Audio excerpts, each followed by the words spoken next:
When he first got into this body, XINHYU wasn't even aware he was a tree. He panicked, not knowing where the hell he was. Calming down and looking around, he realized he was in a forest. A bee buzzed closer to the tree.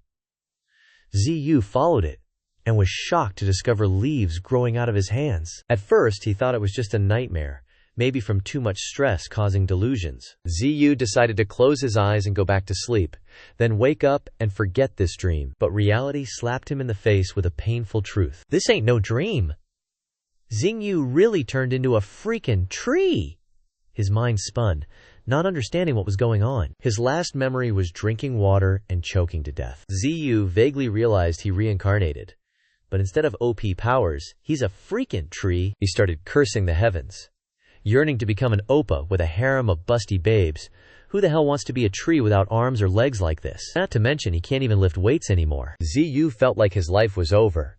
He wondered if there was any way to change this situation, or would he be stuck in this form forever? However, a strange factor made him reconsider.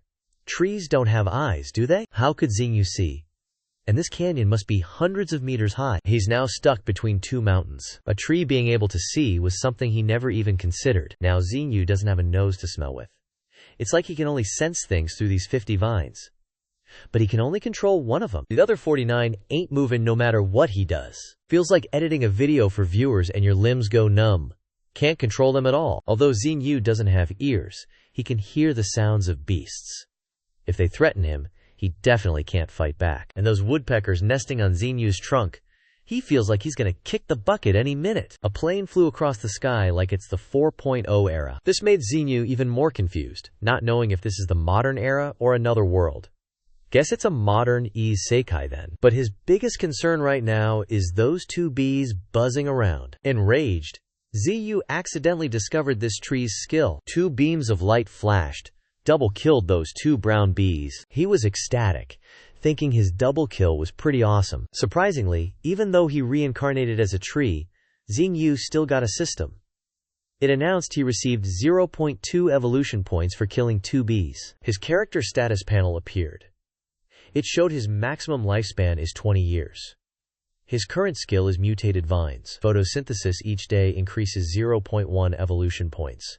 And killing other creatures increases evolution points based on their strength. XINHYU's name remains the same.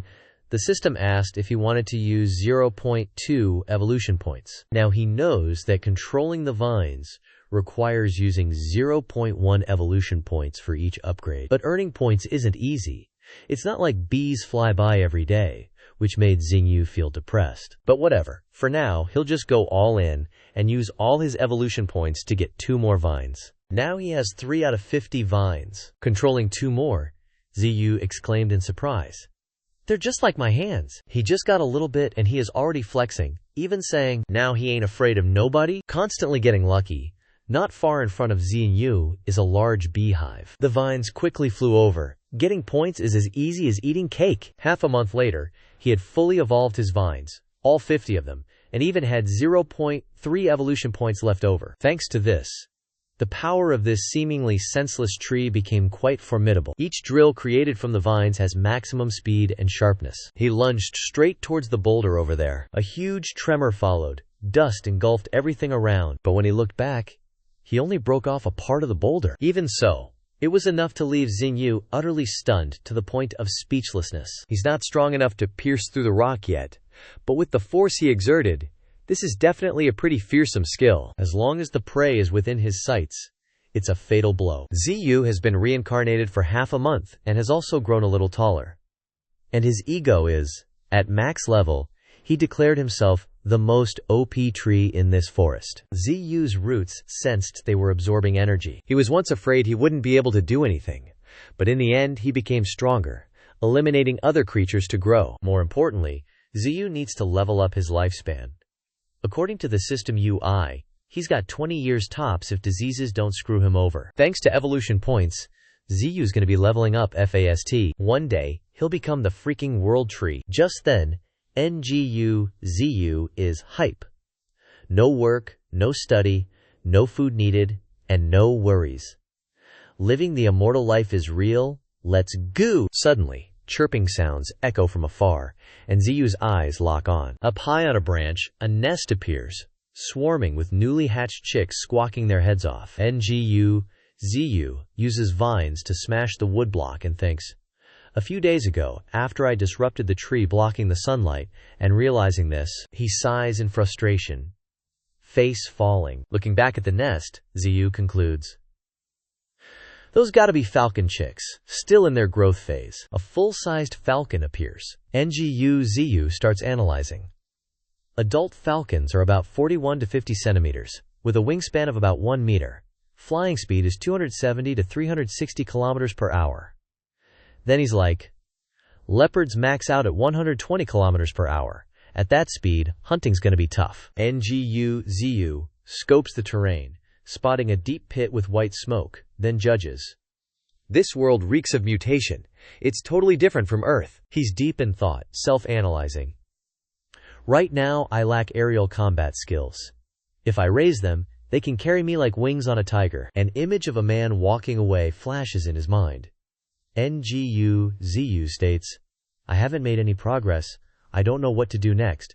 This life is hard. Doesn't care how dangerous this world is right now." Finally, he drops the truth bomb. "I have to do whatever it takes to survive." In a high mountain area, the storm wolves gather. They're tearing apart their prey. And that's not all. An army of giant ants marches forward, exuding murderous intent.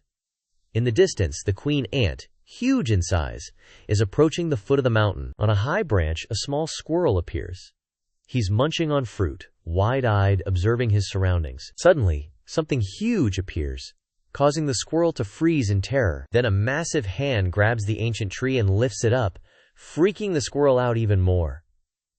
It's a giant gorilla casually tearing trees apart and stuffing them into its mouth. Deep in the forest, a blinding golden streak flashes by at insane speed. Afterwards, the ground is marked by a long gash, with trees chopped into pieces scattered around. A sawtooth serpent appears with its razor-sharp tail. It surveys the scene. A little bunny hops happily on a path through the forest. He bounds across ancient trees covered in vines. Suddenly, the bunny gets ensnared by a vine. Right then, the bunny is lifted high, and the system UI announces, "Killed wild rabbit plus 0.6. Then, evolution points, 0.9. Ziyu is grinning ear to ear, saying, "Hunting has been tough lately." He immediately brings the prey to the falcon chicks, saying, "Here, finally found some food for you guys." As soon as the food is dropped, the falcon chicks devour it, splattering blood everywhere. Ziyu is shocked, exclaiming, "Could you be any more disgusting?" Then he thinks, "That's savage AF." Suddenly, the system UI announces, "Absorbing sunlight, gaining 0.1. Evolution points. Evolution points, 1. Ziyu cheers after hearing the good news. Finally, got an evolution point. He lights up the vines and contemplates.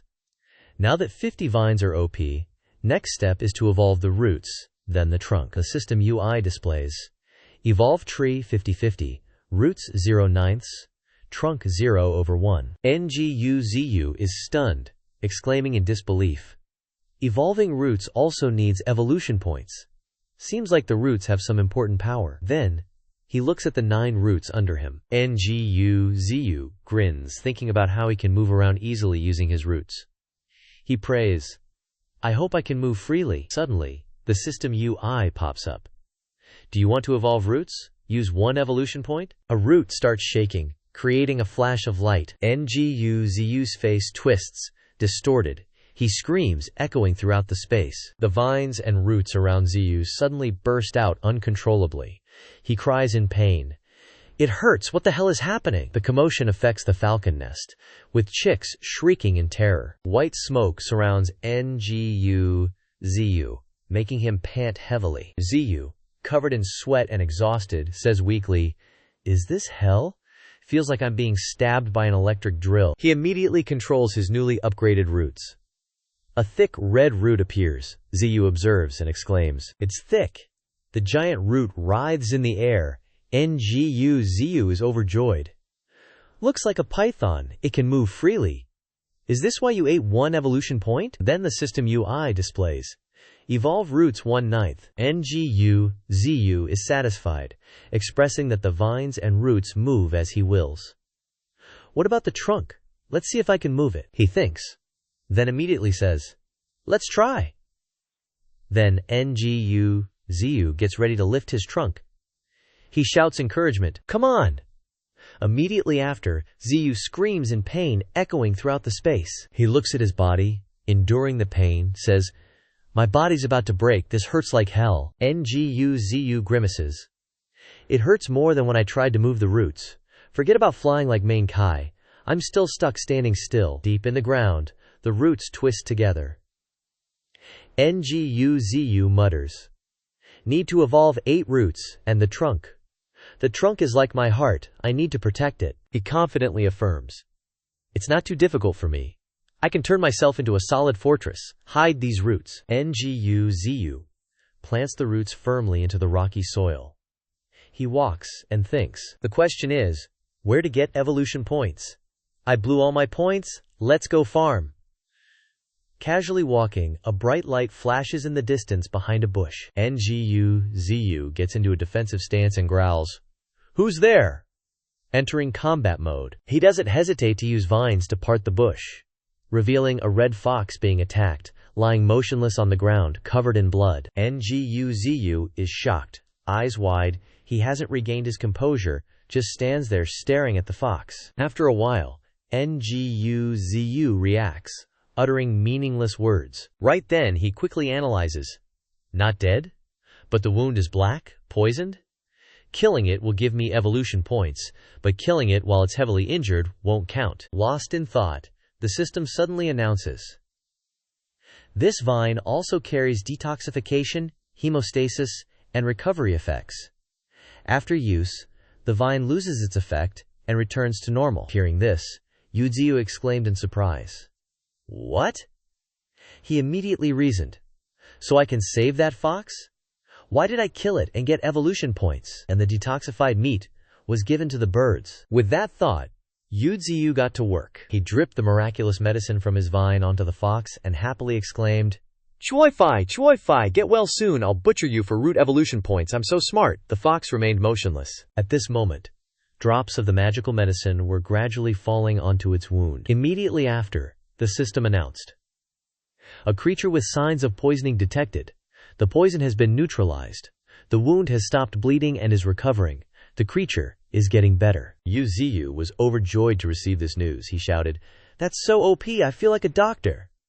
Immediately after, the system displayed the notification, Vine 49/50. At the same time, the red fox awakened into a defensive stance with sharp eyes. Seeing this, ZU quickly gathered all his strength, unleashed his vines, and rushed forward, shouting, It's time, my evolution points, come to me! Right at this moment, the red fox suddenly widened its eyes with a gentle look. This caught ZU off guard. He immediately stopped, staring at the red fox, puckering its lips and howling. ZU panicked and yelled, What is this? Don't try to be friendly with me. You think you can act cute and I'll spare you? Evolution points are important. Evolution points. Ignoring the warning, the red fox continued to smile gently, acting cute and playful. ZU was helpless and speechless, not knowing what to say. Suddenly, his face flushed red like a tomato. ZU couldn't help but exclaim, But who could bear to kill something this cute? Evolution points can wait. Let's pet this little fox first. Then he and the red fox frolicked side by side, laughing and talking happily. ZU used his vines to lift the red fox up and happily savored the moment. Ruby eyes, soft fur. Suddenly, the red fox flashed a blinding light, causing ZU to uncomfortably yell out a curse. Who the hell is using flash like a noob? Immediately after, the system announced. Thanks to the vine's serum, the red fox has evolved. ZU tried to squint his eyes open and shouted, Evolved! Then the system displayed the news board. Mutant Red Wolf, age 3/35, starting level stage 4, special skill, mesmerizing eyes. The red fox with its fiery fur appeared gracefully. ZU was overwhelmed by the scene, stunned, and exclaimed, Am I like a Pokemon trainer or what? He looked at the mutant red wolf and couldn't help but exclaim, Its fur is like fire. ZU looked at the information board from earlier. Mutant Red Wolf, age 3/35, starting level stage 4, special skill, mesmerizing eyes, then vaguely pondered. Level rank, huh? Thinking this, he immediately expressed, "Open the status window." Inside appeared Yu's profile. Mutant Willow, lifespan 0.445, evolution 0.0, starting level stage 9, mutant vine skill 49/50, mutant root 1/9, passive 1. Photosynthesis daily increases 0.1 evolution points. 2. Destroying other creatures increases evolution points, assessed according to the creature's strength. Yu read and pondered, then secretly expressed, "Although I still don't understand the level assessment mechanism very well, I'm currently at stage 9. Then he turned to observe the red wolf, quickly reasoning, "Currently, I'm 5 levels higher than the red wolf. It seems that the vine's serum not only has recovery effects, but also helps with evolution. The higher the stage, the more obvious my abilities become." Yu laughed secretly in his heart, acknowledging, "More importantly, now I can clearly see the distance between me and my enemies. Could it be that I'll become rank 1, rank 2, or even higher? What's the rank limit in this world? Something like challenger rank?" He wandered off in thought. "I feel like my tree life has begun on the path to becoming a main character. Am I about to become the growth of Marvel's Groot?" Thinking this, Yu suddenly exclaimed in surprise, "Wait, why did you run here? Were you hunted by humans? Probably because your fur is quite valuable." He recalled the moment the red wolf was unconscious and recounted, "The wounds on your body seem to be caused by them." After that, Ziyu unleashed his deduction skills. "In fact, I haven't met any humans since coming here," he continued to analyze. "If I unfortunately encounter bad people, I have to pretend to be a ferocious monster and kill them. Before I'm strong enough, I should still pretend to be a harmless tree. Before I'm strong enough, I should still pretend to be a harmless tree." Zigu's expression while thinking made the red wolf confused, putting a question mark in its head. Right at this moment, it immediately jumped forward. Yu also followed and suddenly exclaimed, "Who's that?" In front of his eyes, 2 girls, He Xiaoling and He Xiaoqing, appeared, each carrying a basket of goods. Seeing this, Ziyu secretly screamed in his heart, "Humans!" Immediately after, he switched to a standing still state. Ziyu tried to endure the standing position and secretly wondered, "Why are humans here?" At the same time, Xiaoqing and Xiaoling approached him closer and spoke in unison, "Dad." The 2 girls looked at Ziyu and said gently, "We're here to visit you, Dad." Hearing this, Ziyu was extremely confused, muttering in a daze. At this moment, only Ziyu's loud scream was heard, the sound echoing throughout the forest. His entire body was covered with fruits, and 3 incense sticks were placed on him. He Xiaoling and He Xiaoqing respectfully clasped their hands and bowed. Ziyu despondently thought, "I can't believe it, their dad is buried at my feet. Why bury him here? They chose right at my foot. But I feel like something is wrong." In the distance, a green snake was secretly observing them. Right at this moment, He Xiaoling immediately grabbed the fruit from under her feet and hurriedly said, "Okay, now I want to eat an apple." Seeing this, He Xiaoqing scolded irritably, "You little thing." He Xiaoling, still nimbly taking the fruit, protested, "Dad won't mind if I eat it." Ziyu sullenly cursed in his heart, "Who asked you to sit here and eat? Please leave quickly." Immediately after, He Xiaoling grabbed He Xiaoqing's hand and urged, "Quick, let's go swimming." Xiaoqing angrily shouted, "Don't pull me." Hearing this, Ziyu couldn't help but laugh to himself. "Bo, open your eyes, if you are a man." He Xiaoling quickly jumped into the river to bathe first. She even raised her hand and called out, "Sister, hurry up!" He Xiaoqing cautiously ran over and hesitated to reply, "Okay." She gently took off her outer clothes, and Xiaoqing slowly tiptoed into the river. Her face flushed red as she soaked in the cool water with her naked body. On the other side of the river, Xiaoling's teasing voice rang out, "Sister!" While Xiaoqing could only shout a warning, "Xiaoling, stop it!" The noise made Ziyu tremble all over. He gritted his teeth angrily, hissing curses. Why is this happening? Who planted these damn trees blocking my view?" Then Ziyu laughed happily, thinking to himself, "Wait a moment, beauties. Wait for me to move my position." Thinking this, he violently unleashed his roots and shot straight ahead, shouting, "Let's go!" The laughter of the two girls echoed even more clearly than before. Yu Ziyu quickly moved, but he suddenly burst into tears, sad that he couldn't watch the girls bathing. The sound from the river also died down completely. In front of him were ancient trees and the dark night. The red wolf lay curled up on the cliff, having fallen asleep some time ago. The two girls left together. Yu Ziyu watched them from afar and breathed a sigh of relief. Finally gone. He secretly prayed, "Don't come back here again." Right at this moment, He Xiaoqing suddenly remembered something and suddenly exclaimed, "Oh yeah." She turned her head and said softly, "We'll come back to visit you, Dad." Hearing this, Yu Ziyu felt thrilled all over. His face flushed red as he exclaimed, "Dad?" Immediately after, the two girls left the forest together. Behind them, the green snake also stared up at their backs in surprise. Another week passed. The peaceful canyon began to show signs of danger. The scene was beautiful, with a bright sunrise and a deep blue river. In front of him appeared a hawk with a wide, open mouth, looking ferocious. They swarm, creating blinding golden streaks, and the falcons are hitting stage 3. They're dogpiling a big bird, golden streaks everywhere. A majestic mutant golden eagle appears in the white smoke. It glares, eyes sharp. Mutant golden eagle, 2.6 years old, combat skills. Auditory assault screech that stuns prey. Alloy hard talons that can rip prey in half. The golden eagle dives, mouth wide open.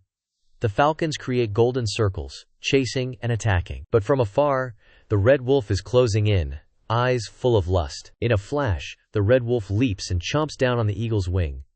Red wolf, stage 4 mutant. The golden eagle thrashes in pain, wings flapping wildly.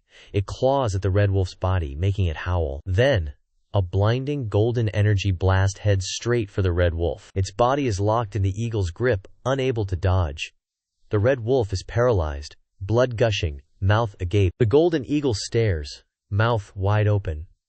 Suddenly, realization dawns. Its eyes widen in surprise. The golden eagle locks onto Yu Ziyu, who's standing there chillin'. Its eyes turn blazing gold, and it prepares to strike. The golden eagle charges at Yu Ziyu, but with his agility, Ziyu quickly unleashes a counterattack. The golden eagle is hit, pierced and bleeding badly, and the system UI pops up. You have slain the mutant golden eagle. Beginning stage 7. The system continues. Evolution points, +7. Yu Ziyu is pleased. After 2 weeks of giving them live essence from tentacles, the falcons have grown a lot. The falcons fly towards Ziyu. Yu Ziyu praises, "Good job, guys." Then he thinks, "Same with the red wolf. After I saved it, it latched onto me." Then he looks at the golden eagle's corpse and says, "It's been circling this area all week, trying to ambush me." Yu Ziyu sighs in relief. Finally took it down. Gotta hide my aura or I'll attract more monsters. Even this stage 7 golden eagle was tough. He imagines monsters with razor-sharp teeth and overwhelming power, then thinks, "If a monster is evolving at the same stage as me, I'm dead." Yu Ziyu motivates himself. "I need to get stronger," he thinks. "There's definitely something stronger than me in this canyon. I need to be careful." Yu Ziyu glances at the red wolf beside him, then at the falcons. He thinks, "It's not just me, these guys need to get stronger too." Yu Ziyu starts calculating his points. "But I have 70 evolution points right now. I can become stronger." He's excited for their next evolution. The 8 falcons have all started stage 3. The red wolf is at stage 4. Can't wait for them to evolve to the next stage. Without thinking further, Yu Ziyu gives them a reward. "You guys did great today. Live essence can help creatures evolve." Suddenly, a deafening explosion. He yells, "Watch out!" In the distance, the impact creates a huge crater. The thick dust slowly clears. The explosion damaged Yu Ziyu pretty badly. Warning: root system has been destroyed. Vines have been destroyed. And then, behind the dust, a massive python emerges. Its tail is wrapped around Yu Ziyu's vines. 26 vines have been destroyed. I can only use the 24 left. Vines 24/24. He looks around, searching for the enemy, but nothing. I can't sense its presence. I was too cocky. No, something's wrong. Yu Ziyu realizes the trick. This damn monster is hiding its aura. Yu Ziyu quickly summons the system UI. System, show me its status. An info panel appears. Axe head serpent. Level. Beginning stage 9. Passive. Allows complete aura concealment. Special skills. Fangs can pierce metal. Axe head tail can cleave anything. After reading that, Yu is horrified. Stage 9? We got a problem. This monster is straight up bullying me. Suddenly, the red wolf roars, startling him. Little Red! The red wolf remembers the humiliation of being bullied by the axe-head serpent. At this moment, the axe-head serpent grabs Ziyu's roots and starts munching on them. Ziyu glares as it enjoys his property. The axe-head serpent gets hyped after eating. It wildly swings its sharp tail at them. Ziyu turns and warns the others. Get back! As soon as he finishes talking, its tail slams down where they were standing. As the dust settles, the axe-head serpent's eyes glow as it searches for its prey. As soon as it sees them, Ziyu is right in its face. Root Strike, Root 2/9, Evolution Point 69. Its skin is too tough. Ziyu is struggling. Damn it, it's so strong! But Ziyu doesn't give up. He keeps attacking. Don't underestimate me. I'm stage 9 too. If you were my size, I would be scared of you maybe. At the same time, the axe-head serpent swings its sharp tail down. Ziyu unleashes countless roots to block the attack. Root 3/9, Evolution Point 68. The sturdy roots immediately constrict the axe-head serpent. Not stopping there, Ziyu continues to strengthen them, evolving all the roots. In just a few seconds, all the roots have been evolved, becoming even stronger. Ziyu, having finally grabbed it, finds its weak point. Gotta aim for its body. This is my chance. Die! Ziyu puts all his power into the finishing blow. Get out of my territory! The root shoots forward, piercing the axe-head serpent's stomach. It coughs up blood in agony, but the next scene stuns Ziyu. He thought he had won, but the axe-head serpent isn't even fazed. Seriously? Don't try to save face, that didn't even do anything. This makes Ziyu incredibly confused. Damn it, what's going on? It's chopping me like veggies, but I can't do SHT to it. Still, the axe serpent is slightly weakened, blood constantly flowing from its mouth. It's now completely pissed off. Ziyu thought to himself, I can't show fear, I need to land a decisive blow. With that, Ziyu once again commanded countless vines to rush forward. The axe serpent suddenly paused at the attack, its ferocity suddenly receding. The axe serpent then turned and left the area. Ziyu's vines remained vigilant, and after a while, they finally relaxed. That was close. Those moments left Ziyu panting. Damn it, damn it! His face was now covered in sweat, utterly terrified. I thought I was a goner. The scene before him looked utterly desolate after the battle. Sandcat and Red Wolf rushed over to ask, I'm fine, don't worry about me. Ziyu looked into the distance, thinking, I let that worm escape, it'll definitely come back for me. What's gonna happen next? He blamed himself. I'm weak. I'm too weak. Becoming strong in such a short time is too hard. Ziyu calculated. The axe serpent will definitely evolve after absorbing the life essence. If I don't do something, I should prepare for another CAY moment. He observed his condition, sighing. The tree is half broken, the core is cracked, doesn't look good at all. Suddenly, a system notification sounded. Rank up evolution, requires 10 evolution points. Evolve now? Ziyu started to ponder. Ziyu was too excited and shouted, Holy SHT! Just as I thought.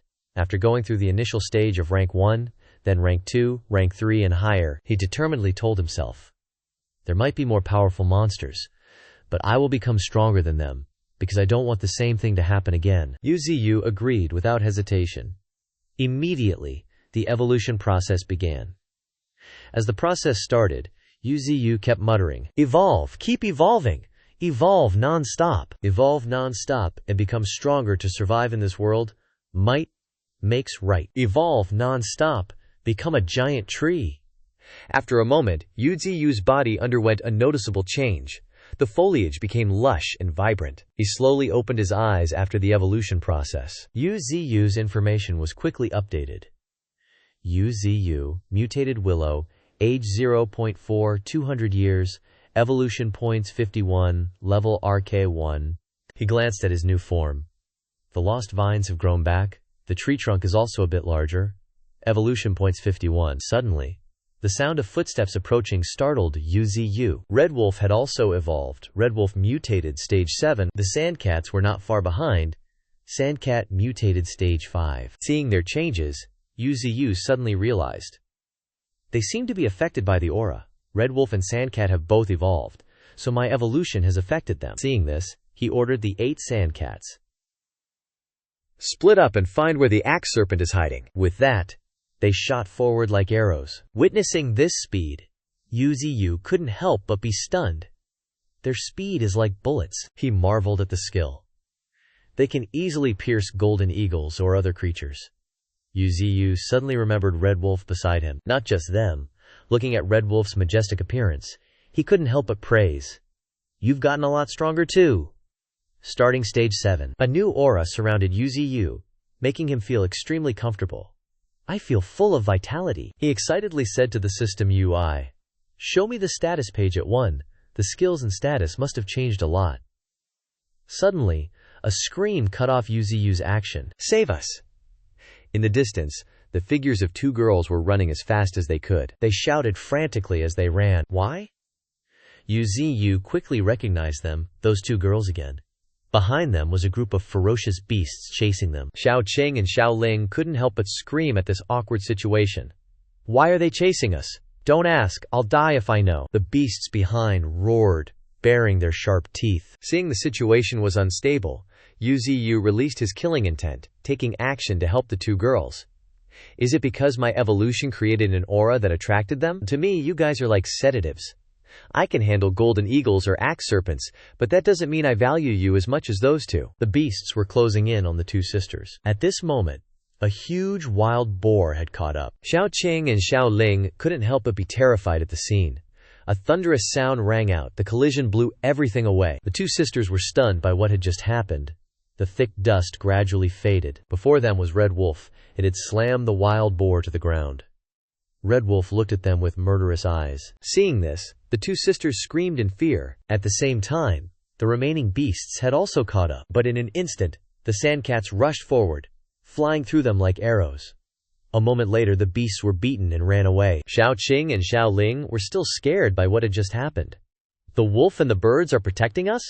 Like a beast battle. Looking at the remaining beasts standing still, they breathed a sigh of relief.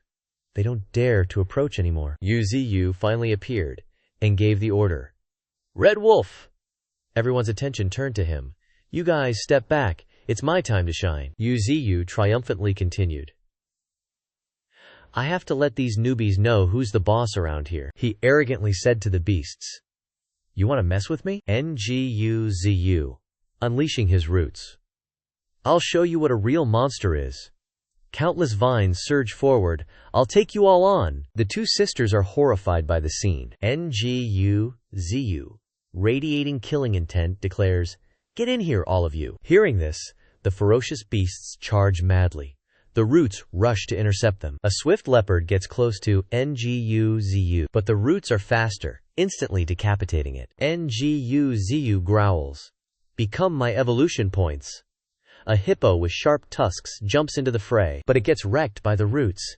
Killed mutated hippo, plus 5-0 evolution. The roots rampage, obliterating everything in their path. Killed mutated rat, plus 2-0 evolution. Killed mutated rhinos, plus 3-0 evolution. Killed mutated giraffe, plus 2-0 evolution. Killed mutated boar, plus 2-0 evolution. Killed mutated boar, plus 2-0 evolution. Suddenly, a bat slips through the gaps, closing in. It opens its mouth wide, emitting sonic waves. NGUZU nods in approval. Not bad, you're something. But a second later, it's impaled by a root. Killed mutated bat, plus 1-0 evolution. At the same time, a black beetle furiously breaks through the defense. The roots quickly detect it and block it, but its strength is enough to stop the attack. NGUZU didn't expect this. It blocked my attack? Guess I shouldn't kill them all. Might as well keep some strong ones and nurture them. He immediately changes his plan, seizing the black beetle, then grabs a few other potential candidates. The roots grip ensures they can't escape. With that done, NGUZU returns to the main quest. But the rest of you can go kick the bucket. In a flash, the roots mercilessly wipe out the useless trash. After a while, night falls. NGUZU has finished dealing with the horde and harvested some newbies. He looks at his haul, then glances at the two sisters. What should I do with them now? Letting them go might leak my secrets, but killing them would make me no better than a demon. Ziyu considers the consequences. The villagers will notice they're missing, which will attract attention, eventually leading to the army being sent here. He shudders at the worst-case scenario.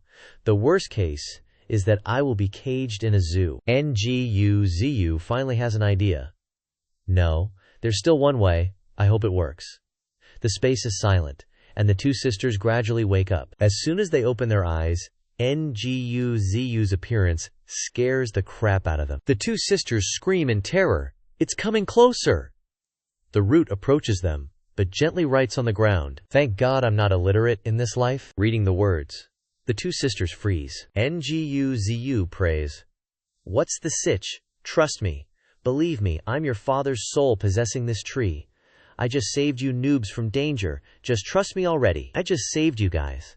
Seeing they remain silent, Ziyu resorts to the last resort. If that doesn't work, I can only... Xiaoling suddenly asks in her father's voice, What's my name?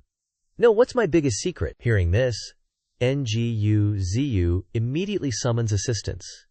System. Ha Xiaoling, 14 years old. Likes Niu from the neighboring village. Ha Xiaoqing, 14 years old. Dropped out of school to work and take care of her father and younger sister. With the information, he quickly writes it out for the petite girl. Seeing him guess it, Xiaoling shouts in shock. Xiaoqing says skeptically, Niu from the neighboring village? No, I don't like him. Getting back to the main point, Xiaoling says in surprise, I only told my dad. There's no way. Ziyu starts fumbling around, doing something before he gets bored. Let's see. He pulls out 2 magic wands, making a pair of magic wands out of vines, even though I don't understand why I'm doing this. With that done, Ziyu presents them. He thinks to himself, humans are emotional creatures. They fear losing loved ones. Their father is buried here. They'll see this as fate. Memories of their father suddenly flash through their minds. Xiaoqing, he gently says, I am sorry. Please take care of your sister for your father. Ziyu feels those memories, thinking, maybe he's the one that caused me to appear. He gently strokes Xiaoqing's head with a vine. Everything you do to take care of your sister, having to drop out of school to work. Ziyu, on behalf of their father, softly says, Thank you. And I am sorry for leaving you guys. Hearing those words, Xiaoqing bursts into tears. Maybe, looking at the scene, Ziyu wonders. During the evolution, everything merged together. Did their father's soul merge with me? Who knows? The sandbirds and red wolves can only sit and watch. After a while, Xiaoqing speaks up. Everything has been unimaginable for the past 2 months. Last month, a plane was attacked by a flock of crows. No one survived. A giant monster appeared in the ocean, swallowing an entire yacht. She continues to recount. The news said there's a substance in the air that's causing living things around Earth to evolve. Talking about Eastern mysticism and Western magic. Hearing this news, Ziyu is quite surprised. I never thought the outside world changed this much. Xiaoqing continues to confide. I used to think the rumors in the news were fake. She smiles and says, but now I believe them. Hearing this, Ziyu can't help but feel moved. Seeing Xiaoling approach the wolf pen, he can't help but be startled. Come here and eat, you little beasties. Xiaoling, this girl! The wolves howl wildly as she approaches. At this moment, a large figure appears behind Xiaoling. The red wolf uses its killer gaze to intimidate the bunch. They immediately shut their mouths in fear. Seeing this, Xiaoling praises it. They're obediently eating now. Good job, Xiaohong. Hearing that affectionate name, Ziyu is quite surprised. Xiaohong. Xiaoling treats them like family. He looks at the starving wolves, commenting, the 4 wolves I caught. Xiaoling seems unafraid of them. And I don't have to worry about the red fox guarding them. Ziyu glances at the rest. Besides us, there's a white stork. This stinky monkey. If I don't tie it up, it'll cause chaos. He glances down at the black buffalo in front of him, praising. But this buffalo is different. It accepts its fate and lies still. Zhao Qing is even sleeping on it. Seeing one still struggling wildly, Yu Ziyu scolds it. This one's too noisy. Be quiet. Is this a honey badger? I thought they lived in Africa or Asia. Why is it here? But then he dismisses it. Deal with them later. I have more important things to do. Open the status window. A series of information appears. Yu Ziyu. Mutated willow. Age 0.42 years. Evolution points 149. Level rank 1. Skills. Mutated vines 50-50. Mutated roots 9/9. Effect. Living essence can help creatures evolve and heal. Hidden passive. Tree hugger with intense regeneration. Can recover quickly after being injured. Normal passive. Daily photosynthesis grants 0.1 evolution points. Killing creatures grants evolution points. Level-based evaluation points. Mist barrier blade. Creates a dense mist barrier hiding the owner within it. Can trigger illusions. Mist and vines with illusion effects can be activated. After reading, Yun Ziyu excitedly exclaims, "Now the fun begins." Ziyu frowns, muttering, "I'm still at rank 1, but my skills have evolved." Skill information is displayed on the screen. Skills. Mutated vines 50-50. Mutated roots 9/9. Effect. Living essence can help creatures evolve and heal. Hidden passive. Tree hugger with intense regeneration. Can recover quickly after being injured. Ziyu marvels at the notification. A whole 149 evolution points. This is enough to level up several ranks. Followed by the information, normal passive. Daily photosynthesis grants 0.1 evolution points. Killing creatures grants evolution points. Level-based evaluation points. Mist barrier blade. Creates a dense mist barrier hiding the owner within it. Can be activated. Illusion. Mist and vines with illusion effects can be activated. Ziyu's eyes widen in surprise, his voice rising several octaves. 2 new passives, that's freaking awesome! If there are no unexpected accidents, these passives can almost help me to become absolutely invisible. The system continues with a suggestion. Do you want to use 20 evolution points to activate the mist shield and illusion? Ziyu chooses, without hesitation, activate. Illusions aren't anything special. There's no shortage of hallucinogenic plants on Earth. The interesting thing is the mist barrier. It reminds me of the indescribable feeling of traveling before. The combination of the two skills. Ziyu continues to think deeply. Just rank 1 is already this terrifying. I'm really looking forward to the future. Although he really wants to find the kite snake and take revenge right now, if he accidentally attracts another enemy while fighting, that wouldn't be good. In his heart, he has already made a decision. I will definitely kill the kite snake. But I have to be patient. I have to make sure there are no others too strong around here. When there is an opportunity, I will kill the kite snake on this side. The mist affects Xiaoling, causing her to shout, "Red Fox Bro has disappeared!" Ziyu frantically signals from one side, "SOB, SOB, I'm right behind you!" In his head, he's calculating. Looks like the closer you are, the stronger the effect. Thinking this, he requests, "It's late, Red Fox. Take them down the mountain." Like I said, don't let anyone know about this. If I get caught, I'll definitely be used for experiments. Don't talk about this with Grandpa. The mutated red wolf quickly carries the two sisters, Xiao Qing and Xiaoling, back. Xiaoling excitedly shouts, "Today, everything is unbelievable! In the morning, we were being chased by a bunch of beasts. Now we're riding on the back of a red fox." Xiao Qing smiles and adds, "Like flying through the forest, it feels great. Red Fox Bro, thank you." On this side, Ziyu is still researching the evolution section. Now for the second evolution, the system quickly sends a notification. Mutated vines 50-50. Mutated roots 9/9. Evolution points 129. Evolve 50 mutated vines, 50 evolution points. Evolve 9 mutated roots, 45 evolution points. Upgrade mist barrier, 10 evolution points. Upgrade illusion, 45 evolution points. That night, the monsters around Yu Ziyu within a radius of 10 kilometers all heard the whisper of stone. Instinct warned them that a powerful creature was hidden within it. The rise of a tyrant, the trunk of Ziyu's tree, underwent no small transformation. He mutters, "Finally evolved." A majestic figure appears in front of the animal pen. The wolves inside flinch when they sense Ziyu in sight. Their mutation into monsters scares them shitless. He mutters as he looks at their expressions. They seem to be affected by the illusion effect in the mist. It's like giving these beasts drugs. but they are too noisy. The system notification rings out. Mist barrier creates a dense mist barrier hiding the owner within it, can trigger illusions. Mist and vines with illusion effects can be activated. I've upgraded both passives to level 2 so the effects are stronger. In the mist at this time, Blackie is playing happily. The information is displayed again. Mutated vines 50/50 level 1, mutated roots 9/9 level 1. Effect: living essence can help creatures evolve and heal. Mist barrier creates a dense mist barrier hiding the owner within it. Level 2, illusion. Mist and vines with illusion effects. Level 2. ZIU mutters as he receives them. Only 24 evolution points left. I can't evolve the hidden passive. It needs 50 evolution points. Hidden passive. Tree hugger with intense regeneration. Can recover quickly after being injured. Needs 50 evolution points. Evolution points remaining. 14. He senses his own development. Then comments.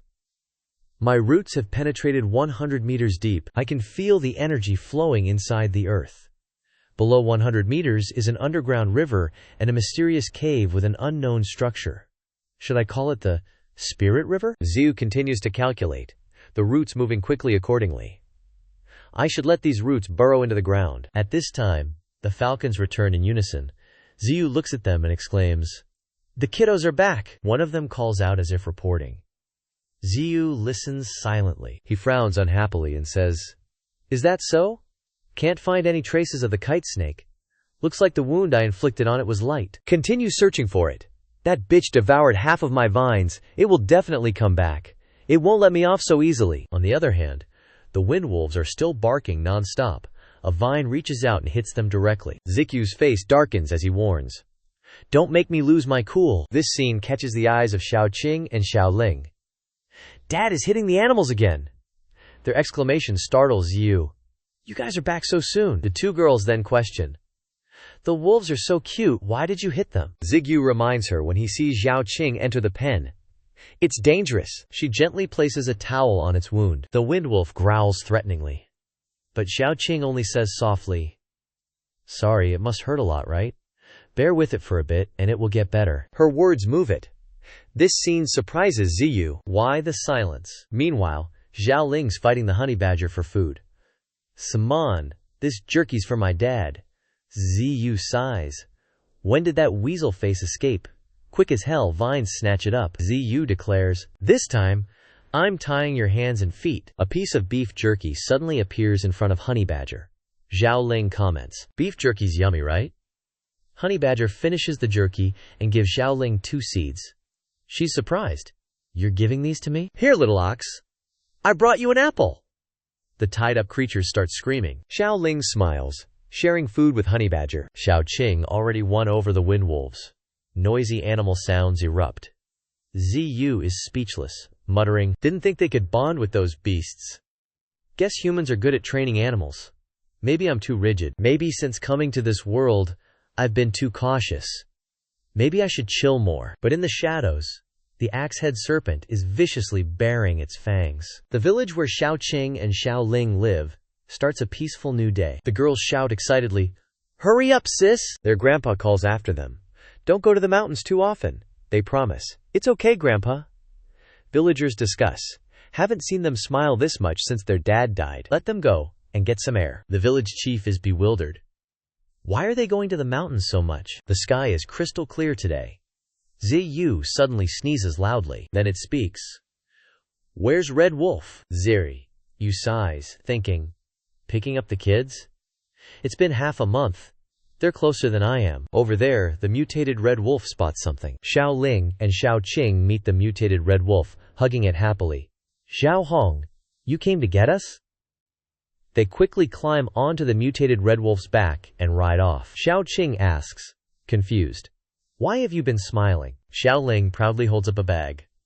"I brought fertilizer for Dad. It's Grandpa's stuff, to make Dad greener and stronger. I woke up early to collect it. Dad will love it." They chat as they go. "It's so cloudy today." Xiaoqing worries. "Oh no, is it gonna rain? Let's get to Dad quickly." Unexpectedly, the axe-head serpent appears beside them. Mutated Red Wolf freezes, instantly detecting it. Xiaoling and Xiaoqing stare in shock. The axe-head serpent roars and attacks, followed by the girls' screams and a flash of red. Zhao Qing, run sis! Zhao Hong, no! The falcons are flying at full speed. Their destination is ZU, followed by giant bees. The bees buzz, but Xingyu's roots are already reaching for them. A direct hit on the bees. ZIU doesn't even blink, finally speaking. Finally lured you guys here. Now become my evolution points. The bees are instantly shredded. ZU laughs maniacally. Below it, a notification.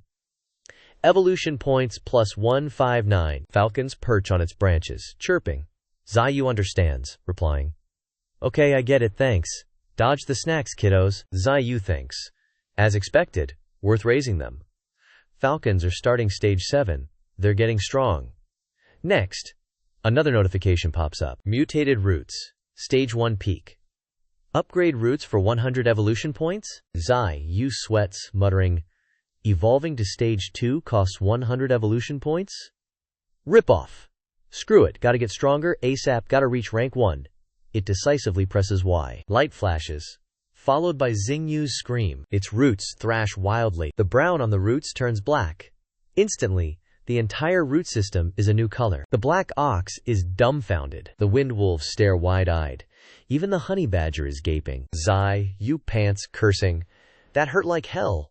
Wanted to cry. Evolution's insane.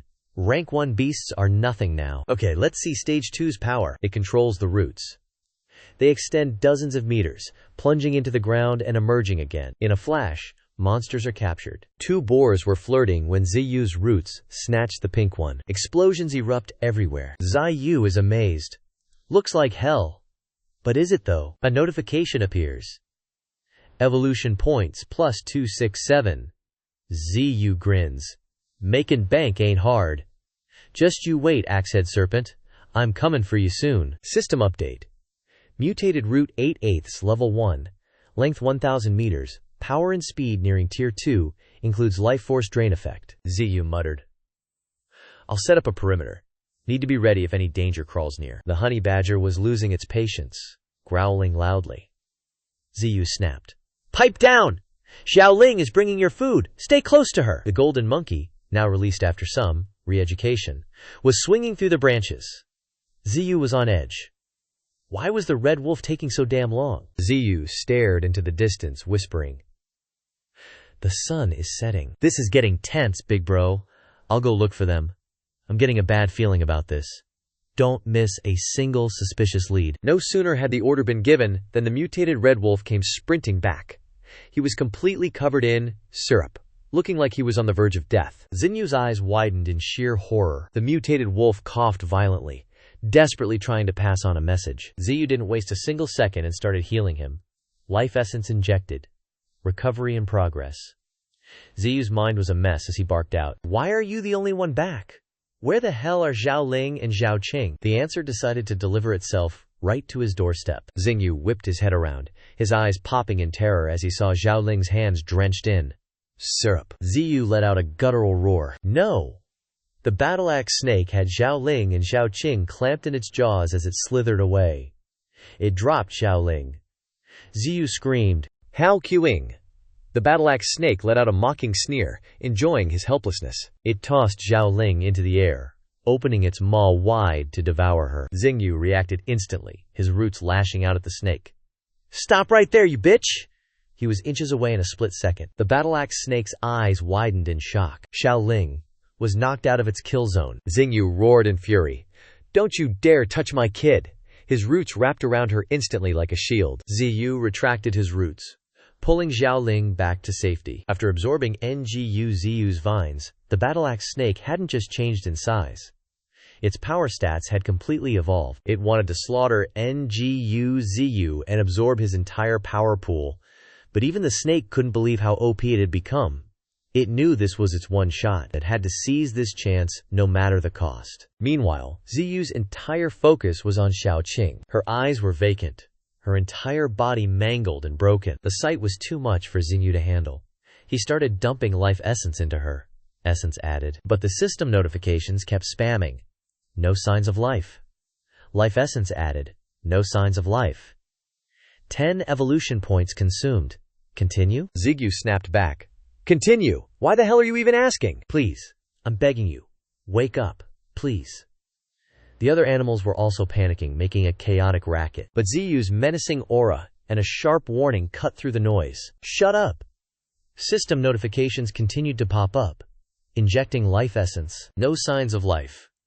Evolution points. 0. Xiao Qing was rushed back to the village. The village chief asked frantically, "Doctor, how is my granddaughter?" The doctor, looking grim, explained, "Our village's medical skills are too basic. I tried to drain the toxin from her stomach and arm, but while she was running, the poison reached her heart and brain. If she even survives this, she'll be a vegetable." The villagers crowded in. The chief asked desperately, "What's the status? Did you find Xiao Qing?" But the response was pure disappointment. "Sorry, we found nothing. Xiao Qing might have been eaten by the beasts." The words hit him like a thunderbolt. The villagers rushed to catch the chief before he collapsed. The sandbird watched the whole scene. "Chief, wake up!" "Oh man," ZIU muttered gloomily. "So that's how it is? Zhao Ling's condition is also pretty bad. I've heard trees have feelings. If you scream at them, they wither. If they hear music, they bloom. But I've never heard of a tree getting pissed off." Listen up, squad. Release your full power. It's time for some payback. For over half a year, Penghu Island has seen 17 maritime accidents. Over 20 ships were sunk in just 2 weeks. Later, the government discovered a swarm of mutated black crows in the sky.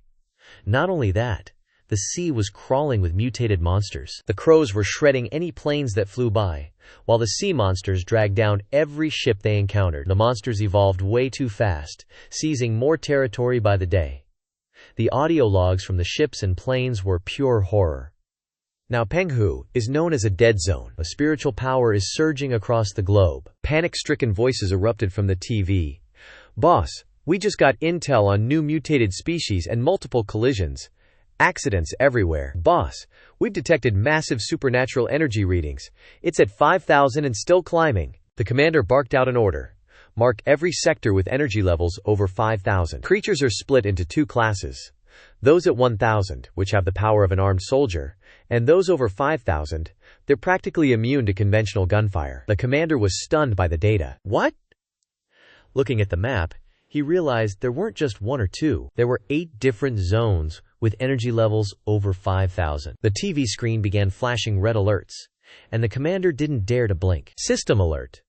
Supernatural energy level detected exceeding 18,000. Commander's face twisted, dead serious. He yelled, "What the hell? 18,000?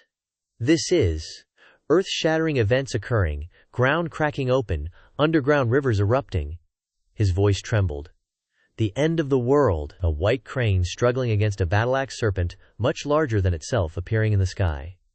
Here, size sometimes dictates fighting power. White crane starting rank 3, but it's up against a battle-axe serpent. GG. Black and bead starting rank 2. The battle-axe serpent is like some kind of king ruling everything RN. Stage 9 commencing. A honey badger crawling from the battle-axe serpent's tail, moving up its body. This badger's a straight-up savage, charging with insane speed, closing in on the serpent's head in no time. And then it noped out with a look of pure terror. Honey badger starting stage 3. A golden flame erupts from the honey badger's mouth, revealing razor-sharp teeth. It chomps down, chewing like a boss. The little girl beside it thinks happily, "The beef jerky's so delicious, right?" Suddenly, snot rockets down her face. The battle-axe serpent's head jerks out of the water. Its tail flails wildly, its massive body thrashing, creating huge waves. The honey badger snatches what it values most, and GTFOs. Powerful beasts like wolves leap through the air, surrounding the battle-axe serpent. The giant serpent raises its head, looking down. A pack of red foxes swiftly attacks the battle-axe serpent's head, piercing its eyes. Critical hit! Others bite at its neck and body. The battle-axe serpent writhes in agony, its eyes flashing gold. 2 fangs in front are extremely long. Another red fox stomps on the ground, preparing to launch. Its eyes are bloodshot, filled with intense hunger for the prey. Red fox, starting stage 8. This is the 4th time the red fox has faced the battle-axe serpent. The battle-axe serpent turns to bite at the red fox. The first time, it was prey and predator. The second time, when Yu Zidu found it. The third time, trying to protect sisters Zhao Qing and Zhao Ling from the battle-axe serpent. Back then, it started stage 7, the power gap too huge. It could only watch helplessly, as the two sisters were brutally torn apart by the serpent. The red fox's gaze drifts into the distance, filled with sorrow. At first, it suppressed the pain, thinking of ways to get stronger. The red fox is now stronger, its entire body emitting a brilliant flame.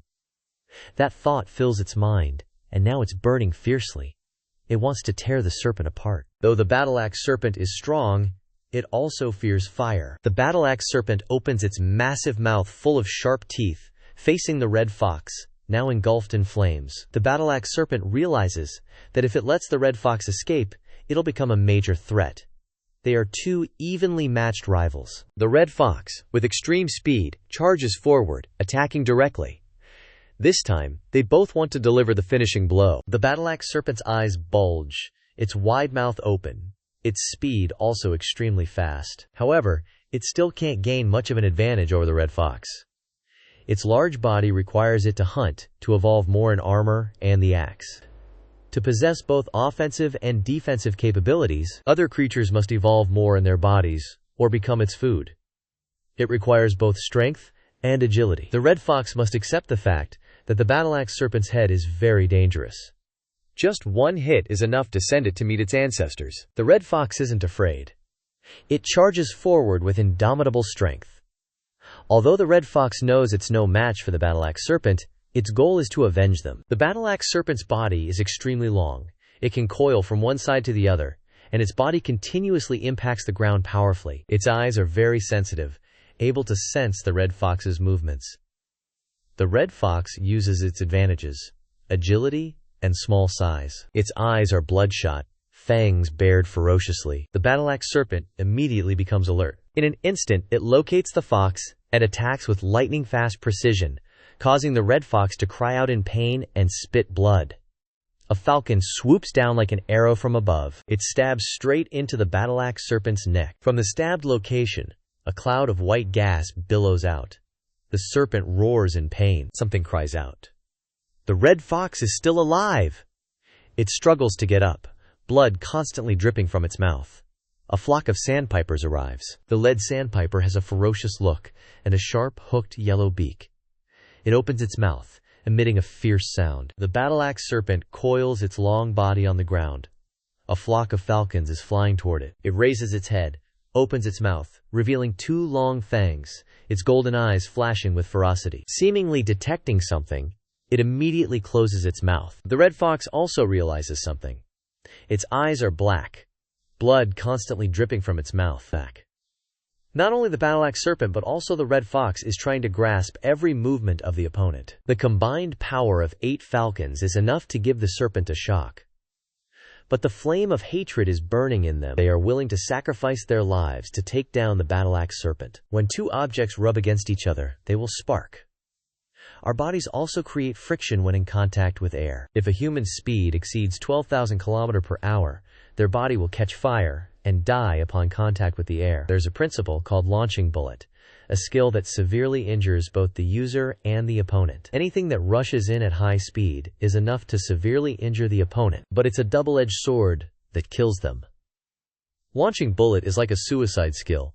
If they can't penetrate the opponent, the combined power of 8 falcons is indescribable. The mother falcon died while searching for food for them, and was eaten by another beast. They waited for their mother for a day with empty stomachs, and they only knew to wait for death.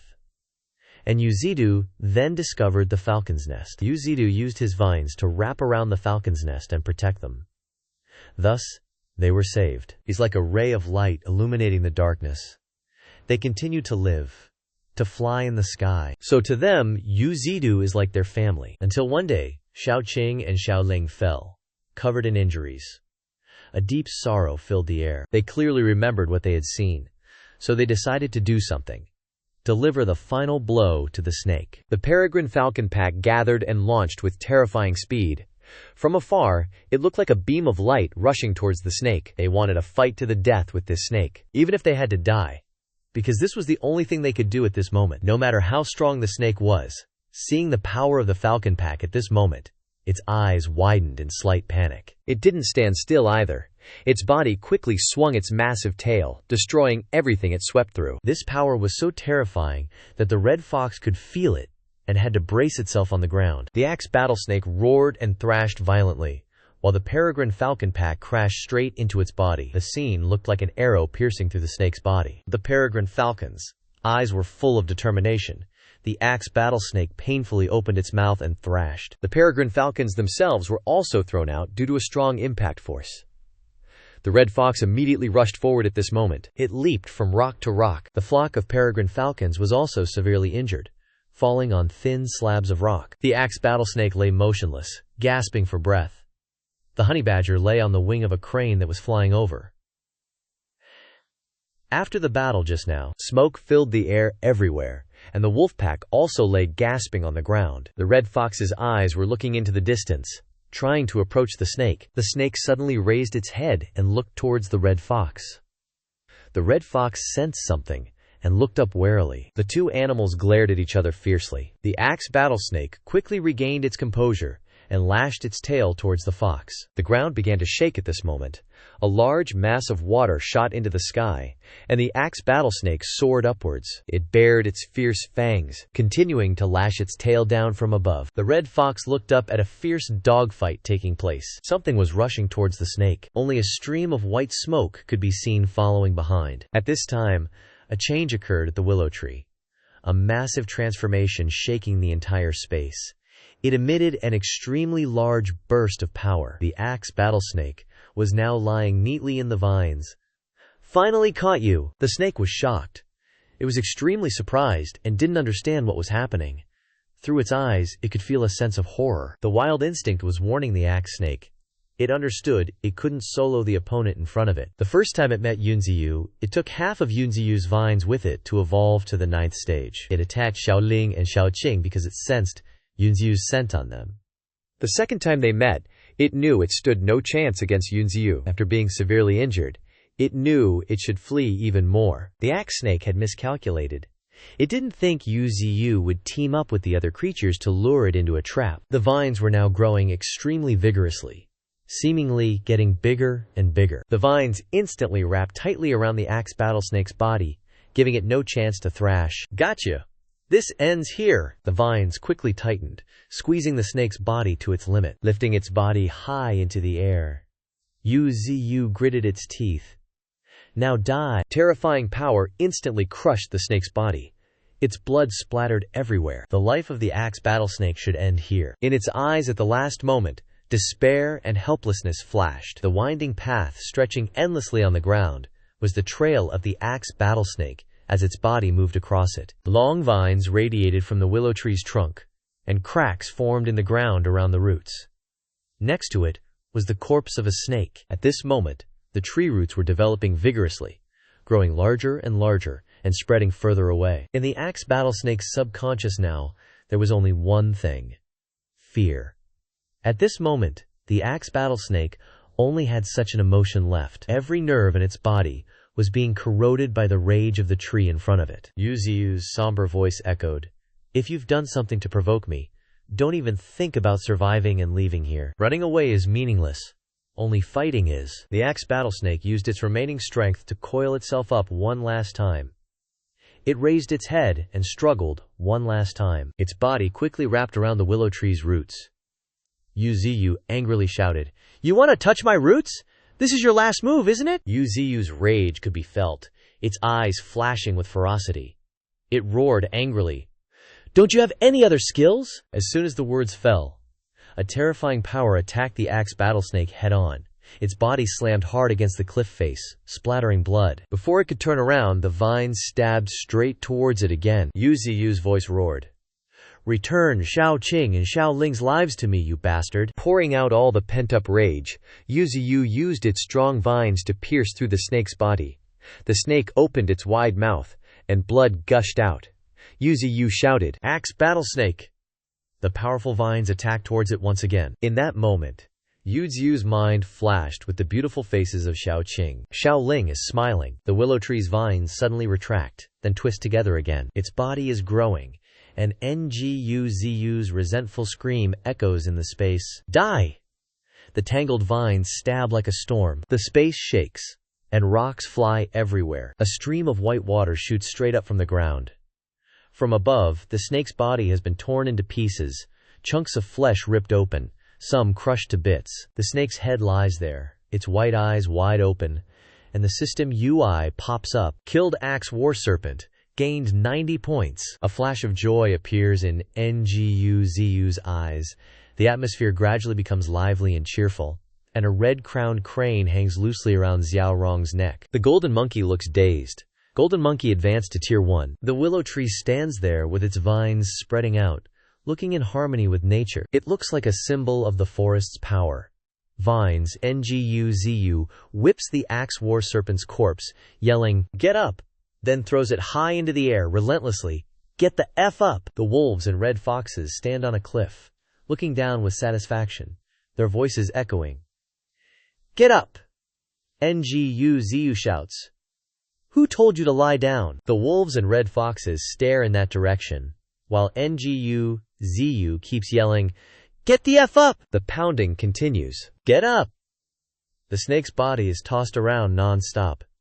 NGUZU pants, still not calmed down. The remaining tail of the Axe War Serpent flicks into the air, and drops of blood fall from it. Looking from a distance, its body is probably only a few pieces of skin and tendons left. NGUZU looks extremely pleased, drooling. Torturing the snake is its joy. NGUZU's body seems to be mutating at this moment, perhaps due to being in an overly excited state. "I killed the Axe War Serpent. I'm not wrong." The Axe War Serpent killed Zhao Qing and Zhao Ling. It's not wrong either. Because this is a dog-eat-dog world. All creatures live in this world for survival, no matter how much emotion there is. Whether injured or angry, the weak can hardly continue to survive. Dead life will become new power, and new life will be born. I know all these principles, but sadness still appears. NGUZU seems to be in tears, and the red fox also looks up to the sky and sheds tears. All creatures shed tears. I really feel uncomfortable. Night falls, and the cold moonlight covers the vast space. The small village near the edge of the forest is very quiet at this moment, and it seems that almost everyone has fallen into a deep sleep. During the night patrol, the village chief and some villagers discovered something. In front of them is He Xiaoling. She is lying unconscious on the ground. The village chief immediately bent down and carried his granddaughter back home. The red fox hides behind a nearby bush, secretly observing their every move. Its eyes follow Xiaoling until she is truly safe. Back in the forest, Ziyu is talking to the animals. "Today, thanks to you, I was able to help Zhao Qing and Zhao Ling avenge them." It stretches its willow branches forward, with a thick liquid on the tips. Xinyu explains.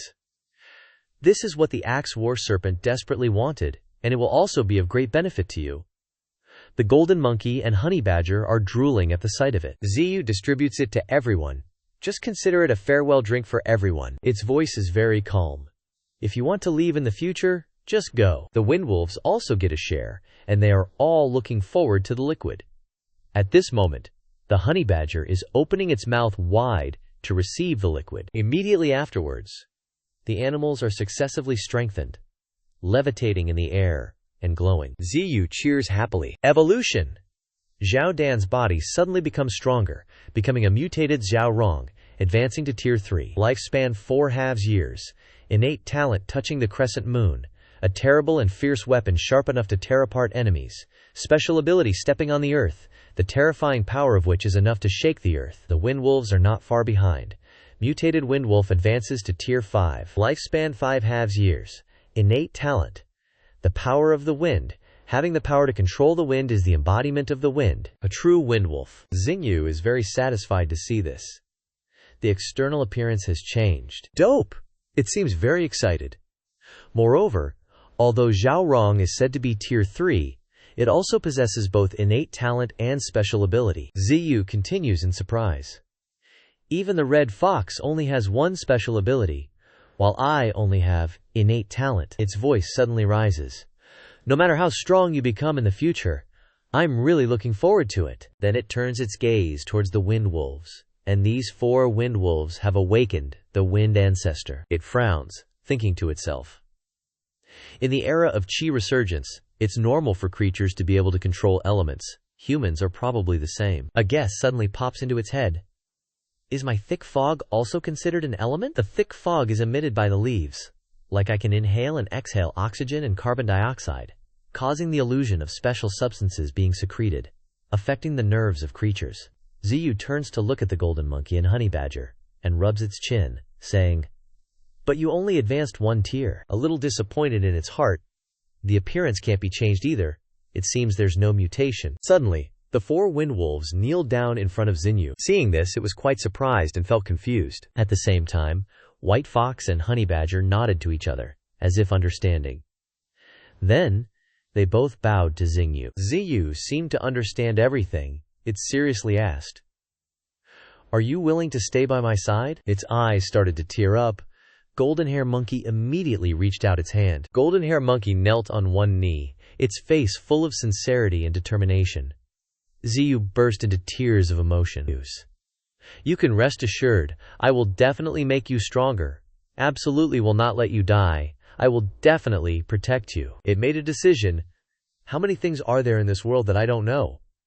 I don't know. Before the beasts willing to stay with it, it shouted loudly, "Because there is only one way." What it said to the beasts was also saying to itself, "I must become strong to continue living." In its head, it told itself, "Only by continuing to live can I know everything.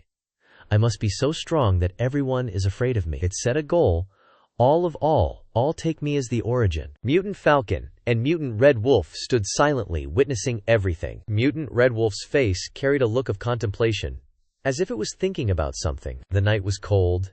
The light of the stars was dense. Only the ravine seemed to be clearing something. The decisive battle with Battle-Axe Snake seemed not to happen. At this time, ZIU was still immersed deep in its body, silently understanding the transformation that Level 1 brought. Yu is responsible for patrolling the sky. Wind Wolf patrols the ground. Oaks, White Crane, Golden Hair Monkey are responsible for cleaning up the battlefield. Red Wolf is responsible for guarding. Baldy Bro is in charge of being lazy. When Honey Badger was curled up in a deep sleep, ZIU used willow branches to wrap around it and drag it up. It screamed in shock, and then got angry because its sleep was disturbed. ZIU was also very angry at this time. It shouted, "Everyone else is working, only you are lazy!" It used a willow branch to point at Honey Badger. "You!" Then it turned the branch towards the distance. "Hurry up!" Finally, it spun the willow branch in front of Honey Badger, implying, "Go to work for me." Honey Badger opened its eyes wide and looked at ZIU, determined not to move. Seeing this, ZIU glared at it while making a gesture. "Come here if you dare." It threatened Honey Badger fiercely. "I'll kill you every minute." Suddenly, Honey Badger roared at ZIU, making it quite confused. Behind its back, there was a dazzling light shining. ZIU was startled and looked back. It was a sphere of light floating in the air. That light was extremely bright and dazzling. ZIU exclaimed in surprise. "What kind of light is that?" Inside that sphere of light was the figure of a girl hugging herself. That girl was He Xiaoqing. She was slowly opening her eyes. ZIU looked up at the sky with confusion. "What is that light?" That light actually headed towards it. ZIU reacted almost immediately. "The FCK, don't come here!" Its roots reached out and pierced through this sphere of light. ZIU's face was already covered in sweat. Immune to physical attacks, what the hell is that? But the sphere of light transformed into a familiar figure. ZIU opened its eyes wide in shock, exclaiming loudly, "Xiaoqing!" It kept wondering, what the hell is going on? The notification sounded at this time. Special ability, soul nurturing, graft soul nurturing, mutated roots. The soul's favorite. Information about the person in front of it appeared. He Xiaoqing, race, human race, mutated soul, innate talent, immune to physical attacks, special ability, mental enhancement, awakened, countless mental system abilities, allowing her to temporarily exist in this world after death, mind sensing, awakened, don't know where there is a flower connected to her mind. ZIU could only mutter in confusion after reading. How much knowledge will this world break? Graft soul nurturing, I know. It frowned and began to ponder. In my memory there is a kind of divine tree called the soul nurturing tree. Only its branches can be worn to nourish the soul and maintain the sanity from dissipating. although it doesn't have the flashy effect I said, but the effect of nourishing the soul is also there. And then wrap the roots around Xiaoqing, surrounding it compared to saying it like that. ZIGU looked at her, muttering to itself that it believed more in the other way of saying it. Finally, she woke up dazed and said, "Where is this? Who are you?" A remnant spirit, left in this world. Xiaoqing looked around with a confused face. "Who am I?" Ziyu looked at her, its heart surging. Unable to let go of relatives in this world, and having to stay in this world, it's all because of it. Speaking to answer Xiaoqing. "Your name is He Xiaoqing. Every word spoken is surprisingly sincere. Is my important person." Xiaoqing listened attentively to Ziyu. "This time, I will definitely protect you well, not let you disappear again." Honey Badger's eyes widened in surprise at this time, because it is a beast with a soul that cannot see Xiaoqing. And Honey Badger was shocked by Ziyu's announcement. "She is my important person." Its face flushed because of misunderstanding. "But I'm just a little honey badger." Xiaoqing suddenly had a backlash, painfully hugging her head. "There are so many people making noise in my head." She continued to share what she was feeling. "I have seen many people. They kept saying, 'Xiaoling, it's Grandpa, please wake up.'" Xiaoqing continued to explain. "They are all crying into my head. Who are they?" Xinyu observed her condition and pondered. Are the memories after amnesia starting to become chaotic? Xiaoling is already a vegetable now. It looked at Xiaoqing, and then calculated. Her soul doesn't know if it has left her body or not. She hasn't appeared yet, which means she is still alive. Finally, it came to the conclusion. Or rather, their souls have merged together after death, possibly. After all, they were originally twins, now two souls in one body. It seems that Xiaoqing's soul is not completely stable yet. A countermeasure was put forward by Ziyu. "Don't know if life essence has any effect on her. Don't move." Accordingly, the essence of life was dripped onto Xiaoqing. Golden light mixed with the blue glow of that thing. Xiaoqing gradually stabilized. Ziyu observed her transformation and commented, "Her build is a bit bigger." Xiaoqing muttered something incomprehensible. "I think I can see now." Ziyu hurriedly asked, "See what?" Unexpectedly, she suddenly suggested, "I can't explain it, I'll take you there." The moment Xiaoqing touched Xingyu, the reaction occurred. His vision shifted to a strange place. Ziyu exclaimed in shock when he saw something. "This is Xiao." Before Ziyu now was Xiaoling. Xiaoling were now in this girl's consciousness. You felt internally. The body is still in the original place. We are just consciousness transferred here. The voices of people around echoed, comforting the village chief. "Chief, please restrain your grief. The child looks like she's just sleeping. Why did they encounter this?" You narrowed his eyes at this point. Xiaoqing interrupted his train of thought with a comment. "Something's weird." You quickly asked, "What's weird?" She frowned and continued to explain. "I think I can manipulate that person." The villagers immediately noticed the difference. He exclaimed in shock. "Xiaoling's hand is moving." "What? Let me see, can Xiaoling hear what we're saying?" Ziyu was already sweating, requesting, "Xiaoqing, can you?" But Xiaoqing transformed back into a ball of light, and they instantly returned to that forest. Xiaoqing struggled to explain. "This consumes a lot of energy for me." Ziyu whispered her name. Xiaoqing can not only enter Xiaoling's body, but also manipulate her body. And then a bold idea was put forward. "If possible, can you make Xiaoling live in this world?" Elsewhere, several figures were observing the area below. The man muttered. "The target this time is the large, misty mountain over there." The strangers were observing the forest in the distance, commenting, "Again with the rain, again with the fog. This isn't a good omen." One looked at his phone and announced, "There's a village nearby. We can spend the night there." Gao Yuan added, "Good. Your unit is experienced in these matters. I'll leave the command to you this time." The person next to him remained silent. Speaking of qi resurgence, some people are always favored by the heavens. Their adaptation to spiritual energy far exceeds that of ordinary people. And these people, once they complete their awakening, will have another name, Awakener. And the person in front of him is the legendary first-generation Awakener, Yan Gao Yuan. He spoke. "Let's go." Gao Yuan's gaze stretched far into the rain, towards the target. On this side, Xiaoqing excitedly showed off to Ziyu. "Master, look, I succeeded." He looked at her, pondering. Awakened her talent already? Normally it takes at least 10 days or half a month, right? And then Xinyu spoke. Zhao Qing, since that day, have you heard or seen anything else? She replied blankly. No. Why? Hearing this, Ziyu remained silent. Nothing. Memories of the accident were recalled. Zhao Qing and Zhao Ling were attacked and killed by wild animals on the mountain, and those villagers will definitely not let it go. Xing Yu himself also understood one thing. His current strength can withstand artillery fire, let alone those villagers. He continued to plan countermeasures. But I don't want to expose myself because of this. Starting a war with humanity is the last thing I want to face. Finally, Xin, you decided to use the ability to spread the fog, taking the mountain crevice as the center and continuing to expand outwards. His plan was already clear. If I activated this in the city, it would be enough to ruin a city. Visibility would be less than 4 meters. They wouldn't even have time to brake before crashing. Looking at the space covered in fog, Xinyu sighed internally. Level 2 already covers such a large area, how terrifying will LV3 be? He continued to say to the creatures inside, you also need to quickly adapt when all things revive. From Windwolves to Ninetails, life cannot always evolve. Wait for you to evolve, and adapt to the dense fog. Zai. You explained in detail. Fog combined with illusions will create a land of the witch. It's definitely not a dream. Before long, an announcement was made. This mountain will be our domain.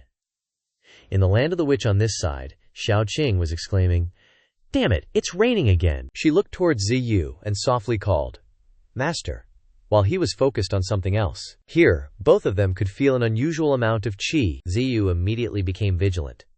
Someone's here. A group of people are entering my dense fog.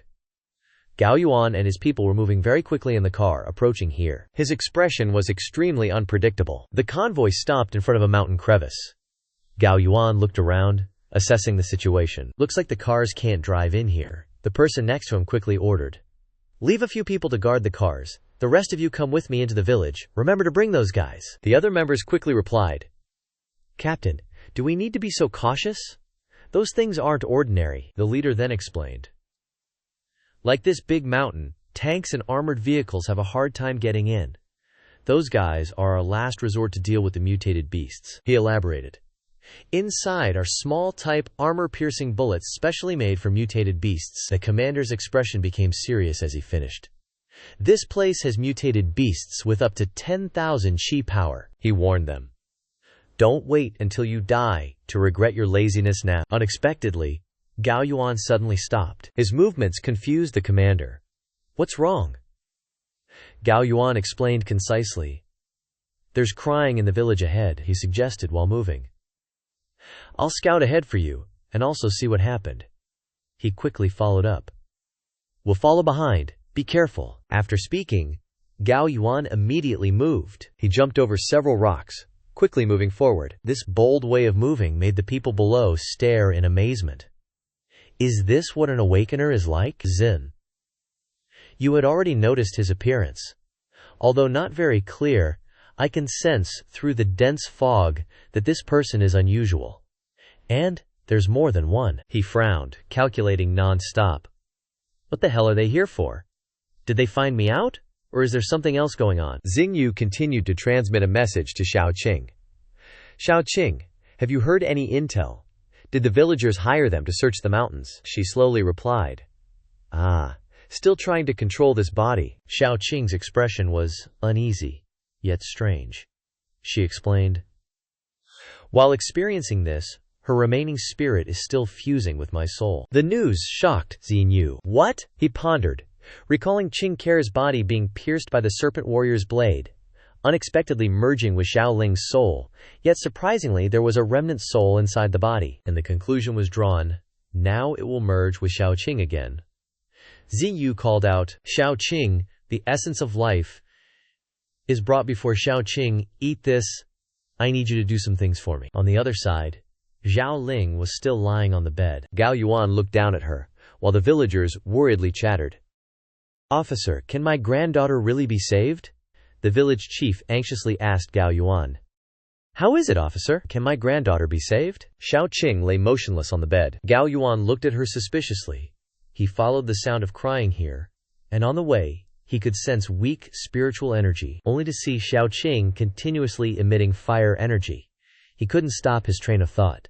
Spiritual energy cleansing, soul resonance, only from the outside. Everyone is different. Some people wake up and are already awakened. Some have to endure 3 days and 3 nights to fully awaken. Moreover, from the molecules around her, it is an extremely rare fire talent. This time, humanity got lucky. If that old man knew about this, he would go crazy. Gao Yuan took a special potion from his cloak, a spiritual energy potion that could draw all the spiritual energy in the air, supplementing the spiritual energy of the person inside the body. Ziyu hurriedly asked, "How is it?" Xiaoqing was absorbing fire energy. She kept leveling up, her soul mutated, entering rank 5. Ziyu was a little disappointed. Entering rank 5 before waking up, only leveled up to rank 2. It seems using the life essence flower continuously won't have a major breakthrough. Suddenly he shouted, "Xiaoqing's soul is rushing towards me from all directions."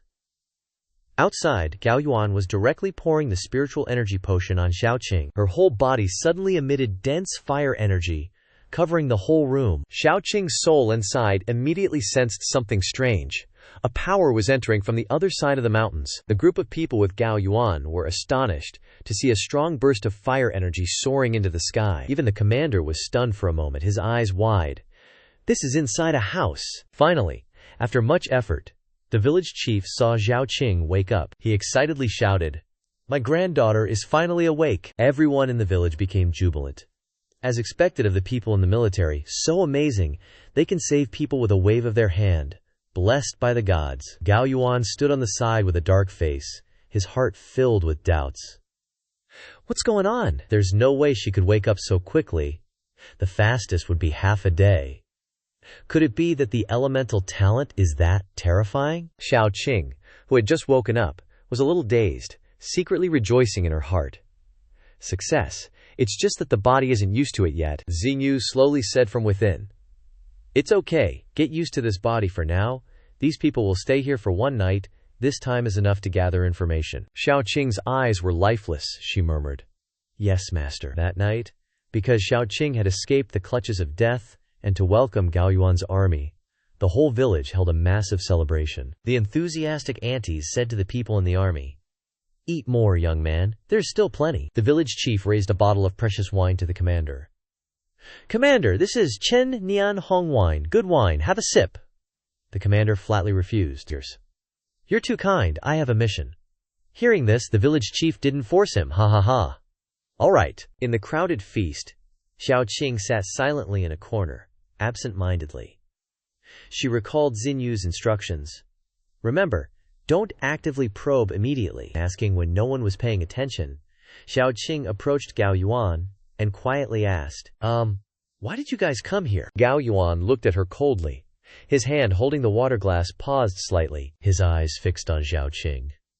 "There are too many mutated beasts breeding here. We came here to investigate." Xiaoqing was like a person without a soul, not showing any surprise, but still replied to Gao Yuan, "Mutated beasts, but I've never seen one. Are you mistaken?" Gao Yuan observed every gesture and expression of Xiaoqing. The spiritual energy satellite detected abnormal fluctuations here, so we came. Ziyu was filled with resentment after hearing this. Damn spiritual energy satellite. I didn't expect humans to be able to research spiritual energy scanning devices. Then she ordered Xiaoqing. "Xiaoqing, ask about the spiritual energy scanning satellite." Xiaoqing replied, "Yes." Gao Yuan calmly explained.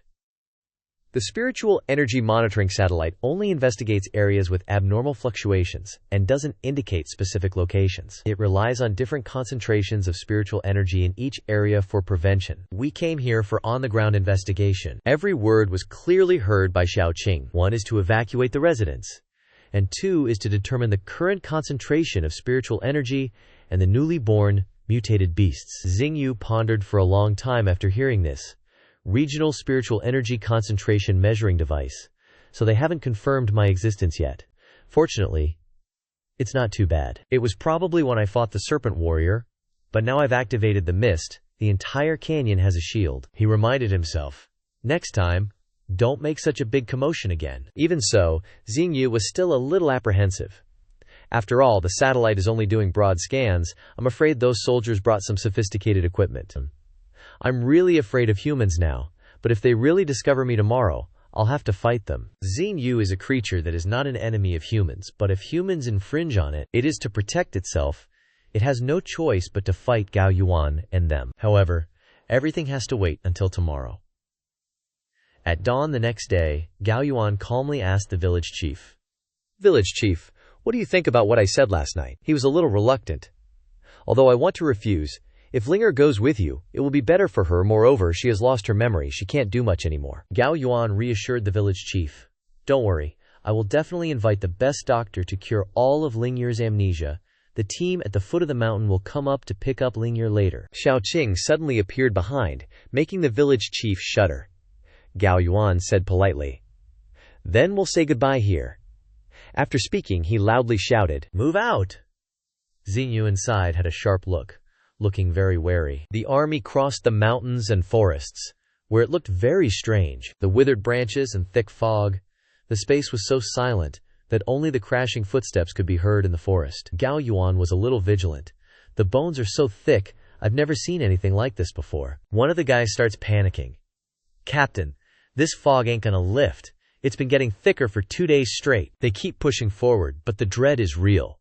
"Didn't we just pass this place?" Gao Yuan stops, taps a nearby tree. He's bugging out. "We're back where we started. 2 freaking hours wasted." A sound echoes from the cliff. It's the alpha of the storm wolves. The whole pack shows up, claws and teeth bared, ready to pounce on these noobs. Gao Yuan ain't sweating it. He's calculating. "We've been spinning our wheels since the jump. If this place is juiced up because of the fog, maybe the spirit energy boosted to 10K is a good thing. But if a mutated beast hit 10K, Gao Yuan sighs, totally done with this BS. ZU's giving him props. This Gao Yuan is sharp as hell. The fog and illusions are messing with their heads, leading them astray. If they just turn around, that's ideal. XinYu's dropping threats. But if they push deeper. Hours later, Gao Yuan's squad finally reaches ZU's spot, still heading deeper into the mountains. One of the team looks around, totally uneasy. The deeper we go, the creepier it gets. Then, a monstrous roar tears through the forest. Everyone whips out their weapons, eyes wide with terror. The commander yells, "Wolves! Weapons up! Everyone on high alert!" He's scoping things out. In this fog, a wolf pack is GG. Suddenly, a pair of glowing eyes lock onto the commander, and he's freaking out. Before he can react, a wolf lunges and chomps down on his lower body. Those fangs dig in, and the commander screams in agony. Hearing the commotion, the others finally turn around, but no one dares to step up.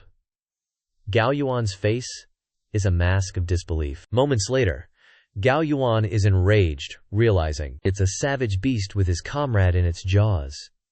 He roars, "Mutated storm wolf!" The squad unloads on the wolf. Barrage fire.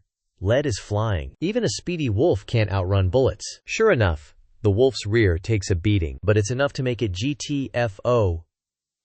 Gao Yuan shouts, "Aim for the wolf, don't hit the commander! Watch out for ricochets!" He leaps up, using the fog for cover, then dives down, stomping the wolf's face in. "Spit him out, you mangy mutt!" While the wolf's reeling, Gao Yuan grabs the commander's limp hand. He yanks the commander away. But suddenly, the wounded wolf's eyes light up. With a crazed look, it charges and slams into Gao Yuan. He grits his teeth, enduring the gushing wound. The wolf retreats, eyes locked on him, wary. Gao Yuan's shook. He can't believe how strong this wolf is. He lands back on the ground, thinking, what's the deal with this fog? Does it have a mind of its own? Out of nowhere, a beast charges towards them. The squad freaks out. "Open fire! It's a mutated beast.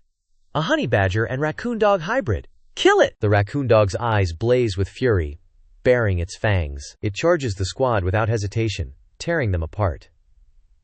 Mutated beast, mid-tier threat. Spirit energy between 4,000 and 6,000. Can shrug off bullets and artillery. Enough firepower to wipe out an armed squad. Upper-tier beasts threaten entire cities. Just then, the wounded commander wakes up, clutching his injury, and with his last breath, yells, "Armor-piercing rounds. Survivors, Fire with every ounce of hate.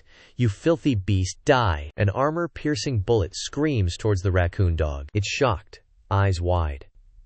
The bullet hits its mark, unleashing a fiery explosion that scorches the surrounding forest. The intense blaze surges towards the squad. The shooter waits anxiously. Did we get it? The smoke clears. The commander's frozen, rooted to the spot, staring in disbelief. How? A mutated wolf? And 3 more wolves, along with the raccoon dog, walk out of the smoke unscathed, full of menace. The squad screams in terror. They tanked the armor-piercing rounds. Wolves! There's 3 more! The commander clenches his teeth, rage burning in his eyes. Damn it, are we gonna die here? The wolf that Gao Yuan smacked earlier is now even stronger, stalking towards them. Behind them, Xingyu sneers, I warned you with the fog. You chose your own deaths. Don't blame me. As the beasts close in, Gao Yuan slams his foot into the ground. The beasts pause, surprised. Gao Yuan, clutching his bloody wound, eyes glazed over. Fall back. Then he screams, I have to get the squad out of here now. Dawn breaks. Sunlight filtering through the fog. The shattered squad, wounded and battered, limps back. Gao Yuan grinds his teeth in frustration. That damn raccoon dog chased him even after 1 punch, but it took 2 armor-piercing rounds. It probably won't make it. The commander on the other side also gnashed his teeth, having lost 6 brothers this time. Those who died were wrapped in crude white cloth and carried away. Damn it! Xingyu finally breathed a sigh of relief, finally driving them away. They probably won't be back anytime soon. Although he really wanted to kill them, luring the army here would be disastrous. Hopefully, the large number of wild beasts and thick fog won't dissipate, so they'll temporarily stop exploring this mountain. He swore secretly, waiting for them to come. He will definitely evolve to the point where humans are no longer his match. Ziyu turned to Xiaoqing and asked, Xiaoqing, how are things on your end? Xiaoqing was absent-minded, her eyes sad, gently stroking her hair. I got in a car and left with another team. As the car gradually drove away, she wondered and asked Ziyu, do I always have to control this body? Ziyu affirmed firmly. That's right, he patiently explained to her. I never expected Linger to awaken her elemental talent. Now they only want to take her back to that mysterious place. His expression became resentful. This is the best opportunity to strike at the core of humans. Inside the car, a soldier kept glancing shyly at Xiaoqing. She didn't seem to notice him, still focused on listening to Xingyu. Her hand was still propped against the car window in front of her chest. The soldiers in the front were feeling extremely embarrassed, each with their own thoughts. Cute! Exactly my type.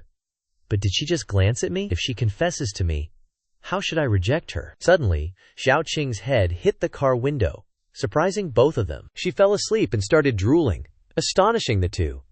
She just suddenly fell asleep, without any warnings. So they started chatting comfortably. I've thought of a nickname for her. Sleeping Beauty?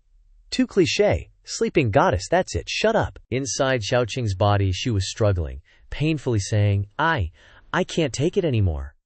Xingyu comforted her. It's okay, he calculated secretly. Xiaoqing has been controlling Xiaoling for 15 hours now. It seems this is her limit. Then he said to Xiaoqing, in the future, I will definitely give you life essence periodically to extend your control time. This made Xiaoqing extremely happy. Really?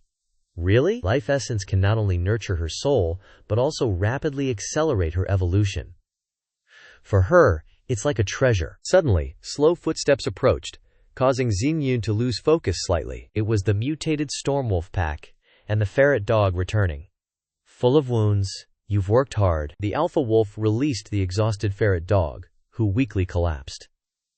The ferret dog, seeing the blood, struggled to crawl towards Ziyu. Ziyu was a little surprised. It seemed he and the man named An Gaoyuan fought fiercely. If it were a normal wild beast, it would have died long ago. The ferret dog unwillingly struggled to stand up, and said painfully, essence. Xingyu understood what he meant, but couldn't agree. Sharing the life essence with them now, in their current state, would likely cause them to explode. He thought for a while. Let me think. I've got it. What about evolving to First Order and improving their vision? Ziyu used his hand to find the cool stream nearby. This is it. First, Move these stones over here. The water has been diverted here too. Then, the cool stream flowed into a pool next to the injured wild beasts. Xinyu said to them, "Good, this should be enough." Then he touched the freshest branch lightly to the pool. And finally, the life essence. Even a few drops of life essence were enough to show off its power. Even Xinyu was stunned and exclaimed, "This shining surface of the lake is so beautiful. The life essence becomes even warmer after being released." This glittering light made the white herons, even the black buffalo and golden monkeys, become envious. But they couldn't do anything, they could only endure it because Xinyu had ordered it. It was their reward. The wolves quickly submerged themselves in the water. The ferret dog, exhausted, could only rely on Xinyu's branch. Xinyu then exclaimed, "Building a lake is much more convenient." A drop of life essence turned the entire lake into a small spirit pool. Although it can't compare to the spirit river underground, it can still heal and nourish. The spirit river water contains a large amount of spirit qi. Because it's connected to the spirit river underground, Xinyu has embedded branches underground to continuously absorb the spirit qi of the spirit river. In just 10 days, its main trunk will grow stronger to a whole new level, filling all the branches 200 to 300 meters underground. The spirit river underground has a great effect, perhaps the same as mutated wild beasts. Xinyu smiled triumphantly. This thing containing spirit qi will very likely become a resource that many people will fight for in the future. A long time later, Gao Yuan's army returned to the city. Their research institute base was truly magnificent and professional. Gao Yuan opened the car door for Zhao Qing and solemnly introduced, "We're here. This is the Superpower Research Institute." Xiao Qing quietly observed the entire solemn and large-scale area. Gao Yuan led her behind him and said, "The chairman is waiting." Upstairs, the sharp-eyed director was watching them closely. "They're here? I wonder who's stronger, her or the others?" Then everyone quickly arrived at the Superpower Research Institute. The director sat arrogantly in his chair and commented, "Looks like you've met a formidable character this time." Gao Yuan stood straight with his hands behind his back and reported, "Of course, we can't rule out the existence of powerful mutated monsters. According to the current situation, that large mountain is very likely to have mutated." The director calmly analyzed, "You said that the thick fog that doesn't dissipate can affect people's minds?" He stood seriously and countered, "This is just my personal judgment. It's the reason for the region's mutation, but it can't be explained yet." Hearing this, the director stroked the oil under his chin. "Indeed, mutation is difficult to explain, but thinking about the fog in this area, the harm is not great. Let's temporarily classify that large mountain as a yellow alert zone. Once there's any abnormality, immediately upgrade it to a red hazard zone." "Oh right, I heard you brought a girl back today?" Gao Yuan stopped and turned his head to smile. "That's right, the flower element talent. She might be the strongest person in this generation." The old man leaned back in his chair and asked vaguely, "The strongest?" "Ah, the green zone is the human living area. The yellow zone is an area with certain dangers, requiring vigilance. The red zone is constantly monitored by humans, and force must be used to suppress it when necessary. Finally, the most dangerous. The forbidden zone of life absorbed the light of the world before the Qi resurgence, and after the Qi resurgence, it has become an absolute forbidden zone for all life on the planet that cannot be entered. The Great Triangle of the 100 Tombs. Xinyu is considered lucky too. Yellow alert, even though it's under the nation's light, is kinda there, kinda not. Because the whole damn Earth, except for cities, is under yellow alert." Just then, a rank 6 critter struts out, all badass. Its opponent?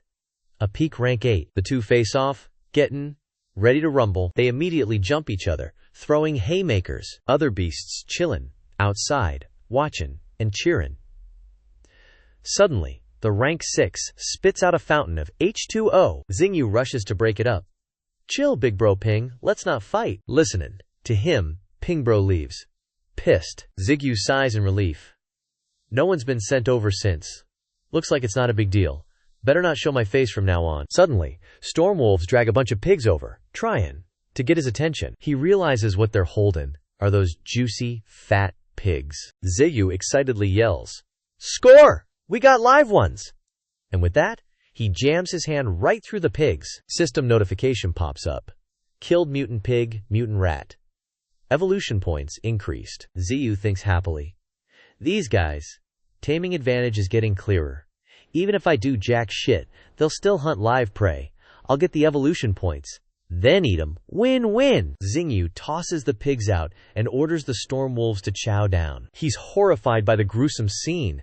This is some nasty shit. Xingyu glances at the mutant red wolf and compliments it. He wants to keep it classy. Doesn't want to eat with those animals. Scene. The mutant golden monkey happily munching on leaves. He explodes. That damn monkey's stealing my leaves again. Notification. Golden monkey promoted to rank 4. Xiyu's stunned. Did it just awaken a freaking talent? Now got 172 evolution points. See if I can upgrade anything. Wait, can I buff the branches? Xiyu mutters, doing the math. 1 branch is 5 points. 50 branches is 250 points. That's expensive. AF. Notification. Spend 250 evolution points to enhance branches? Xiyu hesitates, then decides. Just gonna upgrade half for now. Notification. 125 evolution points spent. 25 branches enhanced. Mutated branches. Hardness of steel. Can dance freely. Comes with paralyzing toxin. Xiyu's like, got a new skill? Paralysis and sleep? Now I can add some extra flavor to my beatdowns. Wonder how effective it is. He sees the mutant honey badger running up to the mutant black pearl to play. Xingyu pokes the honey badger with a branch, making it screams in pain. He's shocked. 1-hit KO. The honey badger, dazed and confused, gets up. It keeps looking around, trying to find where the stink pearl went. What the hell just happened? Xiyu laughs to himself. Tricked ya, didn't do jack. Give me back my evolution points. Xiaoqing excitedly appears and laughs. Master, don't you know the traits of the honey badger? They're omnivores, born with toxin resistance. Plus, with its current strength, toxins are totally useless. Xiyu smirks. Oh, so that's why. Yo, when'd you get back? Xiaoqing pouts. Spent days over there. They just gave me a place to eat and sleep, nothing else. An Gaoyuan said they'll take me to the research center tomorrow. Want to test me? Only then I can go inside the Spirit Energy Research Center. If I fail, I gotta go back. Ziyu's face changes. Little Ling's body awakened the fire element, and Xiaoqing's soul awakened a mental talent. Later, she'll also have access to human resources and my life essence. Soon, a monster combining the best of different species and human development is about to be born. Xiyu quickly offers her some life essence. Tomorrow's test? Get inside the human facility. Don't let anyone else get the chance. She happily nods. Yes. He asks. If someone tries to stop you, you know what to do, right? Xiaoqing says firmly. I definitely won't fail. The Superhuman Research Institute is made of rows of greenhouses, mostly white. Someone's voice echoes from inside. The Superhuman Research Institute specializes in studying spirit energy structure. Inside the elevator, Gaoyuan stands next to Xiaoqing, looking at the academy beneath the ground. He explains. This place gathers all the nation's awakeners, plus a ton of authoritative professors. The meaning of this organization is twofold. Study spirit energy, and he stresses, nurture superhumans. When he mentions superhumans, Xiaoqing is visibly shocked. She grips the glass, looking down. Gaoyuan adds, calling it an organization is an understatement. It's more like an academy. The elevator doors open at their destination. Gaoyuan and Little Ling are faced with a sea of people, he introduces. There are also a lot of newly awakened people from all over the country, like you. Lang Ling is also mingling in that crowd. Suddenly, she notices Little Ling standing next to Gaoyuan by the elevator. Lang Ling's brows furrow. She looks at her with disgust. Where did this country bumpkin come from? Smells like mud. After what felt like forever, the old director, feeling like everyone has arrived, steps onto the second-floor balcony and speaks. Silence, everyone! The mutants below shout in unison, It's the director! The director waits for everyone to quiet down and starts his speech. The world is still mutating. Humanity's survival is at risk. We must change. If humanity can't evolve, it will be eliminated. Everyone listens quietly as he continues. The progress of this era will eventually be passed to you. But before that, you must become stronger, and then lead the survival of the new era. Standing before countless gazes of the participants below, the director keeps emphasizing one thing. This place was created for this reason. He says sternly, start the new era. The crowd responds to his passionate speech. Yes. After that profound presentation, the proctor next to him clearly announces, "Then, let the first round of testing begin." A stone door with glowing inscriptions slowly opens at his command. The proctor holds a clipboard and continues. First is spirit energy testing. Someone steps up, instantly triggering the system UI with spirit power stats. He quickly records and announces 1200, mid-tier. Next.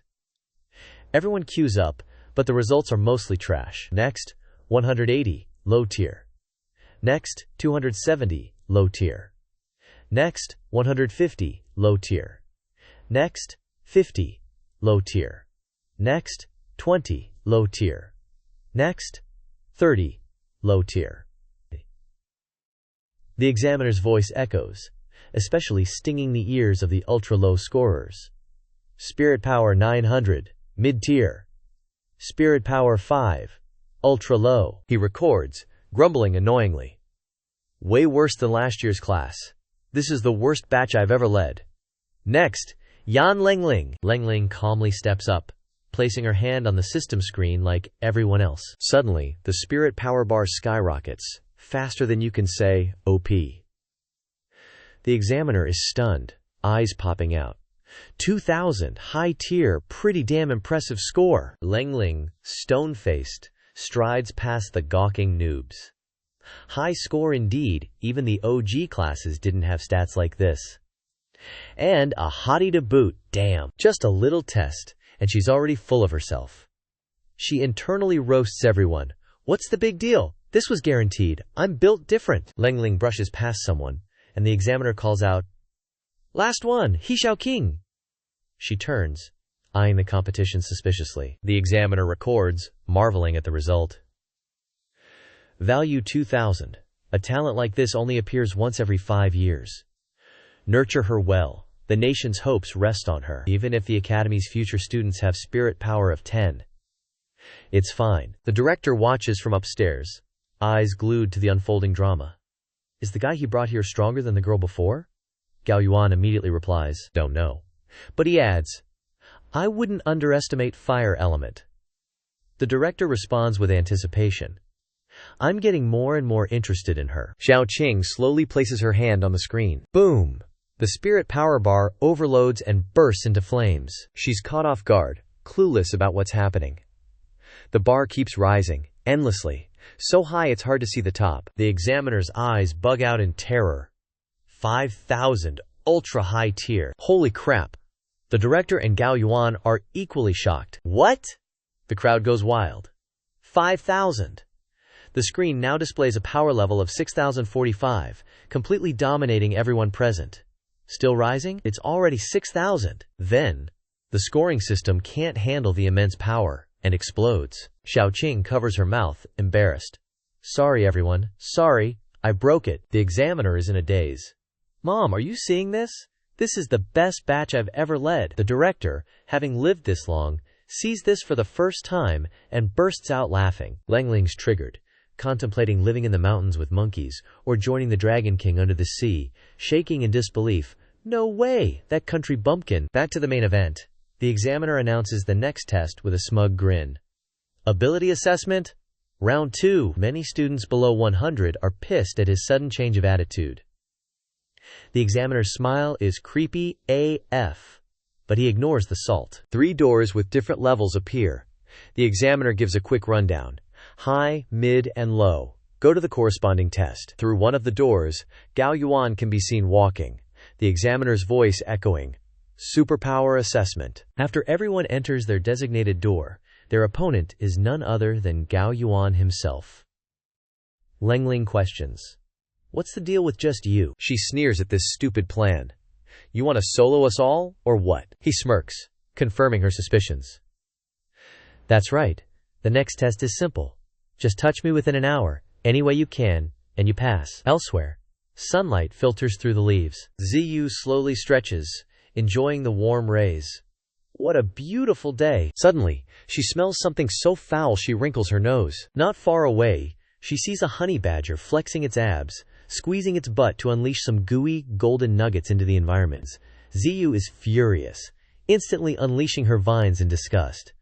You want to die? Back with Gao Yuan's group, he stands tall, watching the students crawling painfully on the floor, groaning non-stop. He smirks, mocking them. This level ain't gonna cut it. Lang Ling and Xiao Ling struggle to their feet, Lang Ling looking pissed at his taunts. Keep this up, and you might get eliminated. After a full-power attack on Gao Yuan, countless students are down for the count. Only Xiao Qing and Lang Ling remain standing. He glances at his watch, reminding them. 10 minutes left. Gao Yuan gives the remaining chickens a cold stare, emphasizing each word. If you don't try harder, you're gonna get eliminated. Lang Ling frowns, holding back her rage at this jerk.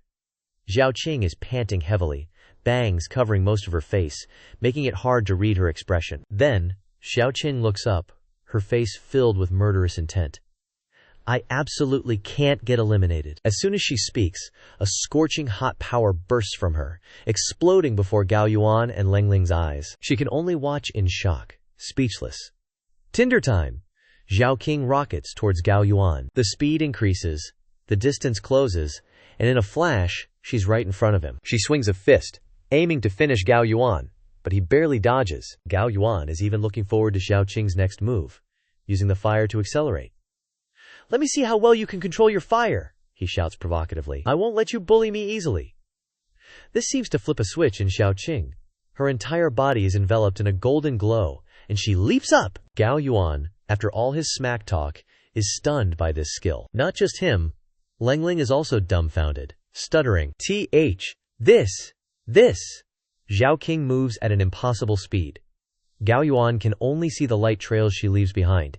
This isn't the level of a newbie. The director and the examiner watching the commotion can't help but scream in shock, echoing throughout the stadium. Back to the battlefield, Xiao Qing swings her hand, almost hitting Gao Yuan's throat. Then, a flurry of attacks, each one aiming to finish him. Xiao Qing's gone berserk, attacking relentlessly and shouting, "Don't even think about escaping!"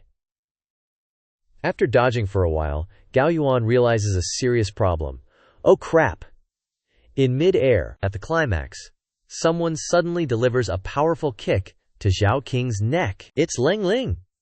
Without hesitation, she jumped in to stop Xiao Qing from winning. The situation unfolds too suddenly. Gao Yuan is still dazed. Xiao Qing is kicked to the ground, her head slamming into a nearby wall. Lang Ling patted him on the shoulder, acting like she'd done a good deed.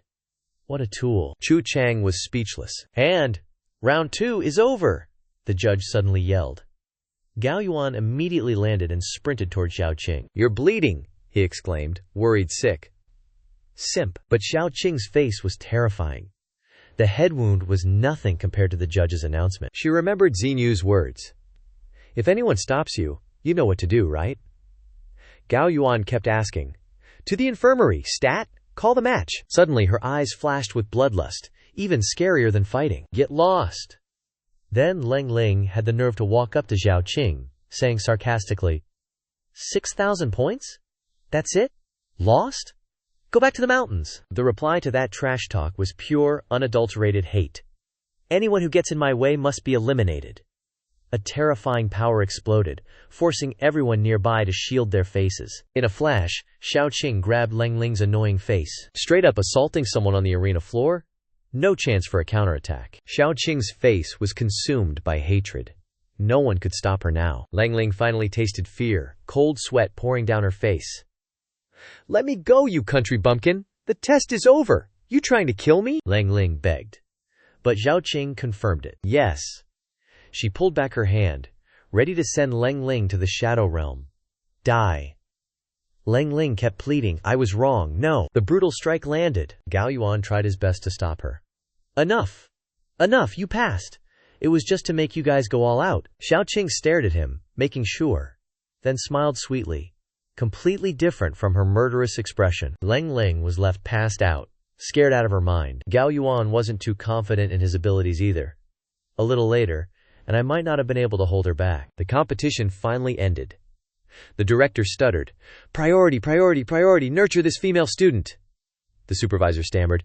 Yes. Xiao Qing stood silently in the arena, hair blowing in the wind. Meanwhile, elsewhere, Xiao Qing and Xinhu celebrated her awesome victory. He Linger became a famous genius, already rank 8 at a young age, a a top priority for the Superpower Research Institute, and the people of Dashan left their village for the city, moving on to the future. Time flew by, and winter arrived. The giant tree was covered in snow, while Yuziyu kept evolving its branches. But the danger didn't stop. Because of winter, the smell of slaughter and blood spread through the cave again. Below the Spirit Stone mine lay piles of corpses. This was the northwest area. Special Forces soldiers in protective gear patrolled, one saying, "So many sacrifices, but we finally got this Spirit Stone." Another added, "It's finally over." Suddenly, something caught everyone's attention. A strange purple creature with legs growing out of its body. Someone recognized it. A silver centipede. The centipede's eyes flashed coldly. It narrowed its eyes, opened its mouth, and roared. At the same time, Yuziyu had strengthened all the branches, full of confidence. Almost peak rank 1. Just need to strengthen the other 8 branches to reach rank 2, Yuziyu analyzed. Once I hit rank 2, unless it's a nuke, they can't kill me. But evolving to rank 2 will cause a spirit energy wave. Humans will definitely find me. It looked up, complaining, "First time I've felt how scary humans are after becoming a mutated beast." Suddenly, He Xiaoqing appeared above, panicked. "Master, something big happened at the Superpower Research Institute." Yan Gaoyuan looked shocked. He ordered, "Team, go to the northwest area!" The spirit energy from the Spirit Stone mine leaked out and attracted a lot of mutated beasts. 2 people sat in front of a computer, quickly adjusting their headsets, diving into action. At the start, the rat and bird groups only had around 4,000 spirit energy. Then they saw the centipede on the screen, covered in eyes. Next, it showed a rank 2 mutated beast with 120,000 spirit energy. Yan Gaoyuan went pale, watching silently. Suddenly, some strangers appeared. An announcement. "Superpower team has arrived on site." They looked ahead at the centipede in a sea of fire, commenting, "Looks like this opponent isn't simple." Yuziyu looked at He Xiaoqing, shocked. "What? Humans found a spirit stone mine?" She frowned, explaining. "A natural spirit stone mine was discovered in the northwest area, so the research institute's dozens of spirit stones are in high demand." The person relaying the information is He Xiaoqing, rank 9. He Xiaoqing described the glowing purple stone. A spirit stone, containing a special ore with a large amount of spirit energy, can accelerate the strengthening of one's body, she continued. The discovery of the Spirit Stone will cause humans to evolve and pursue becoming superhumans in a short amount of time. Yuziyu frowned. It was annoyed by what humans had done. That's too sudden. Originally, after becoming rank 3 here, I could have taken on humans. But humans found a way to evolve other superhumans quickly. It growled. Damn humans, this situation has completely collapsed. He Xiaoqing wasn't happy either, hesitating. Not only that, but a rank 2 silver centipede suddenly appeared. The constant information made Yuziyu's eyes widen in anger. An image of the giant centipede blowing away dozens of people with a simple attack flashed in her mind. He Xiaoqing said in shock. Killed the garrison team, and more than half of the superpower team died. Yuziyu was filled with doubt. Killed a rank 2? That guy leveled up to rank 2 silently? Does he have the ability to hide his power? It yelled angrily. Where are the humans? Haven't they retaliated yet? He Xiaoqing quickly explained. The silver centipede appeared too suddenly. The Federation didn't have time to prepare. It's a disaster-level mutated beast on the continent. Everything she said was reasonable, so Yuziyu didn't know what to say, listening silently. Then it asked, Do you think I can fight it? He Xiaoqing replied, Hard to say. According to the humans' calculations, the silver centipede has over 120,000 spirit energy. Looking directly at Yuziyu, she said bluntly, And Master only has 16,000. A little depressed, Yuziyu said, I understand. Go back. Inform me if anything happens. He Xiaoqing seemed to want to say something, but chose to bow silently. Finally, with a slightly sad face, she replied clearly. At the Superpower Research Institute, a voice called out, Master. Still no reply. The guy kept going. Master. He finally turned his head around. Standing before him was none other than He Xiaoling. The master was puzzled. Xiaoling, why are you here? She approached, replying, I wanted to check out the northwest area, still focused on my own thing. He scolded, You brat, why are you meddling in this? Suddenly the master held up his finished product excitedly. If you're interested in the silver centipede, wait till I catch it and I'll take you. Hearing this, He Xiaoling covered her mouth, a little surprised. Catch it? But he took it for granted. Or did you think it could still act all high and mighty? Don't worry. That ore you wanted is ready. Still a bit doubtful, she asked. But why did that centipede suddenly appear? Wasn't it checked before? Without turning around, the master explained. 1. The silver killer has the ability to hide. Suddenly he turned around, eyes a little shifty. 2. The main problem is that it appeared on the ore. His strange behavior made He Xiaoling frown, her eyes seemingly trying to see through him. At the same time, on Yun Ziyu's side, a falcon suddenly appeared, squawking loudly. Not just one, but a flock of birds, one of which was dragging a huge creature below. Seeing this, Wu Ziyu panicked. WTF! These 8 dumb birds caught a queen ant. However, looking at the swarm of falcons coming, he switched to an excited attitude. But like this, no need to worry about evolution points anymore. His eyes narrowed, full of enjoyment. I'll gratefully accept it. Then, from the branches on Yu Ziyu's body, strange blue vines grew out. Suddenly, some foot appeared, and stomped on the feet of the queen ant, turned out to be a mutated red wolf, also known as the rank 8 crimson fox. At the same time, Yun Ziyu's face turned pale. Turns out he was about to level up. The system notified evolution points -882. He endured the pain, sweat dripping profusely. Time to strengthen the branches again. This time need to strengthen 8.5 roots. In order to resist a powerhouse like the silver centipede, the announcement sounded, "Do you want to strengthen the 8 major roots again? 800. Without hesitation, he seemed to be calling out, raising his hand urgently. Strengthen! Strengthen! Suddenly, Yu Ziyu seemed to sense something strange. Then a huge force radiated from his body, the aura red all over the sky. The roots that were red before immediately turned black as soon as they touched the ground.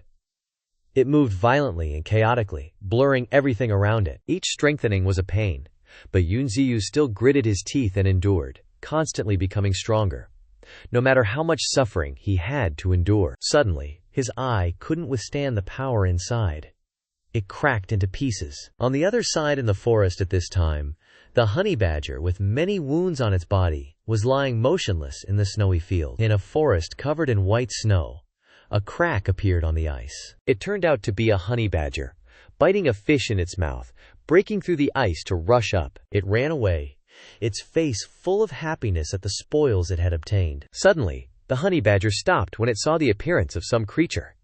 It turned out to be a flock of weasels, each with a hungry stomach screaming. The honey badger, preparing to enjoy the spoils, had to stop, a little hesitant. Finally, it decided to share half of the fish with the flock of weasels, then sat down and enjoyed the other half happily. As soon as it finished eating, the weasel next to it gave the honey badger a small hazelnut.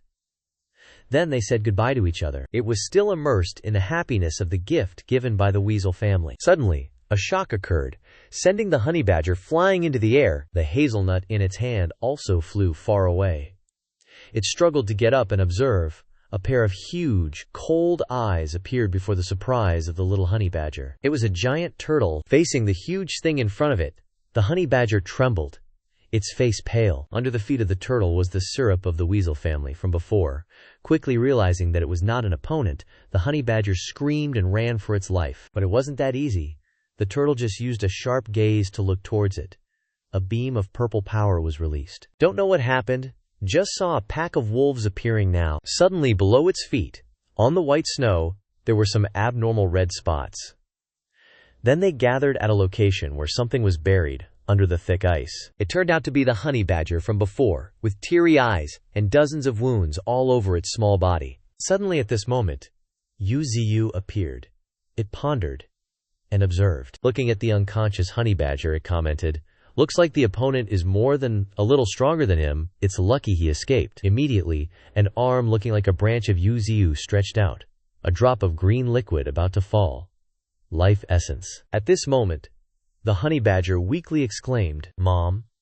Then it was released by Yun Ziyu into another dimension, going into the lake for a soak. Looking at these wolves, it ordered, "Feng Lang, take your brothers and find him here." Then notified the mutated red wolf next to him, Crimson Fox, You go too, Yunziyu said sternly in a cold voice. Find that guy and deal with him. Looking at the injured honey badger soaked in the lake, it said calmly, being able to not be detected by me in the fog and injuring honey badger is definitely not weak. Can't let him grow to the point of threatening me. Suddenly, He Xiaoqing appeared from somewhere. She interjected, I'll go too. Yu Ziyu startled and asked, When did you get back? He Xiaoqing replied quickly, I want to tell the master news of the spirit stone. The spirit stone has the effect of isolating spirit energy. Hearing these words, Yunziyu felt confused. Spirit stone, isolate spirit energy. So the matter of this silver killer is now clear. He Xiaoqing clenched her fist confidently. Master, how about you wait a little longer? After a while, I'll have a portion of the spirit stone. By then, but Yunziyu interrupted and refused. No. Your resources are probably not important to me. Thinking about what he would become, he continued. Once I break through to the transcendent third stage, definitely not 2 spirit stones can isolate it. At this time, He Xiaoqing lowered her head. Her brows furrowed as if considering something. That's right. Once the master advances, he will definitely rise rapidly to the sky. By then, he won't be able to hide it. Not noticing anything unusual, Yunziyu still reassured her. Don't worry. The matter of the spirit ore can be found slowly. Our aliens are the most sensitive to spirit energy. Like the spirit river underground can be found by me, let alone immediately grasp the key point, she repeated. Let alone what? Yu Ziyu looked directly at her. Then he growled, uttering each word. The spirit river underground. A deafening scream from He Xiaoqing startled the nearby creatures. FCK me, why didn't I think of the underground spiritual river? Master! Master! At this moment, Yu Ziyu began to speculate. Where does the spiritual energy contained in the underground river come from? Then, as if predicting a location, an image of a place with tons of purple stones appeared. Spirit stone ore. Yu Ziyu narrowed his eyes, slightly afraid of what he was about to face. The opponent was probably able to avoid my detection by relying on spiritual power. If that's the case, the opponent's strength is definitely much stronger than the battle-axe serpent. After a moment of deliberation, he announced, Plan change! No more revenge! If you guys go, you'll just get killed instead. He Xiaoqing didn't fully understand his intentions, and confirmed. Master, do you mean the opponent who injured Ping Tu Ge wanted to get the spirit stone ore? If that's really the case, then nothing can be hidden from you anymore. Unsure about this, Yu Muzingyu just gave orders. He needed to confirm a few things first. Now, split into 3 groups. He began assigning tasks. Chi Hu, Feng Lang, go to the battlefield to see what's up. See if you can find the dude's scent. Then it was the turn of the 2 birds in the sky. A day. Call the bros back for patrol. You guys and Bai. He investigates suspicious places from the air. Caves, cracks, even waterfalls. Check everything. While raising his roots deeply embedded in the ground, he assigned the last task. Qingshare, follow the cave I opened. Investigate the upper reaches of the river. She decisively replied, Understood. But Yu Ziyu didn't forget to remind her. Remember, no matter what happens, report back here first. Absolutely no head-on conflicts with the enemy. An announcement rang out, causing the wolves to rush forward. Go! The white storks were no exception, darting off in another direction. Finally, He Xiaoqing plunged straight into the sinkhole. At the same time, Yu Ziyu looked up to the sky and prayed. Please, my hunch better be right. Over on this side, He Xiaoqing suddenly stopped. An unexpected scene appeared before her eyes, and she exclaimed, I didn't expect Master's roots to be spread all over the underground cave. But without lingering for long, He Xiaoqing shot off, following the river. Above, where ice and snow covered the sky, the mutated red wolf was approaching. Not only him, but below were wind wolves following as well. He Xiaoqing flew higher to observe, and she seemed to realize something, suddenly stopping. It turned out this place contained tons of spirit stones. She exclaimed. As Master said, spirit stones are everywhere here. Didn't expect to find it so fast. Suddenly, a deafening roar echoed out. Its destructive power was so strong that she had to shield her face with her hands. The spiritual power emitted by this roar is too terrifying, even stronger than the pressure from Master. Deep inside the cave, a tortoise slowly emerged. It attentively observed the front. Turns out, this was where He Xiaoqing was hiding. She peeked her head out to observe. also recognizing it in front of her. It's the African rock tortoise. It was the one who injured Ping Tu-ge. Seeing the tortoise with its murderous eyes, she still felt lucky. The spiritual power of the formation is spreading too powerfully. Glad I discovered it early. Otherwise, who knows what kind of monster it would become if given more time. Looking into the distance, on a spirit stone, a flower was growing from it. Xiao Qing was surprised. That's a plant growing on the ore? Turns out it's bloodgrass, a symbiotic organism of spirit stone ore, and when paired with the rock tortoise, it's a treasure for advancement. Xiao Qing still hid behind a boulder, carefully calculating, unaware that something was attacking from behind. This spirit grass must have a big effect on Master. Otherwise, that tortoise wouldn't be protecting it like that. With just one move, the tortoise smashed the pillar where He Xiaoqing was standing. Luckily, she managed to jump up and dodge. As He Xiaoqing dodged, her head was full of questions. Why can it still see me? Is it because it has reached Transcendent Stage 1? At the same time, on Yu Ziyu's side, he was pulling his massive roots up high. Suddenly, Yu Ziyu paused, as if realizing something. Looks like Xiaoqing pissed off that giant beast. Then he discovered a flaw in the loop. Where is Ping Tu-ge? On He Xiaoqing's side, she looked at the rock tortoise in front of her, realizing, could it be? Her eyes widened, as if waiting for something. Sure enough, the rock tortoise quickly charged forward. He Xiaoqing didn't stand still and take the hit. She flew up high, focusing her strength, strengthening her mind. He Xiaoqing enters Stage 9. Immediately after, a giant foot from the rock tortoise descended. Everything around it shattered. The attack was so strong that even the mutated red wolf and wind wolves could feel the aftershocks. A huge hole tore through the ice and snow, piercing straight from the ground and rising up. The rock tortoise burst out from it, charging straight towards her. He Xiaoqing, along with the red flower, shot off, calculating. Great, that way it'll come to Master. Not gonna let you get away with that. It still continuously charged. Suddenly, the front was a dead end, with a row of wooden fences. He Xiaoqing suddenly stopped, quickly retreating backwards. He Xiaoqing frowned, calculating. Crap, can't get through the spirit grass. It only wants to protect that spirit grass. She knew the rock tortoise's purpose, but still stubbornly persisted. What to do now? Master won't make it in time at this distance. If it escapes, it's over. Suddenly, a powerful golden light shot past He Xiaoqing, surprising her. In front of the rock tortoise, there was only dust, obscuring the surroundings. As if realizing something, it was startled, its eyes widening. Turns out the honey badger appeared, directly confronting the rock tortoise, its face darkening as it observed. At this moment, a huge hole appeared from He Xiaoqing's side, light shining through from it. She exclaimed in surprise. Huh? Ping Tu-ge! The honey badger landed safely, its forehead covered in reddish wounds. Opposite it was the rock tortoise, along with the spirit grass hovering in the air. Knowing its intentions, she shouted to stop it. Wait! How can your stage 6 strength penetrate a transcendent stage 1? But she realized it was no use. It couldn't hear her. Ignoring He Xiaoqing's warning, the honey badger's eyes widened, and it screamed. When it had gathered enough strength, it rushed forward like tearing wind, heading straight for the opponent. But the rock tortoise was a formidable opponent. It stomped hard on the ground with one foot, causing sharp thorns to rise from it. But that was no use. The honey badger still successfully dodged, heading straight in. Penetrating through those layers of protection, it assassinated the rock tortoise unexpectedly. A claw was ready to attack.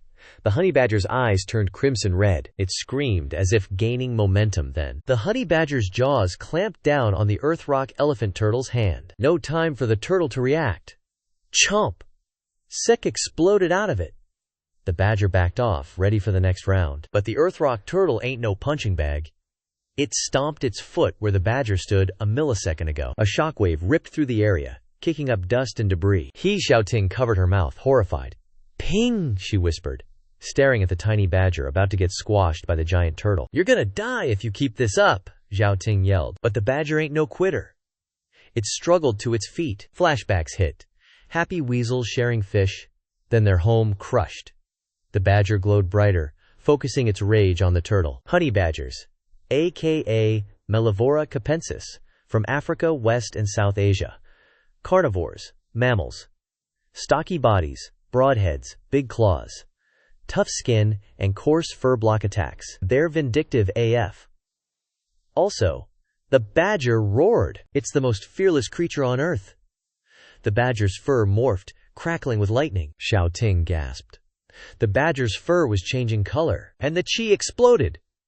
The badger radiated savage fury. A true battle beast awakened. A whirlwind of rage, crackling with lightning. It launched itself, hooking the turtle's jaw at a perfect 90-degree angle. Xiao Ting was stunned. The badger's head rang a little from that hit. The turtle snapped back and swiped.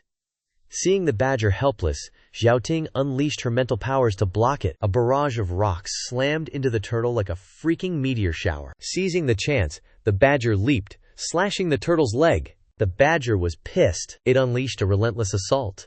Cuts flashed across the turtle's hide. Even Xiao Ting had to admit, damn. To pull off those moves, it studied the turtle's weaknesses.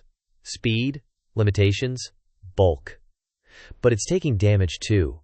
Can it win? Tier 7 versus Transcendent Tier 1 fight ain't over. The honey badger seemed to regain its strength. It began to jump up right at the weak spot on the neck. It approached the Earthrock turtle, emitting a strong blue-green thunderbolt. With just a small approach, the Earthrock was shocked by the lightning and cried out in pain. It fell to the ground, its heavy body. The honey badger stood far away, probing the opponent. Did it just fall completely? At this time, Xiao Ting cheered. 1. Seeing that the Earthrock did not move, the honey badger lowered his eyes, somewhat relieved. It seems that it did not stop there. Suddenly a sky-high blow to the honey badger that made it unable to dodge. With a small first order, a single blow was enough to send it half a forest away. The attack just now was from Earthrock. It recovered quickly in just a moment. The honey badger did not pay attention to it. Ping Tu was in pain and coughed up blood. Xiao Ting rushed to see the situation worriedly. Ping Tu did not let the honey badger rest. Earthrock immediately unleashed another kick. Hit by 2 consecutive painful blows, the honey badger fell backwards without the strength to resist. To completely finish off Ping Tu, Earthrock quickly raised his claws, preparing to end this battle. Xiao Ting saw this and stopped it. Stop! Then threw huge clods of earth and stone at his head. At this point, it began to feel blood boiling when someone interfered. His eyes began to turn to Xiao Ting. It roared angrily in a thunderous voice. Unable to bear the headache sound, she was thrown far away. To analyze honey badger, in terms of combat, it has never been lazy, constantly challenging opponents stronger than itself, thereby evolving. Remembering his old matches, all with first graders who were much larger than him in body, but he was still so arrogant, not afraid of the opponent's strength, not afraid of death, not afraid of failure, giving it his all. It used all its strength in the end. It was like a moth flying up. It realized that it would be very painful, but Lungmat was unwilling, because it could not take revenge. In order to make Ping Tu extremely painful, its cerebrum completely lost its thoughts at this time, and its whole body was blood. A small creature facing the large animal went towards the Earthrock elephant turtle. It was preparing to use death to protect its dignity. Tears streamed down his face. He had determined his outcome and raised his claws and rushed towards the monster. A moment like preparing to face each other between the 2 grades. At this time, Xiao Ting shouted loudly with a worried expression, "Dodge quickly!" Suddenly, a wooden pillar came up and struck the Earthrock on the head with a fatal blow. Then a wooden arch appeared, towering to block the Earthrock. The arch opened a small gap, and the honey badger floated blankly in space. Don't understand what just happened? Is you ZU. In that earthen arch, flexible wooden cords flickered through the cracks of light outside. The wooden rope immediately wrapped around the honey badger. He was rescued in the last moment, and fell on the body of the rope. Xiao Ting immediately appeared. The owner's branches have finally caught up. Yu Ziyu's wooden rope stood in front of the Earthrock, and suddenly the Earthrock that had been so big, just now became small and somewhat timid. Ziyu calls out, "Xiao Qing, can you hear me? Transmit my consciousness over there." Xiao Qing quickly picks up the signal. "Yes!" Her hand touches her master's wooden vines, wondering, "Master wants to deal with this personally?" This seems to be someone's deeper consciousness. Their eyes are gradually dimming. Currently, Tu Yan is seemingly being devoured by Ziyu. Yu Ziyu and He Xiaoqing's gaze of fury after the incident with the honey badger. Is it even worth forgiving? The 2 sides are intensely facing off. Yu Ziyu, He Xiaoqing, honey badger, and Tu Yan Xiangqui. Zigyu is surprised. As expected, my guess was correct. It's analyzing a mutated elemental beast opponent. This Tu Yan is incredibly cunning, secretly evolving with the spirit ore. Concealing its aura, the system UI pops up, displaying its info and stats. THANH, Transcendent Stage 1, Special Ability, Earth Tremor, shaking the earth into countless rock fragments. Suddenly, a weak cry draws the master's attention. It's the honey badger, clutching its head, trembling as it looks at its master. Seeing this, ZU immediately praises it, leaving it stunned. You're amazing, fighting a stage 1 opponent until now. ZU assesses the honey badger's condition. Heavily injured like this, but fighting with its life, it seems it must have put you through some pain. Understanding the honey badger's feelings, ZU comforts it. You can rest now. Its eyes suddenly flare with anger. ZU continues. Leave the rest to me. Understanding the feeling of desperate, life-risking pain, it is even more moved, and tears stream down its face, telling itself, calm down. Not letting ZU make the first move, the Tuyan starts to act. Seeing this, He Xiaoqing immediately reminds, Master, Tuyanshankui's defense is extremely high. Absolutely do not fight it head-on. Ignoring her words, its wooden vines coil, preparing to attack. ZU says, pierce it. In an instant, one of the white tusks on the Tuyan's shoulders shatters. The attack surprises everyone with its speed. ZU, surrounded by the Earth Dome, contemplates. Bringing Ben Tugay along makes things difficult. Then he eats the honey badger, catching it off guard. I'm leaving it to you. Out of nowhere, a red wolf appears, catching the little honey badger on its back. The honey badger is also surprised, but doesn't dare to question it, only knowing to hug its arm and follow the red wolf. Seeing its prey getting away, the Tuyan roars and immediately chases after them. The Tuyan furiously slams into the rocky ground, summoning sharp spikes from the earth to pressure them, instantly attacking ZU. But it's not easy to get close to the master. The wooden vines swing, deflecting the sharp points of rock it creates. But the tragedy doesn't stop there for Tuyan. The wooden vines coil around it and tighten. It is suddenly lifted lightly into the air. With intuition and experience, ZU quickly determines its energy signature. An earth attribute like you must leave the ground. ZU continues, his voice even, but his eyes are ice cold. From where a wooden vines comes forward, unless it's a turtle waiting to be butchered. Each strand of wooden vines becomes a stab into the Tuyan, causing it great pain. At this time, the honey badger has climbed down and is running alongside the red wolf, no longer clinging to its arm like before. ZU gathers power, forming the wooden vines into a wooden scythe. A flash of spirit energy appears as he prepares to attack. A final strike, War Talisman Chief Serpent Fist. The turtle is immediately hit, its entire body violently shaking, as if undergoing immense pressure inside. The resounding blow sends it flying through the Earth Dome. The Tuyan's massive body rolls through the dust, skidding halfway across the forest before stopping. It lies sprawled on the rocky ground, the system UI appearing. Killed Tuyanshanggui, plus 8000 evolution points. The honey badger appears, as if from nowhere right in front of where the opponent collapsed. In those still resolute eyes lies a moment of contemplation, as it looks at the corpse its master just defeated. Amidst the devastated land, the dome is torn apart. The giant turtle lies on its back with 2 broken tusks. Before the dust even settles, iron ores appear, as a reward from the heavens for the victor. Seeing this, ZU is excited and happily exclaims. It starts goofily running around the iron ores, asserting ownership. So many iron ores! These so many iron ores, they're all mine! Then, He Xiaoqing gives it a precious plant carefully wrapped in a red aura. This is a spirit herb that will benefit the master. I spent a lot of spirit energy to get it from the Tuyanshanggui. ZU is even more excited, exclaiming, awesome! This harvest is so rich! While the purple light hasn't faded, the 2 master and disciple are already wielding hoes, eagerly searching for treasure among the iron ores. ZU shouts, alright, let's start digging, move everything away. ZU doesn't waste any time. And in order to move more spirit stones, ZU opens a cave under the branches for the animals to move back. Spirit creatures line up, dragging huge bags of iron ore back. The fastest are Chi Hu and the 4-headed Feng Lang, relying on the tree's net to pull spirit stones back. Enhe, Xiaoqing, and Chi Hu can cultivate using the spirit stones in the cave. Underneath the ground, where the giant tree roots are deeply embedded, a mystical cave dome forms. casting a purple glow from the spirit stones across the stone floor. LIEU takes advantage of this time to expand it into 10 smaller caves. Achieving each step according to plan, it feels the progress is ripe, saying, "Good, it's time to advance." The harvested purple ores are rising, shining brightly. LIEU carefully considers.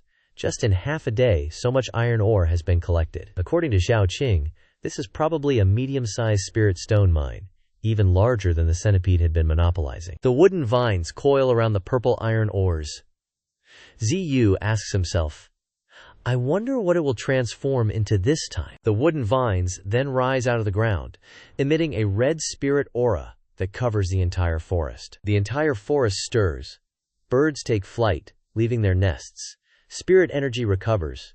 Normal birds basically migrate south, but those mutated flying birds, because they can withstand the cold, stay here. This is probably the most regrettable decision of their lives. Before they can get far, the birds are destroyed by Ziyun's wooden vines. It's not just those that soar in the sky. Even the myriad beasts in the forest can't escape it, all being wrapped and having their spirit energy sucked by Ziyu. Its seeds begin to gradually absorb. It's becoming more and more powerful, gracefully sprouting across the ground and twisting upwards. In an instant, the forest gully is flooded with airborne Ji Mu, lingering in the air like silk. Ziyu's color has changed. It's no longer the same deep purple, now it's turned teal. In that short time, it has completely evolved to a new stage. Ziyu holds up a mirror to look at its new appearance. The color of its body has changed, and its eyes have become fierce. As expected, paint increases the damage, especially white paint. But it doesn't care. Appearance doesn't matter. It demands the system open the attribute control panel. The system UI pops up, detailing Zidu's stats. Mutated willow tree, lifespan 1.2500 years, 13, 432 passive evolution points. 1. Absorb sunlight daily, gain 1 evolution point per day. 2. Kill other creatures for evolution points, based on the creature's strength. Innate talent. Terrifyingly OP plant regeneration, insane regen, even if damaged, can regenerate, and can be upgraded. Next. Analyzing Zidu's tree stats. Mutated branches 50-50 hardness, as strong as steel cable, can freely secrete deadly toxins, use life essence to recover any time. No evolution point cost. LV2, mutated roots 9/9, over 1,000 meters long. Speed and strength are already peak. Rank 1. Can use tree roots to turn enemies into nutrients. LV2. Finally, life essence in the body creates spirit liquid, can accelerate species evolution, heal wounds, dense fog cover, emits a dense fog within a few kilometers, shrouding itself in dense fog. LV2, causing illusions. The dense fog and branches have a sedative effect, can be used to charm sentient beings. LV2, manipulate earth elements, absorbed large amounts of earth attribute spirit stones, hunted earth rock tortoise, gained earth manipulation. LV1. Hearing this, Zidu screams, "What? Earth manipulation is because I killed the earth rock tortoise? Because I absorbed it when I evolved?" Realizing something, he starts smirking. Then the ground around him trembles. Clods of earth and rocks erupt like the earth rock tortoise's attack. Zidu narrows his eyes. So that power is mine now. After witnessing everything he just caused, he sighs. Now I understand why people call those who enter rank 2 a disaster. Zidu measures his power, but the range of the earth element is only 100 meters. If he levels up, it might get stronger. Below, Zidu's wooden vines are still stuck in the rocky soil. He can't pull his roots out, but if he can manipulate the earth, there's hope to move freely. Zidu's lip curls up. Lightning gathers around him, forming a dark purple aura, his voice full of arrogance. Innate talent strengthens with biological evolution. Last time he didn't have enough evolution points. But this time the system upgrades the innate talent. The system UI shows the changes. Direction of innate talent evolution. Enhance regeneration speed.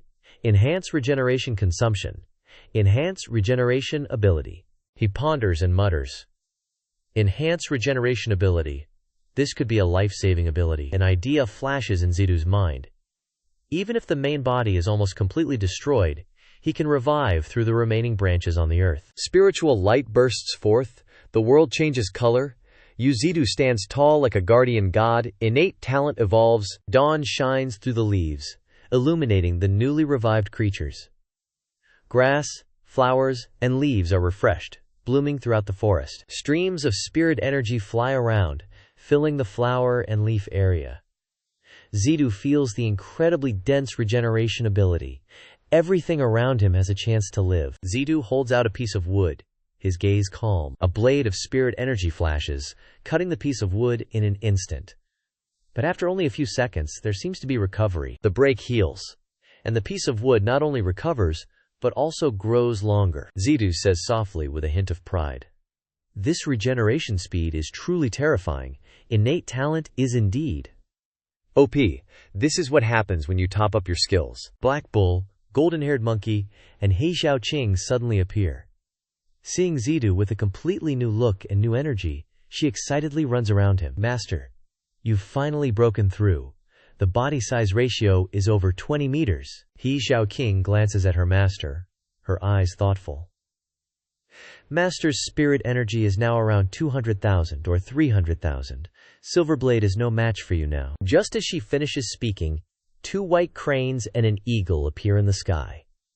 Xiaoqing exclaims, "Ah, you're back. Why are there only 2 of you?" Seeing this, she cries out more and more urgently, signaling an omen to her master. They say they've discovered suspicious targets, so they rushed back from 800 miles away to report. After hearing Xiaoqing's words, Zidu narrows his eyes slightly. He seems to understand something in his heart. Oh, so that's it. Then Zidu orders them. Everything's resolved. Go back. Black Bull looks up at his master, grumbling as if wanting to express something. A small flower grows on Zidu's head. That's what Black Bull wants. You want this? The system UI shows the origin of the flower. Earth element rock flower, a rare spirit flower containing precious life essence.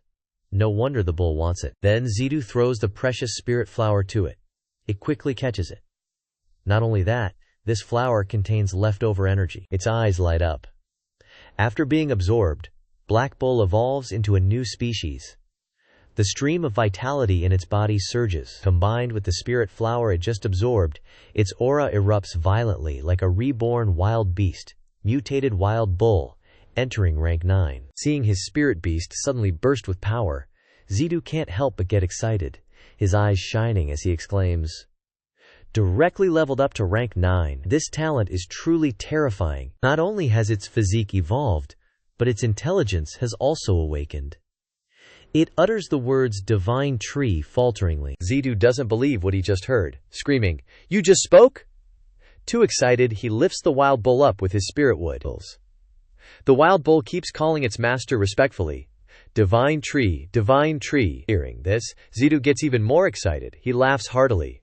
Haha, after entering rank 9, it can open its divine sense? A light flashes in his eyes. He seems to realize something. Ninetails is still stuck at rank 8. It might reach rank 9 soon. As long as we nurture them well, in the future they can open their divine sense. We'll get stronger and stronger. Doing as Zidu vaguely suspected, the spirit beasts quickly harvest ore. For the next period, Zidu constantly expands his cave dwelling. Scarlet Fox, Spirit Monkey, Green Wolf, and other creatures constantly transport ore. Not long after, Xiaoqing returns to Xiaoling's body. Returning to her old body, Xiaoling immediately immerses herself in the laboratory, experimenting on her own strength. This superpower research institute. Xiaoling seriously focuses on training and feeling the body and spirit merging perfectly, the fire attribute from the flesh and the mental power from the spirit body. The door is pulled open to the side, only pale green light reflecting from the bubbling liquid containers. The sound of footsteps echoes softly. The mentor immediately recognizes. "Xiaoling, you're back?" she replies. "Mentor, is there something you wanted to see me about?" In the dimly lit room, he calmly looks at the creature in the container, as if admiring a masterpiece. Introducing it to Xiaoling, this is a hybrid between wolf and human genes, a completely new life form. A honey badger sits on a tall tree, looking at the world. It recalls past events. Tears stream down its face. The honey badger looks at the world and laments that wanderers are always lonely. Before long, it gets its ass beat red. Lazy again, going to catch fish again, aren't you going to work? Both of its butt cheeks turn red. Everyone who sees it is depressed. Meanwhile, the mentor and He Xiaoling are carefully looking at the test tube inside.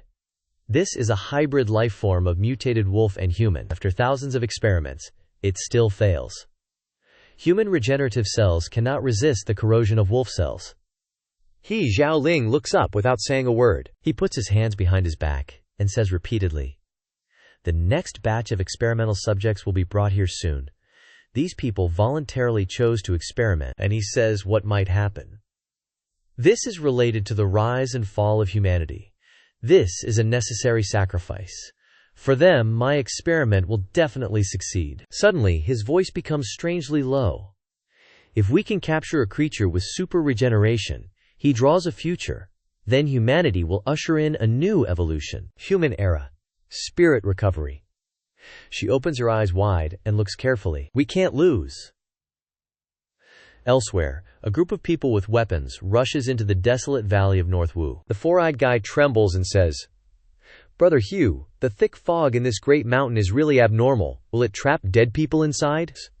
Su Hu replies indifferently, "That was before, now we have Tianqin. It's not difficult to go deep inside. And the group can't be without one person, Tianqin, a rank awakener, awakened talent, female intuition." The four-eyed guy pushes up his glasses, smiling slyly. "That's right, Tianqin's chest bounces continuously, very elastic." Qing Gang from the group chimed in. "This time, the requirements aren't high. Just grab some spirit herbs and conveniently kill a few mutated wild beasts." Leng Feng, didn't you end up killing a few mutated beasts anyway? Those rich guys are paying enough to last you a lifetime. Leng Feng just nonchalantly replied, "Not interested." Just then, Tianqin exclaimed in shock. "Something's coming." An eerie black mist covered everything, revealing only two monstrous eyes. A mutated creature rushed out, roaring. The four-eyed guy was so scared his eyes bugged out. Qing Gang immediately grabbed it, pierced through it, and tossed the corpse aside. A small, level 1 mutated boar. Worthless. Tianqin, standing beside him, grumbled. "Have you groped enough?" Only now did he realize what he was doing. Sorry. While walking, Su Hu analyzed. "We're just scouting Dashan this time. Although this is a deserted area, it's only because this fog is spreading and frightening people. If there really were powerful mutated beasts, the army would already be here." Then Tianqin's face turned pale, her complexion worsening, and she shouted, "Something's wrong. I have a bad feeling."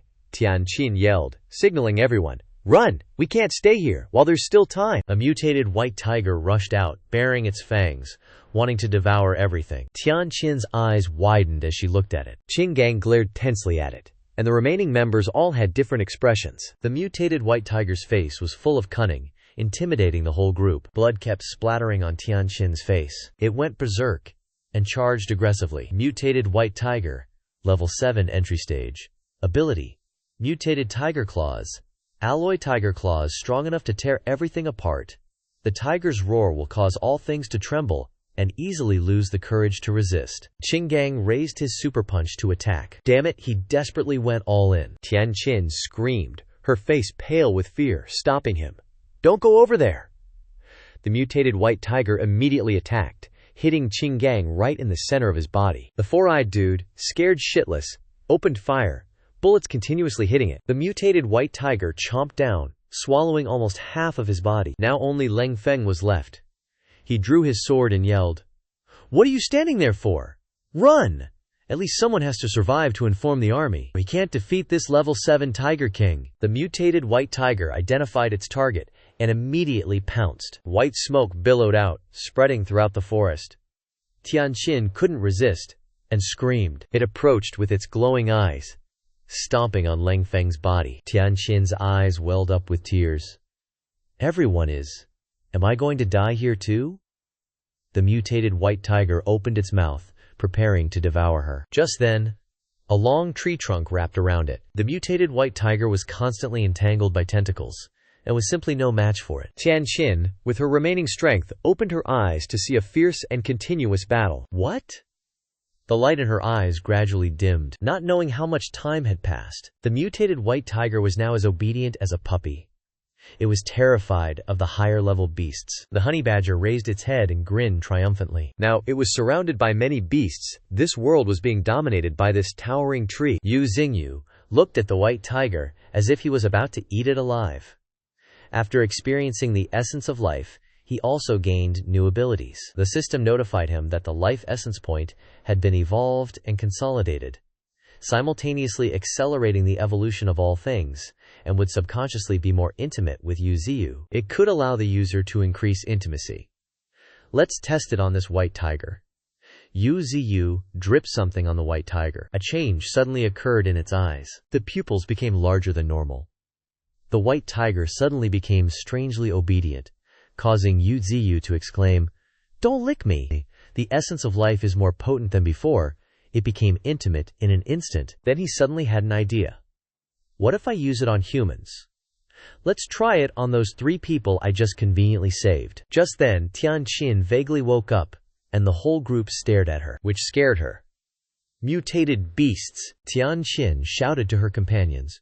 Wake up, you two! But the 2 were half awake, spouting nonsense. Call me Big Brother. I don't want to break up. Don't leave me. Tianqin was entangled by Yu Ziyu, tears welling up in her eyes. I'm screwed. Am I really going to die here? In this place, there exists a tree demon. It began to raise its tentacle, and now she gradually sobered up. The tentacle slowly approached her. What did it want to do? This tree. Unless... Tianqin screamed, "No!" But Yu Ziyu, like he did with the white tiger, dripped a drop of substance on her. Tianqin's whole body was like it was being electrocuted. Everything was destroyed. Yu Ziyu was a little dazed, filled with question marks. She sighed dejectedly. This world is being dominated by this towering tree. The sky, the earth, the beasts, the birds, everything, Tianqin uttered grimly, is controlled by the great tree, and will later become the tree demon's territory. Yu Ziyu's face froze upon hearing that. Then it gently asked her what her ability was. When you're free, teach it to my pets. Tianqin snapped, shouting loudly, What? You think I'm a slave? But the look in her eyes changed. Tianqin obediently complied. Yep. Yu Ziyu grinned like a maniac. As expected, it works. This attitude changed so fast. Clearly, this life essence is the real deal. He started issuing commands. Call me handsome. Tianqin called him handsome, and he gleefully ordered, Praise me. She did exactly as told, so damn easy, until he issued an even more outrageous order. Take off your clothes. Take them all off. Tianqin didn't utter a single word. She trembled and whispered, Ah, I can't. Tianqin knelt down and cried, You scoundrel! Yu Ziyu understood. It seems she's not completely obedient, still has some autonomy, but why is it so difficult? Readers want to see her naked, damn it! Lazy artist. He dripped the essence into the others. These 2 ranged from Lengfeng to Qinggang, hoping these guys could teach and instill human knowledge into them. He originally relied on Qing Xingouer, but time is limited after all. Yu Ziyu began building houses. Might as well let these people handle it. First, build them houses. They might be lucky enough to have some value. Teaching is something one person can do. Instead of bothering Qingvuor, simple houses were quickly formed. Yu Ziyu let her down. Go, it's your new home. Yu Ziyu's territory map appeared, a cave in the underground. Where people live, Yu Ziyu had it all planned out. The chores are done. Time for the big stuff. Not just to escape the limitations of the land, but also to become an existence, like Liu Shen. If it were normal times, I wouldn't even dare to hope for this. Therefore, I must ride this wave, battle intent rising. And there's a truth. Because it's the era of the supernatural, anything is possible. Yu Ziyu commanded, opening the stat panel. The system UI opened with a screen full of text. Mutated willow body. Lifespan 1.2, 25 points. Evolution 13, 432. Passive. Receive sunlight daily. Kill other creatures. Increase evolution points based on the creature's strength. Evolution points. 13, 432. A hypothesis was proposed. Breaking through to the second stage, gaining over 5,000 evolution points, slaying the earth rock elephant turtle to gain 8,000 evolution points, causing Yu Ziyu to lecture. Grade 1 Big Tree Entry, consolidate level 10 evolution points. Grade 2 Entry, upgrade 20 evolution points. Second stage entry creatures receive points. Each level increase can gain 10 evolution points, while supergrade entry is based on spiritual power to calculate evolution points, killing a life form with 80,000 spiritual power, gaining 8,000 evolution points. NGU-ZU immediately ordered. System, enhance Earth Element. Consume 1,000 evolution points to enhance Earth Element. Money gone in an instant, 1,000 points made him want to cry for minutes. After all, I'm only a second stage supergrade creature. Each evolution is very costly. NGU-ZU's territory constantly changed, and the creatures within became confused. He raised his voice and ordered, "Rise! Every place must have significant changes." NGU-ZU sighed. Much stronger than before, but the range is within 100 meters. The honey badger lost its grip for a moment and fell from the high cliff looking terrified. It fell so hard its butt hurt. NGU-ZU continued to order. System, enhance the Earth Element again. The system reported, consume 3,000 evolution points. Dozens of Earth pillars rose continuously. Even the honey badger's foothold rose a lot, then shot straight into the sky. The Earth elements were connected to each other. Each tree branch in my body was like the Earth rock elephant turtle's existence. Now it can crack the Earth, causing earthquakes. The restructuring of urban infrastructure is gradually completed. If all the roots could be used at the same time, it would be enough to overturn a 100-meter wave of earth and bury everything. But using such a large scale of spiritual power, a mysterious place was revealed in an instant, risking injury to the main body. When I completely control this land, then I can freely traverse this whole earth. NGU-ZU looked at the surrounding landscape. The honey badger cried in its heart for minutes. The debt of the previous life, paid off in this life. Then it burst into tears. A magnificent valley appeared before its eyes. On the other side of the border, another country on the continent, a man was observing the outside. A wave was coming. He widened his eyes and looked more closely. The wave was so big, like a tsunami crashing onto the shore. Just 1 second to engulf the entire city. A child was grabbing his mother's clothes. The tsunami. A giant fish smashed through the glass and rushed in. Not just one, but many. They began to treat humans as food. Run! The entire city was submerged. The most elite monster here is the supergrade, crimson octopus. Its eyes flashed. In the distance under the water, there was movement. A wagging tail surfaced. This beast is also very strong. Third stage supergrade, golden shimmering scales. Now the continent has become a colony of the sea, in a luxurious palace, unaffected. 5 hours later, another continent of the ocean, a pure white palace. An angry voice exclaimed, "What is the inspection department doing? Why is the team's response so slow?" Documents are piled up in the room. The number of deaths hasn't been tallied yet. More than half of Jinshan City has been destroyed. General Manager Apio's face was sullen and angry. He asked his subordinates, "Aaron, has the news of that mutated sea beast been confirmed yet?" Aaron calmly replied. She presented the facts. According to the results, this mutated sea beast is likely a large serpent-type ancestor. Preliminary estimates are that the body is about 100 meters long, weighing nearly 70,000 tons, and the lowest spiritual power index is 170,000. Aaron uttered a number that stunned everyone. The highest index is 250,000. His face was covered in sweat. Can the situation of that sea beast be confirmed now? She continued to report.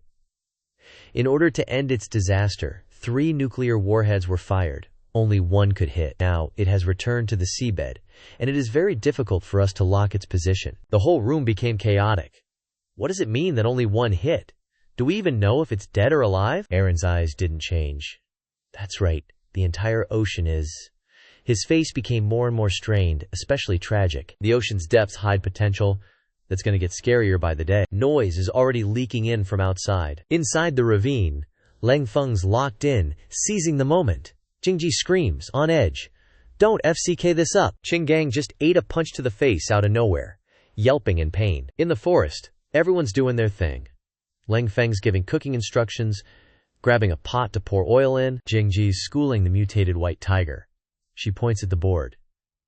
"Tiger is you, and Qinggang's getting bullied by that golden monkey. It stands on top of him like a champ, breathing heavy with pride. Lang Feng turns around, asking, "Where's the plate?" Black Pearl's got a plate balanced on its head, replying, "Here." He politely thanks it. Jingji's losing her SHT over the white tiger's unfocused goofing off. This character is read as 2. Why are you flipping it upside down? But it doesn't give a damn. Starts chasing butterflies. Jingji's so frustrated she's clutching her head, crying, "I'm going insane! This old tiger's dumber than other mutant beasts." Then, a plate of food appears with a voice. "Eat first." Jingji turns around, sees Qinggang's face all bruised, and freaks out.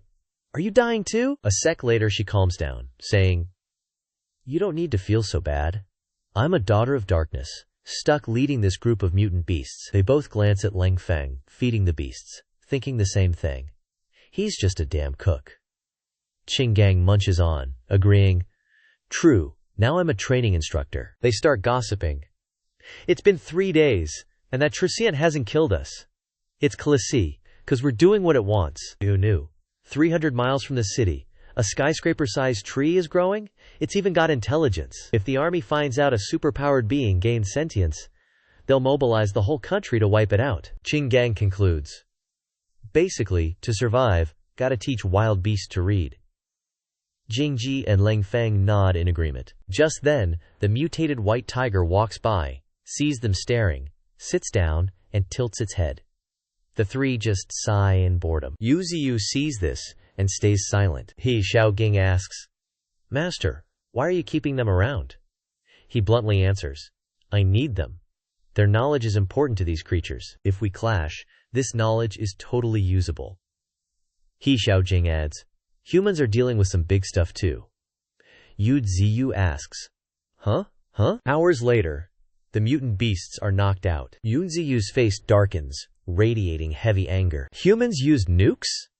He Xiaojing reports, 3 launched, only 1 hit, the other 2 went off course. He asks, "What happened?" She explains. The roar used sound pressure to disrupt the nuke's trajectory. The golden patterned manta opened its mouth and roared, throwing the nuke off course. He Xiaogang says seriously, "Even after taking a nuke head-on, it still escaped from the ocean depths." Yu Ziyu replies, "Humans are scary, but I'm not like that sea beast with the ocean to rely on. I have nowhere to run." He Xiaojing asks, "Master, did that sea beast die?" Yu Ziyu explains, "Nukes aren't just about the explosion's power, but the radiation. But now's the age of evolution. If sea creatures evolve radiation abilities, it's a dark harbinger for humanity." He calls her name and seriously lays out his plan. "Xiaoqing, we need to find stronger allies. We gotta hurry and build our underground kingdom." At the same time, under the sea, the golden patterned manta, with a massive hole in its body, lies deep on the seabed. Cut back to the forest. A vine shoots out of nowhere. It blasts forward. Vine wraps around a mutant beast. Another vine's got a wild boar in a death grip. The rabbit gets snatched by a vine too. All the beasts in the forest are being dragged to one spot. Yu Ziyu pulls them all into a pit, yelling, "Go!" Qinggang, Jingji, and Lang Feng are hiding in the bushes, whispering, "What are they doing? Is this some kind of team-building event? That train's probably trying to tame those wild beasts." Then Yu Ziyu's voice booms, "Crocodiles!" The crocodiles start to crawl up, but as soon as they look up, they see the mutated red wolf roaring ferociously. Yu Ziyu says, "Okay, don't scare them too much." Then he drops a green drop of water on a trembling boar. The green light reflects on the faces of the 3 spies. They all think, "He's just giving that to the wild beasts? What a waste." Seconds later, the wild boar transforms into a mutated boar, ranked stage 6. Awakened its innate talent. Armored hide, sharp bristles, blocking most physical attacks, devastating charge. Yu Ziyu satisfiedly comments, "Not bad." Awakened its innate talent. While it doesn't stand up to Black Pearl, Red Fox, and White Tiger, they're on par with Gold Armored Macaque and Honey Badger of Team 2. Later on the battlefield, they might be the 4 pillars. The next one to be blessed is the crocodile. As the drop lands, the croc lights up green, instantly growing to enormous size. Yu Ziyu's eyes widen in surprise. He Xiaojing yells out, "That's..." Her voice is unbelievable. "Ancient Emperor Croc." Yu Ziyu repeats Ancient Emperor Croc confused. He Xiaojing says, I saw its name in my professor's books, she continues nervously. A beast possessing ancestral regression. The most ferocious beast. The ancient Emperor Croc glances over, uttering a single word. Yo! Turns out it's a mutated red wolf that just landed, looking all badass as it struts forward. Yu's face darkens, saying with major gravitas. Oh really? Seems like you guys want to throw down. Quick as hell. Both the ancient Emperor Croc and the mutated red wolf are already baring their fangs at each other. The mutated red wolf and the ancient Emperor Croc clash, sending dust flying everywhere. The other mutated beasts, watching from the sidelines, are straight up intimidated by their power. The chill honey badger up in the tree is just casually munching on snacks, watching the fight go down. Below, the mutated red wolf is radiating intense energy, its eyes blazing as it roars, followed by some basic info. Scarlet Fox mutant, entry stage rank 9, innate fire control ability like a flamethrower, special ability, hypnotic gaze that sees through your soul, looking straight at it messes with your head, screws with your mental state. Leng Feng and his crew, lurking nearby, are hyped AF. It's about to go down. Time to see who's the strongest. The fight officially kicks off when the ancient Emperor Croc unleashes a sonic boom. But the mutated red wolf ain't no slouch, swiftly running across its opponent's tail and repeatedly slashing, chopping the tail into pieces. Seeing that move, Hashao King gasps. That's Airblade. Yu's confused. What? I didn't see anything. In a flash, the ancient Emperor Croc is faceplanting, while the mutated red wolf casually hops down. But out of nowhere, the ancient Emperor Croc snags the red wolf's leg in its jaws. The mutated red wolf's eyes widen in shock. The ancient Emperor Croc quickly lifts its foot off the ground, then spins the red wolf around like a freaking tornado. Next, the ancient Emperor Croc slams its opponent into the ground, sending dust everywhere. The air is so thick it can't see jack. But the ancient Emperor Croc still got its jaws wide open, ready to finish off the mutated red wolf. Yu and Hashao Qing are losing it, yelling anxiously, What? What? During the fight, the mutated red wolf spits out fire, the flames shooting straight into the ancient Emperor Croc's mouth, exploding with force.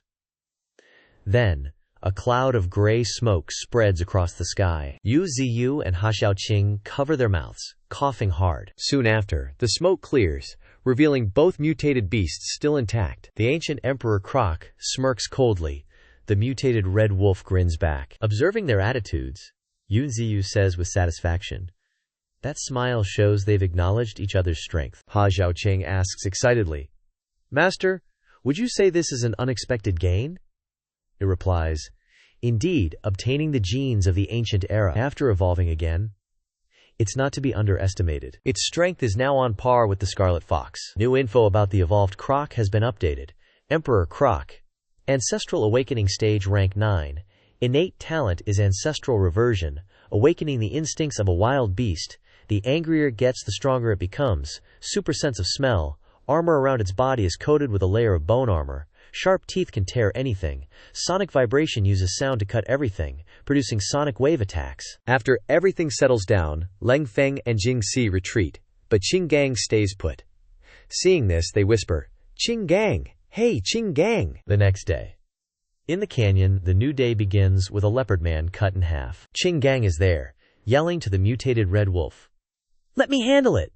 Since the creatures of the Bayou Canyon have increased, food is a problem. Luckily, humans are here, so the food supply is better assured. A few days later, Yu somehow snags some newborn mice and hands them to Leng Feng, crushing his dark soul. While handing them over, it specifically tells him to take good care of them, and the humans in these areas are doing a great job.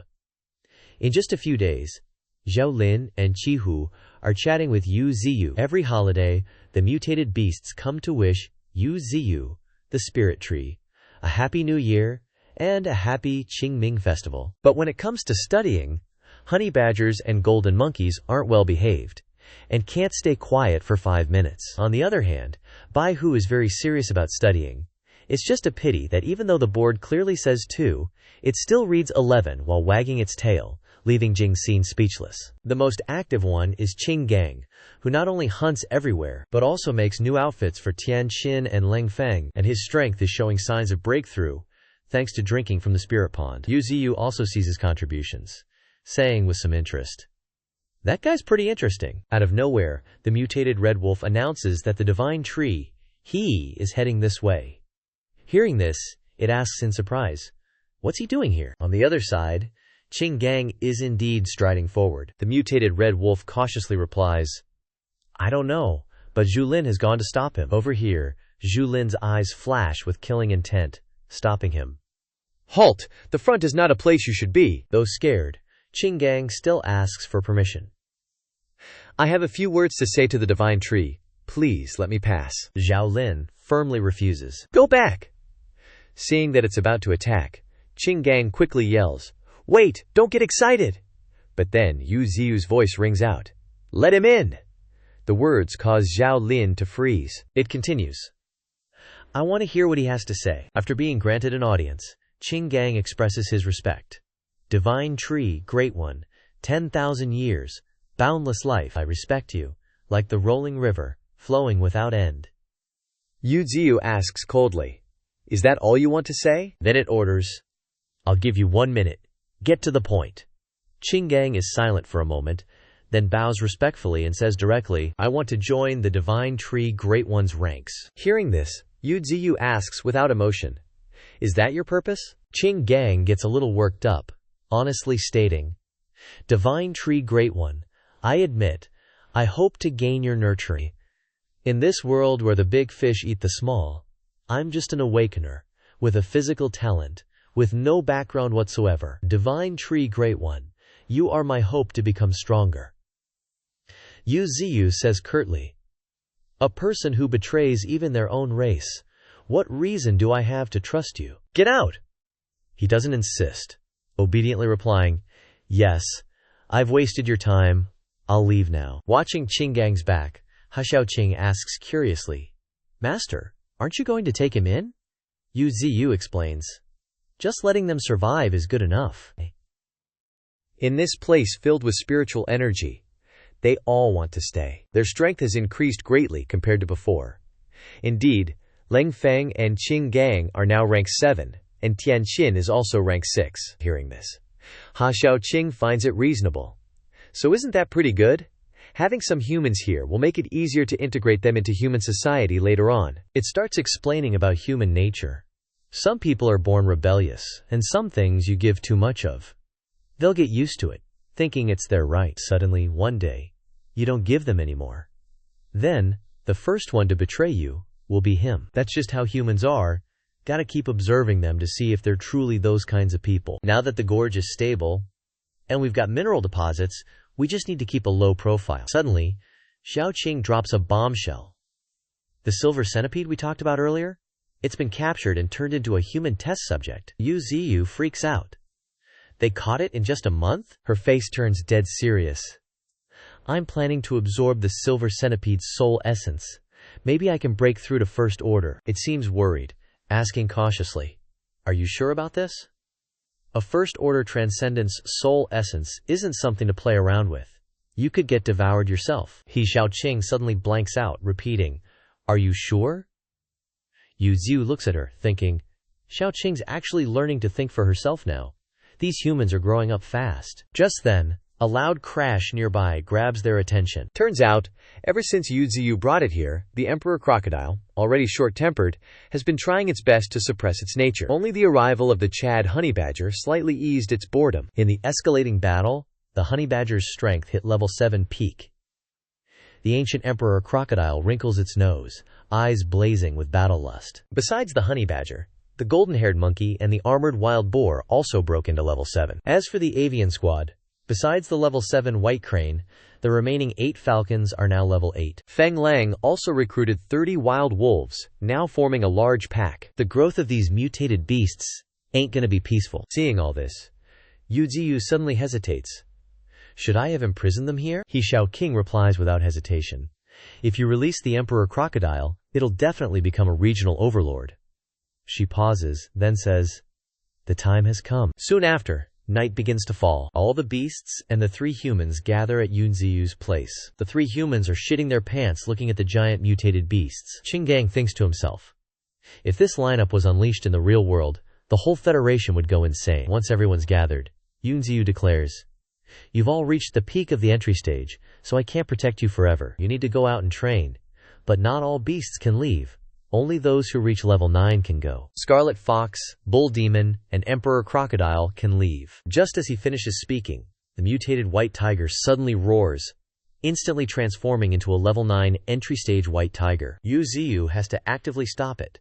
You're too dumb. You should stay here to avoid causing me a ton of trouble. The white tiger grins happily after hearing this. LIEU reminds it, I'm not praising you, idiot. Then he starts assigning ranks to each beast, starting with the Scarlet Fox. From now on, you'll be called Nine-Tailed, the big boss here. Nine-Tailed, level 9 entry stage. Innate talent. Fire control like a pyromaniac. Special ability. A mesmerizing gaze that can see through hearts. Direct eye contact causes mental confusion and panic. Zhugang, you're ranked 2nd. From now on, you'll be called Bull Demon. Bull Demon, level 9 entry stage. Innate talent. Terrifying weapon, ferocious and sharp enough to tear enemies apart. Special ability, the earth-shattering power of its snout. White Tiger, you're ranked 3rd. White Tiger, level 9 entry stage. Ability, mutated tiger claw.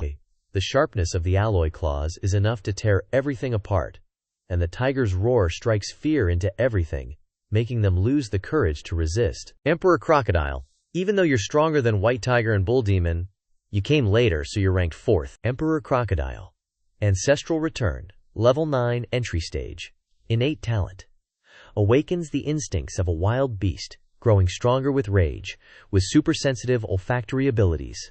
The armor around its body will be coated with a layer of bone armor, and its sharp teeth are enough to tear apart all sound waves. After finishing the naming, LIEU sets the rules. From now on, you'll be the 9 great demon beasts under my command. You're not allowed to go to human cities, but you can go anywhere else. At this time, Bull Demon speaks up. Master, I don't want to leave here. LIEU doesn't force it. If you don't want to go, stay. The Emperor Crocodile is also a little reluctant, calling out, Lord. LIEU turns to teach it one last time before leaving. Even though you're strong, you still can't take on 100 enemies by yourself. You understand what I mean, right? The Emperor Crocodile obediently replies repeatedly, Understand. Understood. All done. LIEU decisively shouts, Dismissed! Immediately, Nine-Tailed and Emperor Crocodile rush off together. Cut to inside an empty factory. He Xiaoling is standing in front of a huge silver centipede. She examines it carefully, thinking to herself, only the head is left after the body experiment, but it's still alive. He Xiaoling's face is emotionless, secretly marveling. The vitality of a second-order transcendent is indeed strong. Then she says, You probably understand, right? Instead of just barely surviving here, become my power, and then we can continue to live together. He Xiaoling said these 4 words very clearly, as if emphasizing it. Sure enough, the silver centipede immediately opens its eyes. He Xiaoling's face remains as cold as ever, but her eyes are incredibly determined, giving people a sense of trust. Nine-Tailed stands majestically on a rock, gazing up to the breezy sky. On this side, the Emperor Crocodile, Ancestral Return, jumps into the water. In another place, the girl is pointing at the board. This character is read as Tiger, but the white tiger draws a heart, making her click her tongue. What are you doing? Yet another place. In the cave, Honey Badger is enjoying the delicacies of the human world brought by the animal gang. It pauses while enjoying it because something is approaching it. A hand. That hand immediately grabs the honey badger's tail and pulls it away. The blue foxes all glare at the honey badger carrying away the loot. Suddenly, a whooshing wind blows, and a sonic boom accompanied by an explosion rings out, emanating from LIEU. Willow leaf flying daggers. A powerful attack is unleashed on the massive entity. LIEU's mouth opens wide, revealing a jade and a blue string inside. The power's too weak, and it's too slow from a distance. The tree-based scene bursts up. Close combat is okay, but it wastes too much stamina. So it continues with the enhanced willow leaf flying daggers. The system UI pops up with a message with 2 options. Enhanced to level 2 to 2,000 evolution points. He chooses without hesitation, OIS, points remaining, 6,432. Its tentacles are instantly enveloped in a powerful blue energy. Each chain moves flexibly, making LIEU exclaim in his heart, Good, let's try that again. The two sharpest tentacles emit a powerful stream of true Q, along with the menacing glare in its eyes. ZIGU quickly unleashes his power, unleashing his greatest moves. Wave after wave of power converged, continuously attacking that pitch-black entity. Its branches were breaking off, bit by bit. However, the entity instantly merged back together, its body gradually recovering. Zidu was getting frustrated, but also a bit intrigued. The power, quantity, and range of attacks had greatly increased, but it consumed too much stamina. The condition for use was to drain his own Colossus transformation spiritual power. It wasn't the correct way to use the branches at all. He excitedly shouted, "Open the system!" The system UI immediately displayed countless windows of ultimate moves with different levels. Zidu stared intently, thinking for a moment. Right now, all abilities except the main branch are upgraded to level 2. The main branch is my origin, so prioritize upgrading it. Thus, the system showed the upgrade cost, nearly 100,000 evolution points. He freaked out. WTF, is this a robbery? Zidu opened another window. Level 2 Mist Diffusion cost 6,000. He didn't hesitate to use this skill, causing the space here to emit intense white smoke, enhancing the mist diffusion. Green lines pierced through the foliage, shooting outwards. Mist diffusion already requires so many evolution points. If all 9 major branches evolve, wouldn't the evolution points for 50 branches cost my old life? But that also proves how powerful level 3 is. Wouldn't I be super OP later? From somewhere, a huge jaw roared ferociously like a wild beast. Tian Qin heard the earth-shattering sound and wondered, was that a dragon's roar? Leng Feng, standing behind, clicked his tongue and said, "What nonsense are you talking about?" Immediately afterward, before their eyes, was a confrontation between a white tiger and that beast. She struggled to keep herself from falling. "Why is there a white dragon here? What is Lord Divinetree doing?" He glared. "That's a Western dragon." The system UI displayed an alert. Level 3 Mist Control. The mist isn't just Zidu's eyes. It can also transform into anything he imagines. Zidu chuckled at his loot. "Wait till Xiaoqing comes back. I'll use this to scare her." But he thought of something, his face turning gloomy. "That's not right. I haven't seen Xiaoqing lately. Is it very busy on the human side?" Zidu suddenly noticed a light streaking past very quickly. "What's going on? My crotch is glowing." That light pierced through the dense branches and headed toward the centipede's egg sac. A glance revealed that everyone around was marveling as Xiaoqing broke through. Finally! Moreover, the purple centipede was around her. It seemed she was absorbing it at the Superhuman Research Institute and started breaking through. At the Superhuman Research Institute, a flash of true energy shot past like a meteor. Everyone here panicked. What's wrong with Xiaoling? Is she advancing? How is that possible? She was clearly sleeping just now. All eyes turned in one direction, toward a girl surrounded by immense energy. Is she unconscious? Can you advance even when unconscious? Does that mean sleeping works? A professor couldn't believe his eyes. Whether she's unconscious or sleeping, she's already advanced. Don't forget, old Zhao's son also advanced like this. Quickly, get the fire spirit stone, the best kind. The corner of her mouth twitched slightly. A light liquid gently flowed down, life essence. Both Xiaoling and Xiaoqing opened their eyes at the same time, but only Xiaoling had the golden stone sprinkled on her. Fire spirit stone. 2 lights of different colors quickly merged and then flowed downwards. At this moment, Xiaoqing's eyes gradually opened. From the silver centipede emerged a woman's body. It was her! Zidu was overjoyed and shouted, "Success!" On Xiaoling's side, everyone supported her. Successful quick deviation. Quickly, take her back to her room to rest. The professor was sweating bullets. Angao really brought back a powerful girl this time. She's already broken through to first stage in just half a year. Her future is definitely bright. He Xiaoling suddenly opened her mouth, making a strange but cute sound. At the same time, on Zidu's side, the majestic entity was quickly and completely destroyed. He saw He Xiaoqing constantly destroying it, and the rocks uncontrollably fell. Zidu urgently said, "Enough! No need to explain. You've ruined my place. I know your mental power is very strong," he roared violently. Xiaoqing turned around gracefully, surrounded by the white centipede. He kept his eyes on her, thinking. Not only did she break through, but she also turned the silver centipede into her Colossus transformation weapon. My knowledge of the bizarre has increased again. More importantly, Xiaoqing has also achieved Colossus transformation. She shrunk the silver centipede, and it happily wrapped around He Xiaoqing's arm. Little master, protecting you. Seeing this, Zidu praised wholeheartedly. Even more adorable. He chuckled a few times and said, Wait, I'll show you something too. He Xiaoqing looked surprised. She heard a loud sound and reacted reflexively, just in time to catch a tornado approaching. More precisely, when the tornado dissipated, two creatures, a dragon and a horn, appeared. He Xiaoqing was happy to see this. This new ability is truly interesting. The objects transformed by the mist also have destructive power. Perhaps the pressure formed by the water content in the air produces destructive power. But the attack power is only the strength of a mid-rank mutated beast. Yuzidu looked up at them and said, but they aren't afraid of any physical attacks. Plus, they're next to the big tree. A terrifying power from above touched the ground below. He looked up with shining eyes, his tone serious. Use the mist to envelop the branches, making others misunderstand that new creatures are being born. Even if it's weak, it's only the strength of a second-stage transcendent. Having this unpredictable beast transformation, plus causing illusions, can make it as realistic as possible. He laughed heartily, laughing joyfully. How is it? Admiring me yet? Xiaoqing suddenly interrupted. I thought it was something interesting. Is that all? She snapped her fingers, and the creatures created by the mist immediately dissipated into smoke. This is completely useless to my mental system. Yuzidu was dumbfounded.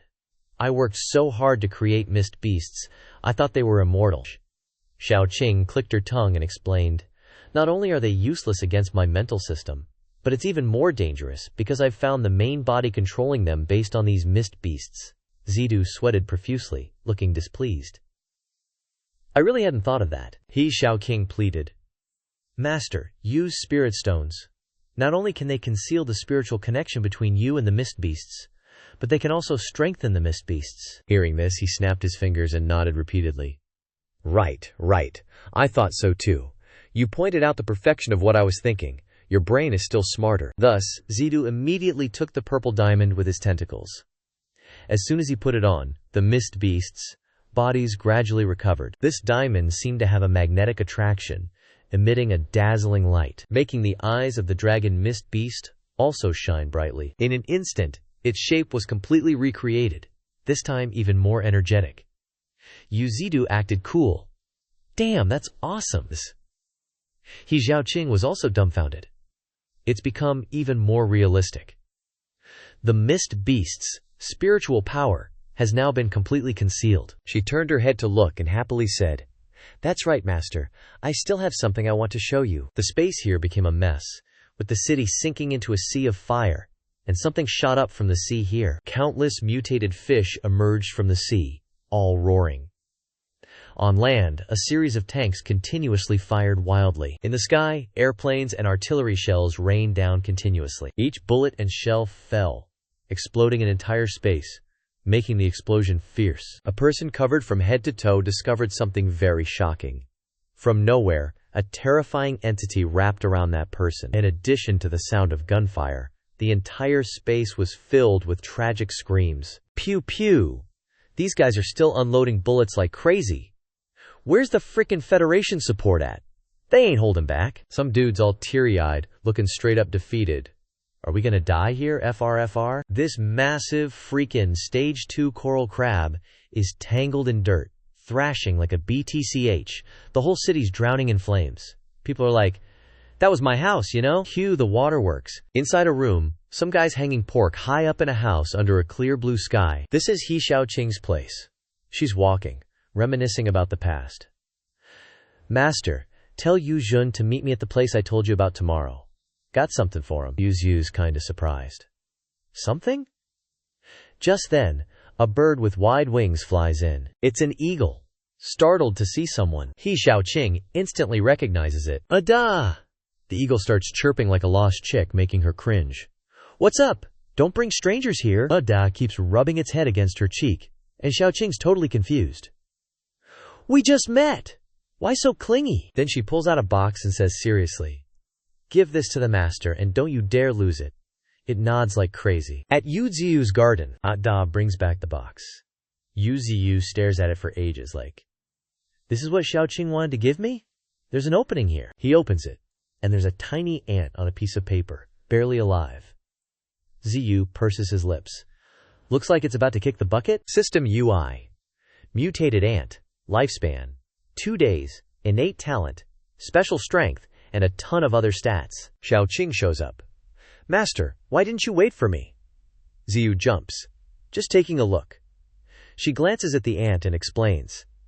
"This ant is the miracle of millions of sacrificed ants. If it didn't only have a few days left, the professor wouldn't have left it for me for a final dissection." Yu Ziyu's thinking hard. Hundreds of millions of experiments? This gives me a freaking wild feeling. Awakened its innate talent at level 1, zooming in on every detail, he thinks.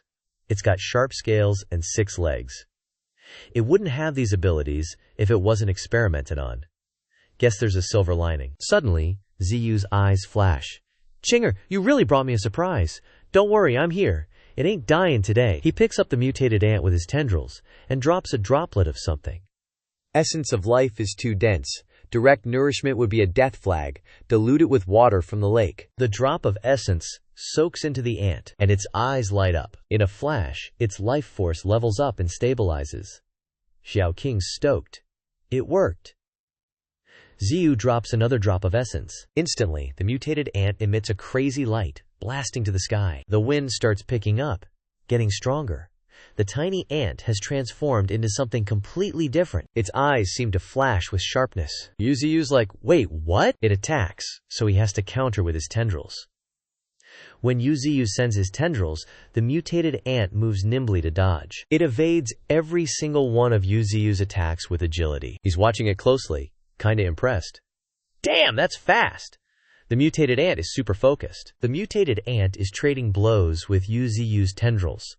However, the mutated ant is outmatched and gets sent flying. It quickly regains its balance. Xiaoqing's amazed. Not bad speed. Can't underestimate the strength. The physique is now the size of a hand. The mutated ant kneels, showing respect. "Benefactor, thank you for not abandoning me. I am willing to swear my life to follow you." Yu Ziyu is stunned, transmitting his thoughts. Only level 5 and it already knows this? White Tiger is level 9 and hasn't learned yet. White Tiger walks over and awkwardly introduces itself with one word, "Tiger." The mutated ant snaps back. "What are you looking at, you dumb tiger? You know how to transmit your thoughts?" White Tiger's pride is shattered, and it runs off crying. "I'm not gonna let this ant get away with this." Ziyu can only facepalm, crying and running away. Then he turns to the mutated ant and says arrogantly, "You'll have 4 savage beasts ahead of you. You're the 5th one under my command. From now on, you'll cultivate in the underground cave. Also, I'll give you a name. You radiate gold. From now on, you'll be called Shangguang." It nods. Yes.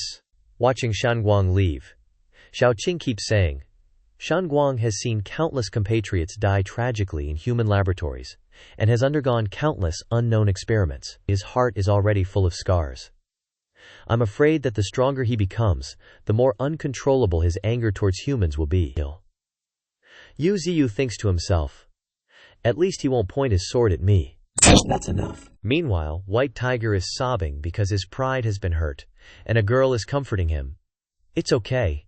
In our place, the smarter you are, the later you learn to speak." Meanwhile, the dragon with sharp green eyes is holding a dead snake in its mouth. It's suddenly startled by the power around it. No good. Is it about to advance? If it advances here, humans will find out. At the same time, in the monitoring bureau base, the human system is constantly flashing red. Someone looks at the screen and immediately reports. 32 degrees north latitude, 103 degrees east longitude, a large-scale spirit energy surge. The spirit energy is as high as 20,000. Confirmed to be a mutated beast. Initially confirmed to be entering stage 9. The Federation guy slams his hand on the table. "Send the coordinates to the Air Force. Authorize the Air Force to kill." Meanwhile, the Emperor Crocodile is advancing. At this time, Yu Ziyu is still playing with his beasts. Everyone in the forest cries out in misery when they see it. "Qinggang, Lengfeng, that giant beast is here again. Hurry up and run into the house. Hurry up and run into Dad's arms. Airplanes continuously scan the riverbank along the forest. The emperor crocodile suddenly opens its eyes and growls when it detects humans. People wonder when they see it. Is that a crocodile? Suddenly, a giant round stone appears out of nowhere and hits it. The base screen suddenly loses signal. She frantically mashes buttons. Image number 3 offline. Image number 1 offline. Number 2 also down. She pauses, biting her nails, seriously contemplating. This mutated beast physique is even stronger than the silver centipede. Relying solely on combat timing won't capture it. So she turns and loudly commands, "Notify the Air Force to dispatch units for direct elimination and deploy long-range missiles." Absolutely no chance of survival. He Xiaoqing, having heard the news, rushes over, panting. Master, huge trouble. D's whereabouts have been discovered. Hearing this, Yu Ziyu momentarily freezes, while she urgently relays the information. They're mobilizing 10 fighter jets, and a squad of superhumans is heading towards DA's location. She frowns, looking grim. How was it discovered? He couldn't have been that careless. He Xiaojing quickly replies. It was discovered during his breakthrough. This time, the higher-ups will upgrade D's danger level to the highest. This makes Yu Ziyu even more serious. A mutated beast with ancestral reversion. The Federation is so concerned. Gene reversion beasts scare the Federation this much? Catching a silver centipede didn't have such a big impact? Or is there a secret? I don't know. Her whole being gradually fades away, not forgetting to say before disappearing, Master, I must go first. I'm awaiting orders. Yu Ziyu nods, reminding, be careful in everything. Watching the image of the girl fading into tiny specks of light, she thinks. D hasn't seen Xiaoqing and Xiaoling's faces. They might fight. Can't let things escalate.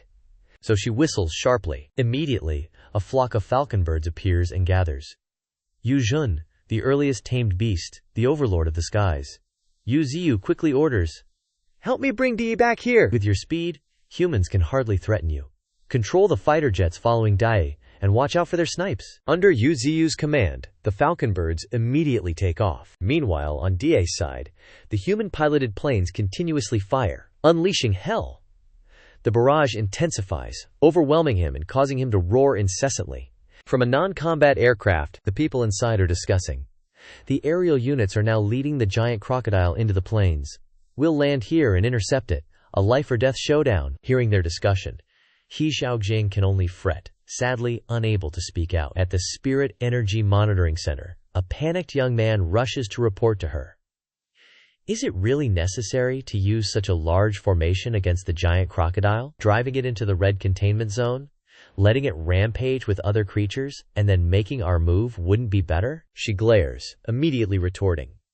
Absolutely not.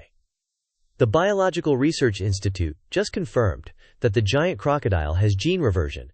If we let it escape, it will only become stronger. A month ago, the Free Federation was thrown into chaos by a gene-reverted sea eel, and the giant gene-reverted crab of the United States destroyed the entire coastal city. Just thinking about it makes the woman grind her teeth. If we let it escape, we'll face an even stronger giant crocodile later. While demi-reversion is still struggling with the barrage, its tail quickly grabs a large rock, then breaks it into several smaller pieces and uses its strength to launch them upwards. The rocks and the rain of bombs collide violently, creating an even more shocking explosion. The people on the plane keep screaming. The giant rocks and missiles collide with the giant crocodile, causing a large amount of fog, and the visibility is obstructed. On the plane, someone just about to steer in a different direction is startled to see a large rock hurtling towards them. Predictably, the rock zooms past, wrecking the aircraft. Knowing this tactic, they order each other, ascend. Be careful, someone whispers. This crocodile is different from that centipede. Not a single bullet has landed on it since the beginning. Could this thing have intelligence? Dia Reversion's eyes glint sharply. Under the murky smoke of the barrage, it changes direction, intending to escape. The people on the plane see this and ask, the giant crocodile has left the combat zone. What do we do now? A buddy replies, use muscle-stiffening rounds. Even if it gets knocked down, we have to hold it. After that order, the battleships unleash a fierce barrage around Dibay, misposition, causing the ground to break apart. Its tail seems to be gradually covered in a blue layer, solidifying. Dinchi seems to freeze. This magic solidifies and gradually spreads over its body. The people on the battleships all believe that the giant crocodile has stopped. Its muscles have stiffened, it's weakened. Full firepower, unleash all ammunition. With this command, they unleash a fierce barrage. Bombs raining down from above, continuously falling and exploding across the surrounding terrain. Dai seems to be cornered. In the face of life and death, it can only think of its master. Everything is like a rainforest, bombarding Digi. He Xiaogang stands there, observing everything, a hint of worry flashing in her eyes. Everyone holds their breath, observing everything, seemingly expecting this operation to be victorious. Bit by bit, bombs and bullets continuously fall and impact Da. A series of artillery shells strike directly down, destroying the surrounding mountain landscape. And that destruction directly affects Dai reversion, its whole body vomiting blood. The director is directly controlling the situation. They are watching directly on the big screen, and others are exclaiming, "Machine number 2, 4, 7 are running out of ammunition. Machine number 8, 10 are also running out of ammunition. This will be the last bombing run." She anxiously bites her nails, her heart surging. It must succeed. Thus, on the screen, Dini reversion is beaten to a pulp, bones shattered. The Federation staff frantically lose control of the situation. She cries out in fear. There are remaining creatures approaching. The target is 8. The highest spirit energy is 9,000. The lowest is also 8,000. Hearing this, the Federation personnel are filled with fear. What? She growls. What are these creatures? The response is vague and unclear. The opponent's speed is too fast. The radar screen is filled with strange creatures, unable to react in time. Yu Jun, with its wings spread wide, shining brightly, flies as fast as a laser, making the Federation's screen unable to track it. They can only scream helplessly. The image can't be captured at all. Yu Jun's eyes flash. It lets out an ear-piercing screech. The helicopter pilots are disoriented by this overwhelming information. Attention! Attention! A target is approaching from the southeast direction. The speed of the flying creature is Mach 4.6. What? The creature's speed is Mach 4.6. Are you kidding me?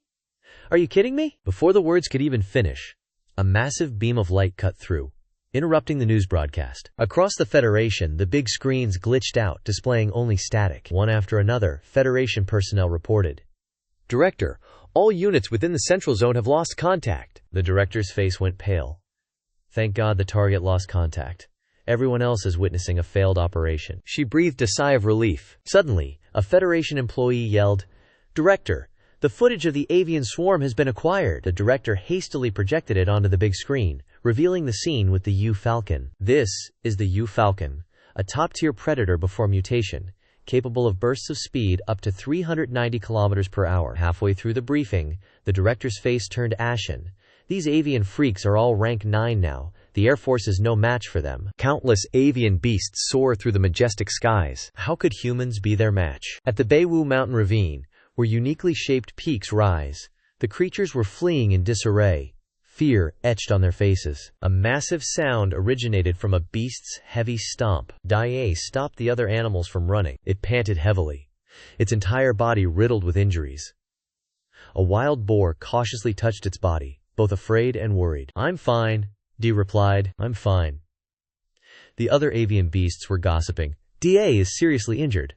That guy was discovered by humans during his breakthrough, almost died under a hail of bullets. Shan Guang stood there witnessing everything, its eyes shifting, thoughts flashing. Humans. Da stood before a large ancient tree with pink flowers and leaves. It was contemplating the spirit tree. Sensing something, it suddenly opened its eyes wide. Something was flying towards it at high speed. It turned out to be an attack aimed at D. The attack turned the spirit tree into ashes. Smoke and dust filled the air. Unbelievable. It opened its eyes wide in horror, calling out the name, Spirit Tree. I didn't expect that attack to be so devastating. A micro-reconnaissance aircraft? Dad's finally here? Da itself was suffering from the pain of old wounds. It analyzed that it had pierced through steel. Next time, I shouldn't use my flesh to resist anymore. My body is full of bloody holes. Riddled with bullet holes, human bullets still cause great damage to a rank 1 superhuman. I wonder how Chihu is doing now. Now it was preoccupied with thoughts. These armor-piercing bullets aren't a big threat to me, but they have those muscle-stiffening missiles, which can rob me of my ability to move. Those bullets are truly terrifying weapons. Muscle-stiffening missiles. Muscle stiffness is a natural killer for Dichi. It opened its mouth, hiding something inside. Spirit tree. I brought a fruit for you. It added that it was a snake egg. Unfortunately, I couldn't bring back the mother of this snake egg, otherwise I would have given it as a gift to the spirit tree, Sama. The spirit tree didn't fully understand. The shape of the snake egg is covered in a layer of ice. Its mother awakened the ice element. If I'm not mistaken, this egg has also awakened the ice element talent. Dai took out a strange branch and said, "Also, this ice spirit grass was discovered beside its egg. Give it to it." The spirit tree exclaimed, "How much stuff are you hiding in your mouth?" The spirit tree thought to itself, "I really have a fate with snakes. This snake egg is freezing cold. I can feel the powerful spiritual energy it emits. It seems that it might be an existence that surpasses even the battle-axe snake." A whirlwind was followed by a vortex of mist. Looking at the screen, the Federation people kept yelling, "What is that? The mist is turning into a vortex. Could it be that elements are about to evolve into life forms?" They pointed at each other. "There's a tree in the lower corner. Wasn't it moving just now?"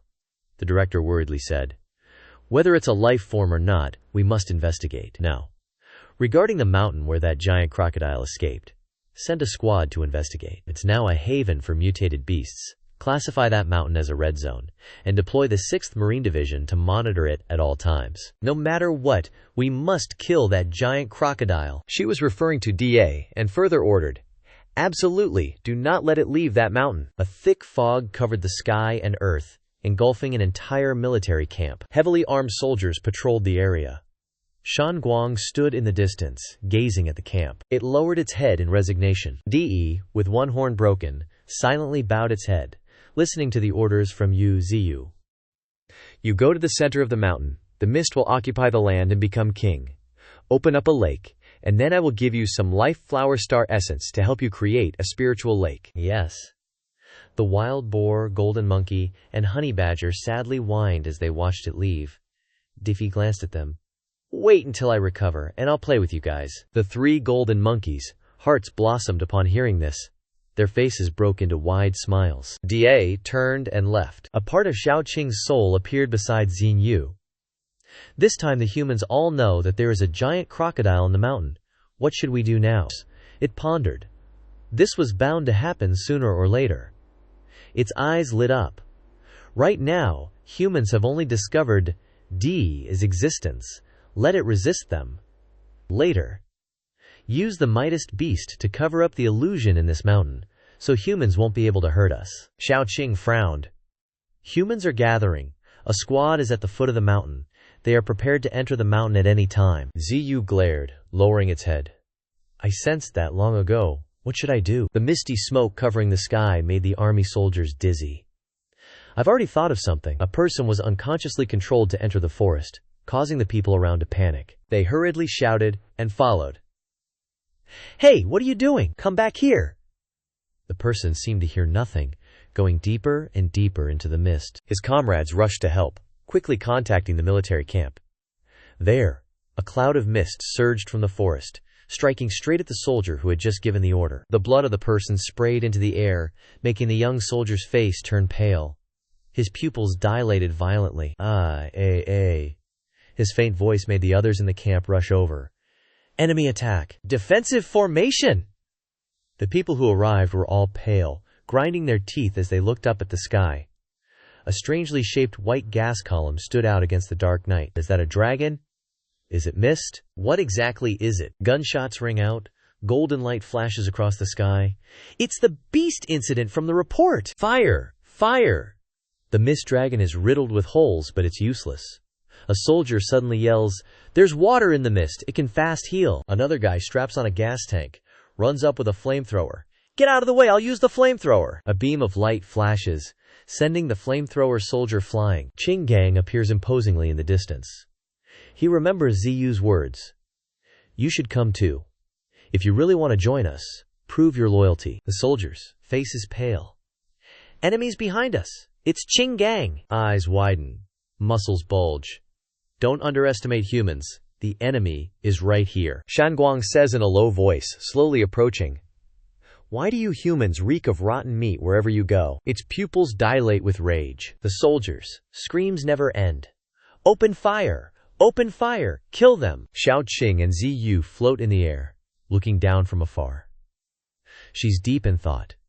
This will truly expose the threat of the mountains to the world. Ziyu narrows his eyes. We can't hide forever.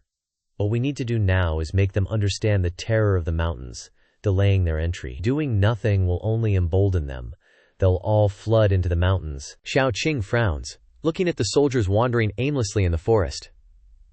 Master, the soldiers have been tormented by illusions from the start. What should we do? The soldier's face contorts, drool and tears streaming down. Release him. We need someone to spread the terror of the beast incident. Xiao Qing steps forward, looking back at him.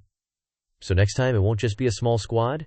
The army and superpowered teams will return, stronger than ever. Ziyu is briefly silent, his pupils widening in anger. Then let the war begin. Shanguang's shadow, stomping on the soldiers' bodies, is clearly reflected in the moonlight.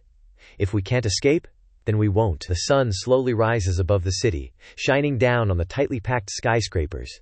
A mountain shrouded in mist year-round. A mountain that makes people walk in circles. Soon, the rumor that you can't enter the misty mountains will spread throughout the city. Now, not only have giant crocodiles appeared, but also evolved beast life forms. And deep within the mountains, the giant crocodile has opened up an extremely large spirit lake. De closes his eyes, soaking in the lake. After Yungziu gave him 10 drops of life essence, it has now become everyone's playground. Vines split into branches, catching something that flies over and making it explode. Debris falls everywhere. Ziyu's vine stretches out a LV3 two-rooted branch. He frowns. Strength and speed have clearly increased. It can also split into several roots in an instant, catching targets and increasing branch LV2 evolution points by 49,000. Ziyu's eyes light up thoughtfully. One branch needs 1,000 evolution points? Then the evolution points for a root must be even more. The evolution points for the main root also need 100,000. How long will this take? Golden light envelops the Trescent, shooting straight into the sky, creating a huge surrounding wind, increasing the remaining 8 roots, evolution points by 823. My spiritual power is probably close to 490,000 now. My strength is in the upper reaches of the second stage. I must speed up the evolution. I could be slow before. A voice comes from the lake. De, De. The mutated crocodile opens his eyes. Divine tree. Ziyu lowers his head, transmitting his voice. Did you discover anything when you went back to the big river? Tell me what you know. De's eyes flash fiercely. He replies in his mind. The big river is unpredictably dangerous. Even with my original strength, I didn't dare stay long. Xingyu is slightly stunned. The water in the big river has the power of waves that suppresses spiritual power. A dark, faceless figure gradually forms in his mind. But I can still sense that there is an existence above the second stage of transcendence there. Night falls. City Z. A man in a patient's gown hugs his head, cowering in the corner of the room. Stop! Don't come any closer! I don't want to die! Don't come any closer! A federal agent stands outside the glass room, arms crossed, evaluating. The only clue that works is the beast incident that the mist turned into. There are no other clues. The federal commander next to her shouts loudly, Assemble the Marine Corps and the superpowered team, and the Federal Superpower 10. I will command this operation. He frowns, glaring with determination. That giant crocodile is enough to rank among the top 3 mutant beasts discovered. Even if only the mountain remains, I will burn it to the ground. Ziyu is silent. A second stage transcendent powerhouse? He thinks of Ding Yi and the sea monsters under the ocean. I didn't go into the depths, but I could feel the terrifying feeling of being suppressed. I even suspect that in the depths, there is not only a second stage transcendent powerhouse, but also a third stage transcendent existence. Ziyu's eyes light up. That big river is definitely not just a simple, extremely dangerous place. Dai's pupils suddenly widen, stunned. Divine tree, could it be? Ziyu lowers his head, his face contorted. I will bring that river into my territory. Bright sunlight shines down on the calm sea surface, so that he has the advantage of directly running into the ocean, becoming his means of resisting humans in the future. We are about to rise. Dai clenches his mouth, his face covered in cold sweat. Divine tree. He divine forms the structure of the forest and the mountain road into the river in his mind. If so, we can send Mi Huang, the armored wild boar, and Ga. Let the fifth go to conquer that mountain. I'm already in the first stage of transcendence. If I take action, the surge of spiritual power will definitely be sensed by humans. The golden-haired monkey and honey badger are playing water fights with the wild boar, swimming around them, beside it. We might as well see it as their training ground. We can protect them at the border. Ziyu continues to transmit his voice. I didn't expect this guy to be so meticulous. I'll leave this hunt to you. Do you understand what I want? Dai raises his eyebrows, lifting his head. The hunt is left to Divine Tree to personally slaughter. If you encounter anyone with good talent, you can bring them back. Ziyu says in a deep voice, before you set off, come here to get some life essence. I don't want anything to happen to them. Dai slowly lifts his body out of the water, and the three small beasts below are also drenched by the sudden change. Ziyu's roots weaved into the basement. The battle plan has been arranged properly. The rest is the hiding place. He calls out in a deep voice, Qinggang, how is the construction of the underground city? The man strokes his hair, turning to look over. Divine Tree Lord Xingyu's roots stop beside him, in front of a blackboard, drawing the structure of the basement. There are still 3 floors left. Once they are opened up, the entire underground will be connected. With the help of the wind wolves, everything is going smoothly. Several dark purple rats are frantically digging the soil. Plus, with the mutant rats given earlier, the cave has now been expanded faster than before. Opposite Qinggang and Xingyu is a vast bat cave and a dense staircase structure.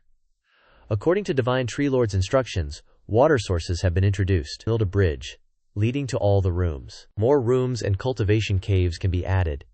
He raises a purple jade in his hand. Moreover, spirit stones can also provide light. Not only can it illuminate the underworld, it can also nourish plants. Xingyu's deep voice echoed. You did very well, even better than I imagined. Qinggang's eyes widened. Can the Divine Tree Lord allow my friends to help? It narrowed its eyes, pondered for a moment, and refused. This place is where their lives are protected. They are not yet loyal to me. I cannot trust them. Qinggang let her hair fall, looking thoughtful. If they remain disloyal, will you kill them? Xingyu fell silent. Jingji grimaced, looking glum while teaching Bai Hu. Even if I wanted to kill them, those people wouldn't agree. I'm about to go to war with humans. Whether you stay or leave is your own decision. Lang Feng smiled under his black cloak, playing with the mutated rats. I just hope you guys, out of consideration for being comrades, don't sell their info to the humans. Qinggang pursed her lips, her slender eyebrows furrowed sadly. Suddenly, a shout caught Ziyu's attention. Master, come quickly! That snake egg is about to hatch. It quickly turned and left. You keep working, I have something I need to go to. Qinggang narrowed her eyes in question. Huh? An egg covered in a thin layer of ice shocked Xingyu. This dazzling light! Xiaoqing frowned. It's coming! It's coming! From the heart of the lake, a pillar of blue light shot straight into the sky. The eggshell cracked open, and a dragon with pure white fur from head to toe, small wings, and 2 blue horns crawled out. Mutated snake, entering Tier 1 talent.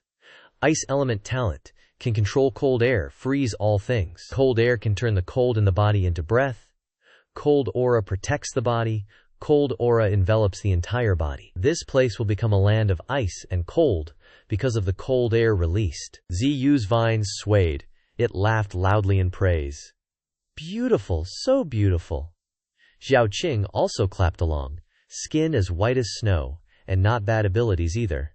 Night fell, while Ziyu was happy. On the other side of the great mountain, the majestic steps of a beast stomped down, shattering the ground. Bai Hu and Niu Ma led the golden-haired monkey trio out of the forest, the expedition team. The speed slowed down. Then they stopped. We've arrived. Ahead is the mountain range that must be conquered, a deep voice echoed. The forces nearby must be eliminated completely, and the living object brought back by Feng Lang captured. Dai Yi's eyes gleamed in the night. "Move out!" The expedition team roared and ferociously charged forward. Shan Guang stepped onto Ningma's back.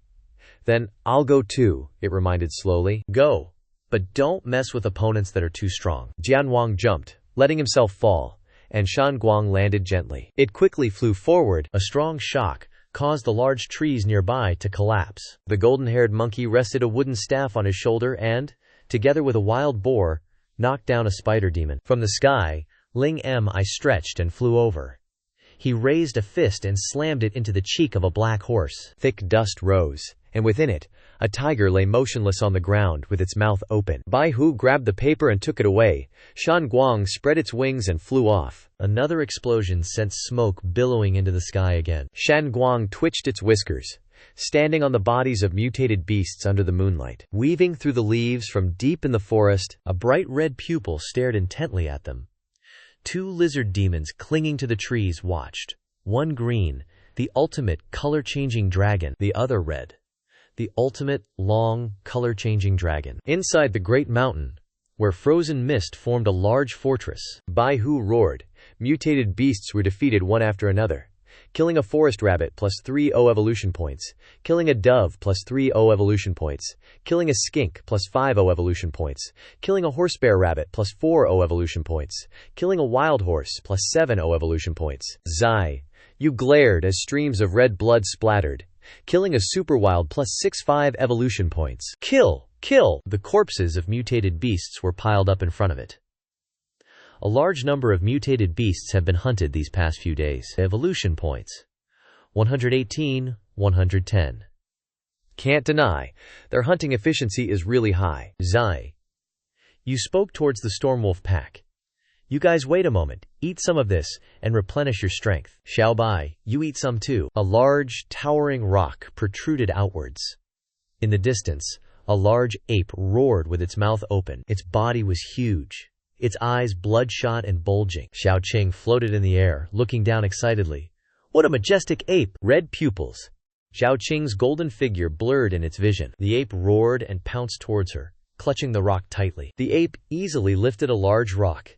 It stood proudly, raising a rock 10 times its size. Xiao Qing smiled with interest.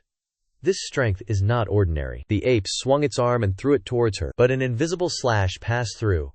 The large rock was chopped into pieces. Dust rose, covering her face.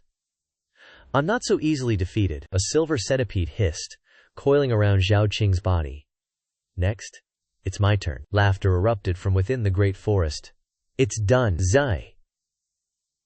You narrowed its eyes happily, looking at the beautiful green grass around it. Finally, I've cleaned up all the corpses here. Suddenly, the gorilla was thrown in front of him. Xiao Qing appeared before him. The ape you requested. I've brought it. She widened her eyes, stroked her chin, and gaped in surprise. Master, do you really want to raise this ape? Primates are inferior to other creatures. If you're not careful, the consequences could be disastrous. Master, are you even listening? Xing Yu, lost in thought, finally responded. Yeah, of course. It wasn't easy getting this lawn, and now it's ruined. I understand your worries. He imagined the gorilla wearing glasses and reading books, full of knowledge, being similar to humans, and living in groups. If guided by humans, its evolution would be unimaginable. If it could absorb human knowledge, it would become just like humans, a completely new species. Ziyu squinted with interest. Perhaps the rise of the apes isn't entirely a bad thing for us. After all, the world is already in chaos, and the evolution of species requires a long wait. Xiao Qing pursed her lips thoughtfully. The gorilla exhaled heavily and slowly opened its eyes. It was shocked to see the towering Xinyu before it. The Kong roared angrily. Xinyu squinted. Awake? It's even bigger than Bai Hu, if that's the case. The gorilla growled, stretching its arms and legs, and pounced. Xingyu's vines struck its flank, causing it to squeal in pain, tearing up, neurotoxic anesthesia. The gorilla lay trembling on the ground, paralyzed, mouth open, groaning. K-H-A-K-H-A-K-H-A-K-H-A. Xingyu smirked cunningly. The anesthetic comes from the toxins on NGU Xingyu's branches. For mutated beasts entering the stage, it's like a nightmare. Now, I'll give you two choices. Submit to me, or die here. The gorilla hurriedly roared fiercely. Submit! NGU Xingyu's eyes widened in surprise, jumping up. Just like that? I even thought of a bunch of benefits to lure you. And you can talk. No wonder you're a primate, he asked suspiciously. What? DOEM? The gorilla froze, looking blank. King Kong. The gorilla pursed its lips when he said it. Forget it, from now on I'll call you King Kong. Xingyu squinted, thinking of the giant creature on the screen. Although smaller than the real King Kong, he could still nurture it later. He brought a drop of essence close to the gorilla. Here's a gift for you. As soon as King Kong swallowed it, a burst of intense light and power erupted from its eyes and mouth. Ziyu was startled, cold sweat running down his back. Holy SHT, King Kong is changing. Its lower body turned white, eyes bulging, face full of veins. These terrifying muscles. A light squeeze would kill someone. Mutated ape. Stage 8. Berserk talent. Able to choose to abandon reason, thereby gaining great strength and speed. Ability, brute force strike, spirit and body far surpassing the same stage. Grants fatal power. Ziyu squinted thoughtfully. Not bad talent, but if it were to become one of the 9 great beasts, it's still a bit lacking. He ordered.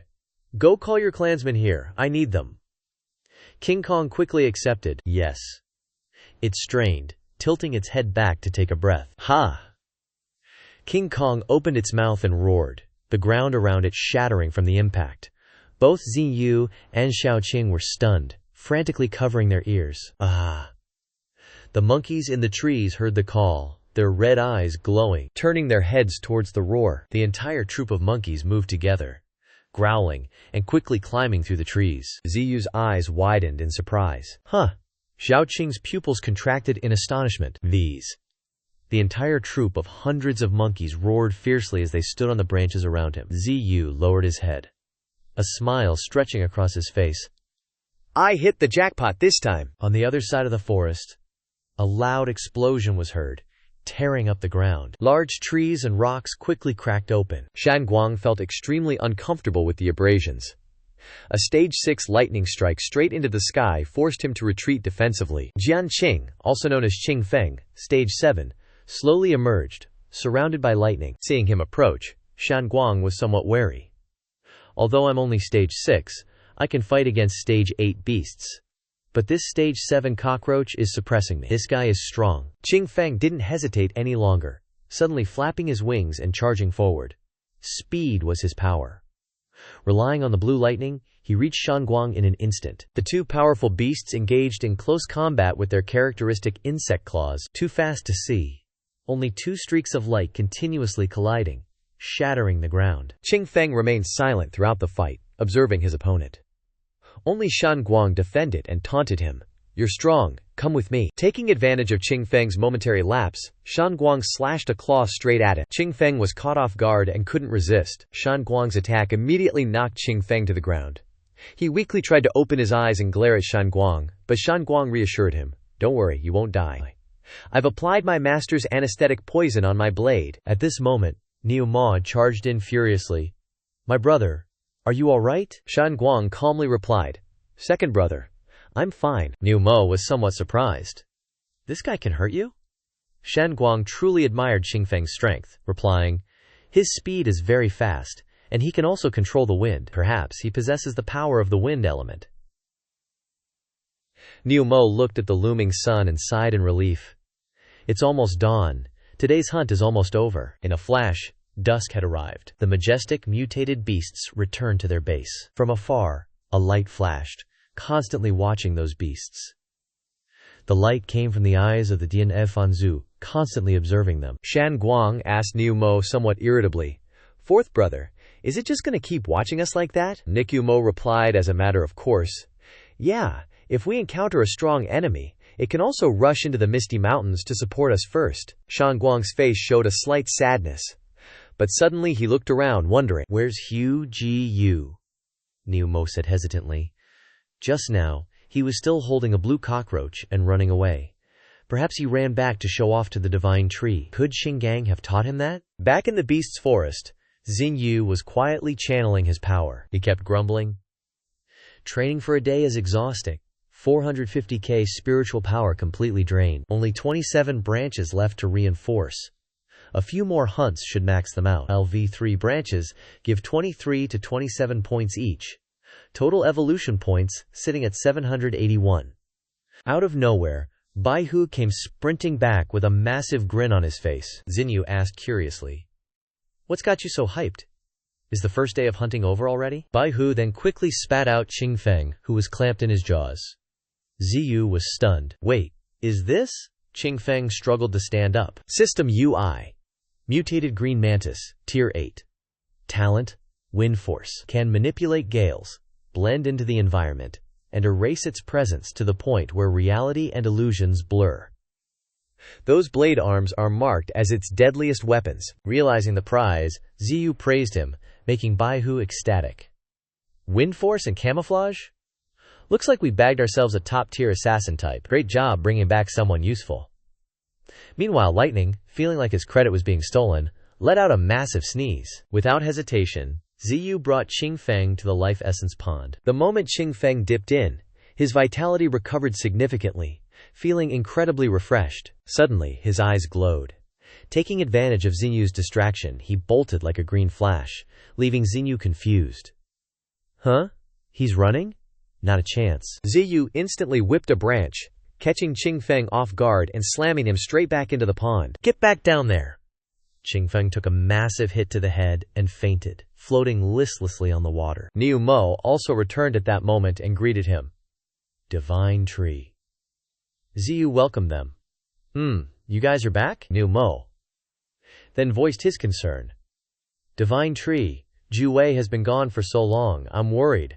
I want to go find her. Xingyu pondered seriously for a moment. True, Juwei has been gone for half a month. With her stats, she shouldn't be in danger, but better safe than sorry, Liu Mo pleaded. Divine Tree, let me go look for her. Xingyu immediately shut him down. No. Aside from not knowing how to track her, your current power level isn't enough to survive out there. If she really met an opponent, it would be a tier 9 like her. Are you confident you can take them? If you can break through, I'll allow it. Liu Mo's eyes sharpened with pure resolve. Understood. I'll go find the Spirit Stone Plaza to cultivate. Xingyu nodded. Go. He had his own calculations. Old Liu had been absorbing the chi he radiated for a long time, reaching the peak of Tier 9. Now he was heading for the Spirit Stone Plaza. The Earth Attribute Stones there were a perfect match for Liu Mo. Once he breaks through to the Transcendent Realm, I wonder how cracked his stats will become. 3 days flashed by. During this time, thanks to the night hunts by Baihu, Lightning, and the other beasts, all of Xiu's branches were fully reinforced. Xiu was growing more OP by the second. The LV3 branches had upgraded to 50 points. Then, he discovered something. If he kept pumping spiritual power into the branches, they could split into even more sub-branches. Let's test this. Channeling all spiritual power into the branches to see what happens. Energy injected.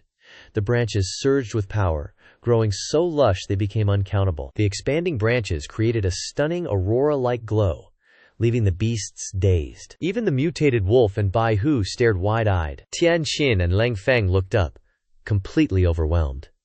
The stretching branches and the rare aurora were a sight they couldn't look away from. Tianqin was mesmerized, whispering in awe. Is that? She saw Xingyu's branches, supercharged with spiritual energy, glowing so intensely she mistook it for a natural aurora. Her eyes went round. This was likely a spectacle she'd never see again in her lifetime. Just how terrifying is this power? Lang Feng was horrified.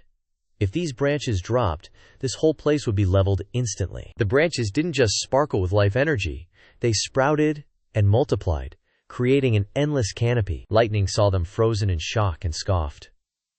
Witnessing the majestic power of the great divine tree is an honor for you humans. If the master didn't think you were still useful, I would have ended you long ago.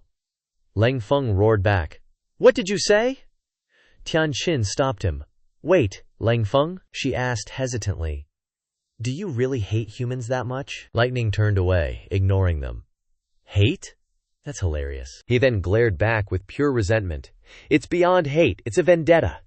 He sped off, leaving a shivering Tianqin standing still. On Ziyu's side, the glowing branches began to revert to their original form. They drooped down, looking no different from ordinary tree limbs. Seeing his branches lose their energy and hang limp made Xinyu feel a bit drained. He sighed wearily. The spiritual power consumption is insane. In just a few breaths, over 400k spiritual power vanished like a flood. Seems like using level 3 abilities at Transcendent Tier 2 is too much of a burden. This is definitely a final move, for life or death situations only. Underground, the guerrillas were still grinding, lugging timber around. Ziyu appeared to check on the hard-working crew. He praised Qinggang. "Nice work, Qinggang. I was worried you couldn't keep them in line." Qinggang shouted happily, "The divine tree is here, their fellow primates. As long as you show them who's boss, they're easy to control." "Good. Train them like a proper army. Turn them into a specialized military squad." Suddenly, the entire underground facility shook violently. Qinggang yelled in panic. "Earthquake!" Ziyu surfaced to check, quickly calming things down. "Not an earthquake. These waves feel like when Zhaoqing broke through." "Is Niu Mo evolving?" Xingyu remembered that because the spirit stones blocked spiritual power, he couldn't sense everything. Last time, if not for that light, he wouldn't have noticed Zhaoqing's breakthrough either. Xingyu scanned the area, and finally spotted the source, the cave storing the earth spirit stones. Inside, Niu Mo was radiating massive amounts of life force. Ziyu rushed over, getting hyped. This kind of aura. Just how strong is he getting? Niku Mo's eyes glowed with immense power, his life force shooting toward the sky. He let out a pained roar as his horns grew longer and more powerful. A transformation known as the Earth's sustenance. Ziyu looks at Niu Mo hopefully. Absorbing a large amount of Earth Spirit Stones birthed this flower, containing a massive amount of Spirit Stones, which is greatly beneficial to Niu Mo. The life force bursts out, piercing through the underground fortress. Ziyu excitedly thinks, "I'm really looking forward to this breakthrough moment." Yao Yi grinds his teeth and angrily bites the power of the earth. Immediately, abundant life force gushes out, more than before, unimaginably powerful, causing the ground above to quickly crack open, making Ziyu panic. "Ah, my cave!" The earthquake gradually spreads to Ziyu, forcing it to use its roots to block the massive force. Ziyu silently hides behind the roots, a little unwilling. Broke through already? Why does every breakthrough destroy my place? Zhaoqing did the same, and so did Niu Mo. A cloud of white smoke spreads out as a result of the previous tremor. Niu Mo tears through the smoke, stepping out with a majestic appearance and sturdy horns, thick white fur, surrounded by powerful earth spirit stones. Ziyu stares at him for a while and can't help but exclaim, "These horns are getting more and more imposing. Just from the aura, he's no longer on the same level as White Fox and the others." Is the air around Niu Mo swirling? System. Open Niu Mo's attribute interface. Gravity domain, based on his control of the earth, alters the surrounding gravity. Ziyu looks at Niu Mo a little warily. Gravity. He awakened such a powerful ability. Gravity is top-tier power in this world. Just then, the mutated honey badger arrives with lightning flash, excitedly calling out, "Second bro, you've gotten even stronger?" Niku Mo looks very serious as he faces them.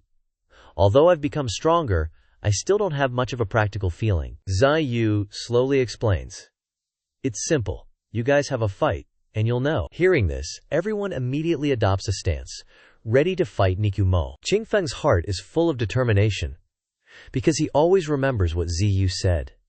"If you can win, I will let you go.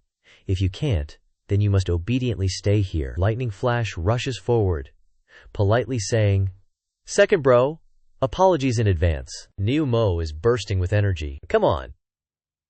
Qingfeng looks at Lightning Flash, and Lightning Flash understands his meaning. Both use their speed to rush forward very quickly.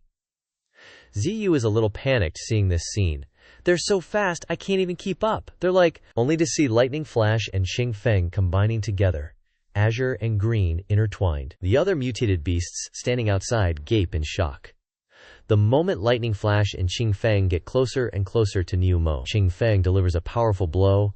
Lightning Flash doesn't hesitate either, and together they shout, "Got him, we won!" Lightning Flash and Qingfeng tear through the air around Niu Mo. Right at this moment, Niu Mo activates his gravity ability, he yells, and immediately, Qing Feng loses his balance and falls downwards. Lightning Flash also can't control himself and is pressed against the ground. Meanwhile, Niku Mo is still calmly standing in place. Ziyu reminds them seeing this scene. Looks like speed is useless in front of Niu Mo. Don't even think about sneaking up on him. The mutated honey badger is startled, thinking, his heart struck by Ziyu's words. I'm really going to die. Niku Mo realizes he went a little too far and worriedly asks Lightning Flash, Fifth bro, are you alright? Lightning Flash gloomily replies, I'm fine, it's just that my internal organs are damaged, and my joints are about to break. I'm fine, cough cough. Qing Feng on the other side also weakly gets up. Ziyu calculates. The wings of vitality have another use for the essence of life, when accompanying a creature, accelerating and awakening the vitality in a deeper layer. On the surface it looks fine, but the internal organs are half shattered under the effect of gravity. Luckily there are the wings of vitality to heal him, otherwise he'd be lying down for 10 days to half a month. At this moment, Qing Feng suddenly plays a trick and runs away, shooting off. I'm not staying here anymore, I'm gonna make everyone below panic. But no matter how he runs, he can't escape Ziyu's branches. It whips Qing Feng to the ground and curses. You little shit, you're making the mutated honey badger gloat a little. Niu Mo stands respectfully in front of Ziyu. Ziyu understands his meaning and instructs. Now that you've just broken through to the transcendent stage, you still need to train. Later your abilities will be 10 times stronger than they are now. We agreed before that once you break through, I'll let you go find the nine-tailed fox. Now I will let you go, but you must be careful, and come back directly after you find it. Niu Mo obediently replies, I understand. Then without another word, Ziyu orders, go, towards the human military base. A soldier is a little panicked and asks the person next to him, did you hear something? Could that crocodile have charged out? The person next to him retorts, no way. We've already retreated more than 20 kilometers away from the base. He reassures the soldier.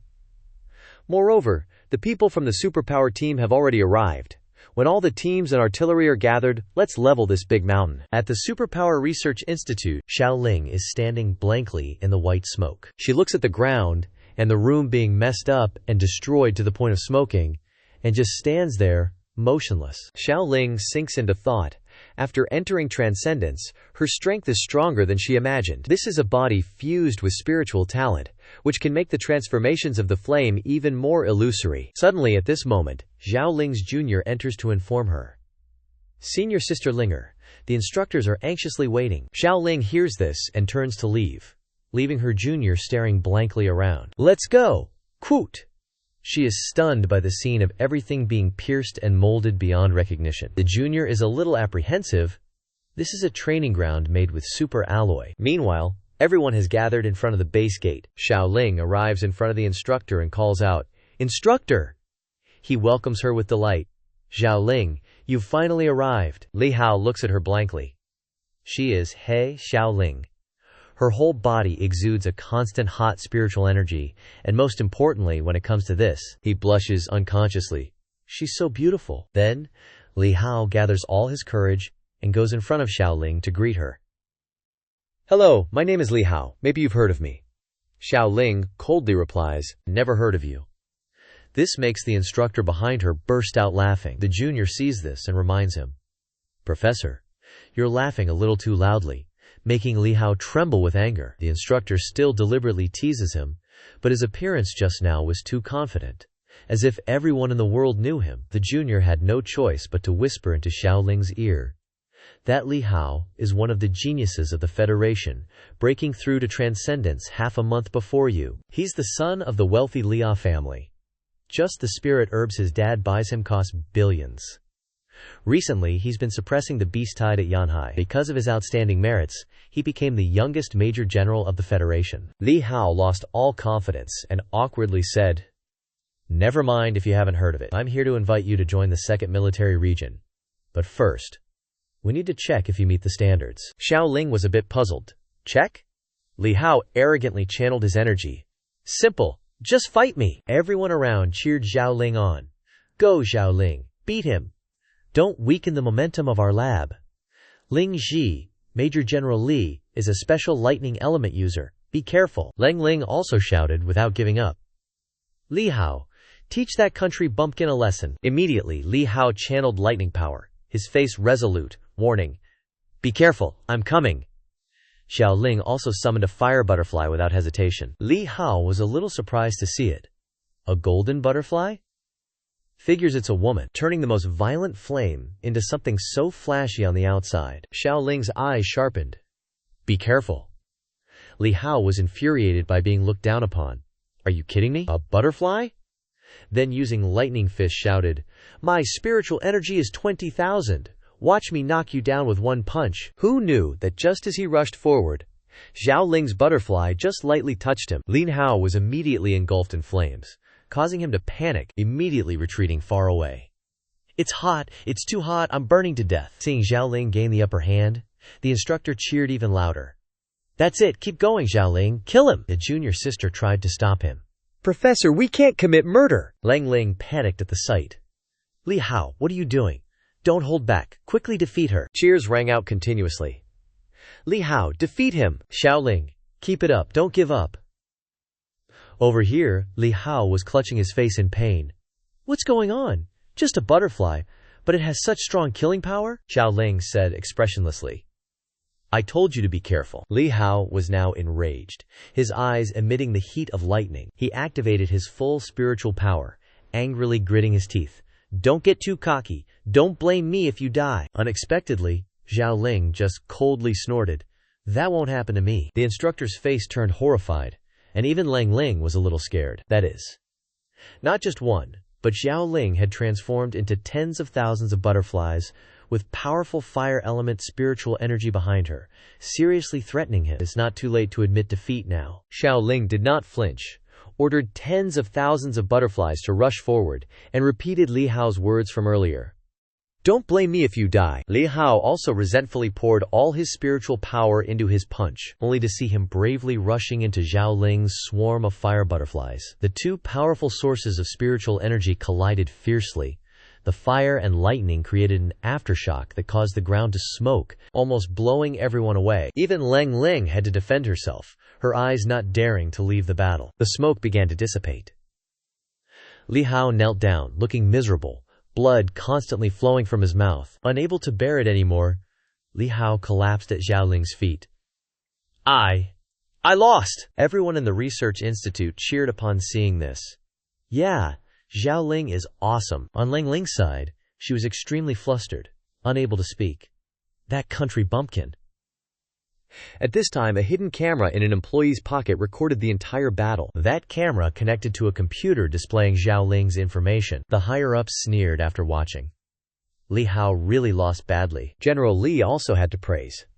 He Linger's talent is indeed terrifying. Li Hao's strength even I have to fear a bit. But he was defeated by a young girl. The higher-ups ordered him to submit He Linger's information here, and also to keep everything about her secret from the outside. General Liao responded, "Yes." The higher-ups were now really in a mess. The second military region won't all be people with strength like Li Hao in the future. Where are the stronger superhumans? Then he looked at the screen and mentioned her name. He Xiao Ling. At the majestic Beiwu mountain gorge at the moment, on the east side of the Great Foggy Mountain, Yu Zidu's strange beasts are still constantly preparing for battle for him. Even from afar, the roars of various strange beasts can be heard, and Yu Zidu's spirit is immersed in the main body, and he begins to cultivate again. Now the main body's spiritual power is 450,000.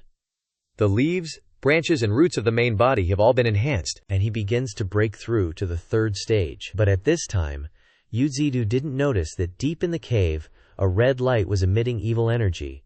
The spirit stone had the power to isolate spiritual energy, so no creature in the gorge could sense it. But besides Tianqin, because she has the superpower of a woman's intuition, Tianqin looked around worriedly.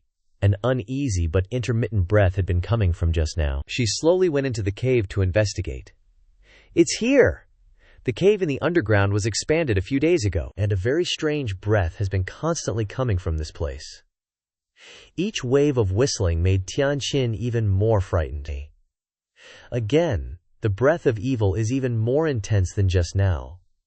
Doesn't the divine tree Sama have any awareness? Suddenly, many blood-colored branches grew out of the cave. They suddenly rushed to tightly bind Tianqin, causing her to panic. What is this? Don't touch me! Tianqin only had time to cry out a few times before they covered her mouth and nose, causing her to gradually faint. Divine Tree-sama. Then quickly dragged Tianqin deep into the cave, then disappeared without a trace. Just then, Zidu gradually opened his eyes. He felt that something was wrong, and called out, You. Seeing the empty forest, he wondered, and called Tianqin's name. Tianqin, who was tied tightly by the rope, still tried to call the divine tree weakly. Even though it was just a small voice, it was enough for Zidu to sense that this sound was Tianqin. He frantically searched everywhere with the branch. Her place? Not here? Can't find her. Every nook and cranny in the forest, nowhere here. How can I not detect a living person disappearing right before my eyes? XINH was full of doubt. The fog cover was too large now, and he couldn't keep close all the time. But where did she run off to? No way she could have run to such a big mountain. XINH immediately activated the fog's senses, and it hurriedly shouted, Found her! Transmitting from deep underground. Found her! It's there! Why did Tianqin run here? Still those blood-red, tufted branches gushing out. Tianqin was being tortured to a pulp by a mutated beast using those branches. It's a mutated plant, level 8 talent. It can spawn a blood mist vine forest, able to turn into a blood mist that corrodes enemies. The thorns and vines are covered in parasitic scratches, allowing it to parasitize any living creature and gain control. XINH recognized it immediately. That mutated plant from back then. That blood-red plant mutated in front of me with the help of the spirit ore. It capturing Tianqin proves it gained intelligence. Because the spirit stone can isolate spirit power, I didn't notice it. The mutated plant suddenly let out muffled cries. Without another word, it lunged its branches straight at XINH, disgusting him with such baleful, twisted energy. XINH angrily attacked. Meeting for the first time and you're already hostile? Don't blame me then! XINH's eyes sharpened, darting in front of the mutated plant, shocking it. XINH, like a flexible python, wrapped around the mutated plant. You still haven't figured out who's the big boss here, huh? XINH slowly lifted its roots out of the ground. The moment the plant weakened, XINH gained a new ability. Seed of Life. Steal the mutated source blood pearl, and you can use spirit power to grow many fast-growing trees, like a small forest. XINH was a bit surprised. Create a forest? Doesn't that mean I can spawn an ancient forest? Killed so many mutated beasts before but didn't get any skills. Does that mean only hunting mutated plants can unlock more abilities? XINH turned to look at Tianqin, motionless. So her body is covered in scratches, and the branches are deeply embedded in her bones. Did Tianqin just die like this? How pitiful. Tianqin lay motionless on the ground, branches deeply embedded in her bones. XINH looked at her, thinking, wounds all over her body. This plant probably wanted to escape the ground by parasitizing Tianqin. Since we knew each other, let's bury her here then. Suddenly, Tianqin's entire body emitted a brilliant light, and she slowly opened her eyes. The branches surrounding Tianqin suddenly swelled, encasing her in a large tumor. The tumor looked like a motionless heart. Suddenly, Tianqin's arm burst through the tumor, revealing a completely seductive and powerful Tianqin, her eyes incredibly sharp. XINH blushed slightly, exclaiming, Could this Tianqin have completed symbiosis with the blood-red plant? Hearing this, Tianqin froze. Suddenly, she clutched her head in pain, as if hearing a piercing sound. XINH panicked, asking, Tianqin, are you okay?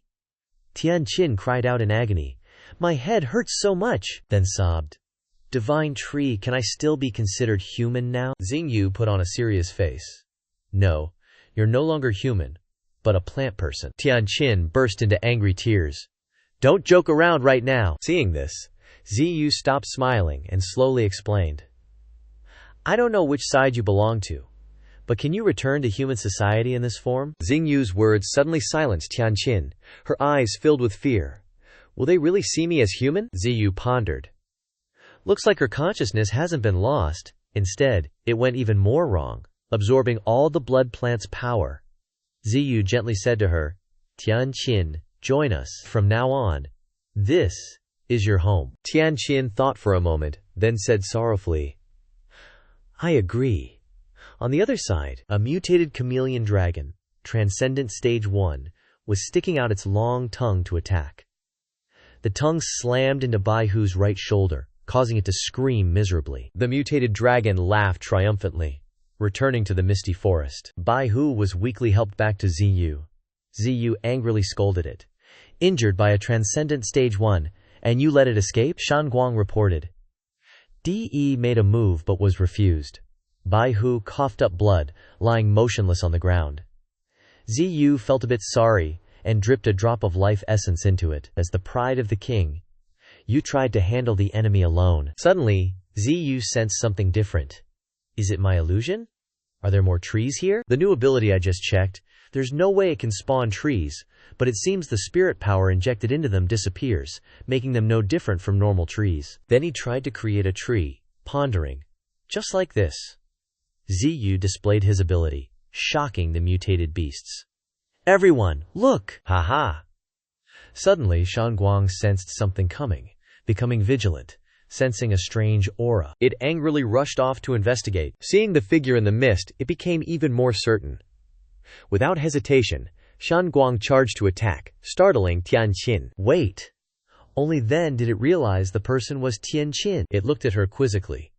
Why did you become like this? Innate talent can freely control blood-colored vines for attack or defense. Shan Guang quickly backed away.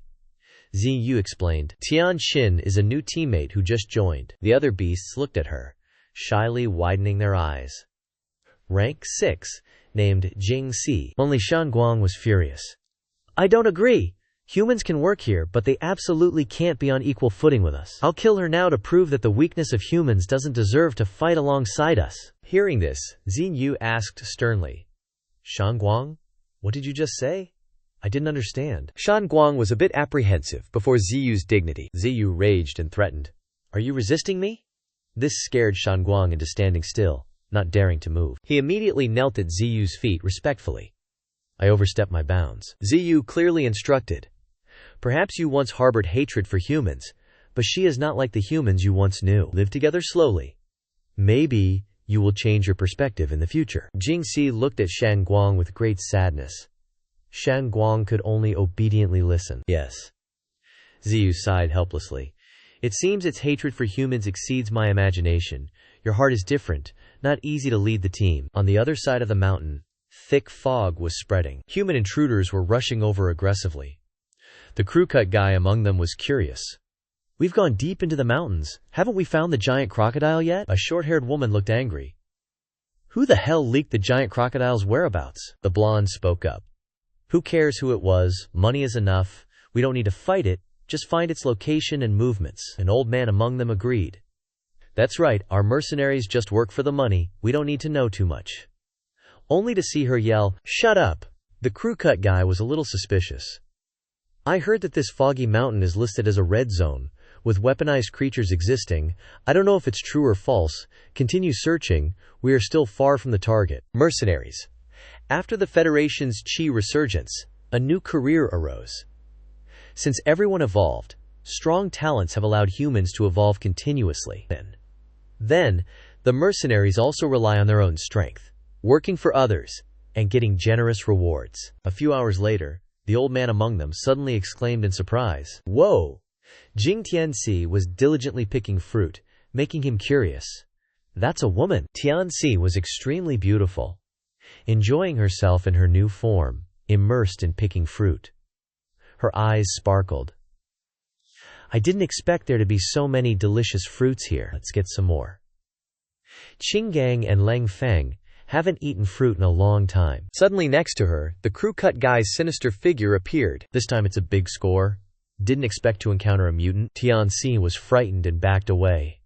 Huh, humans. Before she could react, he slammed Tianxi's head hard against a nearby tree, making Tianxi faint and lose consciousness. The crew cut guy laughed loudly. Finding the giant crocodile and getting such a harvest, the old man of the team immediately stepped forward and scolded. Bastard, what are you doing? If the face is injured, the price will be suppressed in the black market. This mutant is very rare. The blonde among them was full of surprise. This treasure is very rare. The lustful guys among them immediately played dirty tricks. Let me play with it a bit before selling anyway, as long as it doesn't get hurt. That's right, this old man hasn't had any action in a long time, me too. No way! The short-haired chick in the team shouted. Get out of here, every one of you can't walk when you see a pretty girl. She looked at Jingxi's voluptuous figure, from head to toe, not missing a spot. Her expression became even more jealous. Oh, short hair is putting a knife to the face. Jingxi threatened. This old lady will gouge out her eyes, leaving her crippled for life. Jingxi watched the knife about to stab her eyes. In pain and helpless, she begged, Stop! Suddenly, her power radiated out at this moment. Vines immediately shot out, piercing through several of them. Jingxi's face darkened. The vines also followed her anger and spread everywhere. Short hair was a little panicked. The mutant's aura was strong and weak, extremely unstable. So she shouted loudly to everyone. Maybe she hasn't mutated for long and can't fully control it yet. Let's rush up together and subdue her. After speaking, they rushed towards Jingxi aggressively. She was stunned for a moment. Looking at them, her eyes became lifeless. Suddenly, there was a mysterious slash, which finished off one guy, making him only have time to open his mouth and scream. The short-haired chick was shocked when she saw this scene. That guy immediately fell down. On his head, a pair of familiar feet suddenly appeared. Jingxi was extremely surprised when she saw it. It was Shan Guang who finished him off. The pincers were still dripping with blood, and he growled angrily. Humans dare to invade my territory. Those people were in an uproar. That beast can talk. A golden ant, there is this kind of beast here. Why is it protecting that girl? The old man among them ran away immediately. The mission didn't say anything about fighting, you guys have to pray for yourselves. Making the short-haired chick panic. Wait! But before he could run, his head was no longer on his neck. The short-haired chick was horrified at this moment, as if she was about to see hell. In that moment, she only had time to see Shan Guang sweep across. Is this a place you can come to? It's using life force. Shiwei shouted.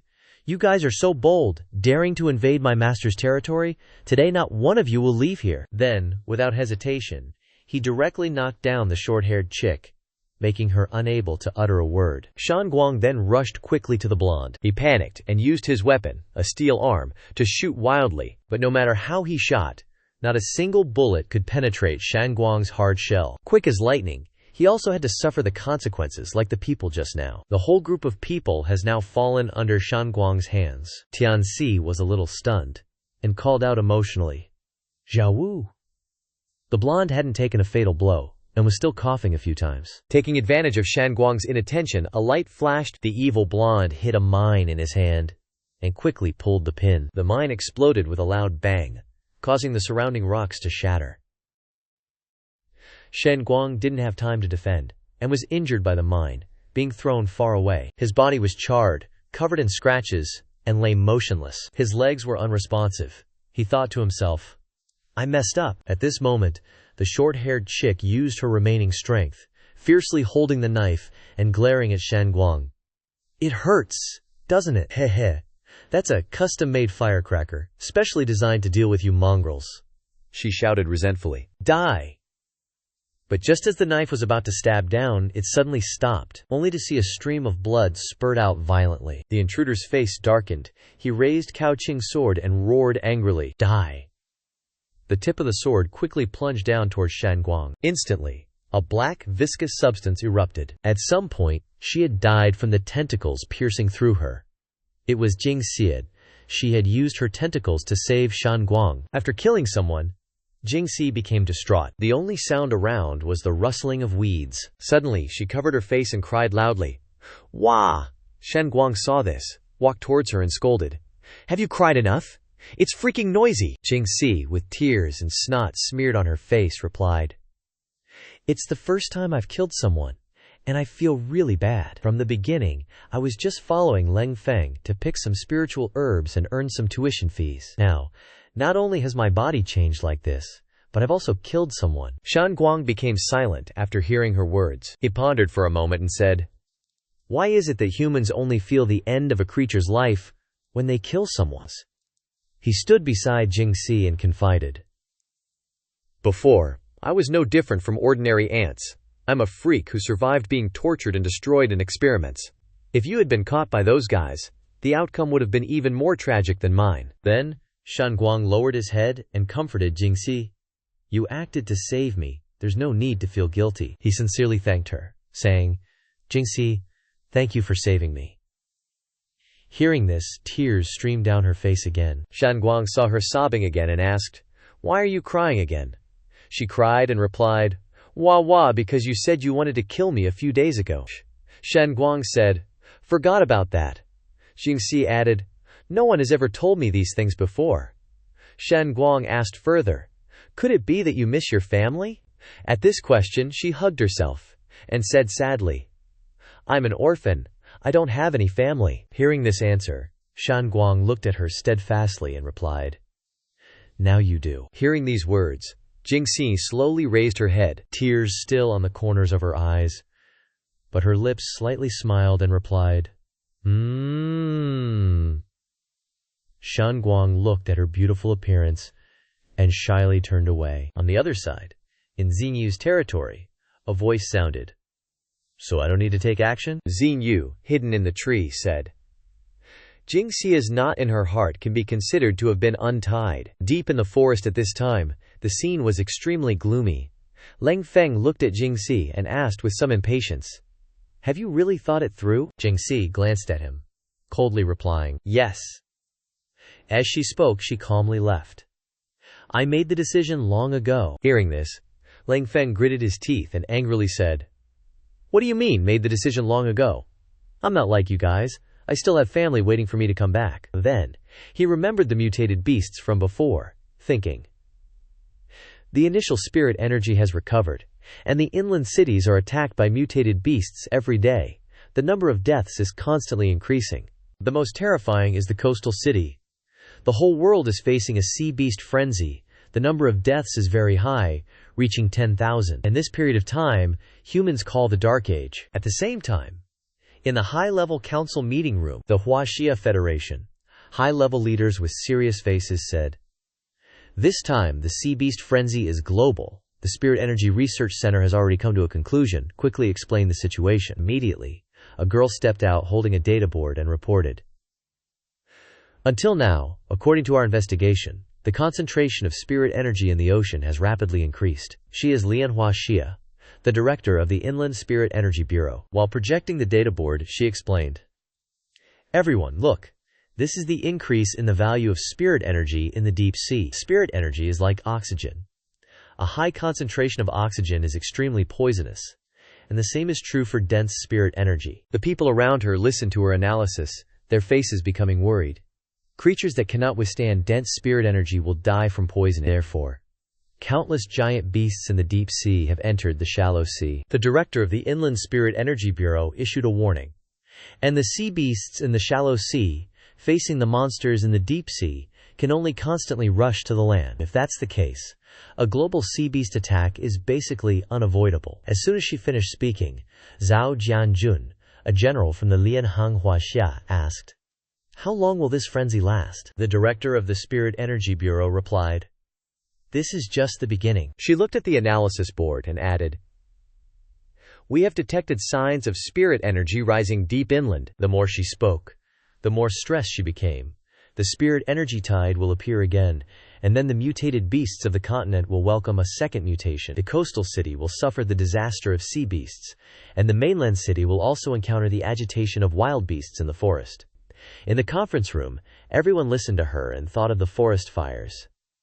The mainland is not like the ocean. Nuclear weapons or other heavy weapons cannot be used. Her face changed as she added, "After that, what awaits us is the massacre of the inland, which is even more terrifying than the coast." Everyone in the conference room was extremely apprehensive. Suddenly, the high-level leader spoke.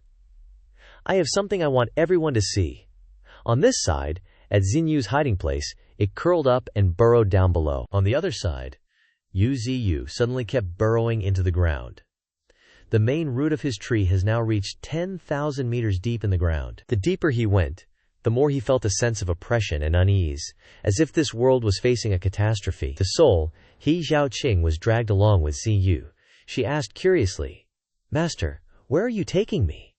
It replied, "Very close. I can feel it." A beam of light finally appeared in front of them. Xiaoqing exclaimed, "Light! It's emanating intensely from the ground." Ziyu also confirmed, "That's it. They are getting closer and closer to that light. The more intense the light became. Ziyu and Xiaoqing finally landed on that light. She looked at this light and vaguely said, "Could this be the spirit energy tide?" She reached out her hand and touched it gently, thinking, "So much spirit energy, it's truly abundant." Ziyu beside her gently called her name, Xiaoqing. After calling, it pushed her towards the light, saying, "In all things, the evolution of a new cycle has begun." At the same time, there was chaos in the conference room. It's still protecting that girl. The screen showed Shangguang saying, "How dare you humans intrude into my master's territory?" This sentence shocked everyone.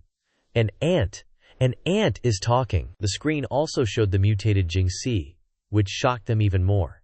And that girl is a mutated plant and a mutated human. High-ranking officials now said in a deep voice, "This is the scene of the military operation transmitted through the machinery in the eyeballs. This is just a fragment, maybe you've heard it, right?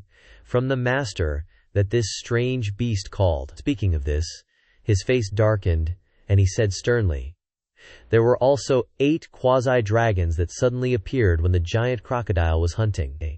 I suspect that someone is still manipulating everything behind this, including those war beasts." Ziyu was using her tentacles to grab the machine, disrupting the spirit energy, and angrily crushed the machine, saying, "Is it these things that are blocking the induction of the mist? I didn't expect human science and technology to update so quickly." The more she thought about it, the angrier she got.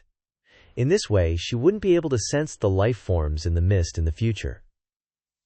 This is quite troublesome. Ziyu looked at Shangguang and asked, "Are all the goods here?" It replied, "That's right. There are 5 in total." Suddenly, a voice rang in Zinyu's head. It was the crocodile connecting thoughts with Zinyu. "Godtree, this is bad." Ziyu was surprised to hear the crocodile's report. "A large amount of strange aura has appeared." In the sky, white storks fluttered their wings. Dozens of helicopters were flying towards the forest. Underneath the ground, tanks followed each other forward. The sound of hurried footsteps echoed. The army surrounded both the sky and the ground. The faces of the soldiers showed no emotion. A plane slowly landed below. The hatch was gradually being opened. A foot stepped down from inside, and mutant figures appeared one after another. They were the gene-modified troops of the Superhuman Corps. Lang Lang looked around with interest and chuckled. Hey. After the Superhuman Corps steps down, then Zion is from the Superhuman Academy of the Federal Superhuman Corps. Standing not far away, they didn't know they were being watched. White storks were secretly observing them. Below the cliff, wild boars and their companions were also observing. Seeing such a terrifying legion, they gnashed their teeth and cried, "Humph, humph, roar." Shangguang was also very angry when he heard the news and said, "How dare these humans?" Baihu roared fiercely. One of the superhumans suddenly showed a twisted smile. He looked at the mountain in front of him and said, "Do we have to conquer that high mountain?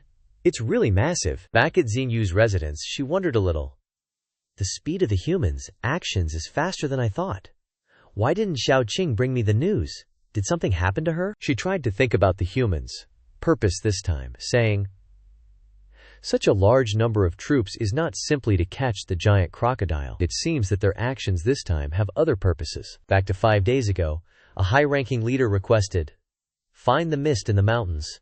The manipulator of everything is here." Hearing this, the people at the meeting table showed fear. One of them asked, "Is it really a human who can tame these strange beasts?" The bureau chief explained to her, "You heard it just now, right? That ant spoke human language. This is not something that can be done through self-study." Jianjun next to him continued, "The other party is probably a very dangerous organization, definitely not just a simple person. Therefore, it cannot be ruled out that the giant crocodile also has the intelligence and human gene modification technology that the other party possesses." He looked at the red-marked areas on the map and added, "There are 8 red zones in the interior, and the Beiwu Canyon is currently the most dangerous area. This second wave of spirit energy will appear very soon, at the latest in 10 days. Speaking of this, he became resolute, and his voice turned cold. "We must completely destroy them before they evolve this time." The high-ranking leader listened in silence and pondered. After thinking for a while, he called someone outside. "Come in." The door was opened immediately. The commander stepped into the meeting room. As soon as he entered, he hurriedly said, "Next, I will tell everyone the combat plan for the Beiwu Canyon. The time is 5 days later, before the spirit energy recovers. In the research room, the mentor successfully created a pill and said excitedly, "Great! The mutated medicinal pill has been successfully created." He looked at the pill and said, "With this, Linger's fire control technique will become stronger in the future. I must immediately deliver it to her." As soon as he finished speaking, Lang Ling stood behind him and shouted, "It's Linger again!" She looked at the mentor and questioned, "Is everyone superhuman here dead except for Linger?" The high-level classroom was also in an uproar. "Are you kidding me? Using that thing again? Even if we win, it won't mean anything. And the military force you're using is too exaggerated." Despite the opposition, the commander did not flinch and replied, "If we lose, we will face severe consequences, and the entire canyon after the spirit energy tide will completely escape our control." The others then calmed down. Jianjun looked at the evaluation board and interjected, "In addition, all combat plans must be kept secret below the rank of major." The commander continued to talk about his plan. "Finally, I have invited someone who must join our combat plan this time. If the one manipulating the beasts in the Misty Mountains is human, then we must also choose someone with corresponding strength." Hearing the commander say this, the high-ranking leader seemed to have guessed who it was. It was a man with 2 long scars on his face who appeared, General Li Sai. Behind those sunglasses were sharp eyes. Sometime later, the city began to be fortified. After the meeting, the surrounding cities of the entire Huaxia Federation fortified the protective walls.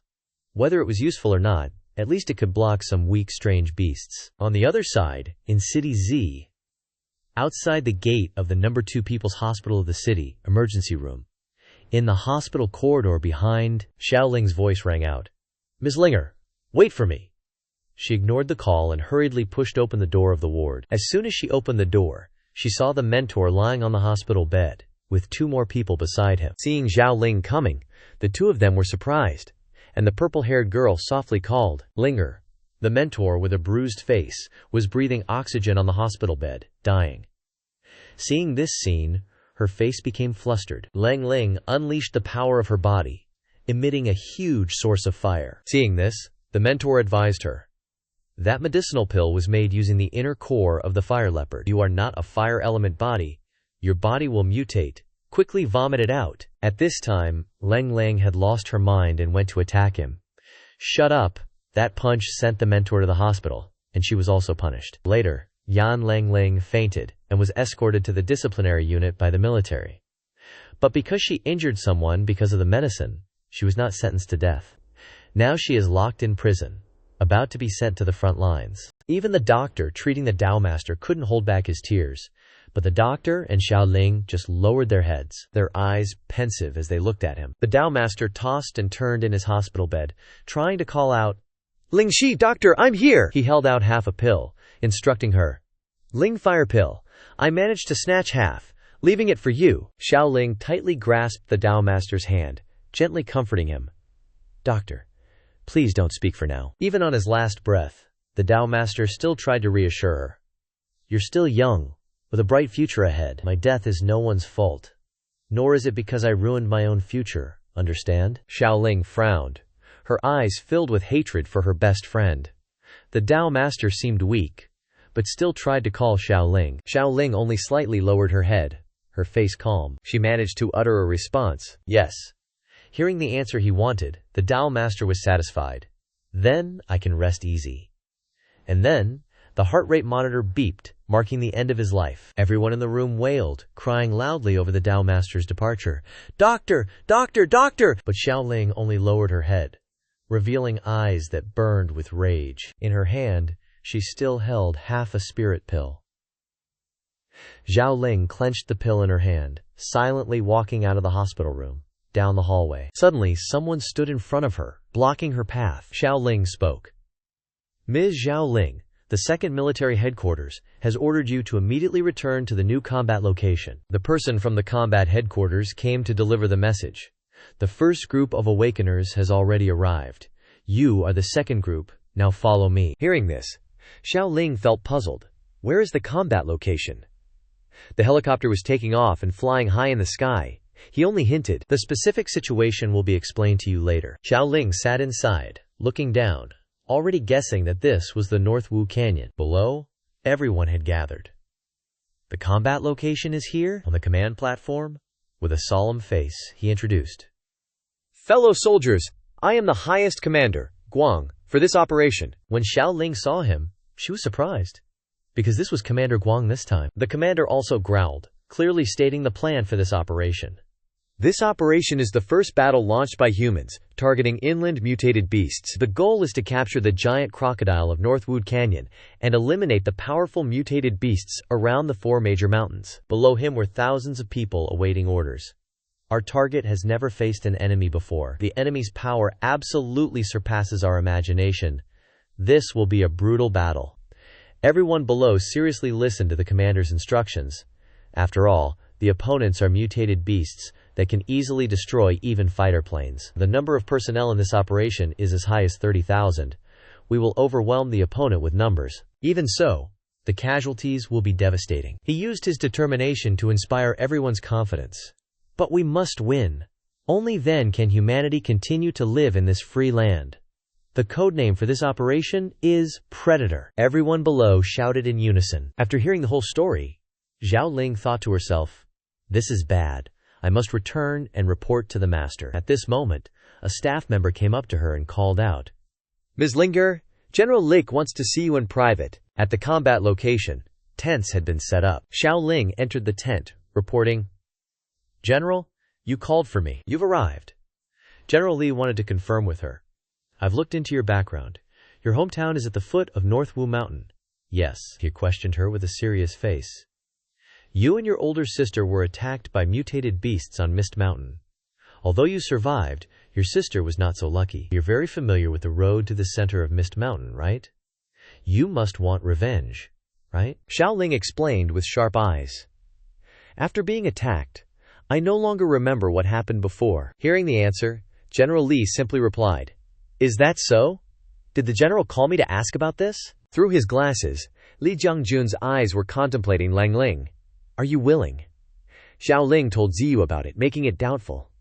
"He wants to take you as a disciple?" I agreed. Hearing this, Ziyu was also secretly pondering. Linger's body has extraordinary talent. Ordinary people would want to take her as a disciple. That's good. She can join the ranks of a big shot. Xiao Ling anxiously asked, "Master, tomorrow the army will attack this mountain. Can we win?" But Ziyu calmly explained, "When the army arrives, we fight. No one wants to die. Everyone wants to live. But some things can't be obtained just by wanting them." It also gave its own opinion. "If possible, I want to quietly maintain a neutral position." The army on Li Jiangjun's side was ready. Such things were impossible. "Zai, you had no choice but to order. All mutated beasts, listen up. Next we will face a brutal battle." All the mutated beasts in the forest had gathered. At the same time, Ziyu also warned them, or rather, declared war. Losing this battle will mean death for everyone. Winning this battle will also mean losing some companions. It also knew that the price to pay was great, but the cost of continuing to live was not to allow humans to interfere too much. Therefore, Zai, you also tried to reassure all the mutated beasts. Everyone must embrace the resolve to die and fight the humans with all their might. Tomorrow's decisive battle will determine our future. The mutated beasts roared in response, expressing their agreement. The monkeys also beat their chests to ensure their commitment. Yuju also spread its wings and prepared for battle. Zai Yu was also mentally prepared. "Come on, humans." A figure quietly observed the forest. Lang Feng, seeing the situation, thought to himself, "The army has finally discovered this place. I must take advantage of the chaos and take the little ones away from here." The human army was ready for battle. Xiao Ling stood above, observing, thinking. The number of troops deployed is even more than I thought. Suddenly, the scarred-faced awakener behind her spoke. This operation is divided into 3 teams. The other 2 teams are also very large in number. The 2 people stood high above. Looking at the army below, he explained. In order to prevent mutated beasts from escaping into the city, so many teams have been dispatched to surround the mountains. The brown-haired awakener was surprised by this. 50,000 people. That's unbelievably many. The scarred-faced guy retorted, "No, it's absolutely necessary. Before I became an awakener, I once witnessed a 4th-level mutated antelope in the zoo, killing nearly 100 members of the rescue team. The image of that antelope had left a deep impression on his mind. Just a 4th-level mutated beast could inflict such great damage, let alone the most dangerous mountains in the mainland now. 4th level here can only be considered food. After listening, the other awakeners also felt uneasy. The scarred-faced awakener warned with worried eyes. We need to suppress these mutated beasts with numbers. This is the only way to minimize casualties. Xiaoling frowned after listening to everyone's conversation. She's low-key panicking about LIEU. Can Master really win against that many troops, spread across 3 fronts? Commanders in the tent are strategizing. 3-pronged attack? Middle squad is the main force. Left and right flanks will encircle and eliminate. ZTZ 999 tanks leading the charge, followed by elite superhumans and infantry mopping up. Stern-faced commander orders. All personnel, use spirit energy to cloak your gear. It'll mask your spirit energy and scent, making it harder for the mutated beasts to detect you. Main force is prepped and ready. T-24 hours. Operation Go! The moment the order drops, the tank battalion rolls out, blasting the first shots. Shells rain down on the forest, right in the main force's zone. Over on the left flank, the squad is focused on blowing up the mountains. Right flank uses choppers to napalm the forest. Someone's worried. Is this gonna cause a volcano? Nah, the mountains are prepped with fire breaks. It's all part of the plan. Plus, the explosions are meant to smoke out the great Liang beasts from their lair. Li Xiangguang suddenly appears, snapping, "Quit the chatter, focus up." The soldier freaks out, replying, "Sir!" Watching General Li's back, they can't help but admire. General Li's here. That height is seriously imposing. His sheer presence commands respect. One of the Federation's biggest chads. A one-man army. The ultimate superhuman weapon. If only he wasn't blind. While those two are yapping, a scream echoes. After a while, the mountain's been demolished. The entrance is clear. The commander barks, "Everyone, move in!" Troops follow the order and flood into the mountain. Suddenly, a huge creature drops in front of them. A long tail sends the advancing troops flying. Its foot slams down, creating tremors, and its gaping maw unleashes a terrifying roar. Xiaoling is caught off guard by its appearance. It's Zig, Yu and the mutated beast, appearing together. Master, the tree and the beast are reporting back to the commander. "Commander, we're under attack on the main front." "What?" On the left flank, mutated beasts are attacking the superhumans. Xingyu's showing up on the right flank too. They report back to command. Right flank's getting ambushed by an unknown entity and something like a tree. Hearing this, the commander climbs up high to observe. Seeing the situation, he's got a WTF face, muttering, "How is this possible?" LIEU appears before them, mocking, "Think you can waltz in here? Think again." The commander seizes the moment, ordering his secretary, "Tally the number of mutated beasts and tree things, then send it to me. Get air support to both flanks." "Yes, sir." Anti-aircraft guns keep firing on command. AA guns prep incendiary missiles. They're aiming to burn out the mutated beasts in the forest. A blurry figure appears, blocking the AA fire. At the same time, apes charge out, attacking the special forces. Coordinated attack, large numbers. Mutated apes, they roar as they charge the troops. "Fire! Fire!" One ape grabs a massive boulder, hurling it forward. The red boulder slams into the soldiers. AA gun. The apes, faces twisted in rage, charge in. The two armies are about to clash. ZU observes, thinking, "Good, the main force is blocked outside." The God Tree Emperor Nightmare something reports, "We got rats inside." ZU calmly replies, "It's fine. The scouts have entered the cave. Assassins will deal with them." A rifle with an infrared sight locks on. The infrared zeroes in on the head of the mutated beast waiting in the cave. They roar ferociously. Inside the command tent, commanders are discussing strategy. "We've got 50,000 ground troops, 100 tanks, 75 helicopters, over 1,000 superhumans, 2,000 gene warriors, plus the Federation's top-tier plan." General Li, face serious, surveys the situation. A true talent. Unlike General Li, the commander is pissed, growling, "Finding the giant crocodile isn't our real objective. The main goal is to find the organization behind all this." He's surprised by Xingyu's actions, commenting, "To prevent the army from being directly attacked by the mutated beasts, they gathered outside the fog, but now the beasts are at the front lines. Even though I don't know how they did it, one thing's for sure, the enemy boss is OP." He deduces, definitely above Transcendent Rank 1, so he orders his subordinates. Operation time remaining, 23 hours 41 minutes. We must uncover all the mysteries by the final hour.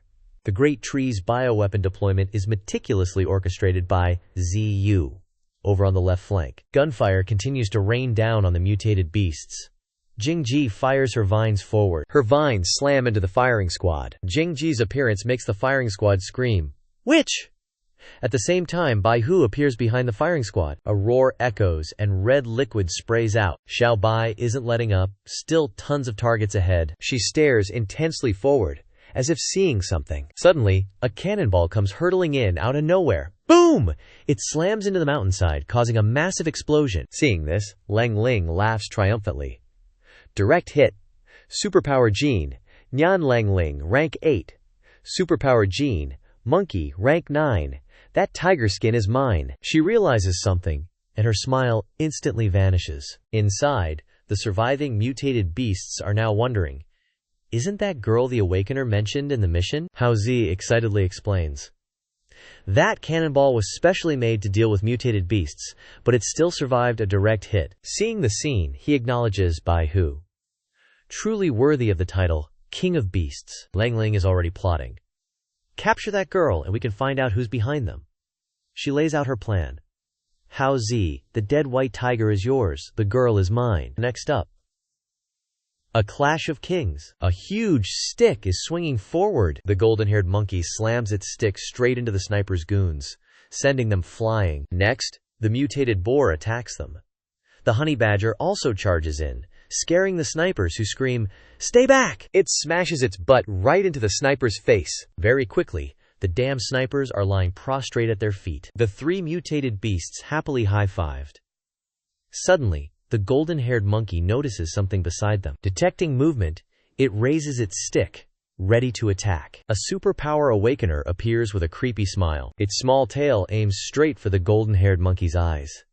The Awakener whips the monkey with its tail. It gets knocked backward by the Awakener's attack. The golden-haired monkey is seriously injured in the abdomen after being hit. Seeing this, Doohy boasts, "This is the strongest poison, fused from all types of venom. You'll be dead in under a minute." Just then, the honey badger teleports behind him. It angrily opens its mouth, ready to attack and avenge the golden-haired monkey. When the honey badger bites Doohy, it is blocked by the power of lightning speed. He takes the opportunity to jump high and dodge the attack. From afar, a superpower girl prepares to attack the golden-haired monkey. "Heavy hammer, attack!" At that moment, the mutated boar shields the golden-haired monkey. The girl's blow makes its head bleed profusely. The people quickly land on the ground.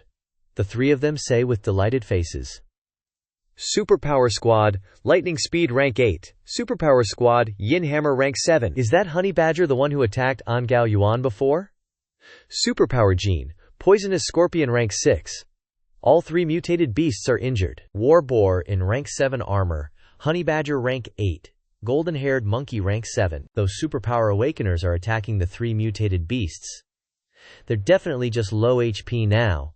Finish them off. The honey badger will either die defending or proactively attack. Seeing this, LIEU laughs mockingly. That little brat dares to proactively attack. The honey badger opens its mouth wide and spits out a blast of energy. Its energy attacks the superpower squad. The three of them are hit by its attack and don't understand why the honey badger can use lightning. While they are being restrained, the golden-haired monkey and the mutated boar charge in. They unleash their ultimate moves, striking the superpower squad. Yin Hammer is being targeted by the honey badger. Locusts have existed for a long time. Locusts are arthropods, and their bodies are usually green or yellow-brown. There are about 10,000 species in the world. One locust is harmless to humans. It can easily be squashed. Farmers are suffering because of them, but they can only kill one at a time. Countless locusts appear all over the sky. When humans face the calamity of thousands upon thousands of locusts, even if their bodies are strong, they will become utterly desperate under the tiny shadows. The three superpower squad members have all been crushed into the ground. The golden-haired monkey has also become weak after the battle. Absorption limit is a natural skill that only monkeys have. It can absorb all beneficial substances. It is now trembling in pain. But once toxins enter its body, absorption limit will violently reject the poisonous substance. but it is unpurified toxin, which undoubtedly makes its body even more painful. Realizing the situation, someone reports back to the commander. Mutated beasts found.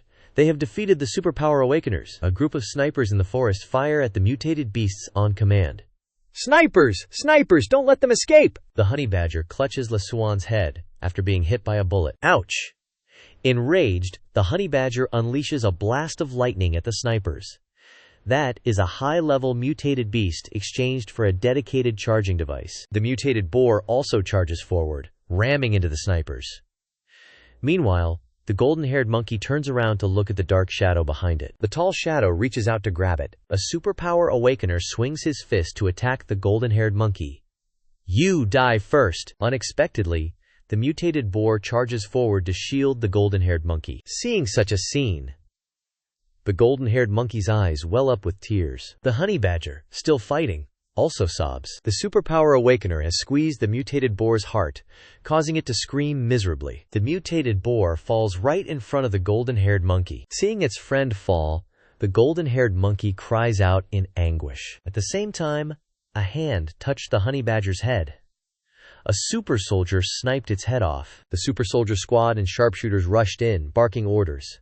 Regular bullets are useless against them. Switch to special rounds. The golden monkey roared in pain, wielding its staff, charging forward. It alone fought the sharpshooters. Suddenly, the honey badger appeared out of nowhere, grabbing the golden monkey's arm. It dragged the golden monkey deep into the forest. Don't let them escape! Pursue! Good badger.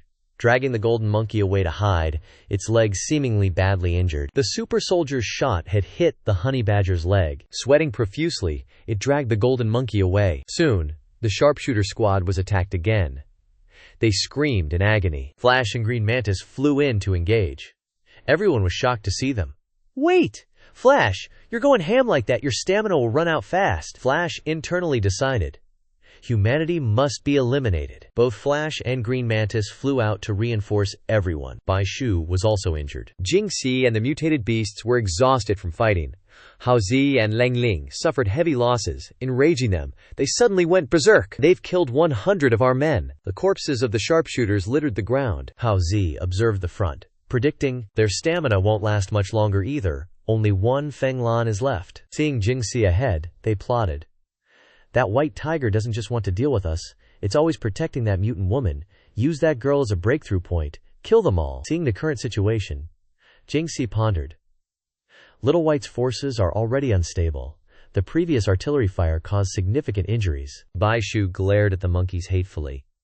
If it weren't for it, always delaying, I would have been captured by now. Suddenly Gula spoke from behind Hao Zi. Looks like you're in a tough fight. Hearing the voice, Hao Zi turned around in surprise, exclaiming, Gula! Gula! You finally arrived! Seeing him made Jingxi even more uneasy.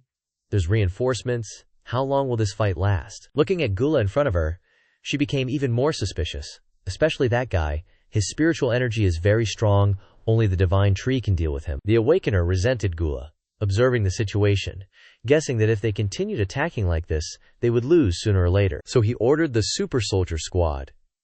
Go, this time it's all super soldiers, let's see how they block us. Bai Hu, not understanding, charged to attack the super soldiers. Stormwolf and White Stork also charged out to confront the super soldiers. Jingxi's side was struggling to hold them off. Suddenly, Lang Ling, with glazed eyes, laughed maniacally and charged out. Flash grenade! 2 grenades launched straight towards Jingxi. It immediately exploded amidst her screams. Lang Ling, with sharp hands, declared, Die, you filthy bitch! She lunged and stabbed straight into Jingxi's abdomen. Barrage of artillery shells rained down on the apes, creating earth-shattering explosions. The sharpshooters entered, wondering, did they explode them to death? Among the huge roots, countless eyes were staring ahead. The apes charged in unison to confront the sharpshooters. Damn it, sharpshooters! The free-flying creatures flew to attack the helicopters above. Zhu silently observed, only scoffing. Missiles of this level can't penetrate me? Her foot stepped on a branch, unintentionally snapping it. A dark figure stepped in behind Zhu. Finally here! General Lai, with a fierce face, glared at Zhu. Human! Lang Ling stabbed her hand straight into Jingxi's abdomen. She held that pose and dragged Jingxi away. Lang Ling slammed Jingxi into a tree, causing her pain. Lang Ling, with a dark face, continued to sneer.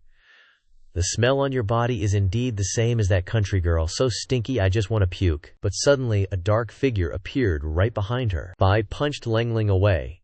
Hao Zi saw she was injured and roared, "Yan Lang Ling!" Lang Ling lay flat on the ground in pain, but still cursed. "Damn it, Jingxi has been beaten to weakness." Bai Hu then spoke up, "Go!" It stood to protect Jingxi, instructing her, "Go find the divine tree." Hearing Bai Hu speak made Jingxi stunned. "You can talk?" Bai Hu struggled, reminding her, "Behind you are many strong spiritual energies. If you don't go, everyone will die here." Jingxi was very worried about it, growling. But Bai Hu also roared, signaling her. Jingxi pondered silently for a long time, but then she decided to turn around and find Xingyu. But behind her, 2 super soldiers chased after her. "Don't even think about escaping, watch this." Stormwolf appeared in time to attack the super soldiers. The sharpshooters didn't let go, firing at Jingxi. "She wants to run! Block her!" Bullets rained down on her. Unexpectedly, White Stork shows up to tank the hits for Jingxi. Tears streaming down its face, it endures. Stormwolf also gets stabbed by the superpower troops. The superpower troops rush to attack White Tiger. "Kill them all!" Jingxi runs, tears uncontrollable, feeling guilty. "Sorry, little Bai, I'm sorry, I can't help." The superpower troops rage. "Don't block our way!" They swing their swords at White Stork. White Stork is hit and fading fast. It didn't even want to go on this mission. Deep down, White Stork has its own feelings. Bai, he doesn't give a damn about those 2 girls. It doesn't want to die, and doesn't understand why they're so attached to the dead. Such behavior is pointless. White Stork thought long and hard before deciding, but in the end, it went anyway, and lost pathetically. White Stork is a high-tier crane, a bird that lives on the mainland, in colonies. Usually the colony is made up of large clans, living close together, almost extinct after the Qi resurgence. White Stork learned a lot from Xingyu. After the Serpent's War Axe incident, it took refuge under the Great Tree. Never respected, just a border patrol. But it was happy because it had a home and could be lazy. Living with other creatures made White Stork understand the determination of revenge, the feeling of it all. The more it understood, the more it hurt. Feeling useless without power, White Stork spreads its wings with all its might and makes a decision. When danger arises again, it will absolutely. The superpower troop sees this and is stunned. White Stork, face streaked with tears, declares loudly, "I, for one, will absolutely not let you pass." It stands tall, blocking the superpower troops. White Tiger is also tearing them apart. It spits out their corpses. The superpower troops surround them. They seize the opportunity to attack simultaneously. They're at a disadvantage.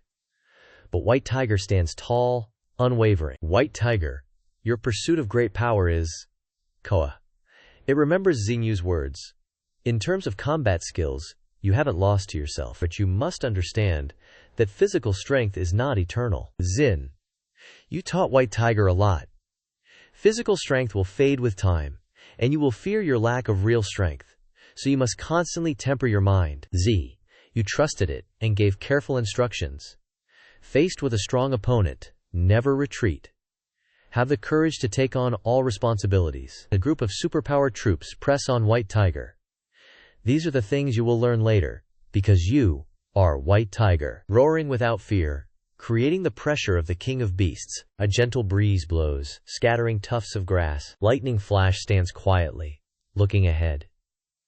It silently watches White Tiger's majestic figure, standing on a pile of corpses. "You dumb tiger! Cattle graze on the vast prairie." Lightning Flash wonders, when did it all begin? Seeing White Tiger silently observing from afar, it feels the aura of a king emerging. Above, its mother is quietly observing, wondering if it started when it left her. Did White Tiger collect its spoils? Or was it the first successful solo hunt? Or was it the first time it faced those huge creatures? Perhaps the first time it faced death, when it refused to back down. Lightning Flash denies its own theories. No, none of that.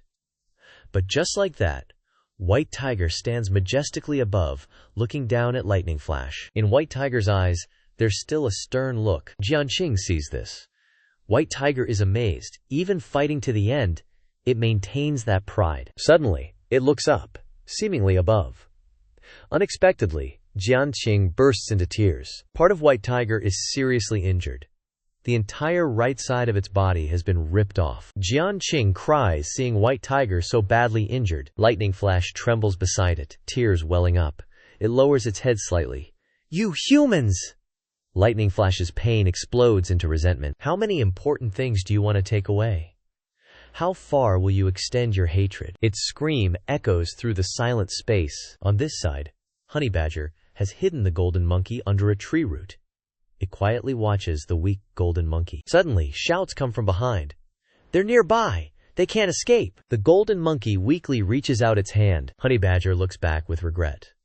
But Honey Badger resolutely turns and runs. The superpower troops remind their teammates that Honey Badger defeated An Gaoyuan's team before. "It's a beast that can't be killed, even in armor. We must eliminate it." While they're searching, a sharp gaze secretly watches them from the darkness. Honey Badger rushes out, hitting a superpower troop. The others spot it and shout, "It's out! In the air!" The superpower troops attack Honey Badger. A large hammer slams Honey Badger to the ground. The blue-haired superpower troop's eyes widen. "I found it! Honey Badger disappeared underground. They're shocked. It's burrowed into the ground." Seeing this, the superpower troops warn each other. "It's running again. Everyone be careful. Find it." A crack appears under a superpower troop. Honey Badger emerges from the ground, hitting the superpower troop. The attack seriously injures him. Lei Suo, face twisted with rage, demands, "Where did that damn monkey go?" Getting nowhere with questioning, he just straight up smashes Honey Badger. An energy surge erupts, shattering the ground. Honey Badger gets wrecked, trembling all over. But Thunderclap ain't showing mercy. Just drills a punch into its gut. "A bunch of stinky insects? Dare to mess with ME?" Honey Badger can only cover its face, taking the beating from Thunderclap. He sends Honey Badger flying with a haymaker. Honey Badger gets slammed into a boulder. The punch kicks up a dust cloud. Honey Badger's still hanging in there. Green Hair's hyped. "Quit wasting time, just kill it. We got more monsters to grind." Honey Badger, with lifeless eyes, refuses to fall. It remembers Little Ling, wants to hit her up for some jerky. Even now, Honey Badger's thinking of everyone. Damn, that stuff's good. Meanwhile, these super soldier dudes are beaten. It's senseless. Honey Badger's got a grenade in its mouth. Learns from experience, spits the grenade out. Green Hair finally remembers. That was the time. Boom! Before he can finish the sentence, the grenade detonates. The blast catches the super soldier squad too. A wave of light explodes, and Honey Badger gets blasted away. The explosion obliterates everything. Then a massive foot stomps down. Emperor Crocodile has arrived on the scene. Honey Badger stares into the distance. Then a shadow calls out, "Over here!" Little Ling appears, gentle-faced. Honey Badger can't hold back the tears. It rushes to hug Little Ling. Honey Badger holds her tight, afraid to lose her. Tears stream down as it vents its fear. Little Ling gently hugs Honey Badger, comforting it. "It's okay, it won't hurt anymore." She takes Honey Badger's hand and leaves together. "Let's go together." Back to reality. Honey Badger's gone to the other side. Golden Fur's holding his wound, teary-eyed. Turns out, one of the superhumans is still alive, screaming for help. "It hurts! It hurts! Is anyone there?" Thunderclap is blind, but still trash-talking. "Save me! Save me! That damn badger, I'll skin it alive! Damn it, even if it's dead, I'll never forgive it!" Golden Fur rushes over and smashes his face in. Rage burning, it roars. Thunderclap's finally scared, begging Golden Fur, "No, don't kill me. I was wrong. I'll leave the forest right now. Please, spare me." Golden Fur roars with rage. It beats the crap out of Thunderclap, leaving red footprints on the ground. Thunderclap is wrecked by Golden Fur. Golden Fur carries Honey Badger on its back, leaving the scene. Even with the wound on his stomach bleeding, he doesn't stop.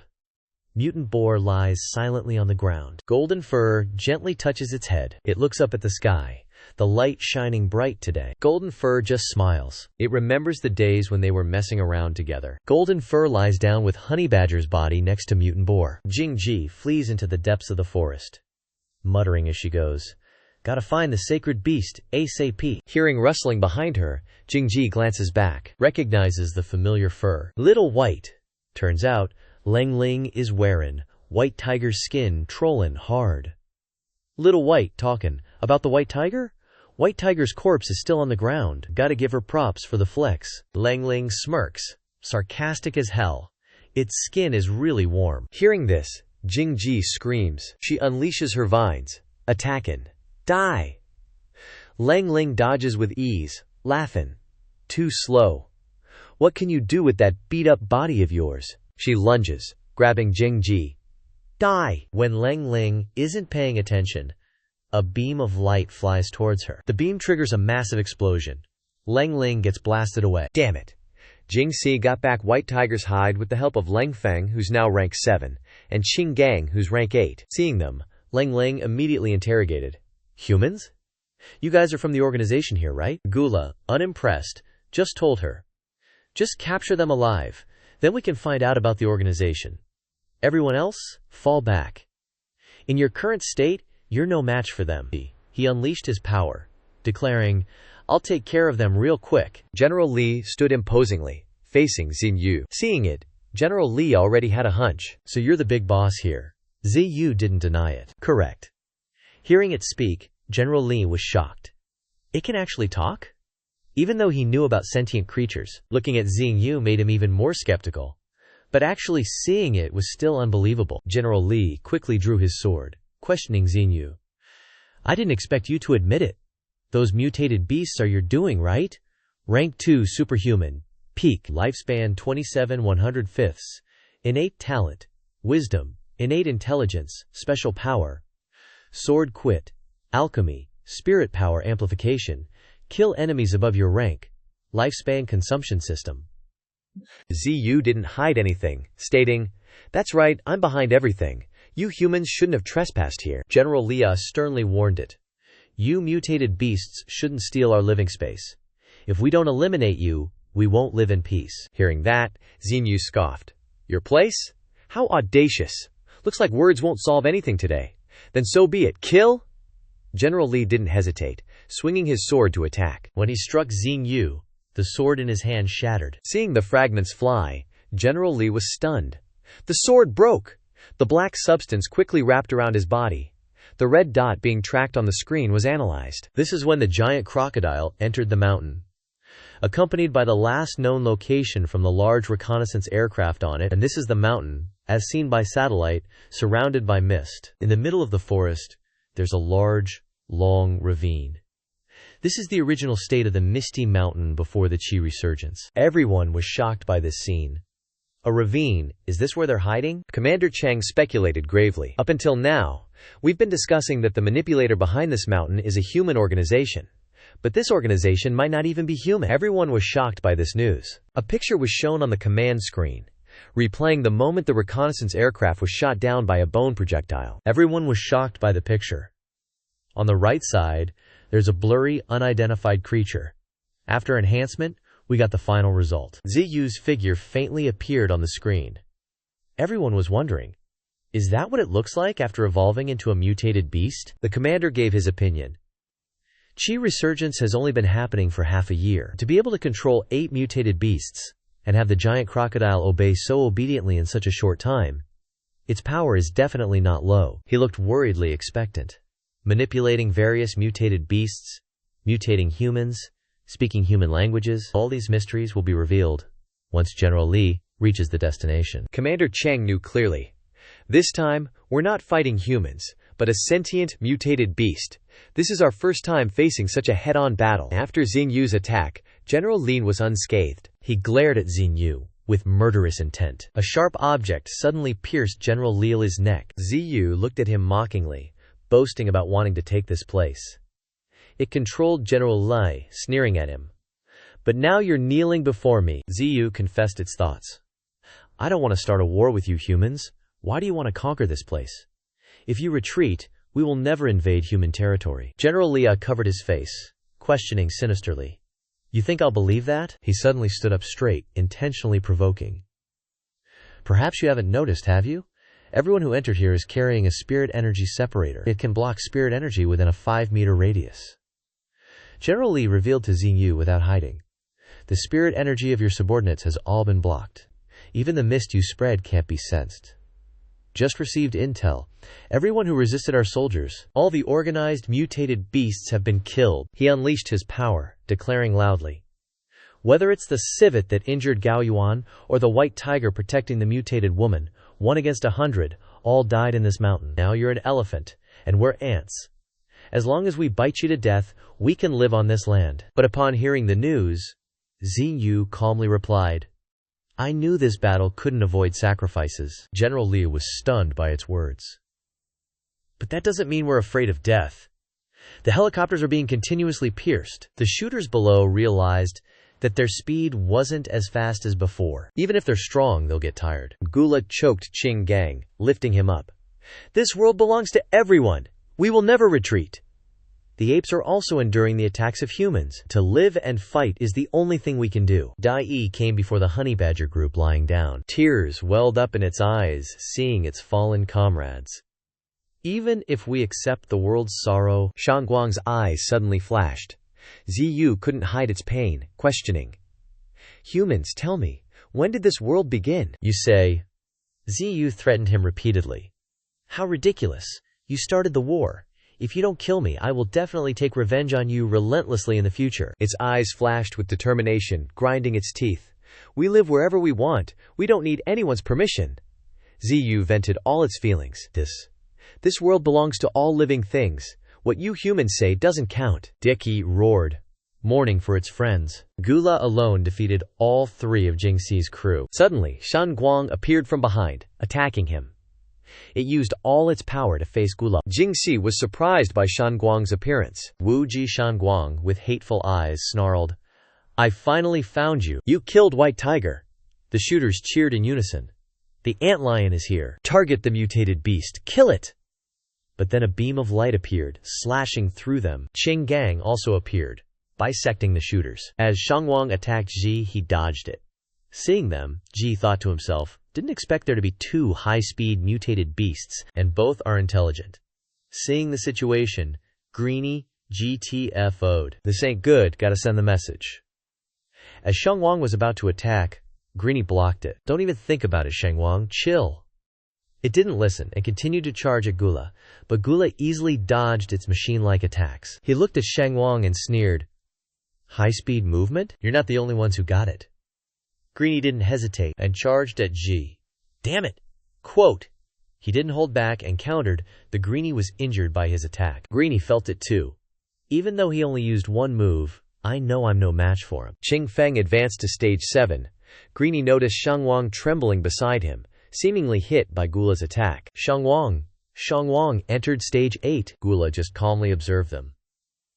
The jealous Gula is at stage 1 peak. Suddenly Shangguang roared loudly. It immediately flew to attack Gula.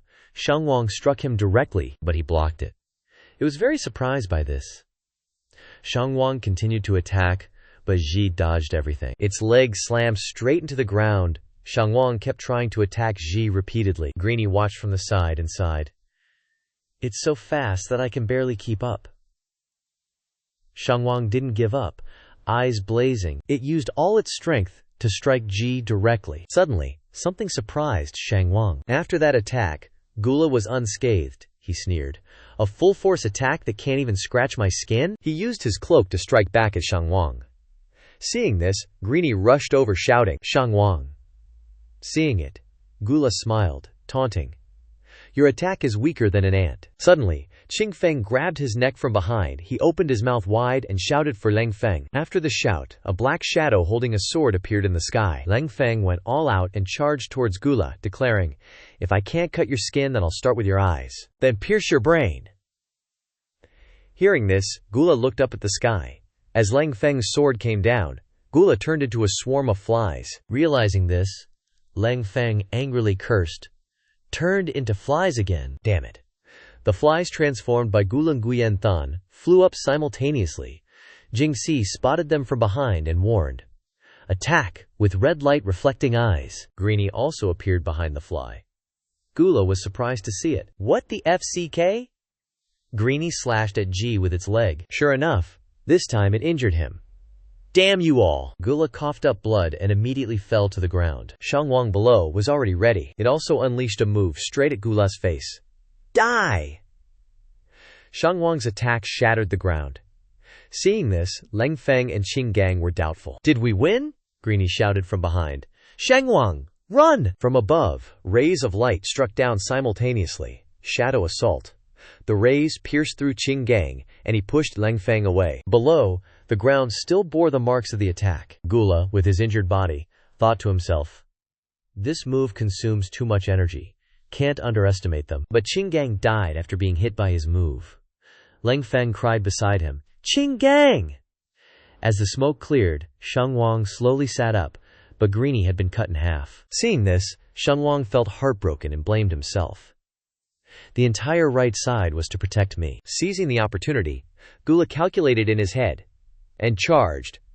Weak body but super speed, even the strength is flawless. If I don't kill it here, it will be even harder to deal with later. Die here! He charged forward to eliminate Shang Wang. Unexpectedly, Jing Si rushed out to take the hit for it. Shang Wang's eyes widened in shock at this sight. Gula's 1,000 arms pierced through Jing Si's body.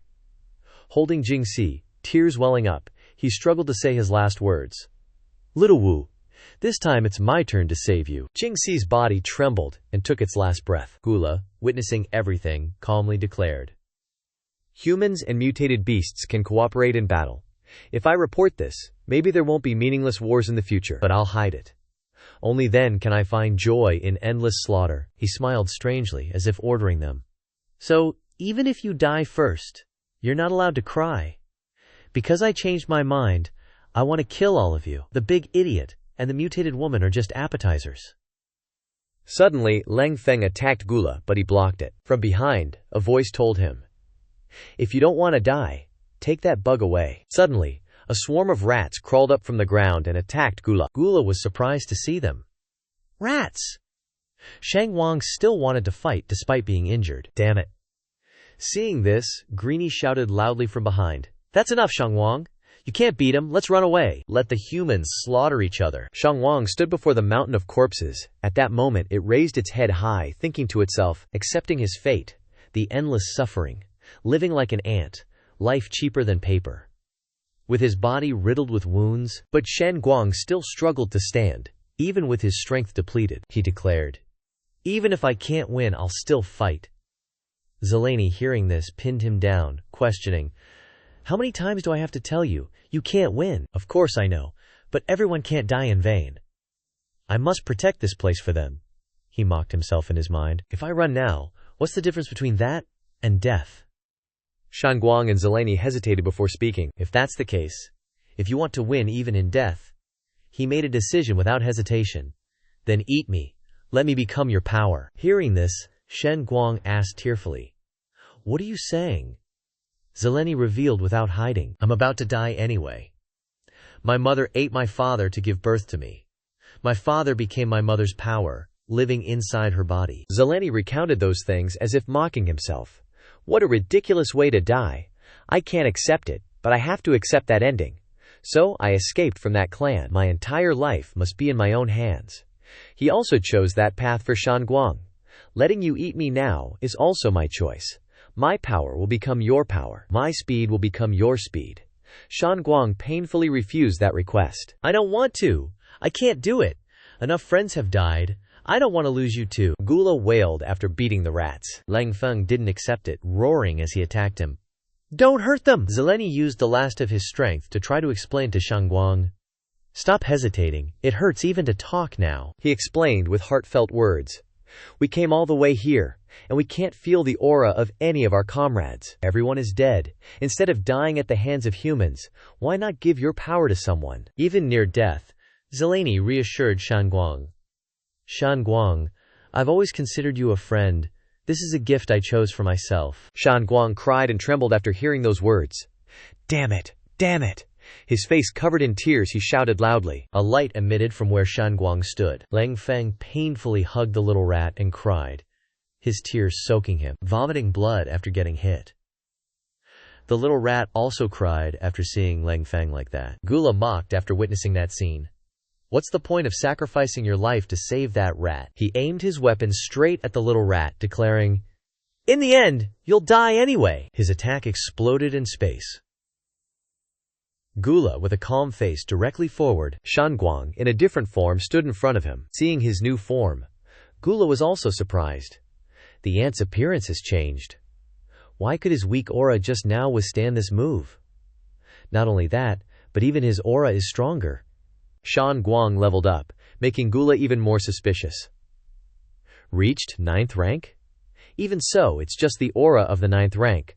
I'm a first-level superhuman, he can't be my opponent. But Gula still taunted Shan Guang loudly. Your comrades risked their lives to protect you, but you didn't take that to run away.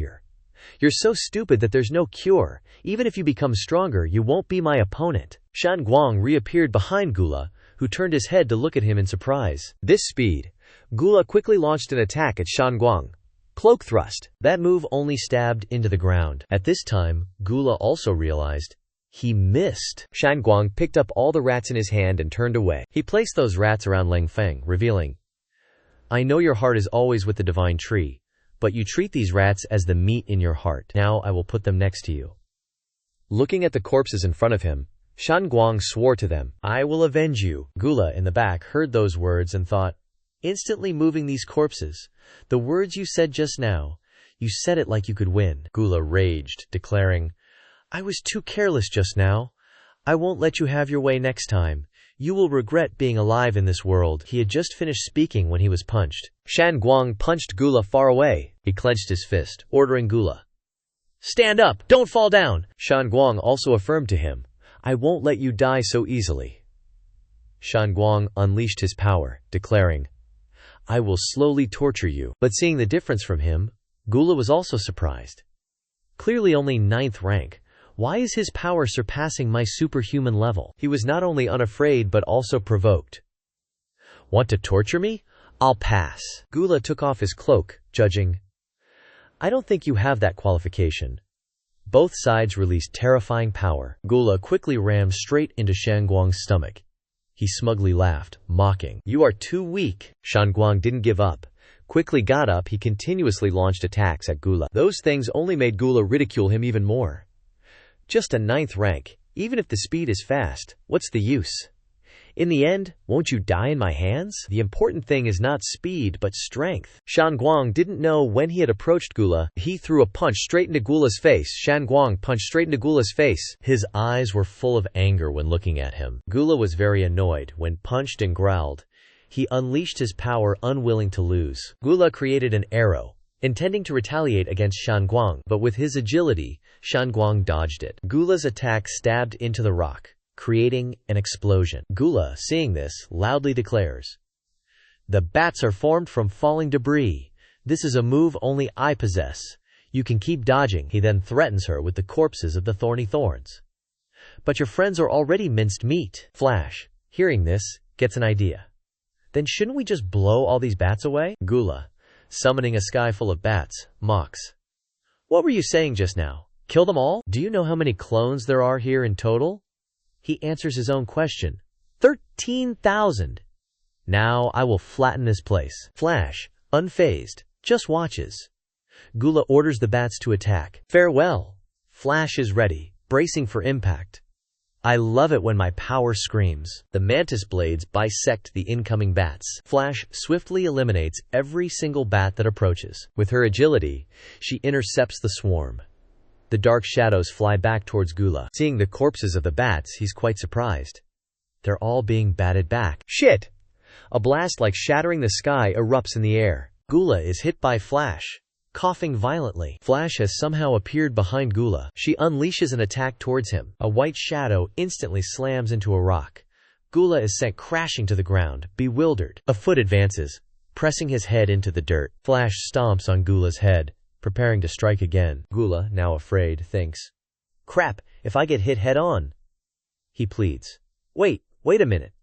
Barrages of punches and kicks rain down, shaking the heavens and earth. Gula is beaten to a pulp, groaning and coughing up blood. Looking at Flash before him, Gula is filled with doubt. Why is this happening? Is this her true strength? Her speed is unbelievable, I can't keep up. And the power, it's terrifyingly strong. Gula, unwilling to accept defeat, yells, But why? You're clearly only roleplay level 9, and I'm a transcendent first stage. Even now, he truly doesn't understand. Why can't I beat you? Gula roars, unleashing his power. Damn it. He grows massive, swinging his fist at Flash, declaring, You won't ride on my head! Gula relentlessly punches towards Flash. Unexpectedly, Flash dodges, appearing behind Gula. He doesn't give up, continuing to punch repeatedly. Damn it, damn it, damn it, damn it! Flash quickly attacks Gula's abdomen, but he grabs her hand. Gula, having caught Flash, becomes smug. "You're dead meat." He laughs maniacally, reveling in his triumph. Gula raises his massive hand, declaring, "I am a transcendent first-stage powerhouse." He punches mercilessly towards Flash. Upon striking her, Gula laughs joyfully. Despite the onslaught, Flash remains resilient, fueled by her burning hatred for humanity. Seeing everyone die for her reminds her of the words, "But not everyone is hateful." Perhaps, in future coexistence, these were the words that ZU had advised Flash. "You will change your view of humans." Remembering these words, Flash rises. "Then, you will become true comrades." She struggles to stand. Seeing this, Gula is astonished. "What?" Flash glares at Gula, grinding her teeth. "You slaughtered my comrades, offended my master, and want to take away our refuge. And now, even my only friend has been brutally murdered by you." Gula's eyes widen, clearly hearing Flash's words. "You are unforgivable."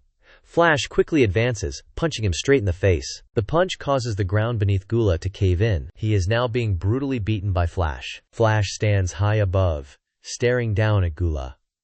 Flash silently gazes at Gula, lying flat on the ground. Suddenly, a surge of power emanates from her body. Sensing something amiss, Flash understands. "My body can't handle this power anymore?" After all, from the beginning, the flesh fragments ejected outwards. This power doesn't belong to me. The flesh fragments spread across the ground. "I've reached my limit." Flash's body is slowly disintegrating. She mutters as she fades, "Everyone, I will avenge you all." But now, saying these words is a bit late. She gently sits down on the ground, saying, "But, sitting right in front of you all," Flash says sincerely, "it was really nice knowing you guys." Thorny Thorns passed away peacefully. Lang Feng, cradling the mice in his arms, also departs from this world. Qing Gang sacrificed himself in this battle. "Sorry, Master." Flash slowly fades away. The bed's warm, time for a rest. In the forest, Lang Ling is running away, clutching her head, but someone seems to have stopped her. Seeing that person, Lang Ling seems surprised. Zhao Ling looks at her with an angry face. Seeing her inside Lang Ling, Ha Xiaoling thinks, "Seriously? Running into her here? Talk about bad luck." She suddenly remembers something, thinking to herself, "Right, Lang Ling made up a story to tell Zhao Ling that she wanted to harm her. Zhao Ling, this is bad. The Gen troops and mutated beasts are fighting up ahead, but the beasts are probably about to get wiped out. I'll send her to her death. Tell her to go gather there, they need more people." And just like Zhao Ling predicted her intentions, Lang Ling flashes a sinister smile, making an excuse to ditch. "I'm injured, I'm out, go die!"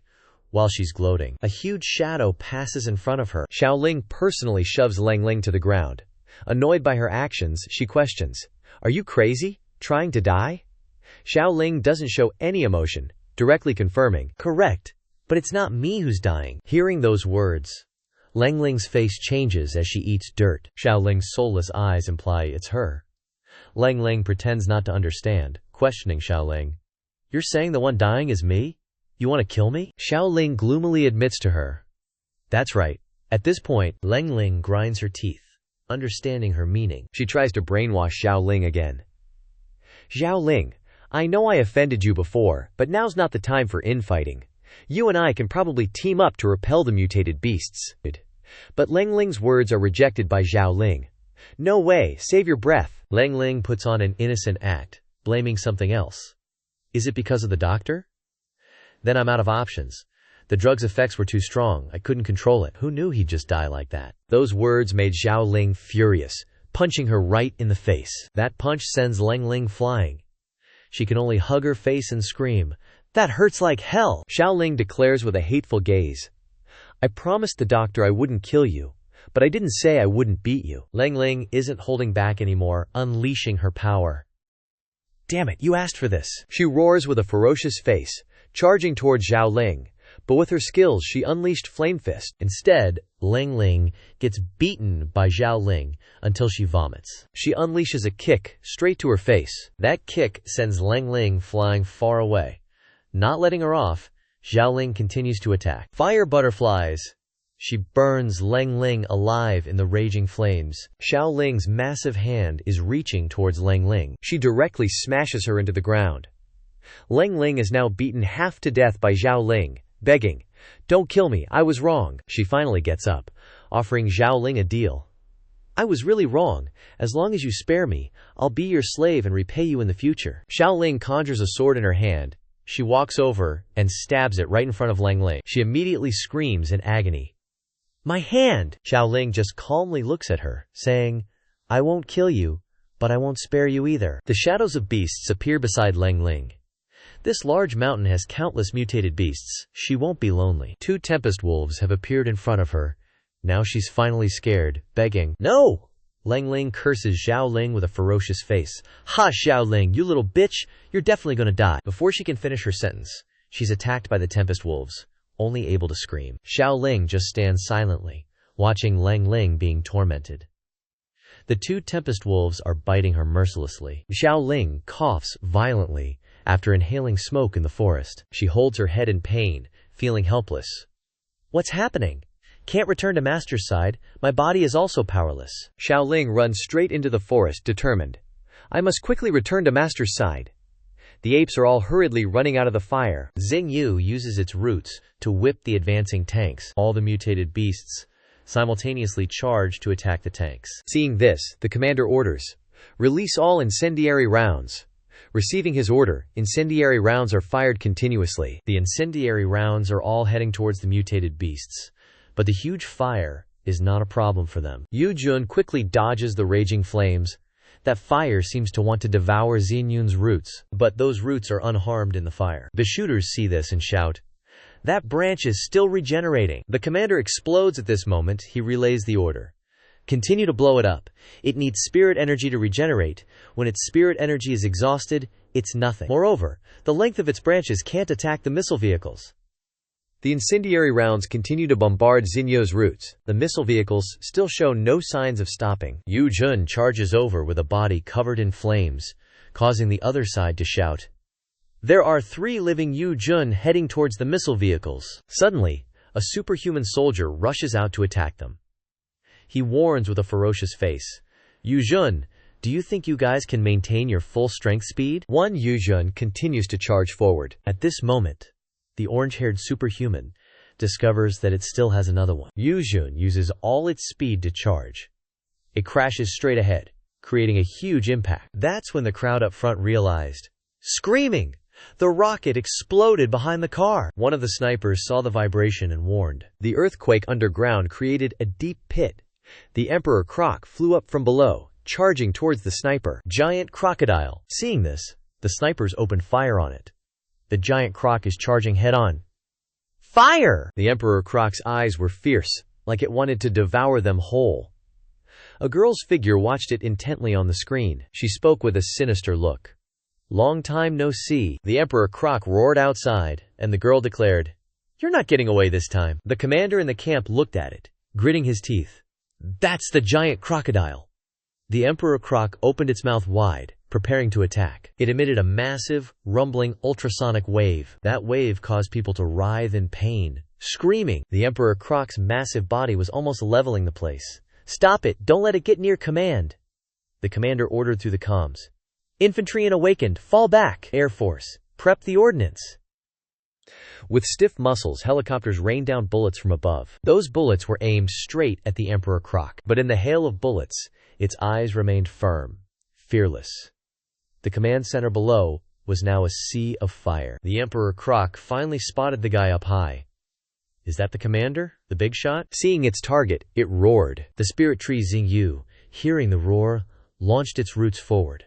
The Emperor Croc roared, creating immense pressure. It just charged straight through the sea of fire. The commander above screamed. A shell suddenly flew into the Emperor Croc's eye, and below, the flames erupted again. The commander had to shield himself as the flames reached him. He growled with a fierce expression. The Emperor Croc's eyes stared intently at the commander. It opened its mouth, figuring out his identity. "Their god?" The Emperor Croc wanted to swallow the commander whole, declaring, "You're dead! It's all over!" But the commander replied confidently, "We won't lose." He immediately gave the order, "Fire the cannons!" The helicopters continued to launch shells at the Emperor Croc. The Emperor Croc didn't flinch, even in the sea of fire. Spirit energy missiles were ready, positioned outside. Humanity's last resort nuke. They had a backup plan, if General Li couldn't take down the beast. Jianjun turned to look at the girl beside him, wondering.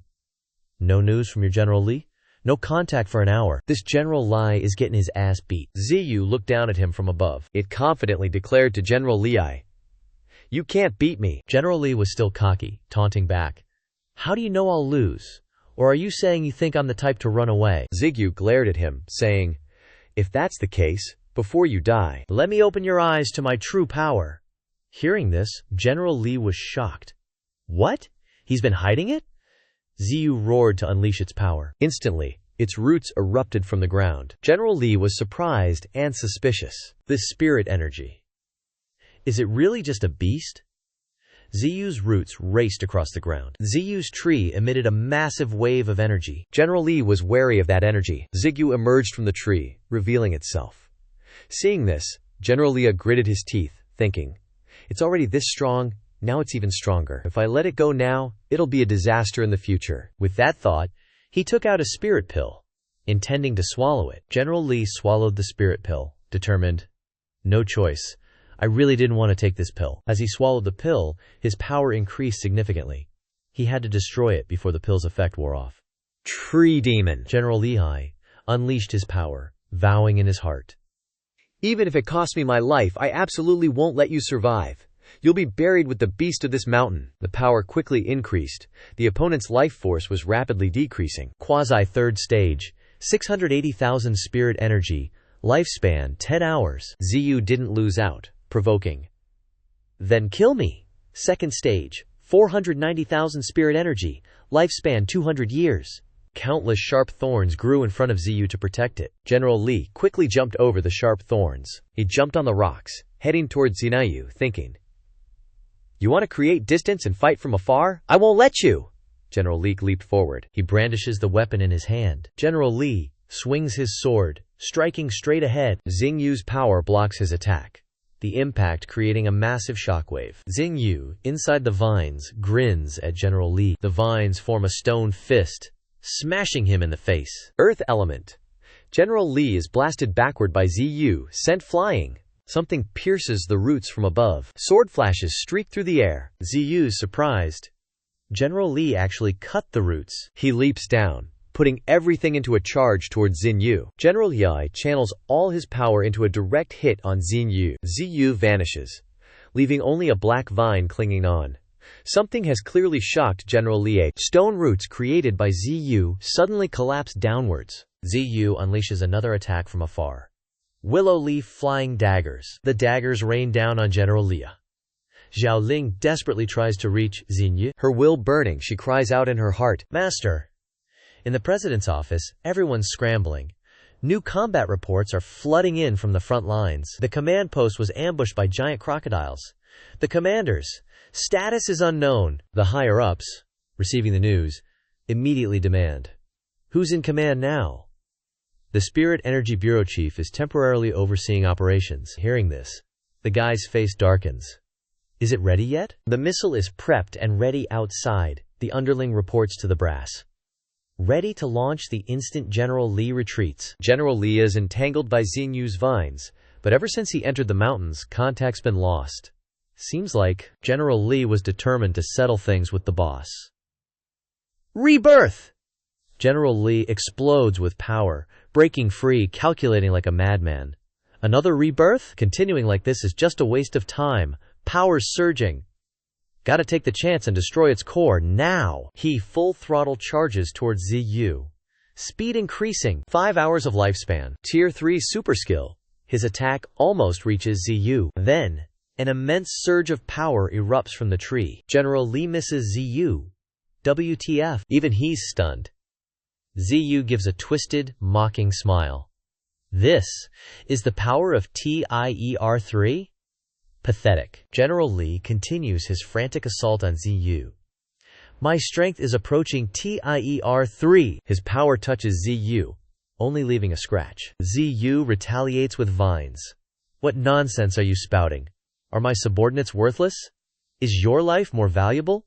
The vines converge, slamming into General Li's gut. Are my subordinates worthless? General Li coughs up blood from the blow. Ziyu vents its pent-up rage on him. You keep sending people to harass us, amassing armies to surround and eliminate us, all in the name of protecting humans." Its face burns with fury. "Are you kidding me? Have we ever invaded a village? Have we ever destroyed a city?" General Lai, getting his ass beat, continues to take the verbal lashing. "Just because some people are afraid of us, you want to erase our very right to exist?" ZU lashes out with more vines. "Who gave you the right?" Hearing these accusations, General Li remains silent. Suddenly, a voice crackles in his earpiece. "Can you read? General Lai, can you hear me?" General Lai tries to respond. "This is command reporting. You've exceeded your operational time. Retreat immediately. The spirit energy missile is about to launch. You need to be at least 10 meters away." Hearing this, General Li hesitates. He finally speaks, pleading, requesting permission to refuse. Jianjun, listening in, is stunned. What? Even ZU is taken aback. General Lia's eyes burn with resentment as he declares, "I absolutely refuse to accept it.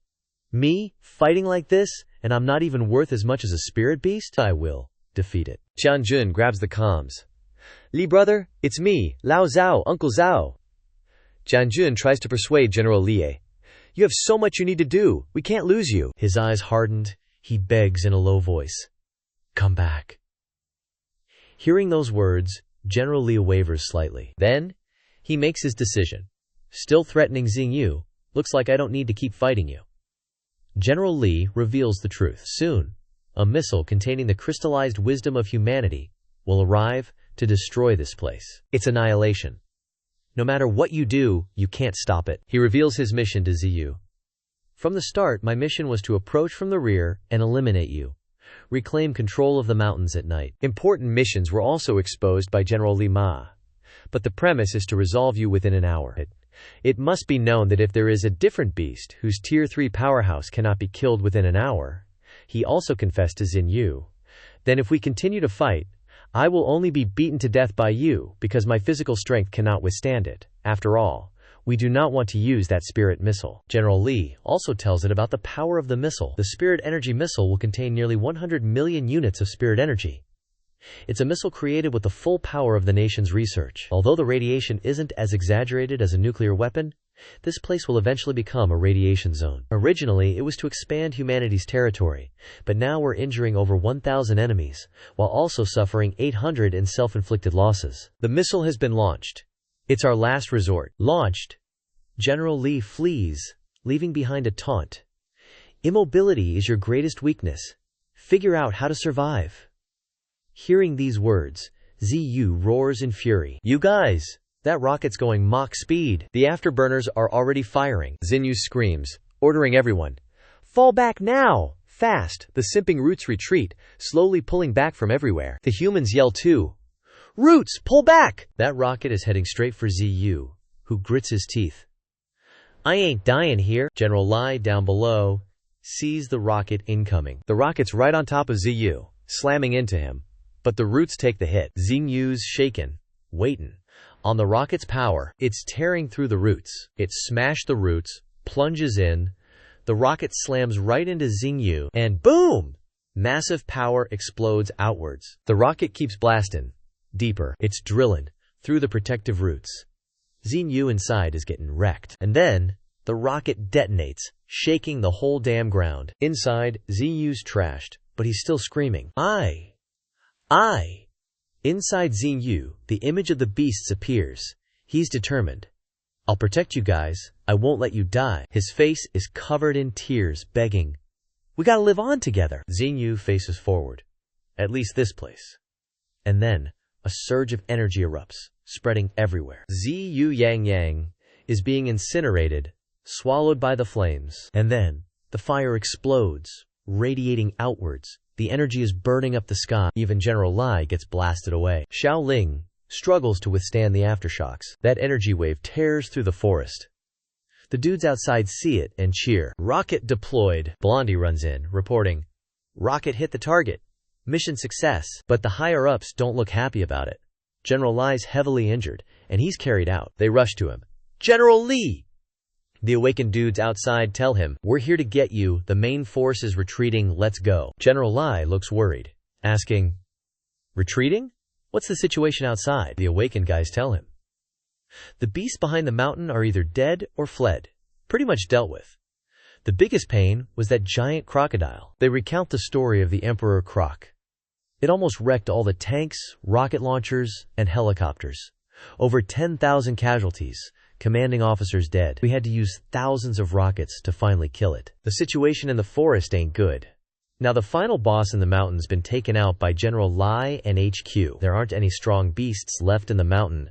The spirit energy value of the Beiwu ravine dropped from the initial 300K to 1,000. HQ ordered the retreat. Xiaoling steps out of the forest, her face dark. Everyone looks at her, calling, Xiaoling. Xiaoling is tearful, in pain. Master, I can't feel his presence anymore, the connection. The forest is being consumed by flames. She knows it. It's been completely cut off. Hearing that, General Li is confused. Xiaoling, what the hell are you talking about? Xiaoling bursts with rage, accusing them. This is all you're doing, humans. Another awakened dude steps up to her, questioning, What's with the crazy act? Suppress your spirit energy. But Xiaoling just answers with a punch to his face, her body erupting in flames, silencing everyone. Xiaoling reaches out, gritting her teeth. You killed the divine tree. He was my master. Hearing that from her, General Li is shocked. Suddenly, footprints appear on the ground again. General Li flies up to attack Xiaoling. In his final fit of rage, he finally understands, so she was the traitor in the army. Xiaoling fearlessly faces him. Xiaoling! Another awakened dude suddenly gets ensnared by vines. When the pale roots appear and wrap around him, General Li Kay is stunned. That centipede, no wonder it suddenly died, so she absorbed it. The fired-up, awakened dudes hype each other up, ready to catch Xiaoling together. Obviously, but General Li raises his hand, stopping them, declaring, Leave her to me, you'll only get in the way. Xiaoling puts all her strength into her arm, blasting towards him. Her attack echoes through the area. The golden energy gets blasted away. Xiaoling can't attack, and gets countered instead. General Li walks up to her, confessing, I took you in as my disciple, because I wanted you to stay by my side to monitor you. I really didn't hope that the person I found again would be you. His eyes are bloodshot, full of regret. I'm really heartbroken. You were someone with such potential. Xiaoling ain't having it. She gets up and unleashes her power again. Chi surge! General Li over here also raises his sword, ready to clap back. You're only rank 1, how you gonna beat me? Even so, Xiaoling is still hyped AF, charging straight at him. Two power sources collide head-on. General Li now screams Xiaoling's name. Xiaoling! Xiaoling, with those sharp eyes, is determined to resist, but her strength ain't enough, and she gets knocked back. General Li slowly walks out from the cloud of black smoke. Xiaoling, body covered in wounds, struggles to stand. General Li, trying to be all sentimental, tries to dissuade her. Xiaoling, don't fight anymore, you can't beat me. If you keep fighting, you'll die. Xiaoling then coughs up blood, looking at General Li with hateful eyes. Seeing that look, General Li realizes. That look? She's been nerfed. Xiaoling wants to put all her strength into one last attack. Die! General Li is faster, striking her. Enough already. General Li now throws out an offer. Just follow me, and I'll pretend like none of this happened. I can even raise you as my daughter. But Xiaoling doesn't want it, yelling back at him, Shut your mouth! Don't you dare say that to me! After failing to persuade her, General Li can only shut up. He gathers all his strength, preparing to attack. Then die here. Suddenly, the Storm Wolf leaps out, attacking General Li. XINH is lost in thought. White Tiger's dead, Bangs is dead, Monkey's dead, Boar's also dead. Red spider lilies blooming everywhere, Lightning Flash is dead, everyone's dead. ZU quietly gazes at the sky, thinking, Am I back to being alone again? Suddenly, a girl's voice rings out. Yo! ZU replies, surprised that Xiaoqing showed up at this moment. Seeing her, ZU is stunned. Xiaoqing! It widens its eyes, trying to see Xiaoqing clearly. Meanwhile, the Storm Wolf is tearing into General Li. General Li sees them, shocked. What? So many mutated beasts came to help her? He swings his sword, blasting the Storm Wolf away. Get lost! The Storm Wolf, wounded by General Li's slash, flies away. He slashed it right in the neck, seriously injured. Xiaoling sees this and rushes over, calling out, Storm Wolf! It uses its weak eyes to tell Xiaoling, I couldn't protect you back then. Xiaoling, face covered in tears, strokes the Storm Wolf, hoping, Please live well this time, Dad. And then it closes its eyes, leaving this world. Closing its eyes, Xiaoling sees this and screams in pain. Everyone, she remembers the images of each mutated beast and yells, "Don't die." The transcendents outside are shocked by the scene. General Li realizes that his body's functions are getting weaker and weaker. Xiaoling stands up, facing them, questioning. "You guys eliminate problems you can't solve?" General Li is stunned for a moment. Xiaoling screams in despair, questioning them. "I'm sure there's another way, isn't there? Why do you have to use war to solve everything?" Could it be that Xiaoling's words have shaken General Li? Xiaoling is directly condemning them? Are they living a wrong life? Suddenly, someone else snarls, "Shut up." Everyone behind Xiaoling berates her. They're just a bunch of beasts that speak human language, not doing human things. Who can guarantee they won't attack human cities? No. All the transcendent people unanimously oppose Xiaoling. Even if there's only a slight chance, we won't let this fire jump. They surround Xiaoling, declaring, "We're not wrong." General Li once again gathers his strength, calling, "Hey, Xiaoling." Xiaoling's eyes have become lifeless. Hearing him pronounce, "So what are you doing with these mutated beasts?" General Li's face becomes grotesque, yelling, "Die here!" Suddenly, dark clouds gather in the sky. XINH suddenly appears right behind Xiaoling. Seeing this, all the transcendent people are filled with resentment. General Li didn't expect XINH to appear either. Xiaoling is also stunned by its appearance. XINH shows off its power as soon as it arrives. A huge shockwave occurs right in front of them. Seeing this, maybe only General Li can guess, XINH is even stronger than before. It roars. Seeing it, Xiaoling can't help but rejoice, calling out, "Master." In anger, XINH commands, "Get away from her, get far away." It stretches its long roots forward. General Li roars, questioning, "How are you not dead yet?" At this moment, the system notifies XINH. Damaged branch, regeneration ability temporarily suspended. The system is about to collapse. Remaining time, 10 minutes. The superhuman squad rushes to attack XINH. "Go! Kill it!" General Li desperately tries to stop them. "Don't go! You're no match!" XINH opens its maw and declares, "No one's escaping!" It unleashes its power. A surge of fiery energy erupts, and XINH's roots pierce the superhumans. The brown-haired superhuman is terrified, but he's already been impaled by XINH's roots. XINH is consumed by resentment. "I'll kill you all!" Its roots thrash the superhumans, scattering them like ragdolls. Li Ziquan can't wait any longer. He draws his sword and charges towards XINH, burning with determination, convinced. 57 minutes of life. This is the final battle. XINH is also running out of time. 9 minutes and 10 seconds of life left. General Li charges at XINH with his weapon. Severely wounded, XINH still faces him. General Leon's weapon pierces its body. He says confidently, "That railgun blast earlier. You can't possibly win against me now. Die!" A root from XINH attacks General Li. He groans in pain from the hit. XINH's root tightens around General Li's neck, suspending him in the air as it gathers energy. In a fit of rage, XINH declares, "This is where people live." Xiaoling is struggling against XINH's oppressive power. General Li is now struggling to breathe, strangled. XINH suddenly leaps into the air, instantly moving far away. XINH carries General Li outside. Seeing the situation, General Li realizes that it's heading towards the desolate wasteland. Many mutated beasts have perished. The sniper reports, "Target confirmed KIA.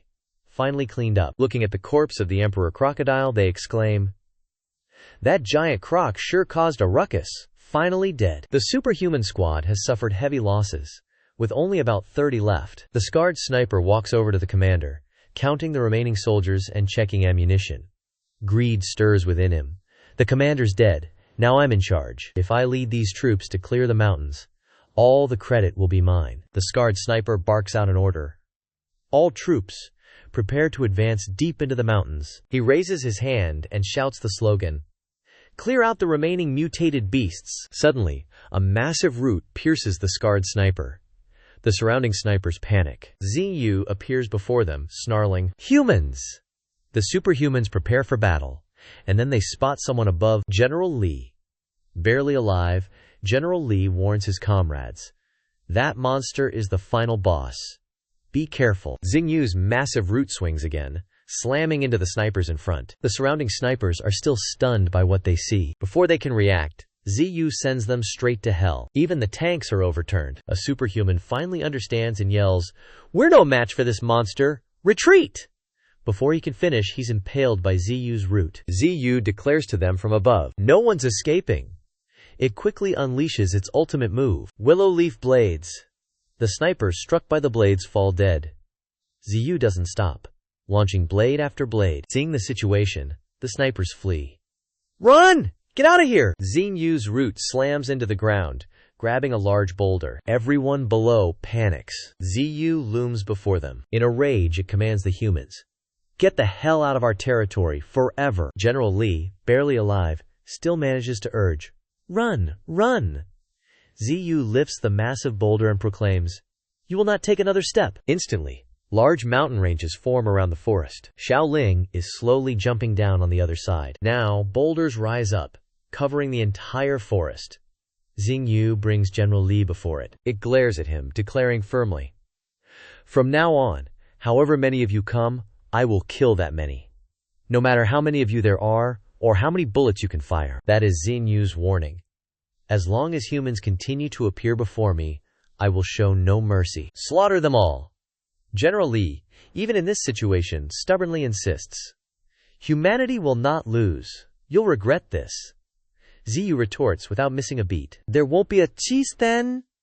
He continues to choke Li Zinyun, suspending him in midair. The images from just now are being replayed in headquarters. The federal girl is also terrified.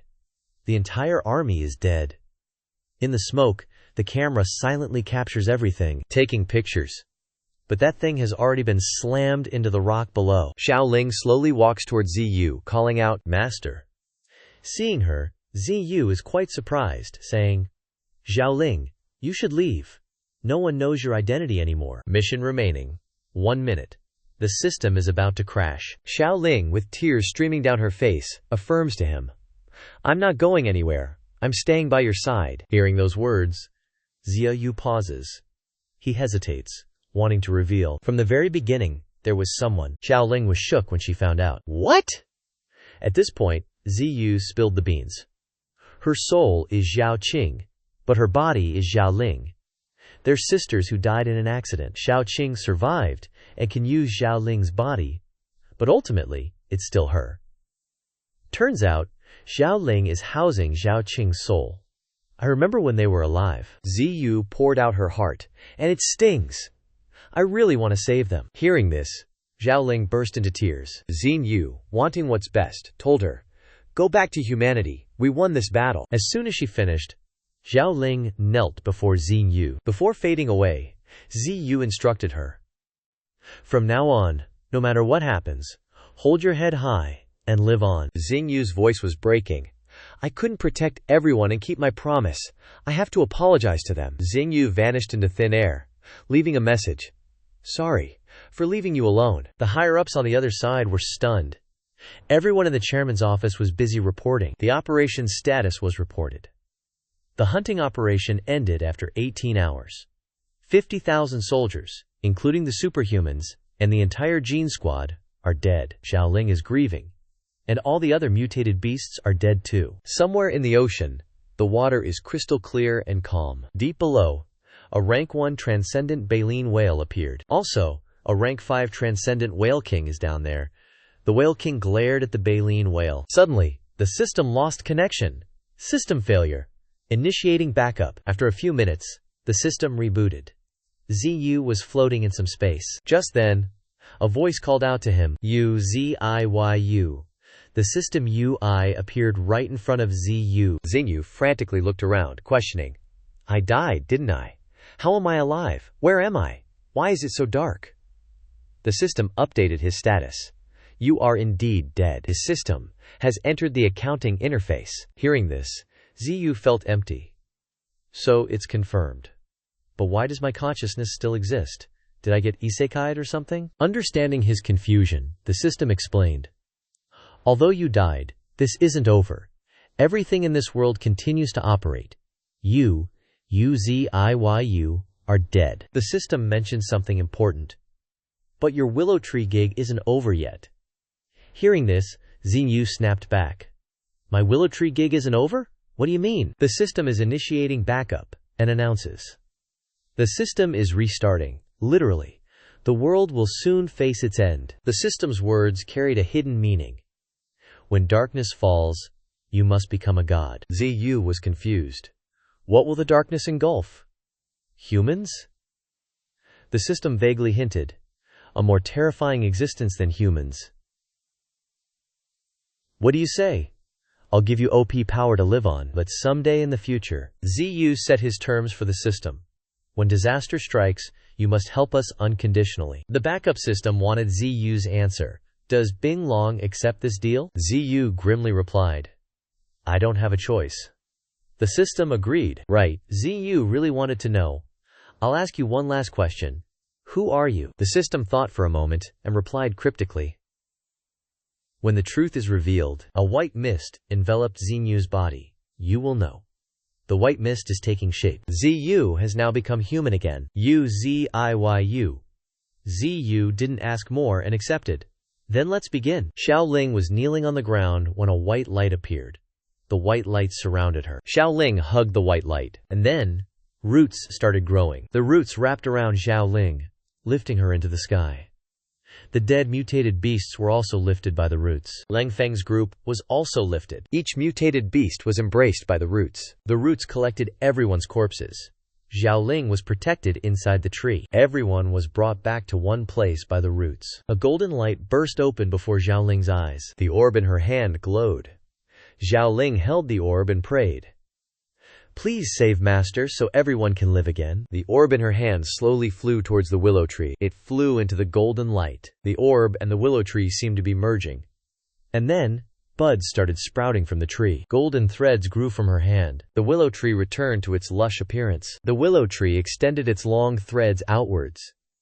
It immediately used the willow leaf flying dagger attack. When the flying daggers were launched, the sky tore apart. The attack struck the radar in the sky. A beam of light appeared in the sky. Xiaoling looked up at the willow tree. Then she looked down below. The wounds on Xiaoling's body were slowly healing. All the mutated beasts were being healed by the willow tree. The golden hair monkey was also absorbing energy. After a while, it finally opened its eyes. Baihu also woke up immediately. All the mutated beasts were now revived. They all returned to their original forms. Everyone was shocked to be revived. Qinggang wondered. Didn't I die? Even Shan Guang and Jianqing were surprised and doubtful. Didn't I dissipate into smoke? Didn't you eat me? Jingji excitedly rushed over to hug everyone. The mice also happily ran to Lengfeng. The apes hugged each other and screamed. Qinggang looked ahead, full of doubt. Who is that girl? Xiaoling was still being lifted by the roots. Ziyu, the willow tree, looked at her. Xiaoling looked at it with tears in her eyes and said, Master Xingyu looked at her with affection. Everyone gathered in front of Xingyu to hear the announcement. We won this battle against the humans. Everyone cheered in unison. But Xingyu blamed itself. I was wrong before. I mistakenly thought that as long as I remained neutral, I could avoid war. This is what our humiliation led to. It solemnly declared to all the mutated beasts that it would definitely get revenge. And Xingyu affirmed to everyone here. Everyone, we must prove our position to the humans. It also pledged to everyone, we will make sure that humans will never dare to step into this place again. Dai Yi spoke up. Divine Tree, what should we do now? Ziyu understood the situation and outlined a plan. Some people on their side probably think I'm dead. If they know I'm still alive, they will definitely invade again. We need more allies. It understood the current problem. Beiwu Canyon was not enough. So Ziyu ordered everyone. All the surrounding mountains must be taken within 5 days. In addition, it added a condition. Regardless of talent, all mutated beasts must be brought here. Those who refuse to submit will be executed immediately. Go, recruit as many as you can. Hearing the instructions, all the mutated beasts roared in agreement. Suddenly, Honey Badger screamed, making everyone wonder, Ping, what's wrong with you again? Stormwolf and Honey Badger ran over and hugged Xiaoling, crying, Ping, ping, ping, ping. Seeing this, Xingyu understood. Yes, in their eyes, Xiaoqing and Xiaoling were already dead. Xiaoling hugged the honey badger. Xingyu instructed her. You must be very happy to see each other again. Xiaoqing, you should return to the human side. Ziyu needs your help. Xiaoling quickly agreed. Yes. Ziyu declared sharply. 5 days later, when the spirit energy recovers, we will attack. Qinggang seemed to be infatuated with Xiaoling and asked about her. So who is that girl? Is she a beauty? On the vast desert, footprints were imprinted. Someone was walking and muttering, "It's all that desert serpent king's fault for wasting so much of my time." The mutated beast next to her tiredly reminded her. "Big sis, you've been cursing all the way." Juwei kept nagging irritably. "So what if I curse? If it weren't for it, I would have met Master already." Juwei glared ahead. Nikyu Mo recognized something and became vigilant. Qinggang suddenly knelt on the ground. Xingxing came to comfort him. More than half a year of effort. Lang Feng looked up at the sky and sighed. "Is this the only way? At least everyone is still alive. So this is what you've been doing for more than half a year." Qinggang agreed. He sighed. "That's right, dying and coming back to life. This feeling is really magical. Let's start over." Lang Feng was about to help, but after hearing that, he turned and refused. "I have Zhao Bao to take care of, sorry." Xingyu's roots seemed to have spread throughout the forest. When I was at the second stage, the branches only covered a few hundred meters around, underground. Now, more than half of the mountain are my roots. It also felt this great change. Even the length of the 9 great roots was much longer than before. Ziyu quickly ordered the system UI to open the attribute panel. After evolving to the third stage, there would be new abilities. The system UI displayed many new attributes. Mutated Willow Tree. Evolution points. 12, 983, 83. Passively absorbs sunlight every day. 2. Killing other creatures increases evolution points. Innate talent. Terrifyingly powerful plant regeneration attribute. The stronger the regeneration, the more damage can be regenerated. Mutated branches. 50-50 hardness equal to steel. Coma toxin. Using life essence to recover over time will not consume evolution points. Mutated roots. 9/9, 1,000 meters long. Even the strength and speed have reached the peak of the supergrade. Spirit domain. Cultivating hundreds of millions of spirit energy is enough to reverse the magnetic field. Illusionary tree. Can be used to bewitch conscious creatures. Willow leaf flying blades. Gather spirit energy. Materialize spirit energy. Strike like sharp blades. The willow tree's body. 100 meters deep underground is the life source of the willow tree. The information on the system UI confused Ziyu. In addition, the system UI also provided the minor divine power, spirit refinement. Entry level. Can refine the body or a part of it. Greatly increase the defensive power. The true meaning is uncertain. This ability gave Xinyu more confidence. This time my defense should be stronger. It noticed it, and clearly felt the strong defensive power. Xinyu couldn't hide its joy, and smiled happily. Next ability! The system UI also gave it the next ability. Mutated roots. 9/9, 1,000 meters long.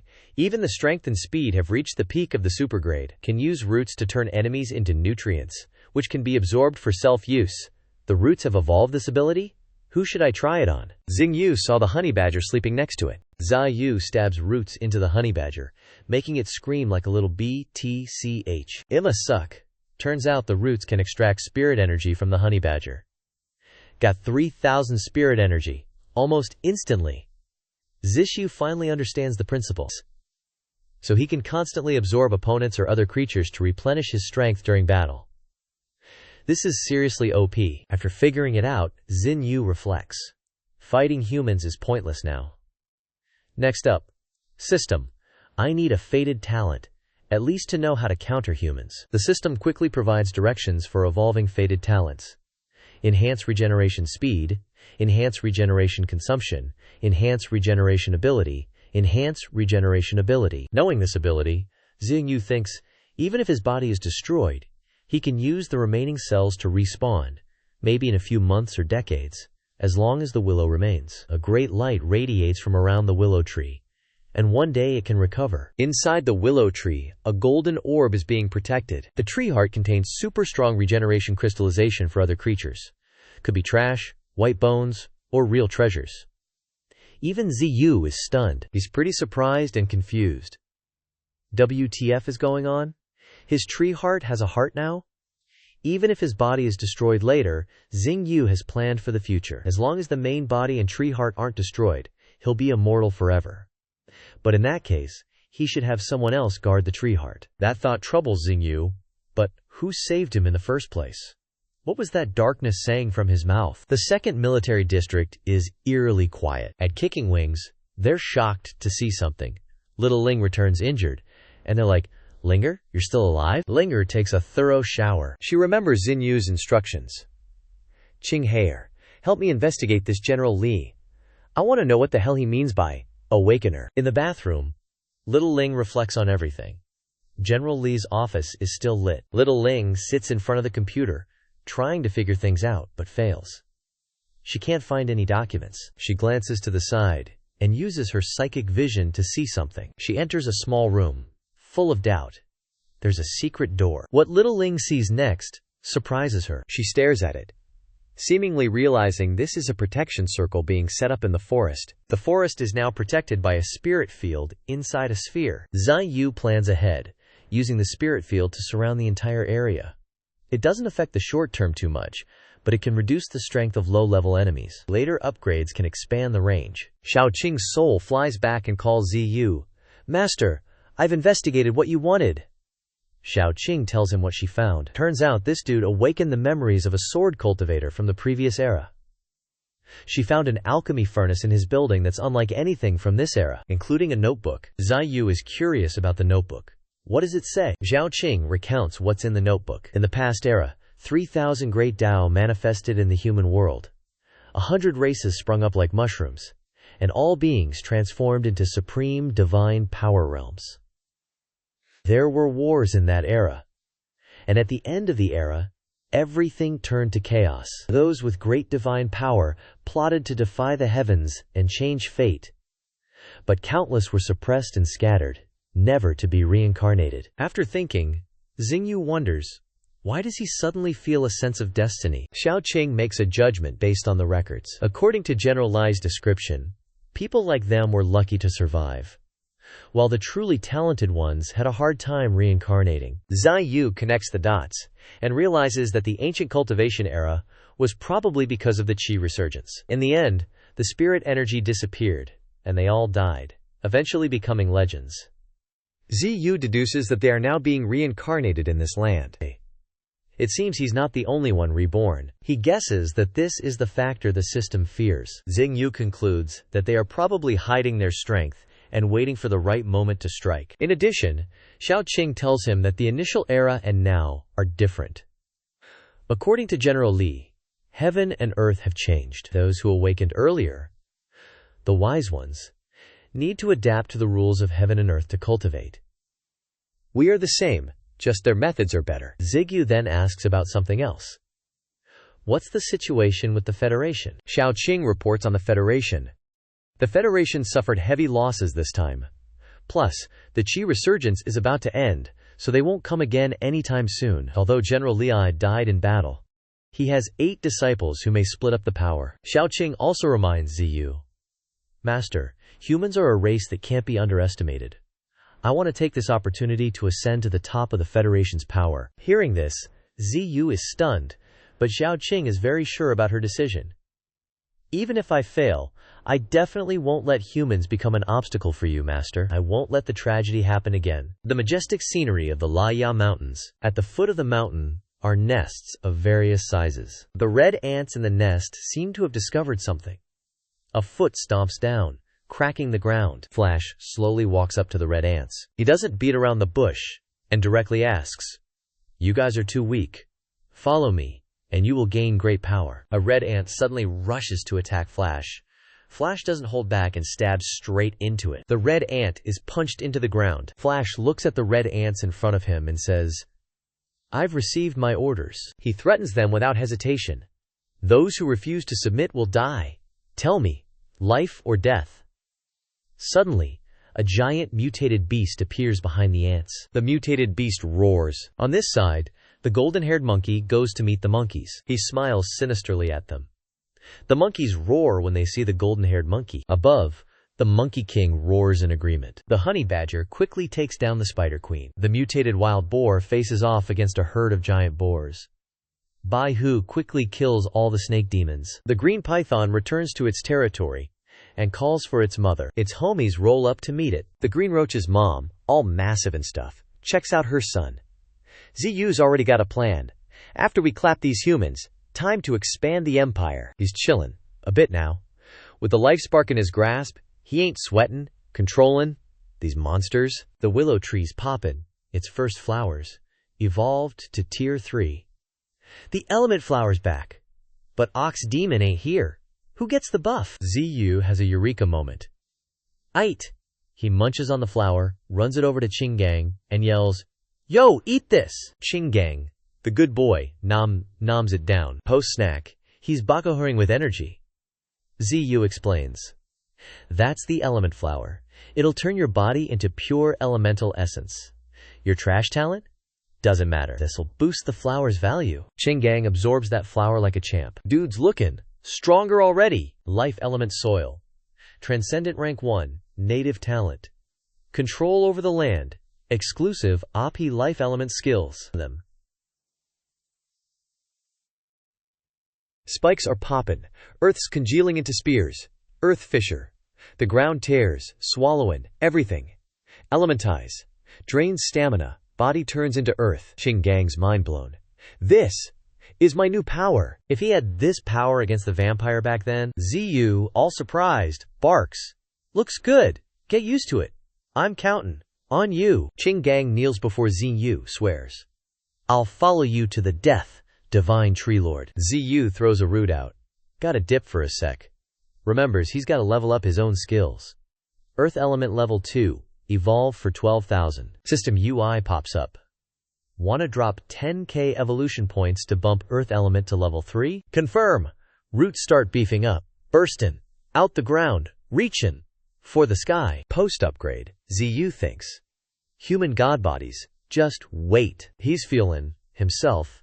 Then gets a little spooked. Gigantic roots erupt. Coverin' the entire sky. ZU's hyped. Finally! It's been a year! Can't hide the excitement, he declares. I can finally move. Thorny Creeper's stoked for ZU. Master, congrats. Then a worried tone. But, such a blatant spirit power outburst. Is that cool? You think humans will attack again? ZU knows the worry, reassures Creeper. Spirit tides in 3 days. They won't dare come. I'm just letting them know I'm still here. Solid footsteps start steppin'. 3 days. We'll make our stand clear to humanity. Mutant boars are gathering their crew. Even white tigers got giant snakes slitherin' up. Flashes bring in back all kinds of mutated beasts. Golden-haired monkey chillin' on the Monkey King's shoulders back. Green roaches, mom and all, march towards Xinyu. Even honey badgers wranglin' beasts. New wave of mutated beasts arrive. Beefin' up the army. Beast lords kneel before Xinyu. The beast squad roars in unison, greeting him. They're all here. Thorny Creeper kneels. Vows to ZU. Master, I'll fight for you forever. Zigyu reaches out a root. Tells her. Tianqin, you've been stuck at rank 6 for too long. A drop of water falls on Thorny Creeper's head. Today, I'm breaking you through. ZU thinks. Transcendent rank 3 essences. Concentrations like 10x higher than rank 2. Tianqin's got more than half plant affinity. Same source as me. She'll absorb that life essence like a champ. After absorbing the essence, Thorny Creeper levels up. Rank 9 spikes. Thorny Creeper's level up means stat boosts galore. Biospecies levels up. Biospecies level 3. Biospecies level 3 uses spirit power to instantly grow a tree on the ground. 5 seconds to create a whole forest. Skill looted from a tree with crimson value. Combines with Thorny Creeper. Biospecies LV3 uses spirit power on the ground to insta-grow a tree, create a forest in 5 seconds. ZU sees the system UI. Looks like it'll rank up based on Tianqin's strength. Life element soil, super product rank 1.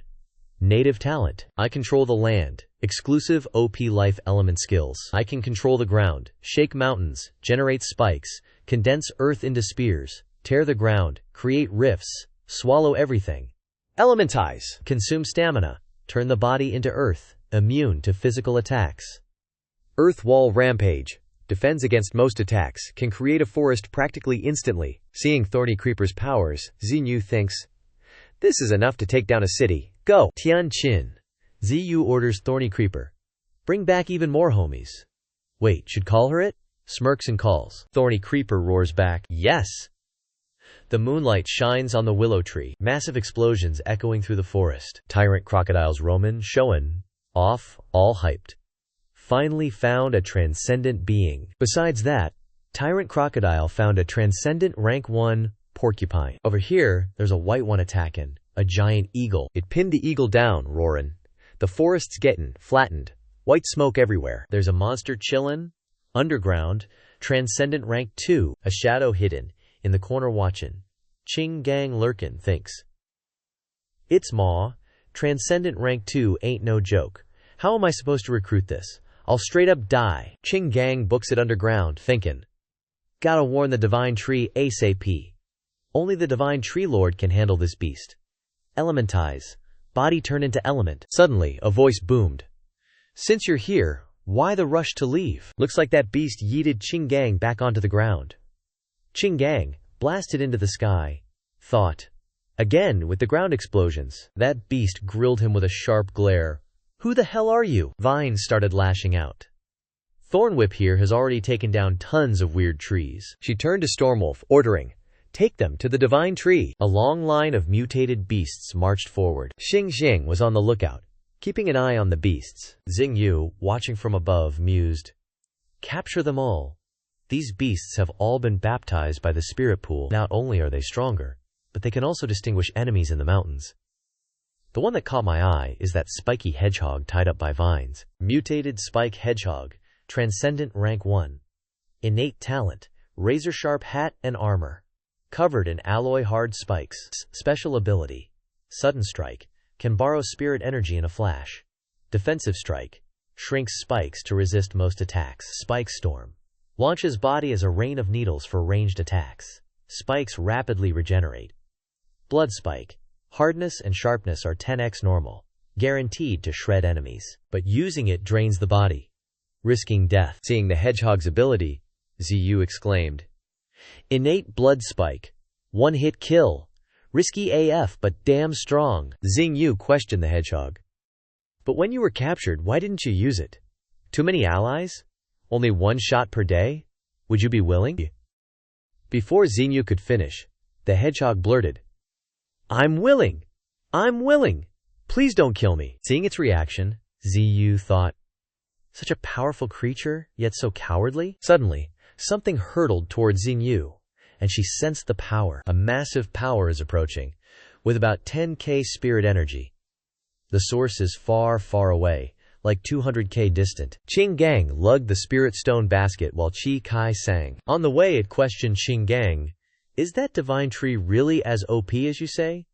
Did you really gather tens of thousands of mutated beasts? CAY chattered nonstop. Big bro, do your 9 tails really have 9 tails? That white tiger is so dumb. Does lightning like thorns or frying?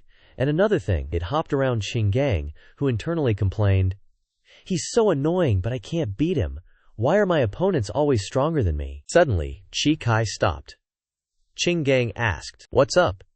CAY sensed something provoking. Why is the divine tree hiding? Come out! After his shout, tree roots erupted from the ground.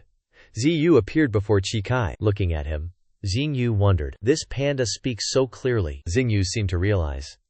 Could it be you're a panda who escaped from the zoo? That's right, thousands of people chased me, but I still got away. They were so noobed. CAY proposed to Xingyu. All right, divine tree, can you help me pick a name? Xingyu ignored him and suggested, we'll talk about names later. First, climb on my back. I'll take you over there. CAY curled up, explaining.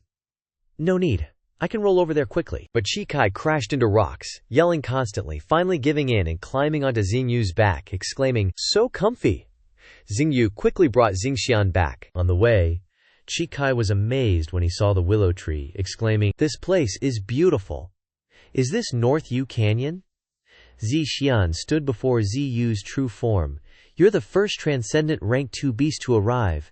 You have a huge face. Xingxian placed the spirit stone basket before ZU, introducing, but I didn't come empty-handed. I brought a lot of spirit stones as a greeting gift. Seeing the spirit stones, Xing was surprised. Fire spirit stones? Where did you get these? My entire cave has them. If you want them, I'll give them all to you, just let me stay. I really like this place, there are so many friends. Xing internally considered him. He's so generous. A real people pleaser, even knows to give gifts. Ziyu offered a large jar. This is a thank you gift. She explained the gift to Zixian. Monkey wine discovered when subduing the monkey group, now brewed by golden monkeys. What's this? My bro has a few barrels. When the jar was opened, the aroma made them excited. Zixian poured the aroma straight into his mouth. The golden monkey beside him felt the pain. After drinking the wine, he praised, "Freaking delicious! I love it!" Iron-eating beast. Transcendent rank 1. Innate talent. Spirit devour. Can devour all kinds of minerals and spirit stones to enhance itself. Special ability. Fire breath. Body flows with countless fire attribute spirit energy. Immense strength. Can crush all power. Even beasts with strong defense can hardly resist fire-based resistance. Great fireball. Fire force flows from the body, transforming into a fireball, devouring everything. Xing marveled at Xingxian's power, looking at his insane stats.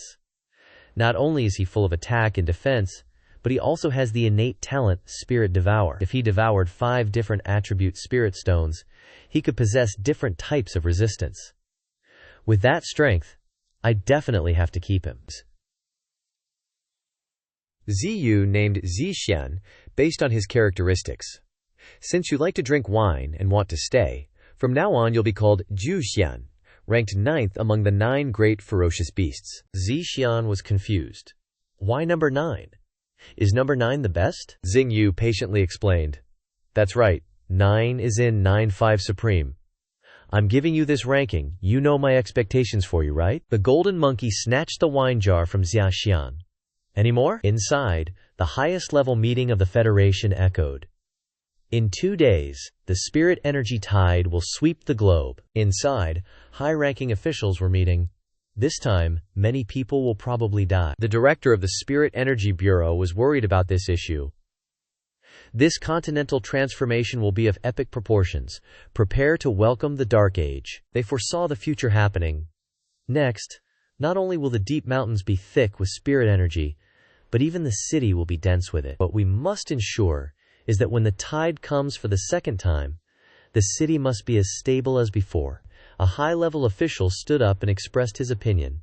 Spread the news of the spirit energy tide outside, and also upgrade the spirit energy cultivation that we have arranged. Zhangguo was confused. Isn't the ancient martial arts side going to take action? The people in the bureau reported to him. Those old farts are still enjoying the evolution of spirit energy. They don't have time to care about us. The high-level side was stringing everything together. The beasts of North Yu Canyon, the spirit energy tide. He seemed very worried about this. What will this world eventually become? Under the ground, small spheres began to emerge. Xing sensed it. Spirit energy was beginning to appear continuously. He's recalculating every step. The monster cave was pierced before. Even though he sealed it, it accelerated the spirit energy surge. Probably no need for 2 days. It'll erupt tonight. Looking at the monsters gathering below, Xing reports. The second spirit energy tide is coming. He's thinking about the next plan, but he can lead them to the surface first. Xing also mentions the risk. Of course, the bigger question is whether you can withstand the 5-colored spirit energy. If not, you'll explode and die. Ziyu warns them with a determined look. No confidence? Fall back. But all the monsters roar in unison, indicating they'll follow to the end. After receiving the answer, Xing speaks. Then he starts unleashing his power. Xing begins by releasing power outside the willow tree. At this time, Langfeng also turned back to look at Shengju standing still watching the scene. Lightning Flash and Greenback are absorbing spirit energy. This is Lightning Flash. I can feel the power is constantly increasing. Other monsters are also absorbing energy. The Storm Wolf howls as it absorbs energy. Suddenly, its body explodes. Seeing this, Xing warns everyone. Anyone who can't take it anymore, leave now. Hearing this, some monsters turn and run. Ziyu is surprised by the scene. Ziyu seems to realize something. Finally, someone broke through. Turns out the honey badger has leveled up. It's unleashing its power. The white tiger on this side is also evolving. It now has wings on its back. White tiger transcendent stage 1. Honey badger transcendent stage 1. ZIU reminds them upon witnessing the scene. Your power will continuously increase for the next 48 hours. Bai and Yul Jun on the other side have also started to level up. The flock of monster birds flew towards the light. The monsters on the ground are also rushing forward. ZIU, observing the situation inside, has also noticed something unusual. Finally, it's here. Based on the spirit energy wave, a fierce beast tide is surging. The massive horde of monsters advances towards ZIU, reminding him, I suddenly remember when I was just a tree. At that time, I only received a measly 149 evolution points. The roots under the ground suddenly pop up. The root is reaching outwards. ZIU wonders, how many evolution points can I get this time? The roots surround ZIU. He's counting 1,000 or 10,000. The monsters are all eager to rush forward. ZIU is surprised to see the scene. Or 1,000,000. Everyone in the office is frantically reporting, checking, and finding that the surrounding spirit energy of Bayou Canyon is increasing greatly. The spirit energy is as high as 800,000 and is still increasing. It is about to reach 1,000,000. The computer in the information room also issues a warning, making them wonder, what's going on? Weren't all the powerful monsters of Bayou Canyon wiped out? Could it be that the tree demon hasn't been eliminated yet? The red-haired girl walks in and orders, open the monitoring satellite of Bayou Canyon. Hasn't it died many times? Why is it recovering so quickly? The person in the monitoring office reports the situation. The monitoring satellite has lost contact and can no longer be controlled. She slammed down in anger after hearing this. The red-haired girl gritted her teeth, secretly wondering, 800,000 spirit energy, are you kidding me? What can I use to fight back this time? No, I can't let her kill it. Still let it. ZIU on this side is also absorbing spirit energy. The system has notified him. 720,000 evolution points. Even ZIU didn't expect it. Unexpectedly, this time's beast tide has a large number of Transcendent Stage 1 beasts. If he hadn't reached Transcendent Stage 3, it would have been really difficult to deal with this time. He looks at the two cages in front, especially these two. Inside the cage is the ancient mammoth. The other cage holds the remaining monster, the ancient tyrant, the dinosaur. Looking at the two monsters, ZIU contemplates. Unexpectedly, in addition to the huge mammoth, even the ancient overlord has awakened. If the dinosaurs return, the biological dynasty of the top of the pyramid will give way. ZIU also imagines the future. From now on, the ancient ferocious beasts will only return continuously. Other cages are also surrounding many monsters. And in addition, a large number of transcendent creatures can be left for training. Just then, a voice called from afar, Divine Tree Lord, Nine-tailed Fox and Bull Demon have returned. The two of them are rushing towards ZIU. When they appear, ZIU cheers brightly. You guys are finally back! Nine-tailed Fox has arrived right in front of him. Nine-tailed Fox Transcendent Stage 1, Talent Bloodline. Every time it advances, it will grow another tail. Each tail will carry extremely terrifying talents, special skills, mesmerizing eyes. Beautiful eyes are treasures of the world. With magical powers of fascination, flame control can manipulate flames to a certain extent. Flame claws, claws attached with surprisingly high temperatures, can easily tear alloy fire feathers, fiery red spots. Touching it will be injured. Flying as fast as fire, fiery feet, can upgrade speed, and can even explode with acceleration. Looking at the nine-tailed fox in front of him, ZIU has realized something different. You grew another tail? ZIU, after learning about it, secretly calculates. Talent Bloodline. Every time it advances, it will grow another tail. Each tail will carry extremely terrifying talents. Every time it advances, it will have another tail and another talent. Looking at the nine-tailed fox in front of him, ZIU sighed in his heart. It's becoming more and more like the legendary nine-tailed fox. Could this one have inherited an ancient legacy? The bull demon on the side asked, Divine Tree, what's going on here? This is a long story. Many orbs are growing in the entire forest. Nine-tailed Fox, after thinking about it, affirms. It seems that the kind of people who fear us are probably more than we imagined. They cannot tolerate our lives. The bull demon also interjects. That's why we need to build a country that belongs to us. When he sees them returning, ZIU has more confidence.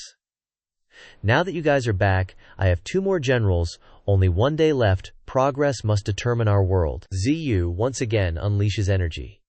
The Earth is now surrounded by light. Time gradually passes, and after a sound, the entire world is covered by 5-colored light, shaking the entire world. Creatures walking on the continent have all existed here. Plants are also absorbing that source of spirit energy. Even the creatures in the sea went silent as the chi tide officially erupted. Humanity got slammed with an absorption force, screaming in agony. People in the streets are getting drained dry. No one can withstand this chi tide. Now, the streets are empty, all dissolving into particles, scattered in the air. Superhumans are also absorbing chi. Survivors will get a power boost. Mutant beasts are leveling up too, and the 5-colored spirit chi is even denser in the deep mountains and forests. The golden monkey is also absorbing the spiritual energy. LIEU ravine has already been through all this. All the mutant beasts are gradually getting stronger. Plus the existence of ZU, the chi tide concentration in LIEU ravine, is even more exaggerated. Even Qinggang and Jingji are soaking it up. All the creatures in LIEU ravine are frantically absorbing this chi tide, while the scared mutant beasts have already fled. Worldwide, the beasts can't handle the tide's intensity. Survival instincts kicking in, they're all fleeing towards areas with weaker chi. In human cities, everything is shrouded in darkness. North Dansha base is firing non-stop, defending the high ground. Absolutely no way we're letting them break through. Down below, the mutant beasts have reached the city walls. Suddenly, a massive foot appears right above the barrage. The giant elephant smashed the city wall. The right flank has been breached. Stormwolves are also attacking en masse. The Stormwolf Legion has overrun the humans here. The people of the state have been wiped out by giant bees. The Free Federation of Akio has also been devastated by mutant beasts. Xing suddenly looks up at the sky, as if seeing something.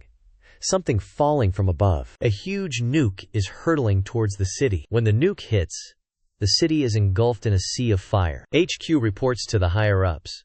ASO City has confirmed the elimination of 80% of the mutant beasts. The orange-haired girl continues reporting. ASO City and 5 other cities are under attack. What do we do now? Keep dropping nukes? Hearing the news, the commander's face turns grim. In the Huaxia Federation, someone is still live-streaming from the LIEU ravine. It's the willow tree, now glowing. It's watching the mountains ahead from above. ZU inside is calculating.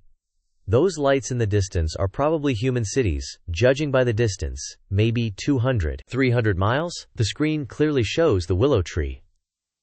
HQ reports the chi tide evolved a giant tree, used massive troops and weapons, only made the demon beasts in LIEU ravine stronger, and more importantly, its spiritual energy monitoring satellite got wrecked. The brown-haired girl is a little worried, knowing it's no longer hiding its strength like before. She seems surprised when hearing the report.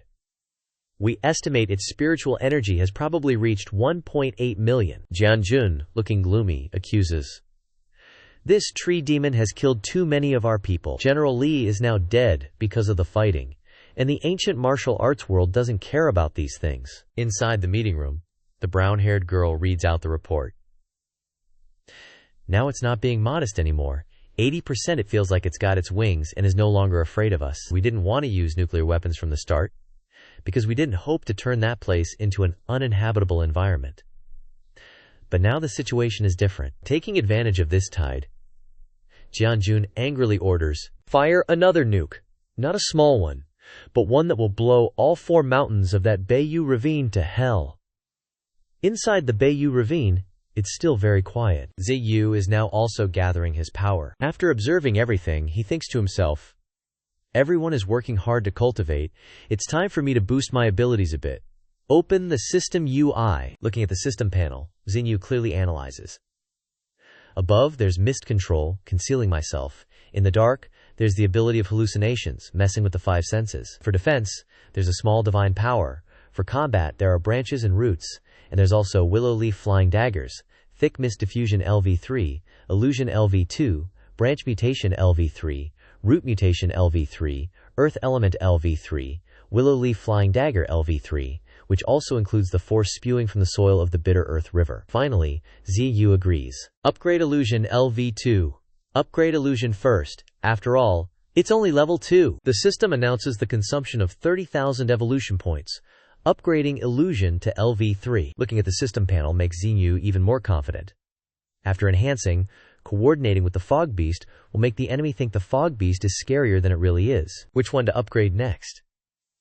There are still a lot of evolution points. Suddenly, Xinyu fluctuates violently. Many large bullets are flying in one after another. Those big bullets are aimed at Xinyu. Seeing those bullets, Xinyu recognizes them. Those are nukes. Sensing the danger, Xinyu issues a warning. You all, quickly hide deep underground. He shouts anxiously, hurry! Golden vines are sprouting out in a full-force attack. Xinyu also counterattacks the nukes, willow leaf flying daggers.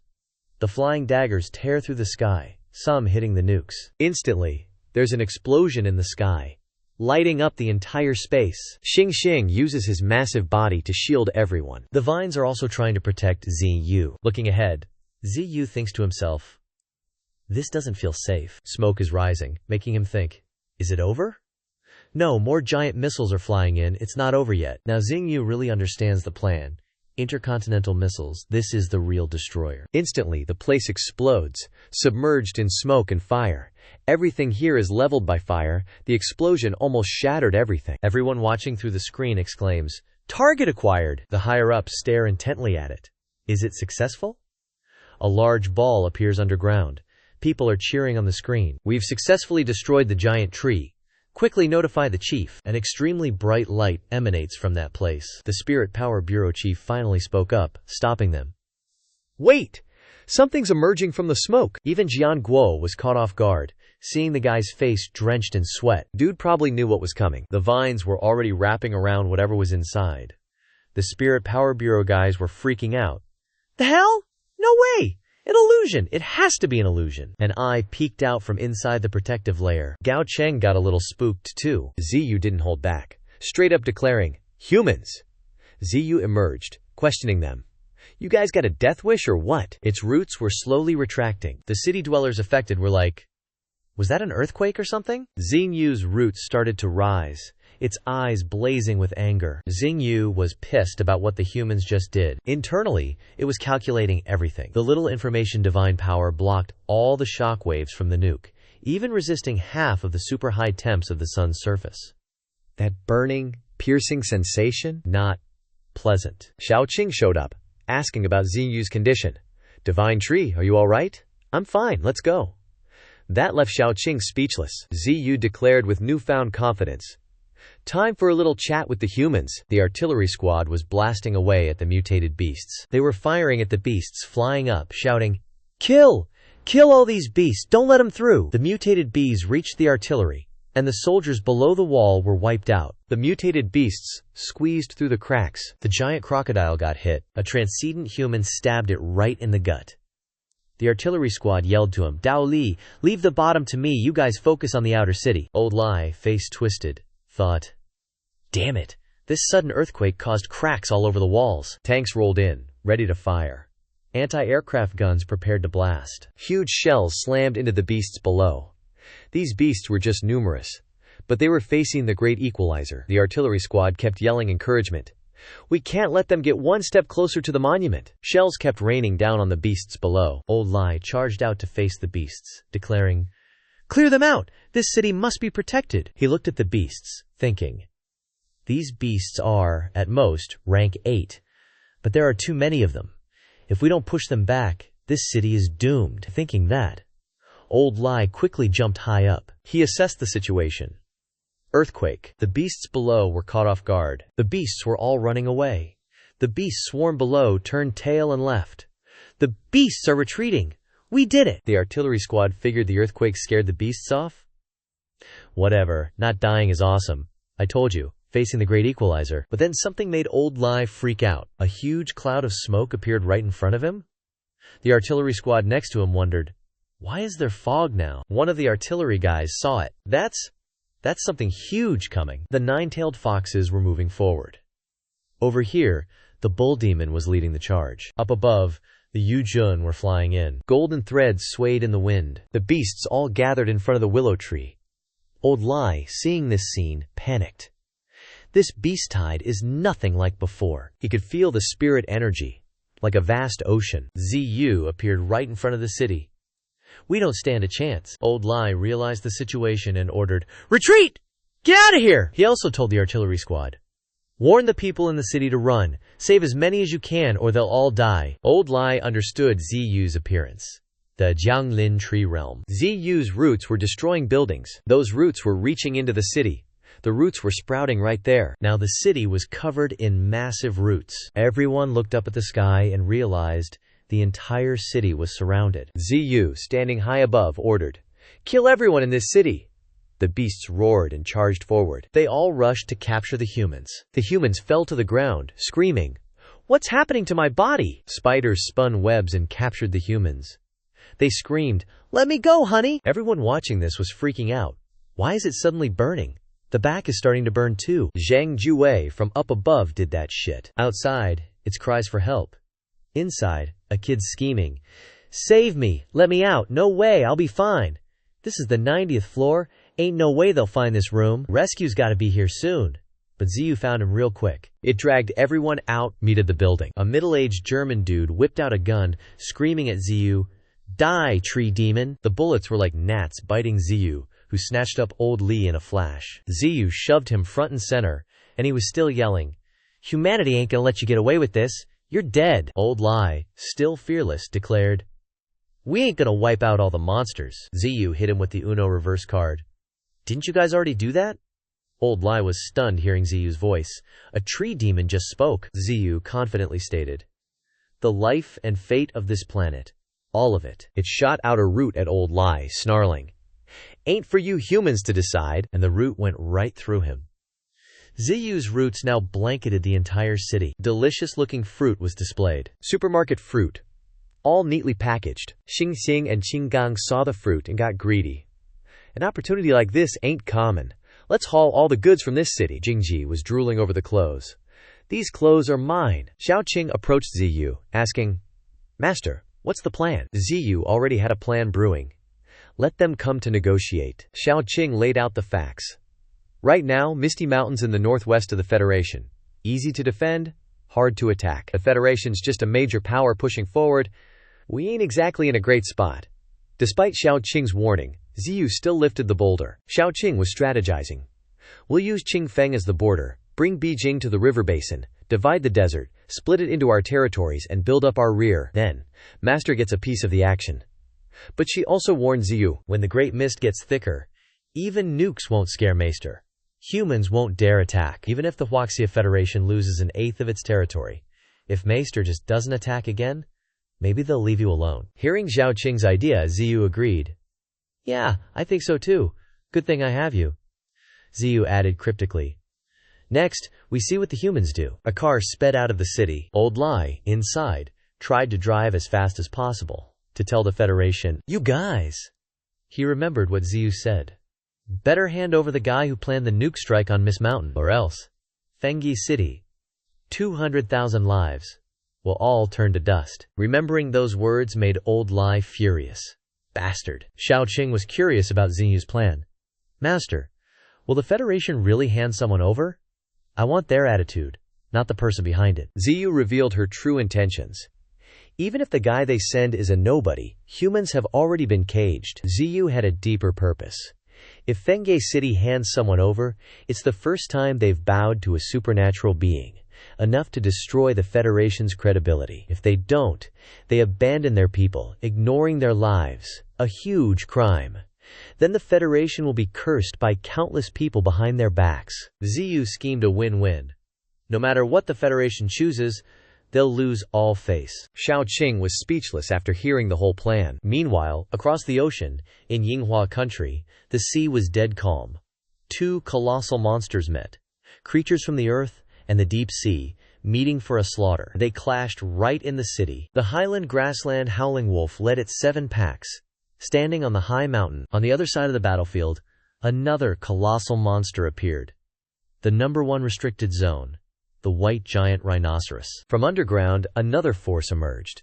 The king of the underground, the earth-boring maggot. These supreme monster powerhouses will gather with Yunziyu in the days to come, ushering in a fierce battle. Looks like they're gonna team up. Just then, the system pinged. 1 600,000 evolution points. Ziyu checked the system UI, thinking, besides the evolution points from the Misty Mountain monster tide, the points from Fengye City aren't bad either. 2 colossal monsters arrived before Ziyu, greeting, God Tree? You summoned us? We're here. 2 high-level monsters also arrived. The collapsing fang giant elephant and the lizard dragon. Ziyu cut to the chase. A seed like this can't be ignored. Calling you here, I mainly plan to give you my life essence and confirm your positions. Ziyu gave the giant elephant a new name. From now on, you're called Bing Chuan, my 7th executioner. Also, he gave the lizard dragon a new name. And you'll be Kuizhu, my 8th executioner. Receive my life essence. And Ziyu gave them his life essence, along with your origins. And the system UI updated for Bing Chuan, mutated mammoth, Bing Chuan, transcendental rank 1, innate talent, sky-ripping tusks. No one of the same rank can block its tusk defense. Special abilities. Colossal strength. A terrifying physique brings immense power. Savage stomp. Enough to crush enemies. Savage charge.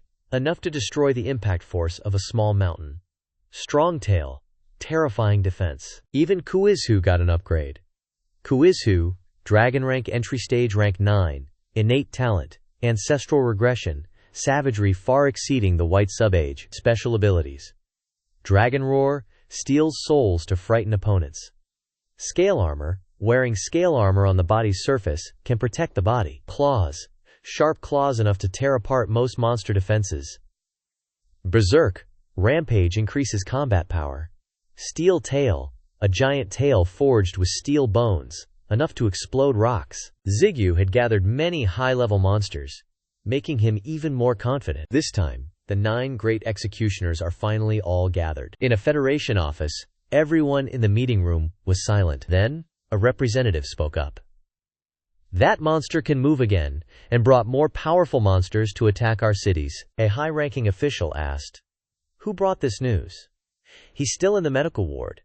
He hasn't slept in 3 days, and is injured all over. Someone in the meeting room angrily snarled, this tree demon occupies cities but doesn't rampage and kill. Instead, it holds residents hostage, threatening us to hand someone over. Instead of calling it a tree demon, he guessed with hatred. It's more like a human. High-ranking officials looked grim, worrying. Should we hand someone over this time? Either way is fatal to us. Jianjun couldn't hide his anger and declared, no need to think about useless things. I came up with this plan. I'll go. I can't abandon tens of thousands of people without caring. A high-ranking official understood the situation and advised him. This tree demon came for revenge. You'll die. But even so, Jianjun still firmly asserted, I'm not afraid of death. He revealed his worries. It's just that I have a lot of worries in my heart. Jianjun's gotta face Ziyu to get answers. I'm asking him myself. A motorcade speeds down the road, heading straight for Ziyu. Jianjun stares out the window, thinking, seeing this for real is some next-level SHT. Ziyu senses them. They're finally here. Some goon with a loudspeaker yells at Ziyu, Commander of the Federation's here. Clear the way so we can parley. Ziyu's roots part like the Red Sea. Gates open. Li Hao, eyes narrowed, thinks, this tree demon's got a serious god complex. If I get the chance, I'll risk it all to take this beast down. He marches in, ignoring Xingxing's screams. Li Hao's jaw hits the floor at the sight. The Xingxing are losing their minds, flexing. A beast steps out, and Li Hao shts his pants. Niku Mo strolls up and stands in his way. Nitu Mo, all chill and imposing, blocks Li Hao's path. Li Hao, now sweating bullets, stammers, wait! We're here to negotiate! Niu Mo just glances back. Follow me. Okay. Hearing Niu Mo talk, Li Hao's bugging out.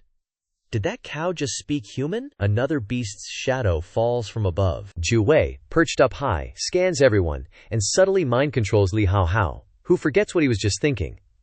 Wait, what was I even thinking about? The motorcade rolls in, beasts roaring on both sides. Giant beasts stand guard everywhere, eyes watching from every corner. Even the white tiger squad joins the hype. Niku Mo leads the motorcade to Ziyu. Jianjun steps out, face to face. Ziyu just glares down from his perch. Seeing him IRL, Jianjun's stunned. This is the tree demon that wiped out 50,000 troops? Li Xiangjun fought this? This pressure? People trapped in cages scream, "General Zhao! Save us, General Zhao!" People kneel, begging Jianjun. "Sir, my wife and son are in there. Xiangjun, save my mom." Jianjun introduces himself to Ziyu. "I'm Federation General Zhao Yunyi. I planned the nuke strike myself." Ziyu, unimpressed. "Federation General, huh?" Jianjun, fueled by rage, declares, "Take it out on me. Release the people of Fenghe City now." Ziyu retorts, "You think you're giving me orders?" The beasts roar in anger. They're pissed at Jianjun's audacity. Every single beast roars in defiance. Li Hao's freaking out. Are they gonna throw down? He observes the beasts. Every single one of these monsters is at least rank 6. Forget about the superhumans. Li Hao's eyes lock onto the towering structure above, especially the dino up top. It seems indifferent, but he knows better. I swear it's staring right at me. If the tree demon wasn't here, it would have already charged. Li Hao glances at Ziyu, thinking, not to mention the tree demon calling the shots. He gets it now. This is straight up Beast King territory. Pissing him off is a death sentence. Some dude behind him whispers, "Calm down, General." Jianjun gathers himself and pleads with Ziyu. "I beg you, release them. Don't involve innocent civilians." Ziyu fires back. "You think you know why things escalated to this point?" Jianjun's stunned. Ziyu lays it down. "I don't care if you were really behind everything, and I don't care if we'll throw hands later. But you better remember this." Ziyu shoves a sharp root right in Jianjun's face, threatening, "If I ever see your face again, in public, you're done." The whole Federation's watching Ziyu clown on them. Everyone watching is furious, remembering the bloody massacre. Even Jianjun, on scene, is shook. Ziyu decides he's had enough. "Since you're showing goodwill, I'll keep my word. I'll release the people, but you gotta send someone to pick them up. And here's the kicker. From now on, Fenghe City is Wuxi Nation territory. But if anyone sets foot in there," Ziyu warns them clearly, "no one gets out alive." Xingyu's image is broadcasted on screens. Then BAM! The screen cuts out. Jianjun's back in his office, slamming his fist on the table. "Damn it, so arrogant. And Wuxi Nation? What a joke." People in the office get Ziyu's angle. "He knew we were watching. That speech was for us." One guy breaks it down. "He's got everything from ancient mammoths to dinosaurs, plus countless other beasts. We can't win." The higher-ups order Jianjun, "You're grounded for now." "What?" The higher-ups get real. "We got a wolf tide in the highlands, sea beast incursions on the coast, and now a Wuxi monster country inland." Knowing the situation, they lay out the strategy. "The whole country's surrounded. At least we can still negotiate with the tree demon." The higher-ups get it. "We lost. Stand down." Jianjun's eyes are filled with dread as his motorcade rolls away from Ziyu. After the negotiations, Ziyu announced to the mutated beasts, "Everything's finally settled. Humans won't be bothering us anymore." He then ordered the Monkey King below, "This city is now yours and your monkey armies to guard." The Monkey King bowed, acknowledging the order. "Yes." Qing Gang returned just in time to report, "Master, we only managed to get this much supplies. There's still a lot left to move." After hearing this, Xinyu simply instructed, "There's plenty of time to move the rest later. That's enough for today." Qing Gang and the monkey army left, carrying the supplies, as ordered. "Let's go, we're heading back to Daishan." Xinyu quickly rushed back to the original location. Many cracks had appeared on the ground. Roots sprouted from within the cracks. Ziyu returned to the old spot and sighed. It's still more comfortable back in Daishan, but it's so barren now. After the nuke shower, the whole area is empty.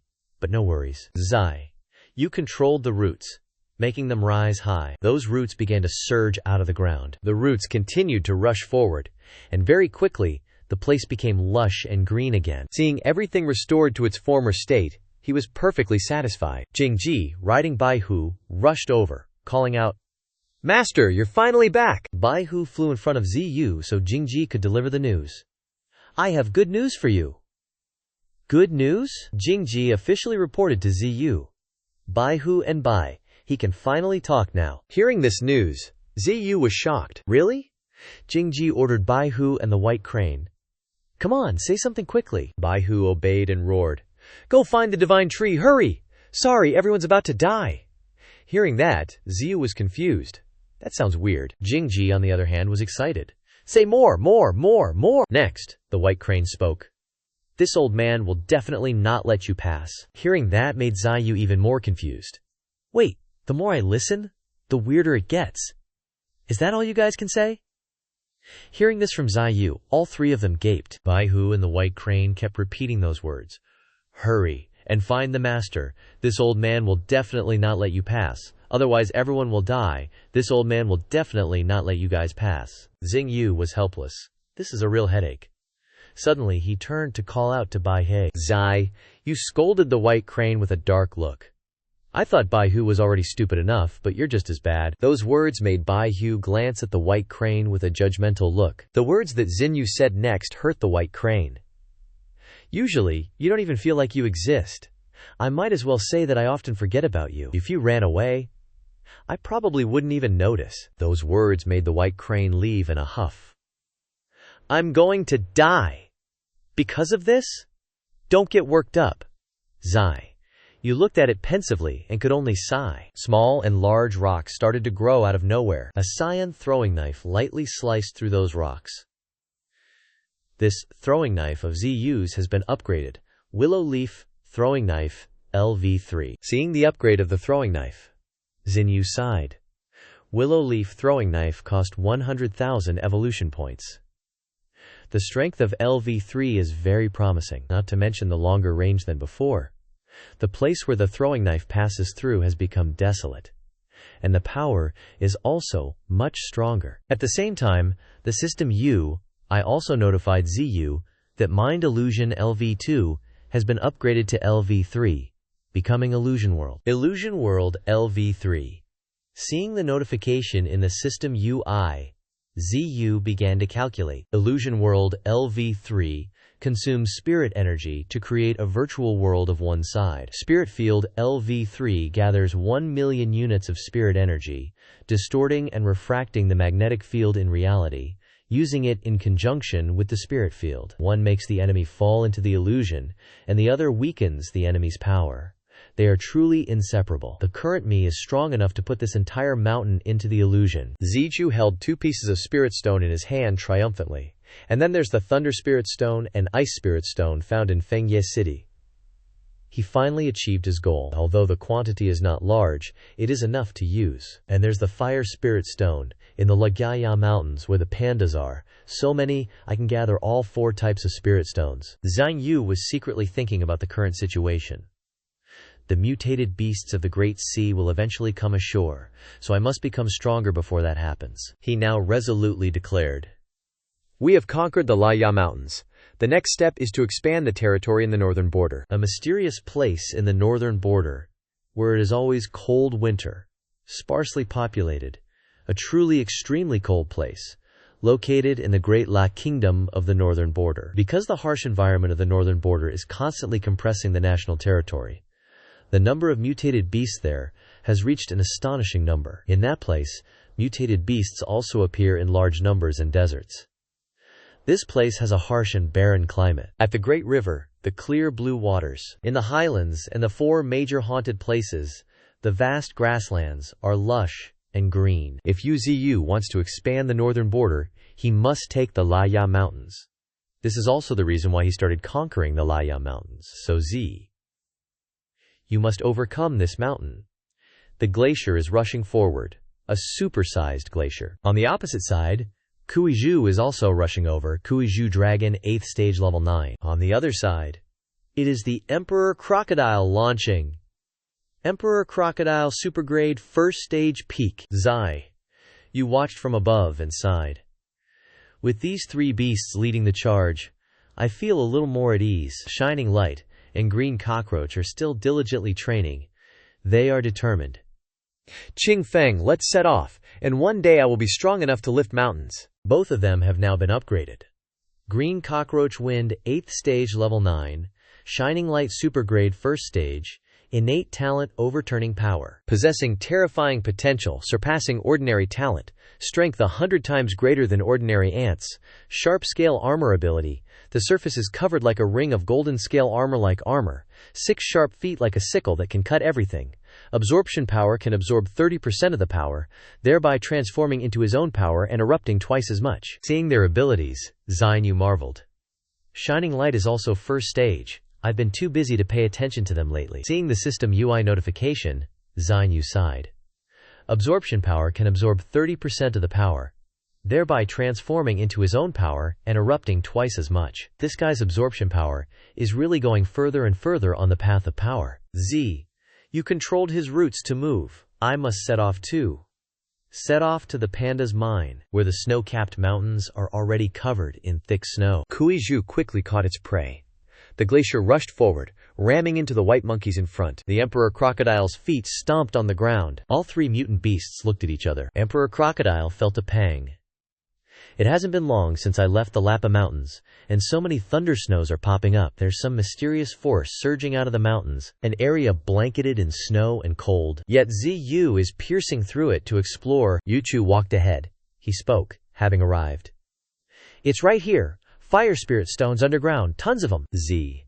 You eyed the surrounding ore, muttering. According to Qinggang, it's a small spirit stone mine, but this is enough. Let's absorb. Light instantly engulfed Ziyu. Yuchu watched cluelessly. Ziyu was enveloped in intense light, his main body relentlessly absorbing spirit stones. Ninetails and Bull Demon patiently waited by the side. System notifications kept popping up. Spirit power increasing by 1U 10,000, 18U 25,000, 1U 30,000. Yuchu exclaimed in shock. Divine Tree, Master? Bull Demon was also a bit anxious. Divine Tree. This is, Ninetails chimed in. This fire spirit stone absorption, it's probably cultivating.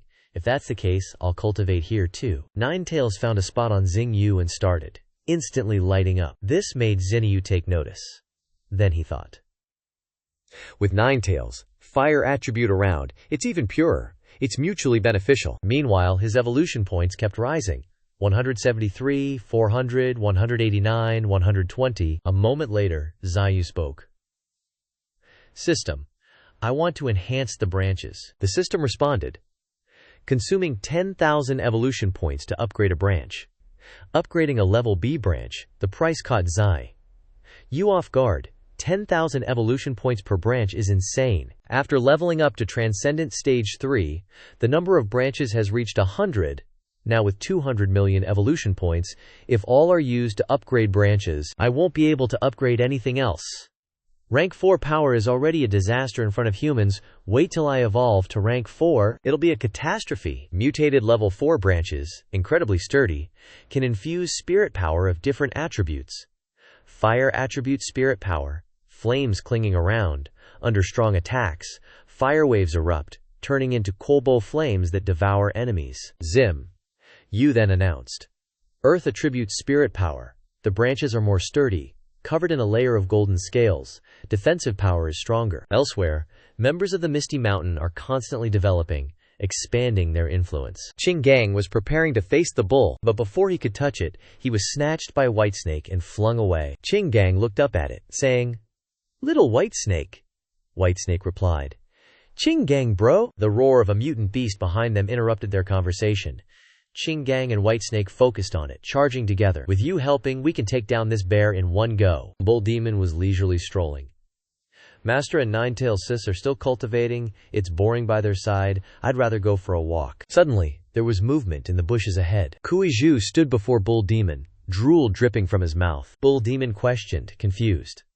Lao Ba, aren't you at the front lines? What are you doing here? But Kuei-ju didn't answer. Instead, he attacked, but he was suppressed by Bull Demon's gravity. Bull Demon glared, his voice grim as he questioned. What do you want? Planning a rebellion? Kuei-ju was speechless by Bull Demon's ability. You muttered in observation. Bull Demon's strength has increased quite a bit, Ninetails suggested. Master, the Fire Spirit Stone refinement I'm helping you with is almost done. Next I want to go to war. You complied with her wishes, directly ordering. First, take Flash and Extreme with you, subdue the mutant beasts near the Lapa Mountains. I'll leave some Fire Spirit Stones for you. Ninetails acknowledged the order with a simple, Roger. Then Ziyu was left alone absorbing elemental spirit stones, instantly turning into a lonely old man again. Meanwhile, at the North Feather Canyon, White Tiger, Wine Immortal, and Spider were mocking the vultures. They were having fun when Xingyu scratched their necks. What are you doing? The vultures begged with tears in their eyes. Divine tree, save me! As a result, White Tiger, Spider, and Wine Immortal each got a few more bumps on their heads. No bullying the vulture bros. We'll deal with you later when we get back. Elsewhere, Leng Feng was practicing. In his hand was a weapon made of spirit power. Qinggang's words were remembered. This time, after Divine Tree occupied Qingfeng City, I even brought a lot of supplies. Leng Feng thought to himself, I didn't expect that tree to occupy an entire city. Qinggang also brought me a lot of daily necessities. Qinggang said, but the city where your sister is Lin Hai. It seems to have been hit by a beast tide. The whole city has turned to ashes. Leng Feng's hand tightened around the weapon, causing it to disappear. His muttered voice echoed, softly calling his sister's name. LIEU. Lost in thought, he was startled when he realized Ziyu was beside him. God, Divine Tree. He replied to Leng Feng, I heard you have a younger sister? He hesitated. Then, Zai, you actually suggested visiting her. Ziyu then began to encourage Leng Feng. Maybe she's still alive, and still waiting, his body undulating with the terrain. Zil, you added. After you find her, come back if you want. If not, see the world for me. Those words hit Leng Feng hard. Great Divine Tree, please. Go, he thought, clenching his fist. A flicker of inner struggle. And then Leng Feng bolted. You silently watched him leave. Then it looked at the baby mutated beasts, neatly arranged in cages. Leng Feng must have put a lot of heart into teaching them. Its gaze lingered on a few in particular. These guys suffered a tragic fate because of radiation, it commented. Deformed bodies, short lifespans. If they can't break through to transcendence, they're doomed. Even nurturing them with life essence won't help much. The truth is, tens of millions of mutated beast cubs are born every day, but only 10 to 20% survive. Luckily, most of these deformed products have decent talent. Born through the trial of death, they're bound to become OPAF. Rain was pouring down in Linhai City when Leng Feng arrived. His eyes widened at the desolate scene. The rain kept pouring, but Leng Feng kept searching. His hands were already bloody, but his determination to find his sister didn't waver. A figure appeared behind Leng Feng. Qinggang felt a pang seeing his friend like this. He approached. How long are you gonna dig? But Leng Feng didn't bother to reply, or even look up. His dismissive attitude worried Qinggang even more. He used his ability to lift the boulder Leng Feng was sitting on. How deep do you want to dig? He asked. Leng Feng almost screamed. As deep as it goes. My sister and I were near here. Our house has a secret underground chamber. Maybe, just maybe, she's in the chamber. The two of them frantically searched. Finally, Qinggang concluded. No one's here. Leng Feng froze, unable to believe it. His voice trembled. I get it. There was no beast tide. Not a single mutated beast on the road. This city was destroyed by nukes. Qinggang gently advised. The Divine Tree doesn't want you to hate your own kind. Even with different positions, it doesn't want you to make the wrong choice. Leng Feng looked up at the sky, rain pouring on him. I want to join the Divine Tree's forces. I want revenge for my sister in another city, where the sun is blazing. LIEU stood pensively on the balcony. Another powerhouse approached, curious. What's on your mind? She didn't hide it. I'm thinking about my brother, the other person interrupted. Didn't your brother go somewhere to cultivate? He'll pick you up when he's done. What you need to do now is help Sister Ling Nhi solidify her position in the second military region. Those words motivated Leng Yu. She turned and smiled, agreeing to return to Ziyu's place. Qinggang had brought Leng Feng back. He was greeted by the excitement of the baby mutated beasts. They all rushed to hug Leng Feng. He chuckled. I was only gone for a little while. Yu approached and said, So, you? What are your plans? Leng Feng replied calmly, I can't bear to leave these little guys. The human world is full of schemes and infighting. I prefer this life. Divine Tree. The last two words puzzled Ziyu. Gray one? Leng Feng knelt before it, showing his sincerity. From now on, please let me follow you. Qinggang got hyped. Huh? Finally, Ziyu looked at him and replied seriously. Your talent is high, second to none. You have your own pride and perseverance. From now on, you are my shadow. Xin. Yu finished speaking and looked arrogantly at the sky. Its main body, elsewhere, was very pleased with this acquisition. The light of evolution enveloped Yu. It muttered calculations. After obtaining the fire and earth elements, in the future, if I cultivate the ice and lightning elements, I'll have 2 more attack types. After I max out all the branches and absorb the remaining 2 spirit stones, my spirit energy will definitely increase from 2 million to 5 million. Then, most spirit beasts won't be my match. The scene shifted to the outskirts of the northern region. The musk ox, which looks like a cow but with goat-like horns. When spirit energy resurged, it became the overlord of the snowy region. The musk ox roared, shaking the area. The bull demon roared back without flinching. The two clashed violently. The musk ox lost, its horns shattered, dazed with pain. At that moment, golden monkeys riding honey badgers charged forward. It smacked down the Niu Zhangjiang horde with its long staff, while Niu Mo charged in with a boar-like tackle. Bing Chuan was next to attack. Cui Zhu was also scarfing down these Niu Zhangjiang left and right, but they just kept coming, swarming in. Niku Mo went straight for the gravity cheat, the skill's light crushing the Niu Zhangjiang to the ground. In front of them, the Foggy Mountains mutant beasts were straight up hunting down the Niu Zhangjiang. Cui Zhu stopped dead in its tracks. A few Feng Lang were also observing. Suddenly, a Bao Shui lunged out and attacked them, biting a Feng Lang, making the beast howl in pain. At the same time, another bull appeared. Bao Shui's eyes immediately widened in shock. It hurled something at the bull's head, successfully enraging the beast. Bao Shui then flashed a sarcastic grin. It didn't expect to become Lang Mi's prey itself. Snow flew everywhere. Lang M, I growled menacingly. Niu Mo looked up, seeing something. That bull was huffing. Niu Mo eyed it, muttering, "Finally decided to show up, huh?"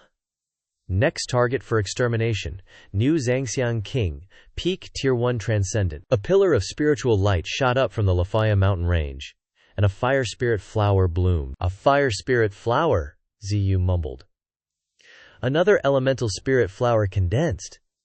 Is it because my combat power is stronger that it condensed so fast? Bing Chuan's footsteps pounded the ground. They returned to Ziyu, bringing the Niu Zhangjiang King with them. Ziyu remarked with satisfaction.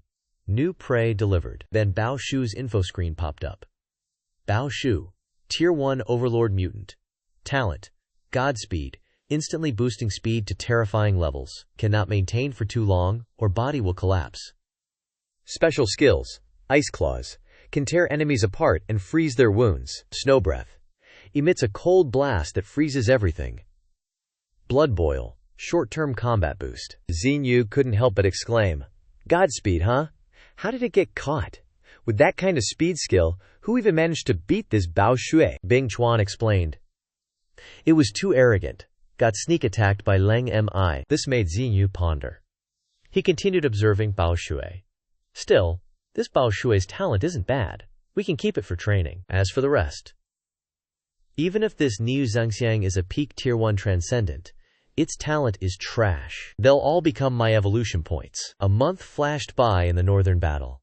Anyone who met Nikumo's team, even the Snowfall Overlords, would panic and run. But Xingyu's forces took heavy losses. The Stormwolf pack dwindled from 30 to 18, and the Wild Boar squad was down to 7. Among them, 3 Stormwolves and 2 Wild Boars had evolved to Tier 1 Overlords. This time, the enemy was the strongest they'd ever faced. Their entire team was almost wiped out by the Extreme Ice Bear, a Tier 2 Transcendent. If not for Nikumo's weird gravity field, along with the Mammoth and Tyrant Dragon blocking its path, they wouldn't have been able to retreat. The icy, snow-covered land was bitter cold. Bing Chuan slowly spoke. What now? We're no match for that Extreme Ice Bear. No sooner had he spoken than movement stirred behind them. Bai Sha loudly announced, Big bro Niu Mo, we found that damn bear's lair. It's an ice element spirit stone cave. Hearing this, Bing Chuan slowly remarked, No wonder it's so strong, freezing the whole land in an instant. Niu Mo had already turned to leave, replying, Let's go. This is beyond us. It's time for old Jiu to flex its power. Within 10 days of Hong Kao joining the fight in the Lawaya mountain range, the Lawaya mountain range was added to the Beiyu Canyon map. Afterwards, some mutant beasts returned to Beiyu Canyon, while others stayed at the Lawaya mountain range border. Meanwhile, Zhu Wei returned to Xingyu's side. The light of breakthrough endlessly enveloped Xingyu's colossal body. Zhu Wei, beside him, was undergoing a similar process. Xinyu observed it, mumbling, "Zhu Wei's about to break through too?" The light grew increasingly intense. Xinyu exclaimed, "It's advancing! It's advancing!" Zhu Wei's new form burst with power, sporting 3 tails. Zhu Wei, Tier 1 Transcendent. Bloodline talent. Gains a tail with each advancement. Special ability. Bewitching gaze. Kong Yan. Can control fire to a certain extent. Fire claws. Sharp claws coated in flames, carrying astonishing high temperatures. Burning red fur. Burning fiery strands can injure itself. Reading Zhu Wei's info panel, Ziyu couldn't help but gasp. Flight, Tier 3 Transcendent? I'd be happy just walking, didn't expect you could fly. Is it related to your Tianhu bloodline? At this, Zhu Wei turned to him and spoke. Master, I've awakened a new talent skill. Hearing this, Ziyu didn't hide his interest. New talent? Zhu Wei began to explain. Precise control.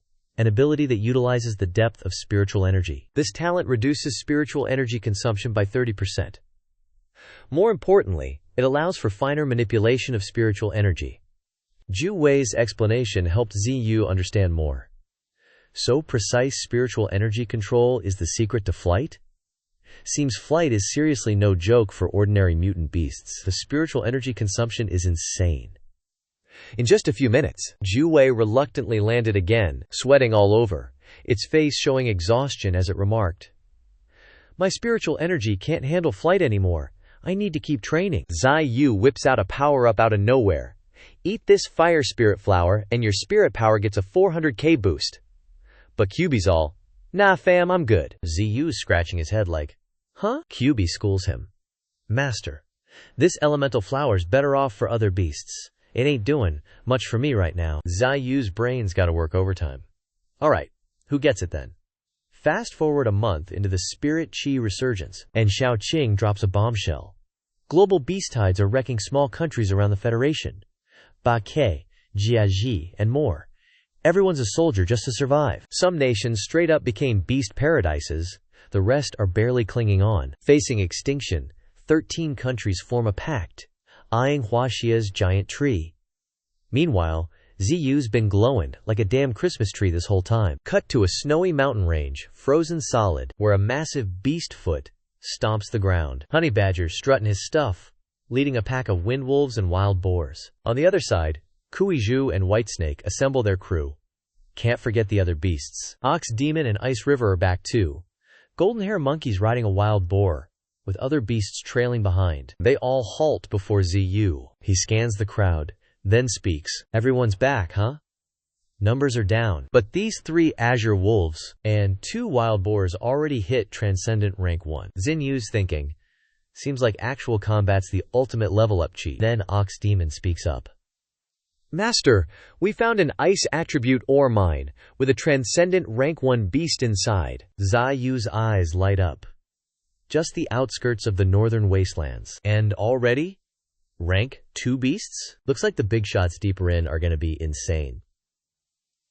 Xingyu whistles. Yu Zhuan teleports in for orders. Ada! Yes!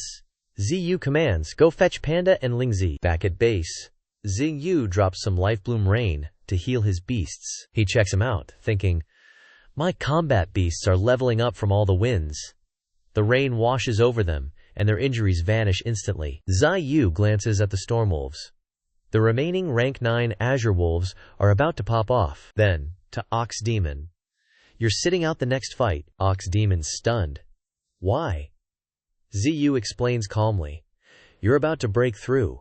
Tonight, Panda and QB are snatching that spirit ore, but Ox Demon's still worried. Let me break through first, then we go. That ice polar bear's no joke, I'm telling ya. Ziyu shuts him down. It's fine. Ox Demon's confused, straight up baffled. The answer's rollin'. In hot. Ziyu elaborates. Cause QB's now a Transcendent Rank 2 9-tailed fox, baby. Wrapped in raging fire spirit power. Xinyu mutters. Now I'm chill. Meanwhile, a blizzard's kickin', up in the snow mountain. The beasts are hoofing it. QB leading the charge. Immortal Brew, perched on Condor's back, chirps. First mission with you. What should I call you? Everyone calls you Big Sis, so Big Sis it is. Can you teach me how to fly? I want to learn. How many tails can you grow? Like 100. Oh yeah. Does your fire go out when you take a bath? Why aren't you talking? Are you ignoring me? Are you mad? Are you gonna hit me? Immortal Brew's non-stop blabbering annoys QB, who straight up speeds off, leaving Brew stunned. Fast! Grr, you gotta pick up the pace, ya dumb bird. Don't lose to her. ZU worries on the sidelines, hope sendin', them's not a bad idea. Ox Demon's back in his cave, grindin'. That XP. The Fire Spirit Stone's already half drained. Those 2 million evolution points from before? All gone. Maxing out all branch to level 4. Level 4 mutant branches, each infused with different elemental powers. ZU calculates. Right now, only a fraction of the branches have elemental power. When I absorb more water and lightning spirit power, they can get even more elemental infusions. He stares at his branches, mumbling. Plus the branches splitting ability. 1 becomes 10, that's gonna be OP. Next up, root evolution. Wonder what the strongest beast in the deep sea is right now? Nah, forget that. Focus on getting stronger myself. System! The system UI pops up. Blood Pact. Level 1. ZU narrates. Blood Pact's an ability gained from the Blood Pearl. Appeared to make the thorns stronger. Upgrading Blood Pact costs 1,000 evolution points. Blood Pact Level 2. Remaining evolution points. 106,000. ZU keeps it short and sweet. Keep upgrading. Consumed 5,000 evolution points. Blood Pact Level 3. Can use blood as a medium to bind others as family. This info perks ZU's interest. Creating family, huh? Sounds like a vampire, turning regular people into my slaves, gaining their minds in addition to their life essence. After some deep thought, ZU spoke up again. Ching Gang. Instantly, Ching Gang emerged from the ground, ready to receive orders. Great Divine Tree, at your service. He began to explain. The Water Alliance and the Federation's envoys are likely to meet at the border soon to discuss a joint campaign against us. You need to stir up chaos, hinder, or delay their cooperation. If they unite, we'll be put on the defensive. Ching Gang replied promptly. Understood. But before he left, ZU added, Hold up. I'm not comfortable with you going alone. Take a group of mutated beasts with you. Also, if you encounter anyone with decent talent, bring them back here. Ching Gang quickly responded, Yes, sir. Then he sought out his buddy, Leng Feng. Leng Feng turned his head when he heard his name. Ching Gang rising from the earth. He asked curiously, Ching Gang, what brings you here? He concisely explained Xingyu's orders. I'm here to ask for your help. I need to take some helpers to the border. Leng Feng responded with a question. So, you came to me? Where's your ape army? Ching Gang honestly explained. It's a long story. The outskirts of the northern wilderness were just conquered, and they're still guarding the area. Leng Feng still questioned him with a sharp gaze. What about the Ant Legion? Ching Gang continued to explain. They're currently in charge of construction and transporting iron ore. Otherwise, I wouldn't be able to leave. Hearing this, Leng Feng sighed and facepalmed. He pointed to the rats beside him and said, I can only lend you these guys. They have 3 level 9s, and 1 Transcendent Stage 1 Rat Emperor. Looking at their stats, Ching Gang couldn't help but exclaim, 1 Transcendent? 3 level 9s? You've trained them to this level? How is that even possible? Leng Feng simply explained. The Rat Emperor awakened the element of darkness. I believe it can help you. I used my own blood and flesh to nurture them. But Ching Gang was still concerned. Even though they're strong, only 4 might not be enough. Hearing this, Leng Feng replied, Who said there were only 4? It's an entire army. Seeing the massive horde of rats behind Leng Feng, Ching Gang couldn't help but feel startled. The scene shifted to the snowy mountains once more. The Arctic ice bear's footsteps slowly advanced, but each time it stepped, the ground beneath cracked. The Transcendent Stage 2 Arctic ice bear growled incessantly. It roared a threatening sound. At this moment, the vultures arrived in the sky. Zixian, on the vulture's back, sneered, commenting, Is this the target of this campaign? Its aura is quite strong. The Arctic ice bear continued to growl warily. Zixian continued, then jumped off the vulture, landing with a loud thud. The aftershock, made the Arctic ice bear even more wary. Zixian's entire being radiated a dangerous aura. He muttered with undisguised excitement, "Let the hunt begin." Behind him were Ninetails and White Serpents ready to assist. The Arctic ice bear was also preparing to fight Zixian. The arena at this moment was the Arctic ice bear facing the mutated beasts of Misty Mountain. Zixian appeared beneath the smoke with a dangerous expression. The Arctic ice wolf roared threateningly. On the other side, White Serpent sighed to Ninetails. "The ice bear's wounds have recovered. Although we didn't defeat it before, we inflicted significant wounds. Unexpectedly, it has completely recovered in just 5 days." He couldn't help but feel concerned. Moreover, its aura has become stronger. But at this moment, Zixian in front suggested, "I'm telling you guys, absolutely do not interfere.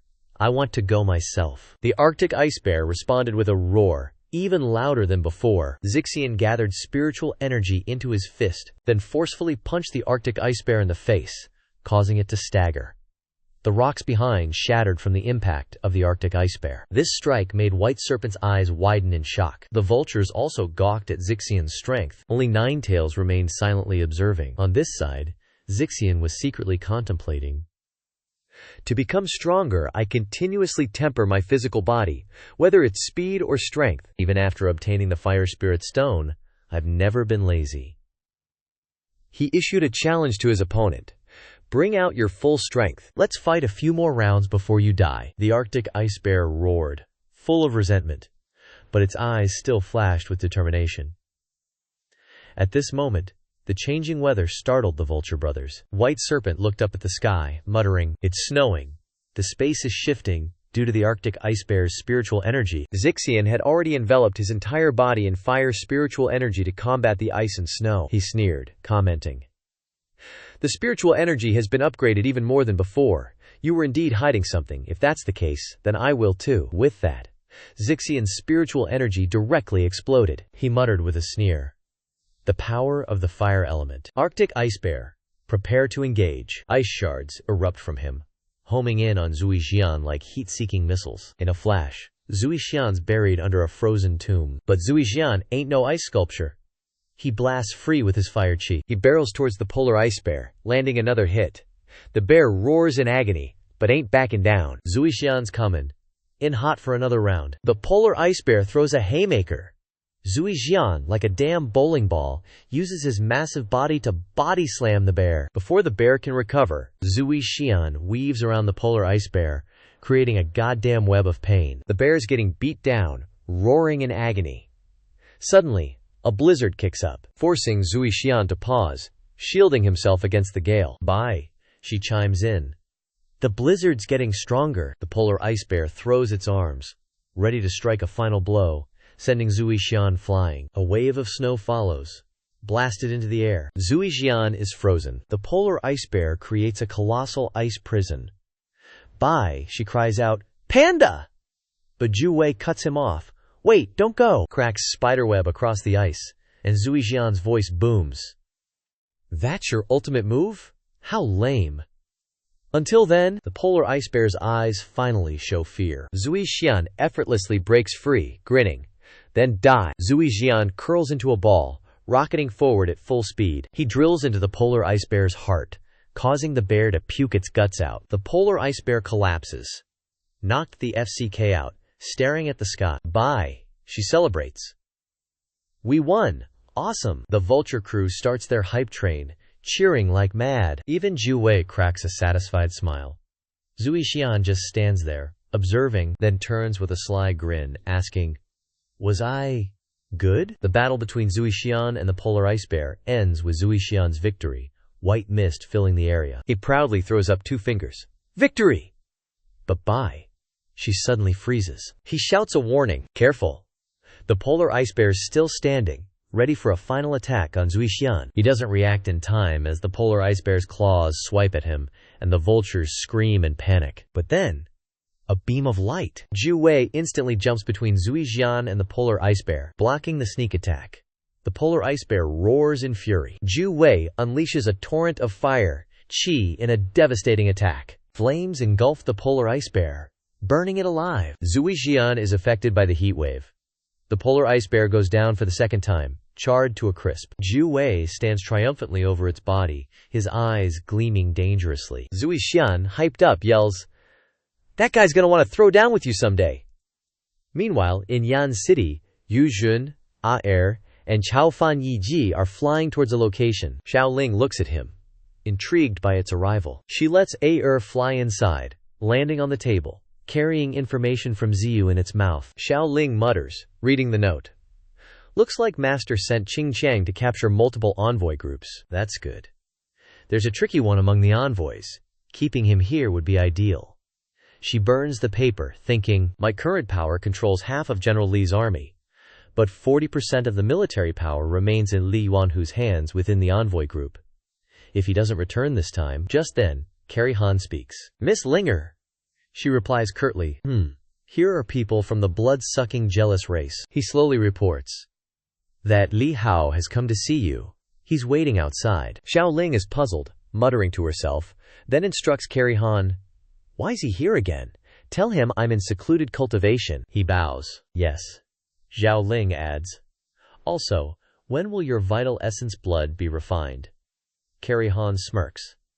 4 drops are done, 1 more to go. Soon we can turn Vice General Li Hao into family. Back to Ziyu. A spirit fire flower still hovers above him. The fire elemental flower leveled up its spirit energy big time, and it can even turn living things into fire elementals. Xinyu frowned, crunching the numbers after reading the info. The 9 petals used to only open 4 at a time. Looks like this spirit flower ain't the same noob it used to be. Then it leveled up, and got a new skill. Minor divine power. Flame shatter rain. Countless flames rained down from the sky like feathers, burning everything. Xinyu was like, not like the defensive star transformation. This time it's an attack skill, a divine power for offense. Then a beam of spirit energy shot straight up, piercing the sky. Jingji and Bai Hu on the side got hit by the blast too. She muttered with admiration. The god tree's power leveled up hard. Then Jingji watched from afar. He used his newly learned skill. In an instant, the sky was filled with fireballs. Xingyu looked at the scale of the attack, calculating. If he uses this, everything nearby will be wrecked. Better not test it. Besides, this is only 20% of his spirit energy. The branches on his body slowly lowered, and the fireballs faded away. If he went all out, even the misty mountain range would turn into a sea of fire. Just then, Yu Jun shouted, Crap! Ziyu muttered. The power of divine power is nothing like willow leaf flying daggers or mist control. If the latter has special abilities, the former is more like a nuke. Then he used the power of law. While checking things out, in the distance, the shadows of the 9-tailed vultures appeared. They're back! They're bringing back the Arctic ice bear. Ziyu commented when the bear was dropped on the ground. Looks like everything's settled. Arctic ice bear, Transcendent Stage 2. They each told a story. Master, this bear's got a serious attitude problem. It wouldn't submit no matter what. Even when being burned alive, it still wouldn't kneel. On the way back, it tried to fight back, almost hurting the vultures. Ziyu had his own plans. Transcendent Stage 2 creatures have the intelligence of ordinary humans, and their strength is even more terrifying. Taming it won't be easy. He used a branch to wrap around the Arctic ice bear and lifted it up, but it woke up and attacked Xingyu with ice. Xingyu watched as its power spread up his branch. A large part of Xingyu's body was covered in ice. Ziyu lifted the Arctic ice bear to examine it. He muttered, calculating the situation.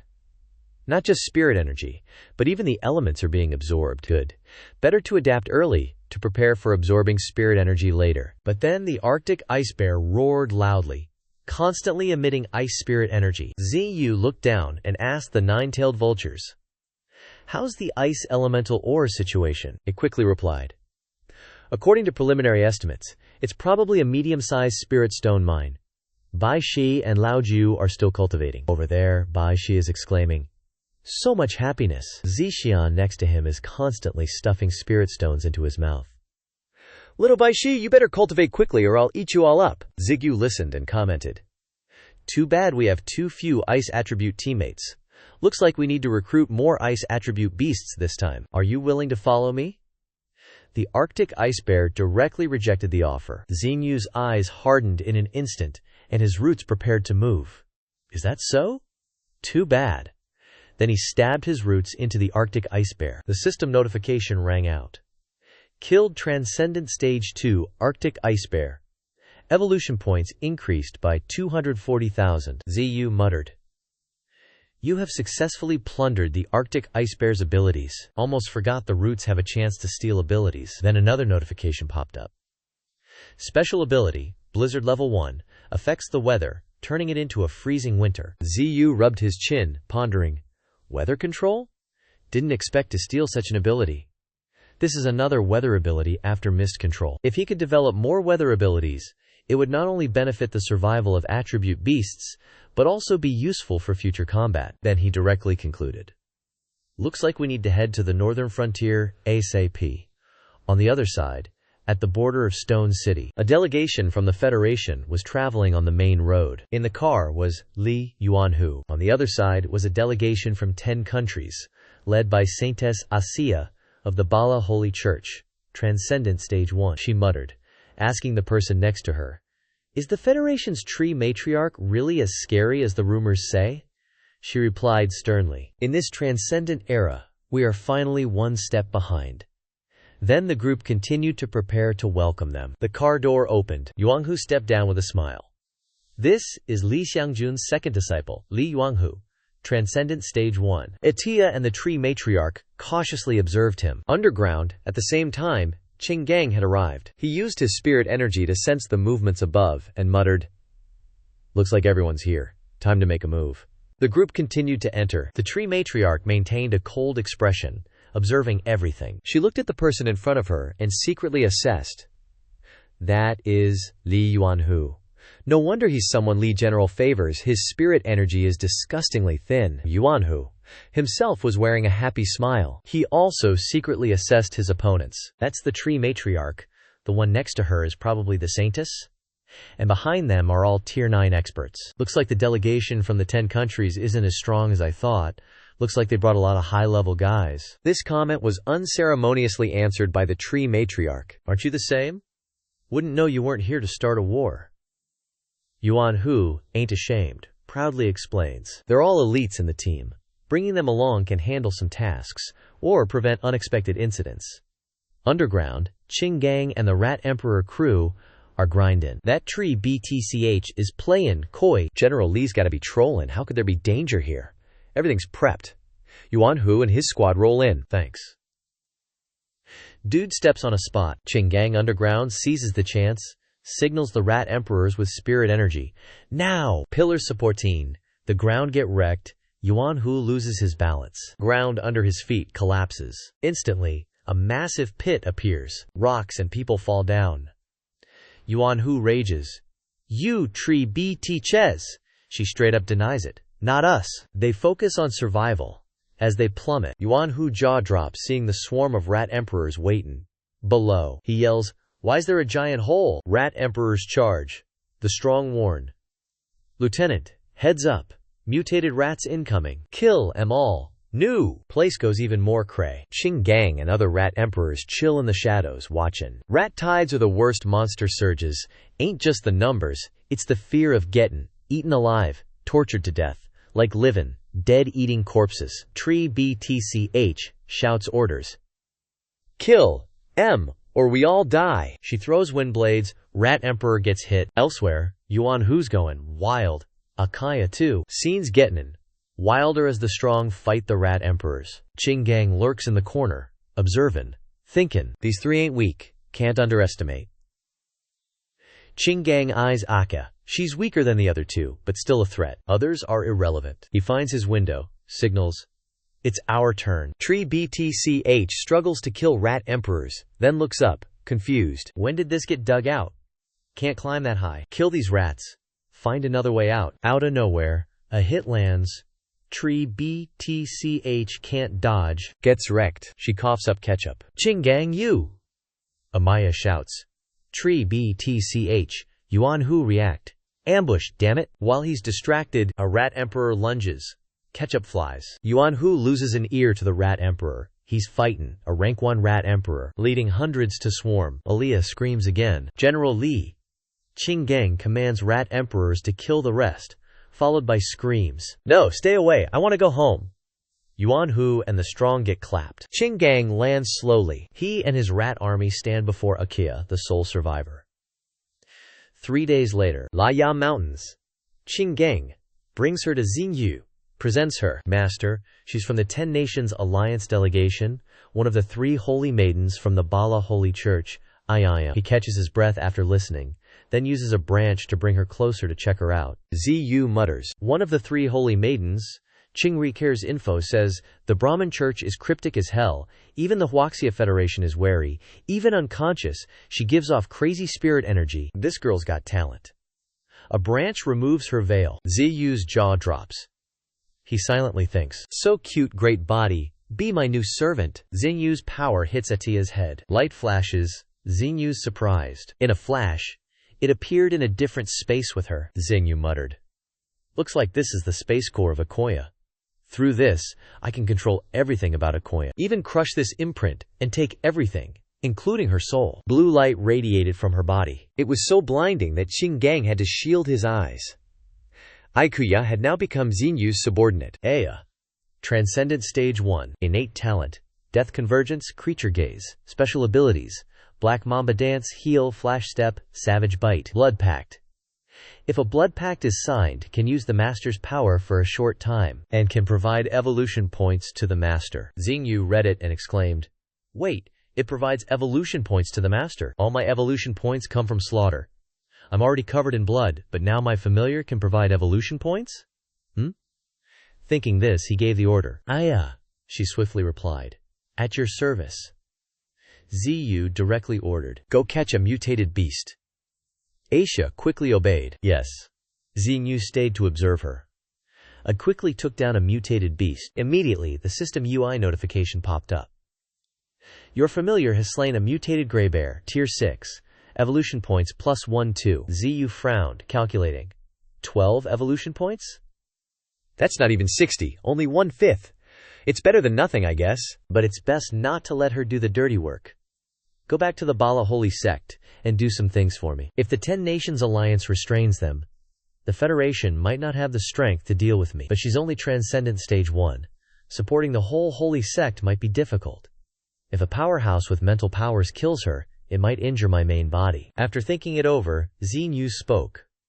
Ajaya. She quickly responded. He presented a fire spirit flower. Absorb it. 1 chance only. Failure means death. But she coldly replied. Yes. Then began absorbing the flower. The light of spiritual energy immediately erupted, soaring into the sky. Xinyu watched from the side, silently evaluating. No rejection reaction. Seems like it's a success. Atia's information panel appeared. Transcendent Stage 1. Innate talent. Flame control, manipulate fire, melt into fire, can identify opponent's weaknesses. Elemental power. Consumes stamina, transforms the body into an element, immune to physical attacks. Burns everything. Xingyu then stated. With your foundation, plus elemental power, you can quickly advance to Stage 2. In the Beiwu Canyon, there's a spirit stone. Go there and nurture yourself. And in a few days, I'll use the essence of life to cleanse you. Akapsha only replied with one obedient word. Xingyu then turned to Qing Gang and instructed, Qing Gang, you did well this time. Take her down. He accepted the order and replied, yes. Then, Qing Gang led Aya away. A few days passed. A sudden tremor came, surprising Xingyu. Huh? What's going on? An earthquake? A powerful roar of the Niu Mo echoed. This movement explained Ziyu's doubts. It's Niu Mo. He finally broke through. Niu Mo quickly appeared before Xingyu. His body had changed drastically, his legs becoming several times stronger. His new appearance made Xingyu's eyes widen in surprise. Niu Mo now stood on 2 legs, with an information panel displayed below. Niu Mo. Transcendent Stage 2. Innate talent. Extremely sharp horns. A terrifying weapon. No one can stop the impact of the horns. Special ability. After accumulating power, charge forward. Power domain. Accompanied by consumption of spiritual power, gravity will continuously increase. Evolution direction. Humanoid form, in order to better exert combat power, possessing terrifying power and human agility. Niu Mo said proudly. Master! ZU was still busy marveling. Humanoid form? How did you do it? Tell me quickly. You're becoming more and more like a demon. I want to be like you guys too. Liu Mo shrugged, explaining simply, I don't know either. It's just that during evolution, I wanted to make my mind and body easier to fight with. Hearing this, Xinyu had his own calculations. So the so-called demon is a different form after a transcendent being evolves. Now the transcendent era is like Liu Mo. There will only be more in the future, eventually possessing a culture belonging to themselves. Liu Mo continued to state his wish. Godtree, now that I've become a human, I hope to have a weapon. I want an axe. ZU only replied with one word. I understand. Its roots began to transform according to its own thoughts, with its current stage 3 body. The branches and roots, if sharpened a little, even in terms of hardness, are enough to become a divine weapon for humans. A weapon was created in an instant. ZU then spoke. From now on, this is your weapon. Call it the Magma Battle Axe. Then, Xinyu began to instruct. Recently, I need to take a trip to the northern region. I'll leave a portion of the Fire Spirit Stone for my fire attribute companions. The Misty Mountain Range is entrusted to you. Ninu Mo solemnly accepted the order. Yes.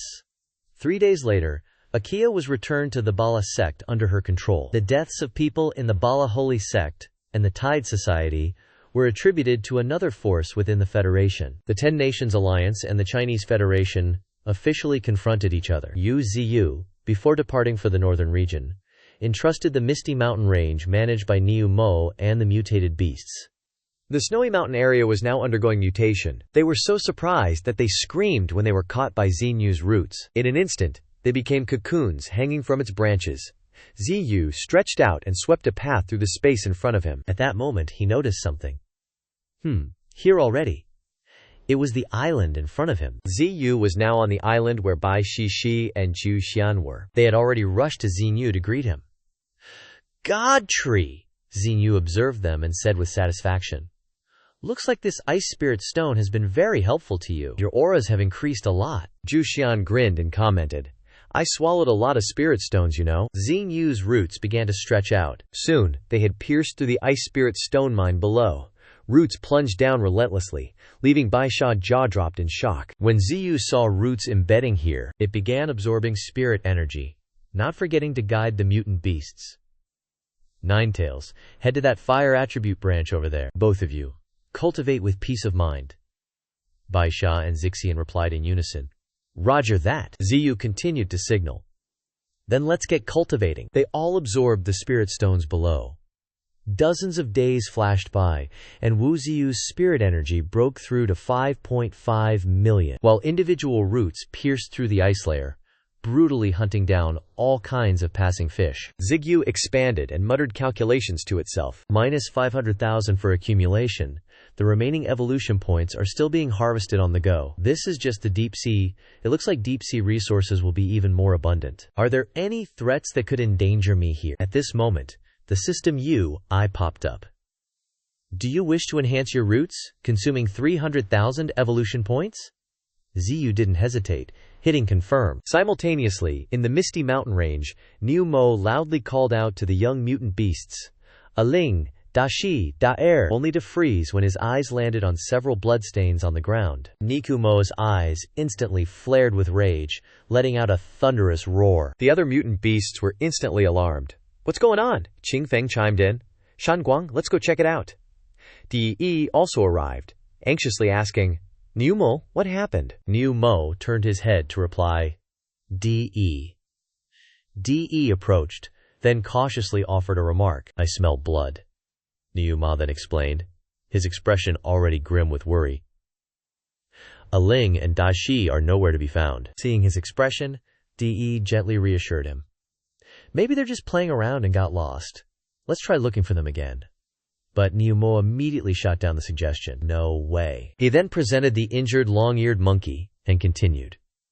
Things aren't that simple. This time, it was De's turn to lose composure, and the space fell silent for a moment. Very quickly, the mutant beasts, along with Qing Gang and Leng Feng, gathered to devise countermeasures. On the stone slab lay the injured long-eared monkey, its entire body covered in wounds. Lang Feng's face darkened at the sight. Nichu Mo then spoke up, admitting his mistake. "It's all my fault. I thought the Misty Mountain Range was safe enough, so I let them wander around." The golden-furred monkey, holding the long-eared monkey, added, "Dakar has used the essence of life left by the divine tree, so its life isn't in danger, but it's still unconscious and hasn't woken up." On his side, Qinggang mused internally. The divine tree highly valued the talents of those 3 mutant beasts. They were newborn mutant beasts, nurtured with all its might. Then it was Lang Feng's turn to speak. "Liu Mo, you were the one who said you'd take care of them. That's why I entrusted them to you. If we don't find them, if anything happens to them, I swear I'll kill you, even if it costs me my life." Hearing his agitated words, Jingxi quickly intervened. "Lang Feng, calm down a bit. Liu Mo also treats them like his own siblings. Now that something's happened, he's also incredibly upset." But Liu Mo just promised firmly, "I will give you an explanation." Dai Yi interjected, diffusing the tension. "Now's not the time to pass the buck. The urgent matter at hand is to find them first." Feng Lang Wang has already led his wolf pack to search, but the enemy is skilled at hiding, leaving no scent or trace. "I'll take responsibility for finding those 2 mutant beasts. Leave it to me." The enemy intruded while the master wasn't here, even concealing their aura. They definitely came prepared. No matter what their goal is, we absolutely cannot let them achieve it. Then D&E activated extreme tracking, using his own ability to extend his search across a vast area. Dai Yi's eyes widened, extending his vision several thousand meters, only to spot a human silhouette. His eyes then flashed with disgust. "Found them! It's humans!" Those 2 words simultaneously agitated all the mutant beasts present. Liu Mo's rage exploded with spirit energy. "It's them again! Humans are crossing the forest!" They hurriedly urged each other. "Faster! A little faster!" One of them even turned pale as he mused. Didn't they say this Misty Mountain Range only had 1 tree demon worth fearing? That the others weren't worth mentioning? But why is this person from Yinghua Nation, Liu Shengsato, run? He mused in shock as he sensed Dini's killing intent. What the hell is this sky-high killing intent? That guy tricked us. The cage in Sato Run's hand was clenched tighter. He frowned. "We must bring the 8-headed serpent's incarnation form back to our Yinghua Nation. Only then can we save our country." But then, a tremor appeared before them. The people from Yinghua Nation nervously spoke up. "The tremors are getting more intense. Have we been discovered?" Sato Run quickly devised a countermeasure. "Sneak in through Sunset City ahead. Let the soldiers in the city tie down the Misty Mountain Range's mutant beasts, and we'll escape from the other side of the city gate." His companions still expressed concern. Many will die in Sunset City that way. But Sato Run simply brushed him off. "It's fine. Our mission is to bring the 8-headed serpent back to Yinghua Nation. How many people in the Federation die is none of our business. This is the consequence of that guy messing with us." Sunset City is one of the 10 major rebuilt cities of the Federation, guarded by a transcendent rank 2 expert, with 30,000 troops, and every soldier must be above entry realm 7th stage. Liu Shengsato Run is an emissary dispatched by Yinghua Nation to the Huaxia Federation, and as part of this conspiracy he went to the Misty Mountain Range to execute a mission. In the Misty Mountain Range, he discovered 3 nascent serpents which, in his eyes, had the potential to transform into the 8-headed serpent, the hope for saving his nation. No matter what, he had to bring them back. This operation of his once again ignited the fuse between the Federation and the Misty Mountain Range. Flying mutant beast allies were mobilized, and on the ground, the mutant beasts were no less formidable. At the very rear of the mutant beast army was the utterly enraged Liu Mo. Somewhere else, 2 figures were discussing. Misty Mountain Range. Yes. Ni Yuan had tempted Sato Run. The powerful mutant beasts there? Only 1 intelligent tree demons. All the rest are small fry. As long as you can capture a mutant beast from the Misty Mountain Range and hand it over for our research, I'll hand over the artificial Jenny data you need. The dude even smiled and declared, "Relax. As long as you don't mess with that Tremont, everything's chill." That convoluted plan led to this current chaos, with a massive beast tide incoming. "Battle stations, people! Power up the defense systems! All armored vehicles, move out!" They kept yelling at each other, preparing to face the mutated beasts. "Go to combat readiness level 1! Activate all defensive weapons!" The South City Military District, the film armored vehicles are rolling out. The North City Military District also deployed a massive convoy. The East City Military District marches through the night, and the West City Military District is no different. Massive cannons are mounted on the high walls, with people constantly moving below. Soon, soldiers lined the walls, laser sights ready to lock onto the enemy. Ni Yuan stopped, leading this human army, all facing the same direction. This is Ni Yuan, a second-stage transcendent. He smirked, thinking, those Anghua guys are total trash. All talk about their hidden power, but they caused such a ruckus. But this also proves they succeeded. As long as we can figure out why the Mist Mountain beasts are so OP, it's all worth it. Red lights spread in all directions. They're densely packed in the air, and then claws appear. The Emperor Crocodile's feet stomped heavily on the ground, followed by the White Tiger's wings, then ice shards in a new form. Accompanying them are the golems, and finally, the golden-furred monkey bros. Ni Yuan was instantly intimidated by the enemy's numbers. When he saw their leader, just a stomp made the ground crack. Bull Demon didn't hide his spiritual power or his anger. The gunners above widened their eyes, exclaiming, that is, when the figures of the Mist Mountain beasts appeared before them, Bull Demon cut to the chase, demanding loudly, hand over the newborn mutated beast, or today I'll paint Sunset City red with your blood. Ni Yuan couldn't smile anymore. Instead, he glared at the opponent. How can this be? Mutated beasts? Evolving like humans? Seems like these beasts aren't simple. But I don't know what you're talking about. This BS only fueled Bull Demon's anger. Don't talk nonsense. Ni Yuan gritted his teeth, watching the light heading his way. As Bull Demon threw a straight punch at him, Ni Yuan clenched his ass, tightened his glutes to brace for the impact. But in the end, he was sent flying like a gnat. Ni Yuan was even more furious, barely getting up. But the army's already losing heart. The city lord's been forced to retreat. He's a second-stage transcendent powerhouse. On his side, he's assessing his condition. Just one hit, and my arm's messed up. Can't fight them. Otherwise, this city, if you guys have intelligence, can't we negotiate first? Those two words were like a punch to Bull Demon's ears. Negotiate? Hand over Dalang and Snake Lang, and we'll withdraw. Hearing this, Ni Yuan fell into thought, pondering. Da Shi and Ao Lang, seems like the Anghua guys captured those two. At this moment, Bull Demon added, or we'll open the city gates ourselves and find them. Ni Yuan still tried to stall. That's absolutely impossible. Don't forget, we have a ceasefire agreement. But then, a bullet was fired from somewhere. It pierced through Bull Demon's fur. Bull Demon gritted his teeth and looked back in anger, only to see Windwolf, whimpering, hit by a bullet. In a place far from there, some Anghua guys were muttering, a super-grade spirit bullet is specially made to deal with first-stage beasts below 9th level, not to mention, let me add some fuel to the fire. This is the price for messing with me. The Beast Tide's impact will be left to you, Hua Xia Federation. Windwolf leaned closer to his friend, his eyes widened in anger, looking towards those humans. Ni Yuan also quickly turned around and questioned, who told you to fire? They quickly denied it. It wasn't us. The Bull Demon loudly signaled his entire army to attack. Meanwhile, those Anghua powerhouses with beast cages in their hands were running away. Plan change! Abandon the Geni modification plan data. Prioritize getting the newborn mutated beast back to the country.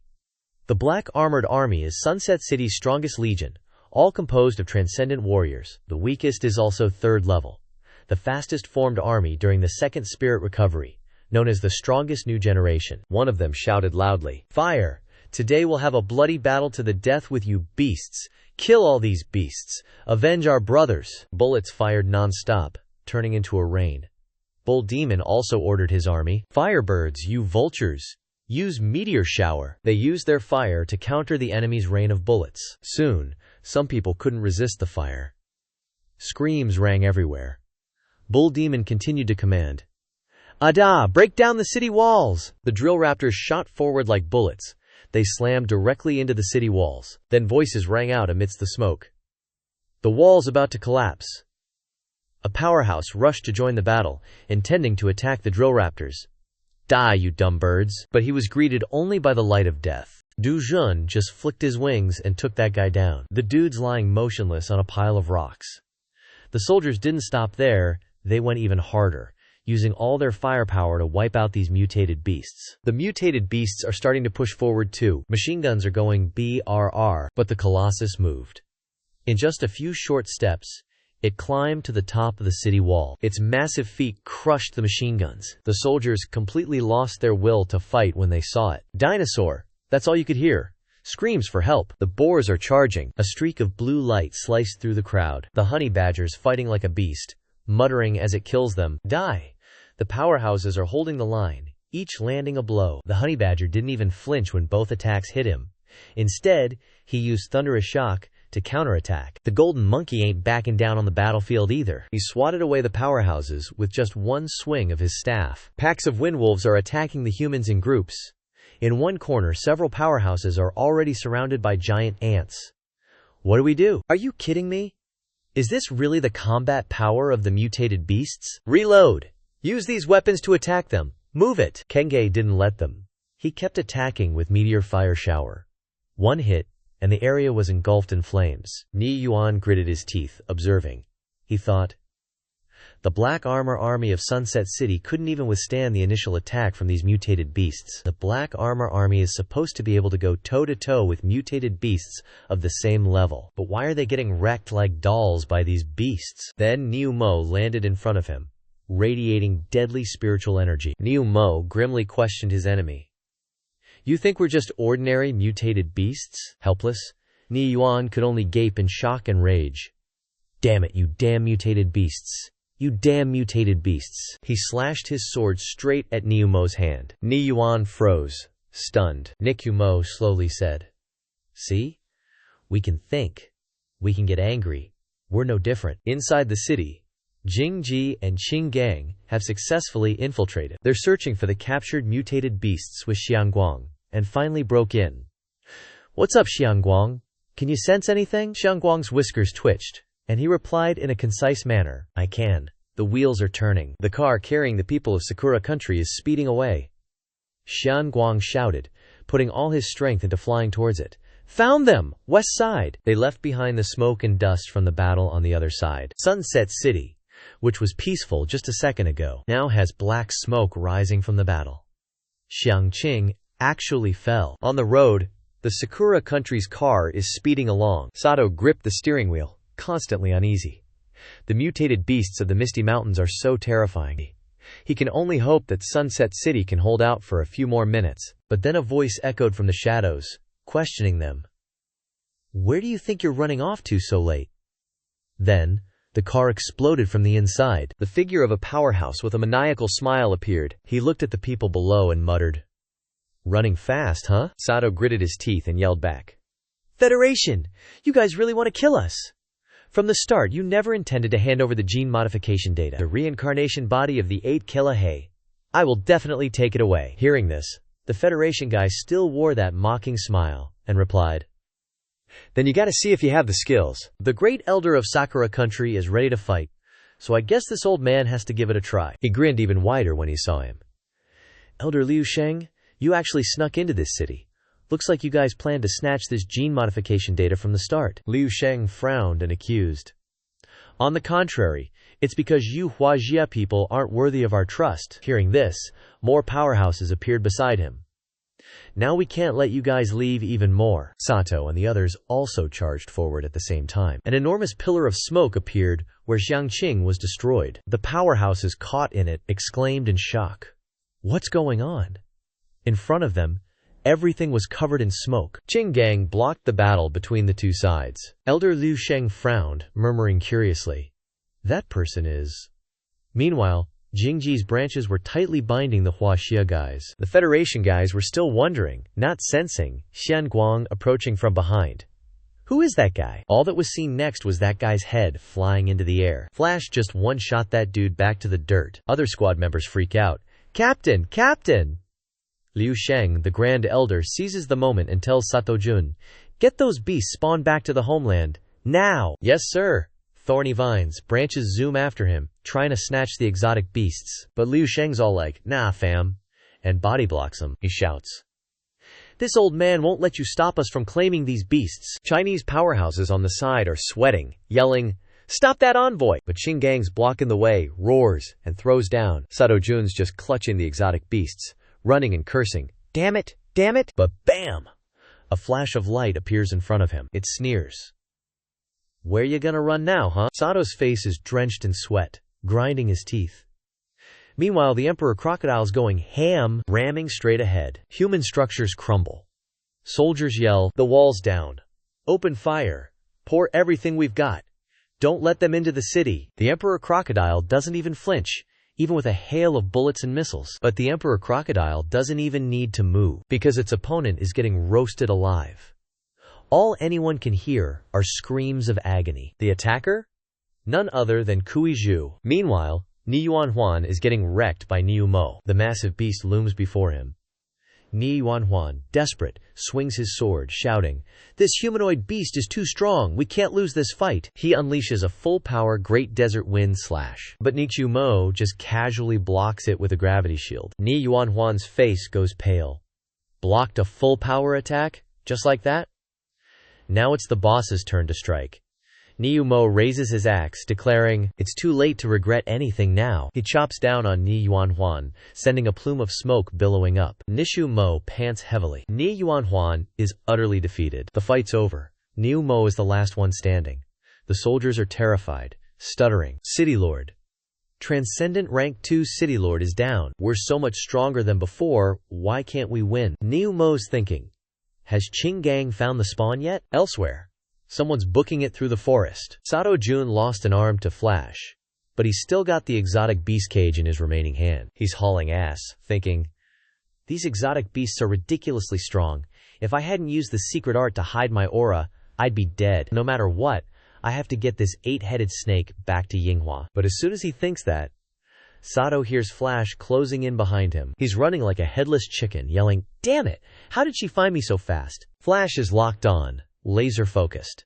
But then, passing a tree, Flash stops chasing. Sato's totally confused, thinking, "She stopped?" Then BAM! Someone appears in front of him. Xiao Ling, radiating undisguised spirit energy, glares at him. Sato Jun thinks he's found an ally, excitedly shouting, "A spirit user from the Federation! She's here to reinforce Sunset City? Lucky me!" "Miss Ling, I'm an envoy from Yinghua. Sunset City is under attack, and I'm being hunted by exotic beasts." Xiao Ling's face remains stone cold. Sato keeps ranting, "Please, save me! Finally, some help!" Then Xiao Ling just straight up attacks him. Her flames engulf Sato, and he's screaming, "What are you doing?" The great snake in the cage nuzzles her hand, and Xiao Ling instantly softens. Just then, Flash catches up. She kneels before Xiao Ling, respectfully calling her Big Sis. Sato Jun is floored. Big Sis? Xiao Ling turns to Flash and starts giving orders. Tells Niu Mo to retreat. Federation reinforcements are arriving soon. She obeys instantly. "Yes, ma'am." Then she turns back to Sato Jun. "As for you, who dares oppose Misty Mountain, die!" He's panicking, about to beg for mercy. Wait, hold up. But in the end, he still got roasted alive. Yu Jun quickly sent a signal to Niu Mo. It let out a few cries, informing its teammates on this side. Niu Mo quickly understood the signal. Looks like the kids are saved. Withdraw! Qing Gang and Jingji inside the city echoed each other. Let's pull out too.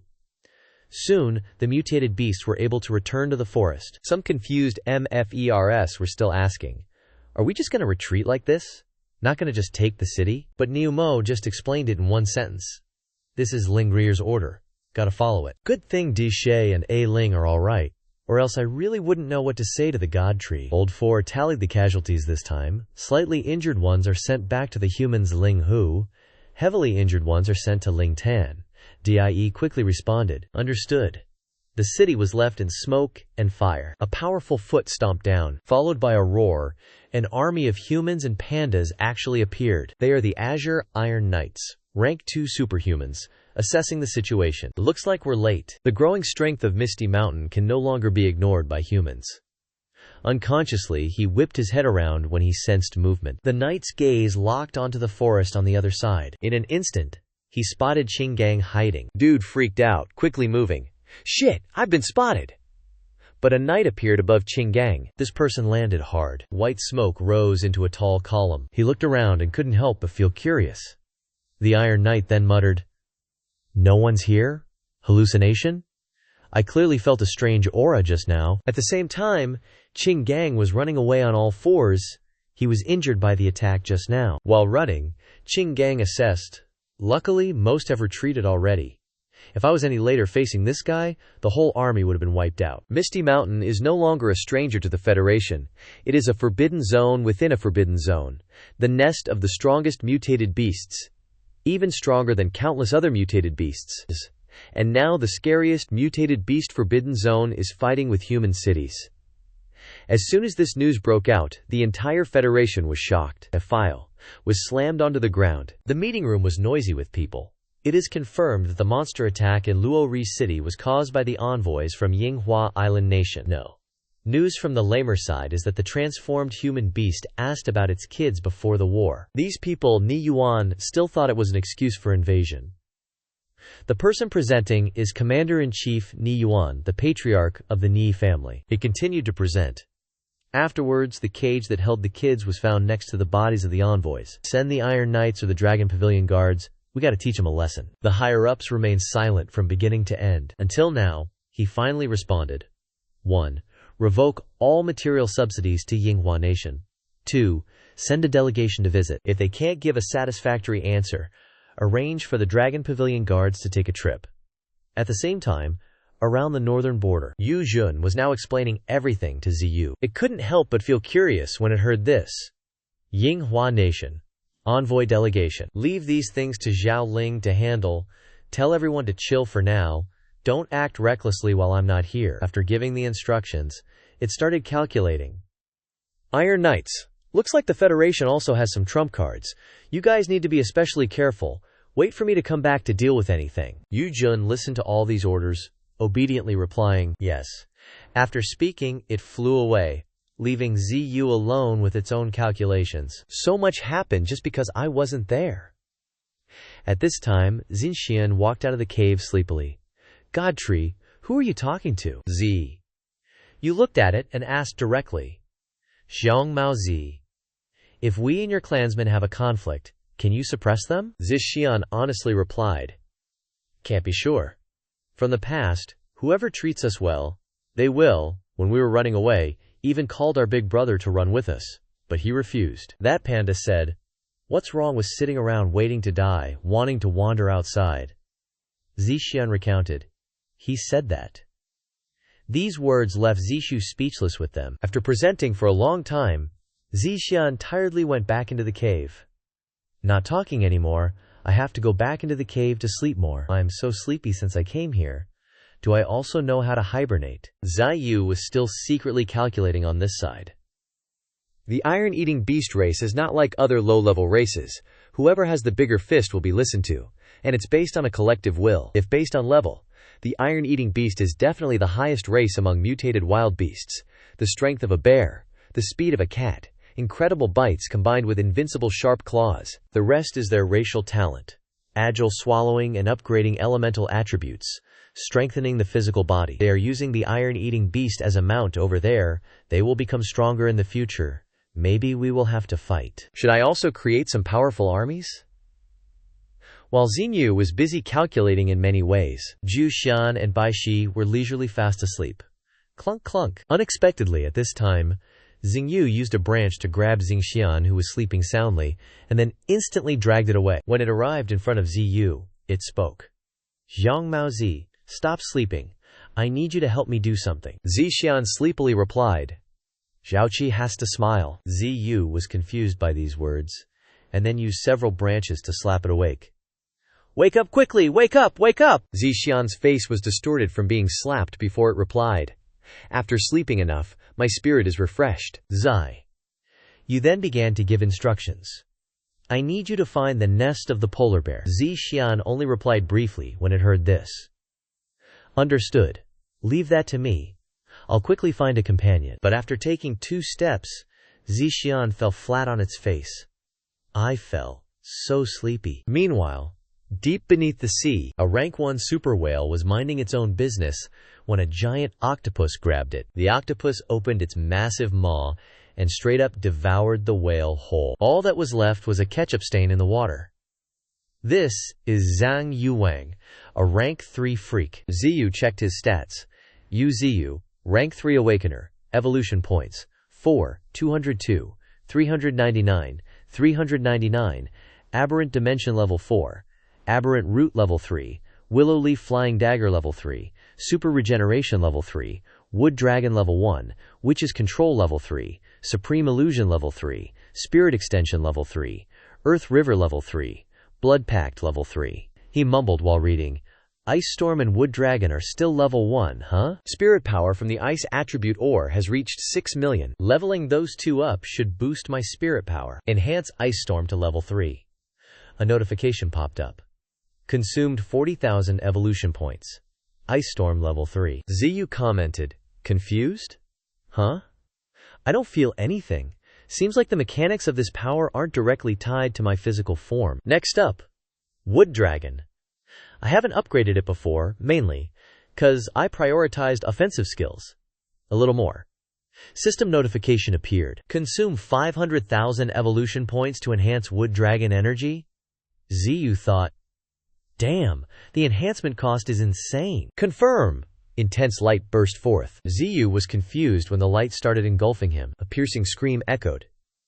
ZU, contorting in pain, yelled, not again! This pain! This tearing sensation! The powerful beam shot straight into the sky, piercing the water's surface far away. The octopus, drawn by the energy, rushed toward ZU. The sea currents churned. Hu Jing frolicked on the water's surface, heading straight for the pillar of light created by ZU. Quickly, the commotion alerted ZU. Hu Jing was closing in fast. That's an aberrant Hu Jing. Rank 2. ZU looked at the creature and exclaimed in shock. It's chasing after my radiating spirit power. Give me a break, my body's killing me right now. Hu Jing leaped out of the water, opening its jaws, ready to bite ZU. Seeing this, several branches shot out. ZU used Icebound Earth to halt Hu Jing's movement. But not only was Hu Jing frozen, but the space behind it was also affected. System notification.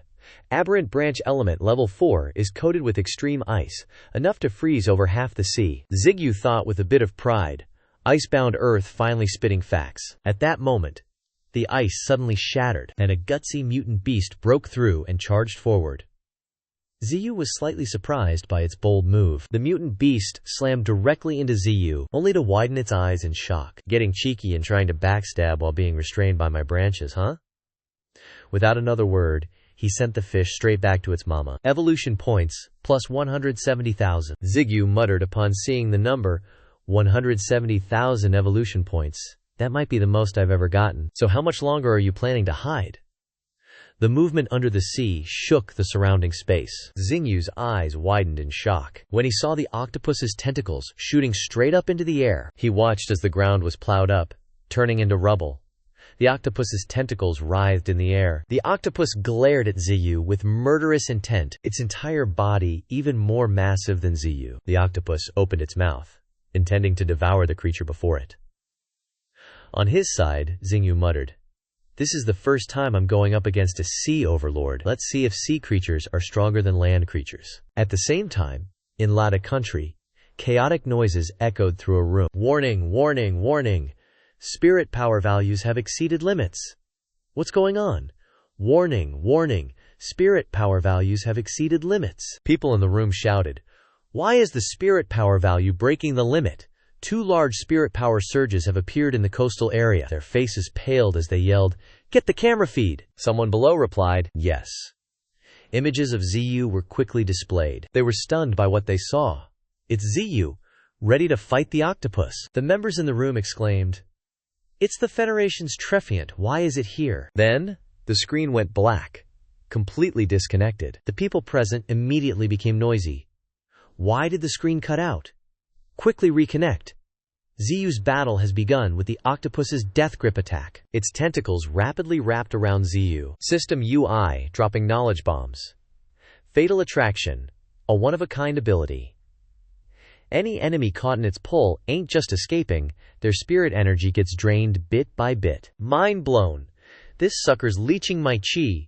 Xingyu ain't having it. Unleashing root whips straight onto the octopus. That cephalopod's got a serious dent in its head now. Octopus retaliates, tentacles flailing like crazy. Predictable! This chump wants to drag me down to the depths. Dream on, Leafblade. The octopus's mouth is gaping wide, right above ZU. ZU narrows his eyes, decides to go all in with a final move, then smugly thinks, Time to chew on ZU. Wrong. Gets blasted from the inside with pure spirit energy. Cephalopod ketchup explodes everywhere. ZU escapes the jaws of defeat. The octopus recoils, screeching in pain. Spirit energy orbs filling the sky. ZU's about to unleash the fiery rain of destruction. The space turns gold, courtesy of ZU's signature move. In a flash, the octopus is surrounded by countless balls of fiery death. ZU coldly says, "Sayonara." And with that, the spirit orbs detonate simultaneously around the octopus, the sheer power making its eyes bulge out of its skull. Octopus throws its tentacles towards the ocean, making a hasty retreat, but ain't getting away from ZU's vines. Not on my watch. The vines quickly ensnare the octopus. ZU keeps pumping energy, lifting the octopus higher, higher. It can only thrash helplessly in ZU's grip. Octopus's eyes droop, then snap wide open again. Time for a desperate move. Corrosive ink. ZU feels the danger. Incoming.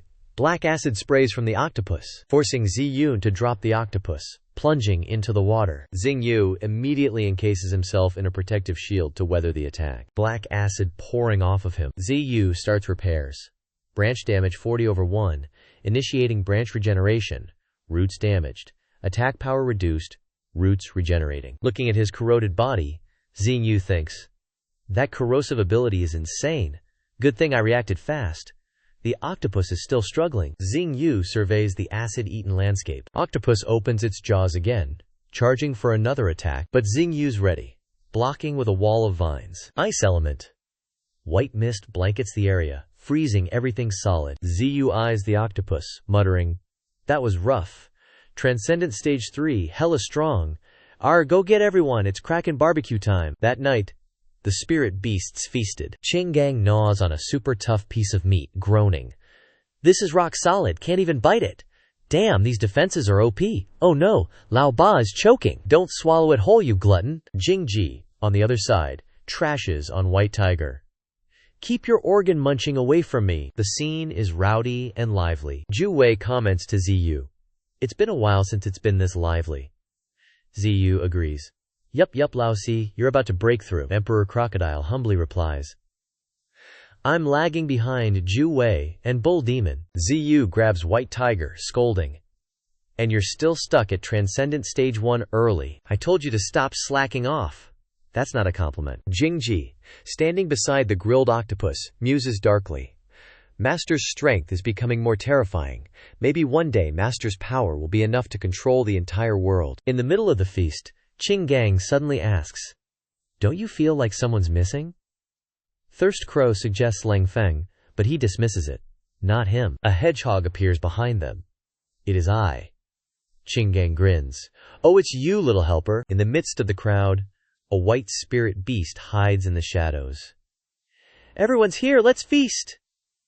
It was forgotten, sad to tears. ZU starts manipulating his vines, probing the octopus carcass, and pulls out 3 blue hearts. All the spirit beasts turn their attention to ZU. Even the 10 ferocious beasts are locked on. Seeing this, ZU mutters, "Looks like these 3 hearts are a big deal to you guys." Octopus has 3 hearts, 9 heads, and the hearts of a Stage 3 are like heavenly treasures, elixirs for spirit beasts to advance. He quickly slices the hearts into pieces, then distributes them to the deserving spirit beasts. Qinggang, Golden Hair Monkey, and Wild Boar are already drooling. Bai Hujing Si effortlessly tanked it. Even the honey badgers and spiders got a piece. Z, you finally dropped the order.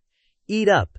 This is some rare treasure. Dai Yi didn't hesitate to snatch the heart, and Qinggang quickly devoured it too. They both immediately started changing, and everyone else watched in anticipation. Qinggang and Yi Shen are evolving? For real? ZU was shook by this evolution. Dai Yi's new form reached Transcendent Rank 2.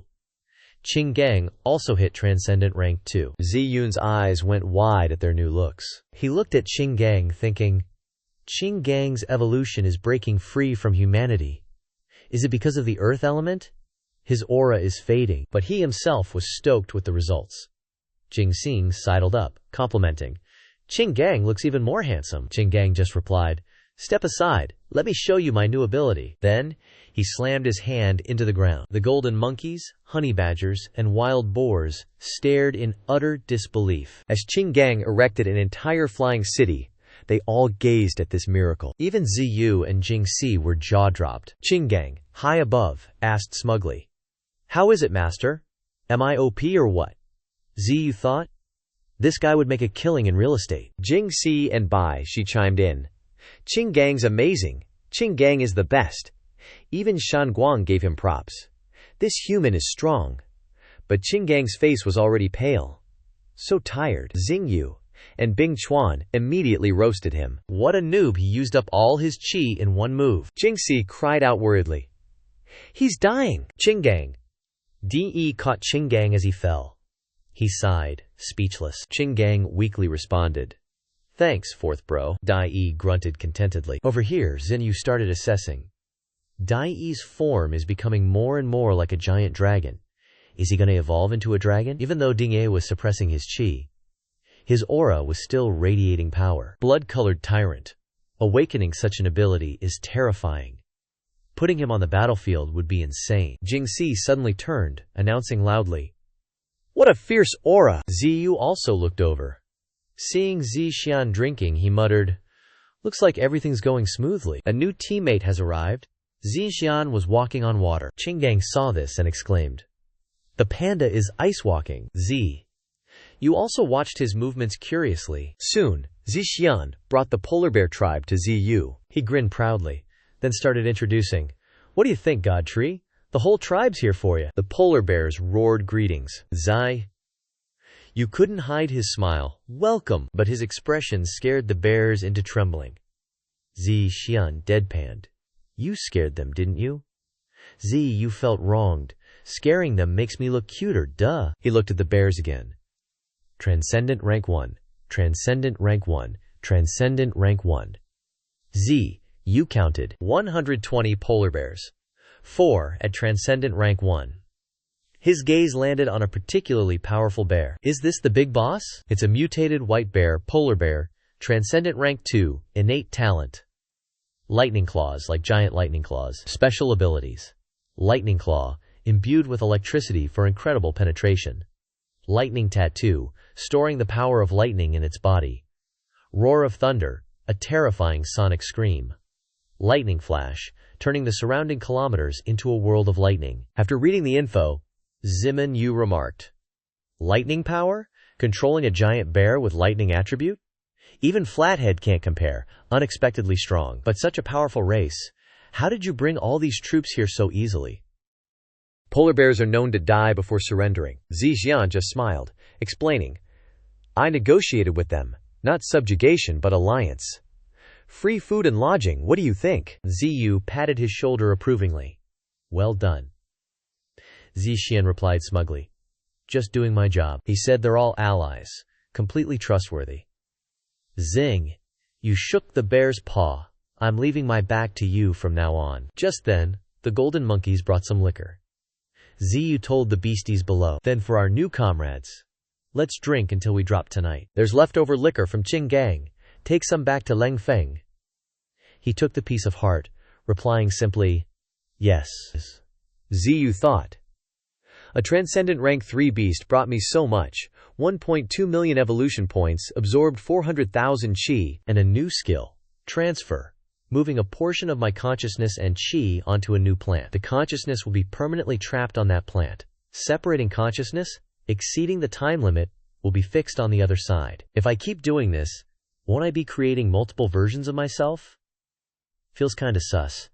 Nah, I'm good. This isn't really my style." Somewhere far away, a 7-colored flower awakened, curious about the world. Where am I? The spirit flower bloomed amidst the water, controlling the surrounding water to protect itself. But the pillar of spirit energy still shot straight into the sky at Baidi City. The city lord of Baidi City, Wang Hao, one of the 10 great prodigies, sighed, sensing the spirit energy. "This aura. A rare treasure has appeared. Notify the Federation. A super strong treasure has appeared. Gather the troops, we're heading out." His subordinate replied tersely before leaving, "Yes, sir." Meanwhile, in Zhenhai City, Several powerhouses were discussing the same thing. That Wang Hao from White Emperor City is damn lucky. This thing appeared so close to his stronghold. One guy's comment pissed Zhao Jiao off. A commoner like him getting this far must be due to some insane luck. He responded by punching that jabroni in the face. Zhenhai City Lord, Zhao Jiao, one of the 10 great prodigies, growled furiously. You can spar with me? I don't need your judgment? Immediately dispatch troops there. His subordinate replied, Yes, sir. Zhao Jiao, radiating power, loudly declared, I must obtain this treasure. With the emergence of the treasure, not only White Emperor City and Zhenhai City, but also Yandu and Modu, along with other major cities, began deploying troops. Even some mysterious forces within the Federation were stirred. In a short time, a clear direction formed within the Federation. Yancheng City also caught wind of the situation. Xiaoling said, gazing into the distance. Another spirit flower on par with the spirit tree has appeared. Cryhone agreed. Indeed. To seize this spirit flower, major cities have already sent people ahead, and even secret units have been dispatched. He has now reached Transcendent Stage 1. After hearing the report, Xiaoling simply replied, Understood. The Federation may seem united, but in the face of profit they are divided. But none of that matters. The Federation obtaining this spirit flower is not good for Misty Mountain. She informed the Gen unit. Go all out to seize the spirit flower. We're moving out too. She looked up at the sky and continued to instruct Yu Jun. Qi, inform everyone about this. Qi sped away to report the news to Xinyu in Misty Mountain. Niu Mo and the other mutated beasts listened intently to the intelligence Yu Jun brought back. It muttered with curiosity, A spirit flower. I see. Go to the northern border and inform the master. Summon Emperor Crocodile back to guard Misty Mountain. After giving the orders, it grabbed the axe in its hand and declared firmly, I'll scout ahead. Several powerhouses had already reached the area where the spirit flower resided, led by Wang Hao. He frowned as he observed his surroundings and warned, Be careful, something feels off here. Entering from here feels like your mind is being hijacked. This place is full of anomalies. The deeper we go, the stronger the feeling, which means we're getting closer to the objective. At this moment, a sound echoed from within. Yuan Feng, what's wrong? Wang Hao turned around almost instantly. The uncontrolled shouting of the powerhouse continued. Yuan Feng! Knowing something was about to happen, Wang Hao quickly warned. Everyone, get away from him! Yuan Feng then began attacking his teammates. The other powerhouses questioned him. Yuan Feng, have you gone mad? What are you doing? Yuan Feng used another technique, Badojutsu Slash. They quickly moved out of range. Otherwise, this move could kill a Transcendent Stage 1 mutated beast. Yuan Feng swung his weapon wildly. The one confronting him was none other than Wang Hao. He slammed Yuan Feng's head with a declaration. Just stay down. Yuan Feng lost consciousness, and the attacks stopped accordingly. The crowd was now curious.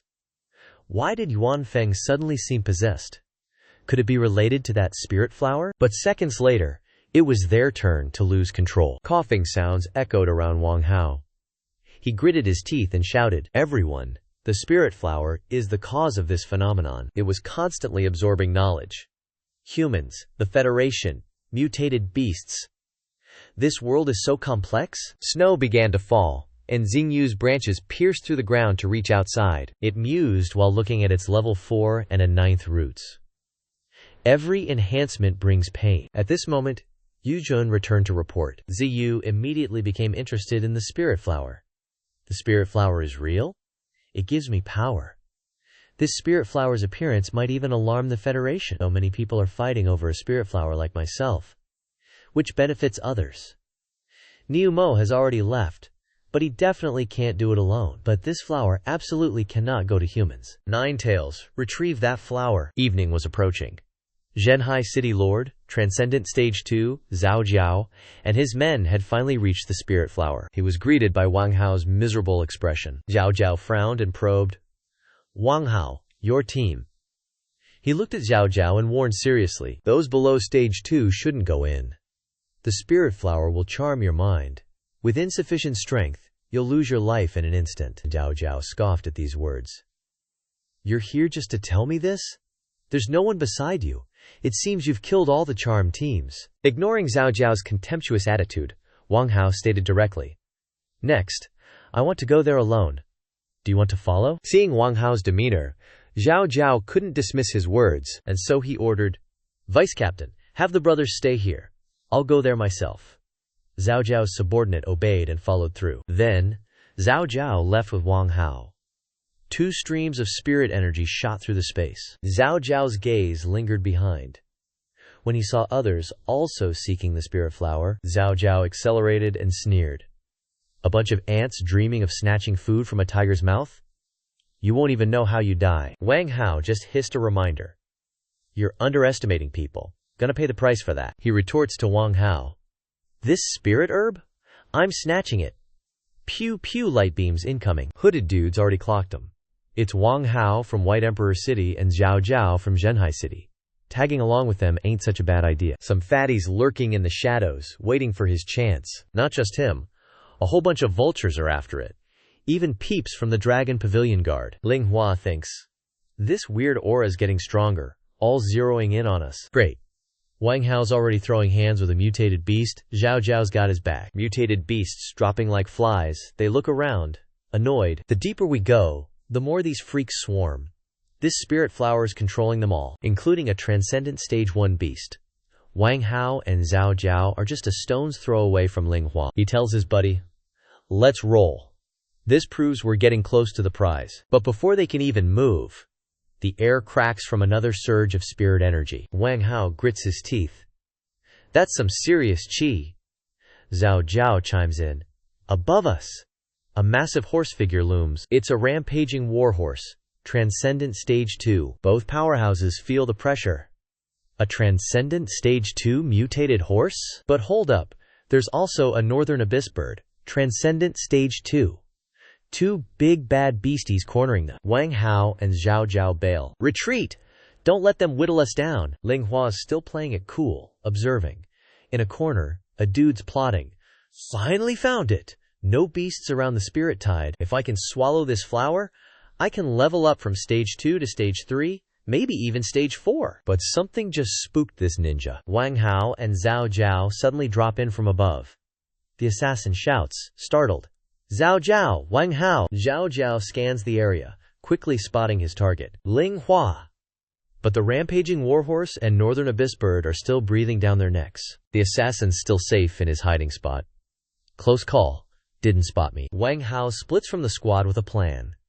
"Zhao Zhao, I'll hold them off. You snag the spirit flower." Zhao Zhao laughs maniacally. "You better not regret this." But the assassin's gotta show his face. Can't let you have your way. He and Zhao Zhao both make a beeline for Ling Hua. Then something stirs beneath the water. Zhao Zhao instantly senses it. And so does the assassin. A giant serpent bursts from the water, attacking them. It plunges back down, separating them from Ling Hua. Zhao Zhao and the assassin land on solid ground. Before them, the serpent guards Ling Hua. At the spirit energy monitoring station, the monitors are tracking and reporting. Report.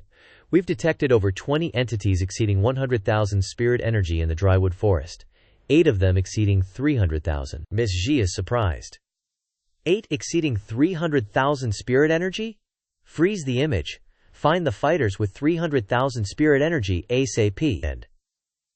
And the screen shows the warriors present there. She sees something and hurriedly orders, "Wait, zoom in on that one." They immediately zoom in on the picture in the middle and see something rushing forward. It's the bull demon, charging towards something. Seeing its image, she panics. "That mutated bull. Are the Misty Mountains making a move?" Then she mutters, "But why would she care about this spirit herb?" Cut back to Zhao Zhao, facing off against the shrieking Northern Abyss bird. Wang Hao doesn't flinch, channels his power, then cleaves its neck with one mighty blow, sending it crashing to the ground. While the assassin's fighting off the serpent, Zhao Zhao leaps over it, closing in on the spirit flower. Seeing this, the assassin grits his teeth and yells, "Zhao Zhao, you?" But he pays no mind to the assassin. Instead, he grins with anticipation as he lunges for the spirit flower. With that same ecstatic expression, he says, "Got it." But then the bull demon leaps in with his axe. He slams his arm down with all his might, blasting Zhao Zhao away. He glares at the bull demon, seething with resentment, then yells, "Misty Mountains! You mutated bull! Didn't expect you'd show up. Guess you ain't leaving now." He finishes, activating his innate talent, the venomous serpent, hardening his skin like a snake's hide. A giant serpent lurks around him, and he commands it, "Kill him!" The serpent lunges without hesitation, but the demon ox uses a cleaving axe and effortlessly one-shots it with a kick. Just like that, the serpent is cleaved in two, but instead of dissolving, it bites the demon ox from behind. He ain't sweating it, and uses gravity to suppress the snake. The serpent frantically tries to break free, but someone arrives, unleashing furious flames. It's He Xiaoling, diving in and telling them to ditch the ranged combat. Zhao Yu says with a smirk. The demon ox sees her, and his eyes get watery. He says, "You!" Meanwhile, Zhao Zhao is cursing like a maniac after taking those hits. Damn it, that ox is making waves again. He Xiaoling, after her reminder, dashes off, saying, "We'll talk later. Beat that guy first." Zhao Zhao glares at her and shouts, "He Xiaoling!" But the demon ox ain't letting him go, swinging a blow, but Zhao Zhao blocks it. He screams, "Idiot girl, can't you see?" The demon ox doesn't give a damn, saying, "You dared to wound me, so you ain't surviving this." Zhao Zhao panics, thinking, if this keeps up, it won't end in half an hour. Dealing with a savage beast like this is such a pain. But the demon ox doesn't let him keep guessing, and unleashes heavy blade domain. Under its pressure, Zhao Zhao is forced to his knees, grinding his teeth. "My body!" Without hesitation, the demon ox uses heavy blade axe to attack Zhao Zhao. The attack sends Zhao Zhao flying. He spits blood in pain. Then, he summons snakes to cover him, screaming, "Damn it!" The demon ox is instantly on guard, while He Xiaoling stands before the spirit flower. It looks at her, slowly emitting a halo, and says, "You're not human. Your aura is like mine, and you've awakened your consciousness, just like my master." At that moment, He Xiaoling's soul begins to separate from her body. After leaving, she says, "Can't you control living beings' bodies? Take it and use it. Too many strong players are coming, I can't hold you. Using this body, I can protect myself." The spirit flower asks, "Why are you helping me?" He Xiaoling bluntly replies, "Because we're the same kind." The dark north bird coughs up blood and screeches, but it doesn't retreat, continuing to flap its wings, sending the water around surging towards Wang Hao. Its wings gradually merge, but they're not healed. Wang Hao grits his teeth, thinking, it even has healing abilities. This is going to be a pain. Suddenly, something flashes from behind, shocking Wang Hao as he looks down. Zhao Zhao and the others also glance down, stunned.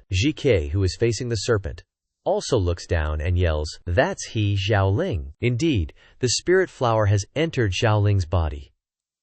The serpent's eyes gradually regain their azure glow, regaining consciousness. The dark north bird is also regaining its senses, but when they do, they become even more ferocious, charging towards He Xiaoling. Seeing them charging, they shout, "This is bad! The savage beasts are all heading for He Xiaoling." The three savage beasts charge, ignoring anything that stands in their way. Seeing this, they guess. Quick, their eyes are changing, the control is gone. No matter what, we can't let them or He Xiaoling snatch the spirit flower, or we'll be too late. After a moment of hesitation, they lunge out. Meanwhile, Zhao Zhao, while fighting the demon ox, yells angrily, "Get out of my way!" The demon ox retorts, "Dream on." And then, the savage beasts and the others are all charging towards He Xiaoling's glowing body. But at this moment, she slowly uses flame butterflies, turning the small flames into butterflies. They gently flutter around her, and she commands them to go. The butterflies immediately fly towards the monsters and the others. Seeing this, they chant. At that moment, flashes of light erupt. Instantly, they explode with a boom, shaking the surrounding air. The flames incinerate the charging monsters. They burn everything, leaving a white smoke that obscures vision. The people who didn't charge in look at the scene from afar, saying, "A bunch of noobs without the stats, rushing to their deaths.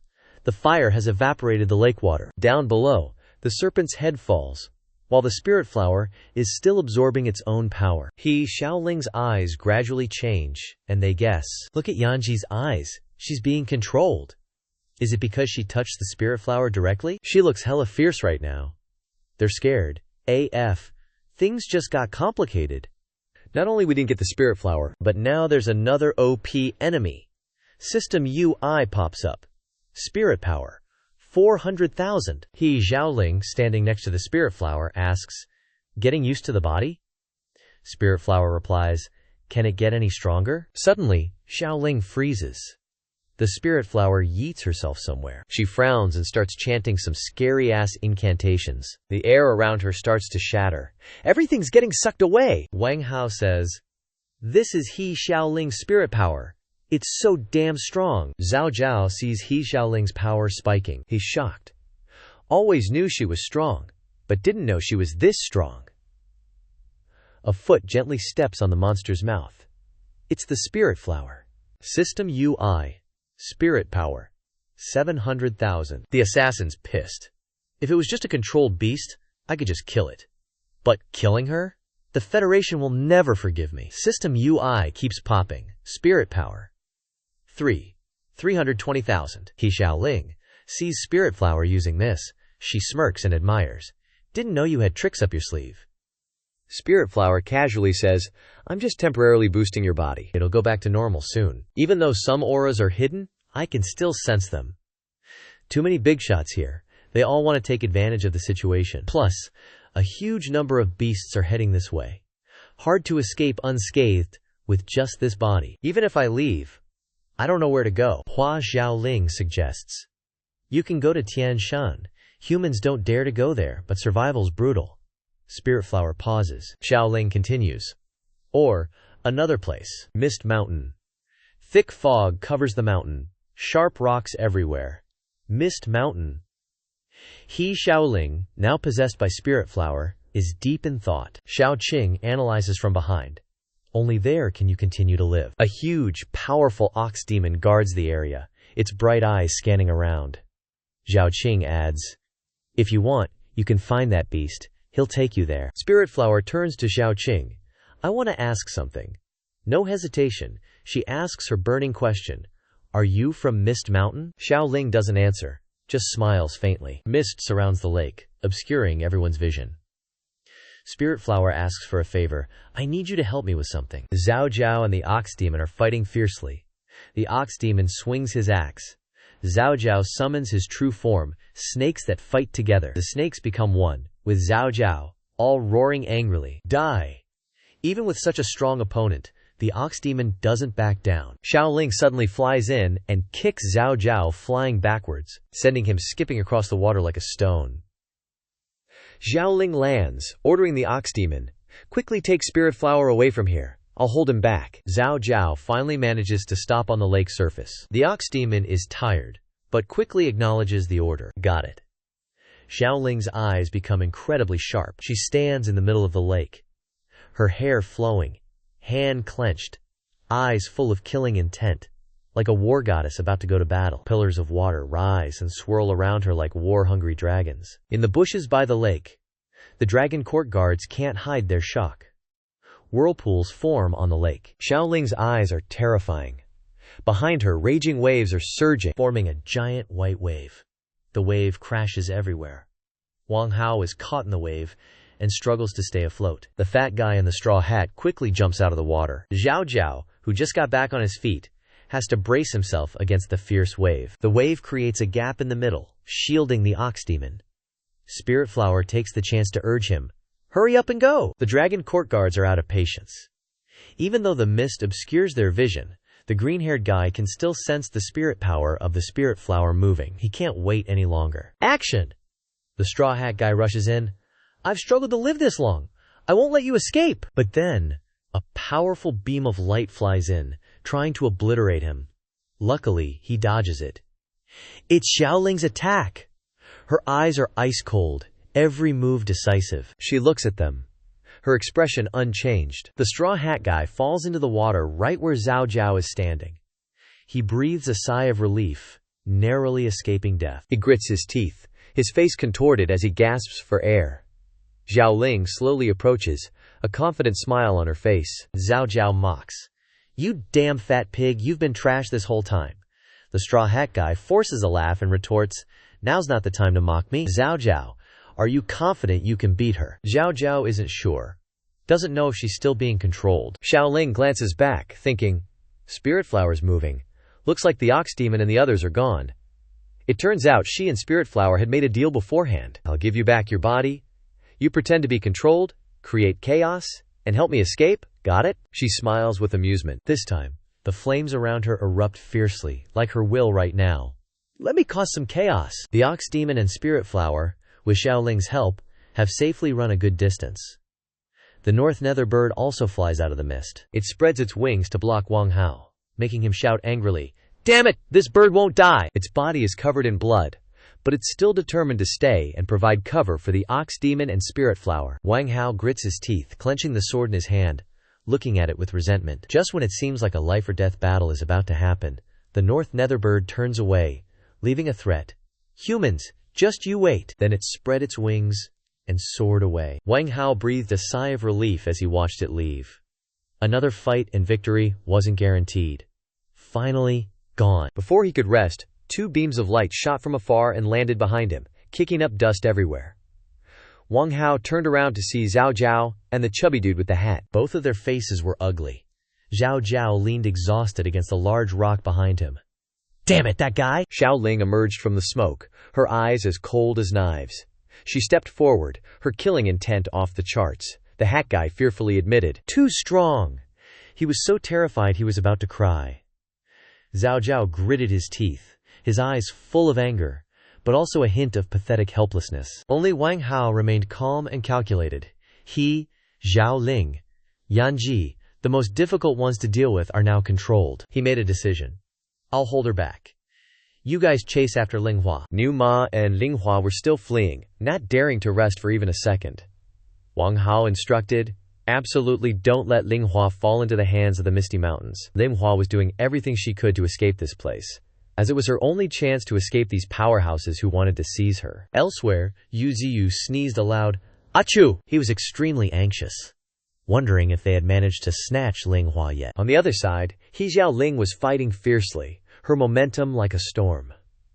Wang Hao was not to be outdone. The 2 attacks collided, creating an explosion on the lake surface, sending water splashing everywhere. The Longting guards took advantage of the clash and left their hiding place, rushing to pursue Ling Hua. Dust billowed in the sky where they passed.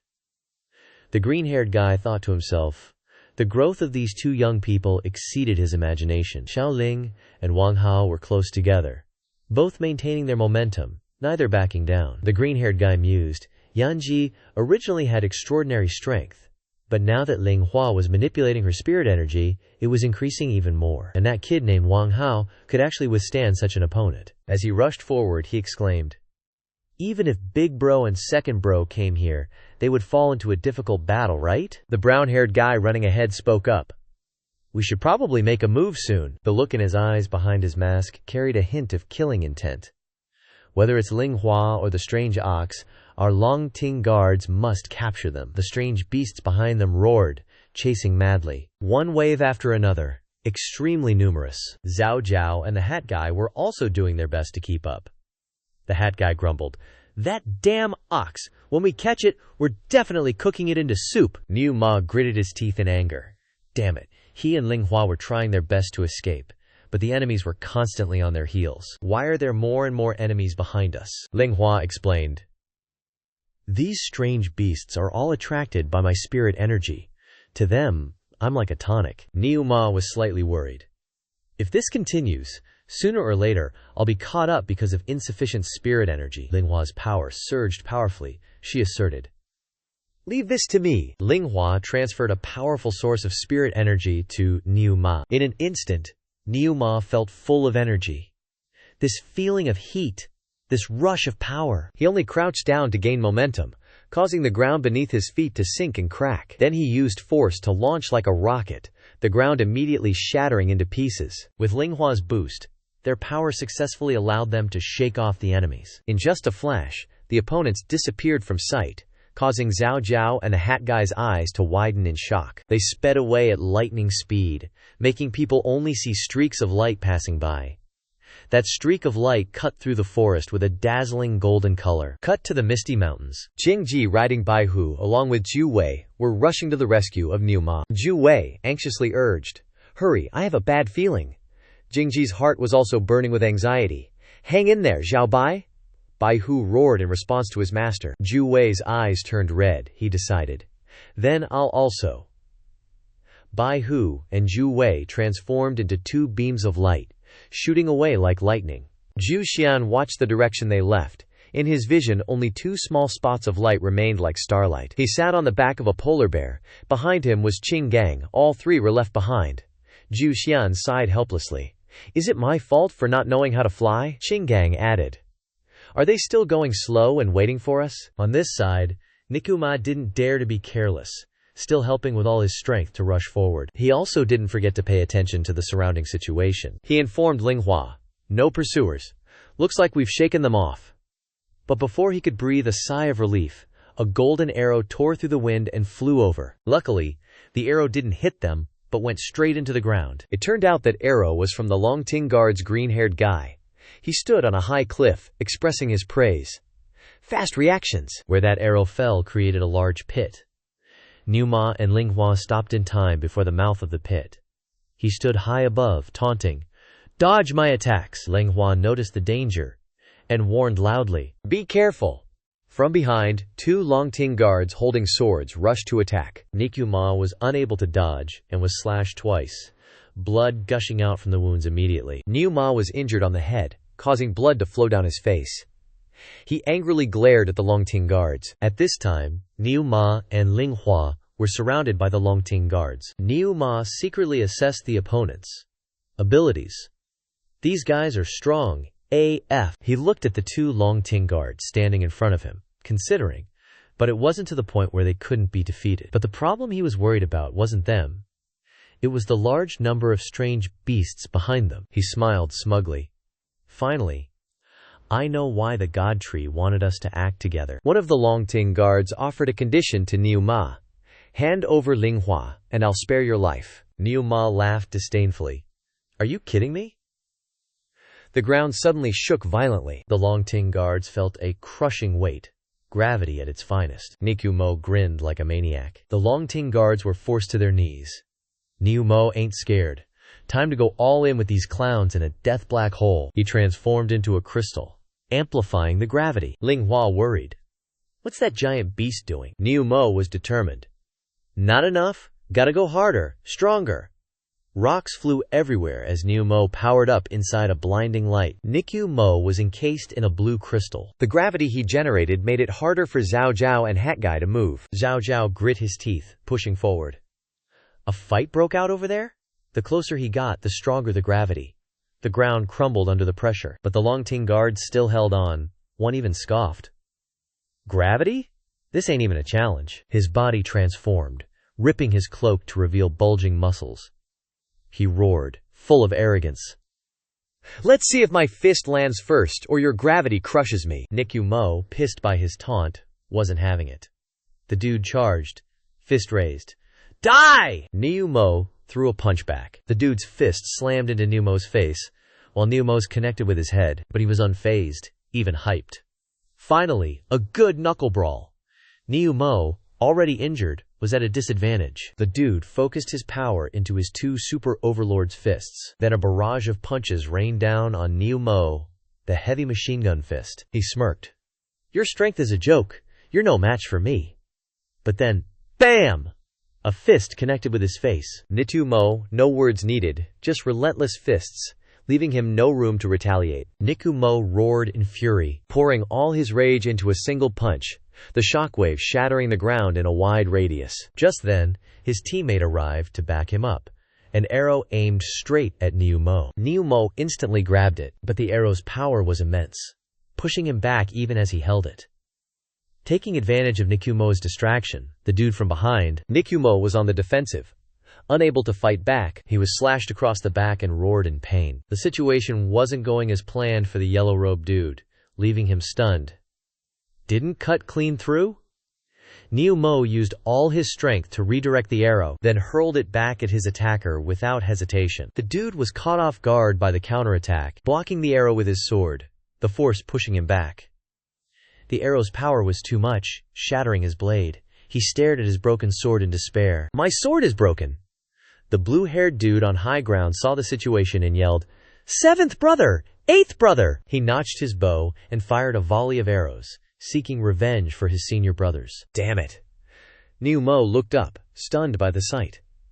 Countless arrows rained down on him. Niu Ma couldn't escape, forced to stand and take the hits. But it wasn't over yet.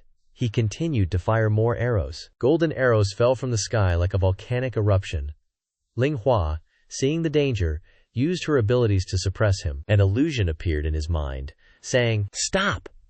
Ling Hua knew her abilities were limited. I can't control him, only suppress his mind. Below, the dude clutched his head in agony, glaring at Ling Hua in the sky and cursing, "You damn spirit flower!"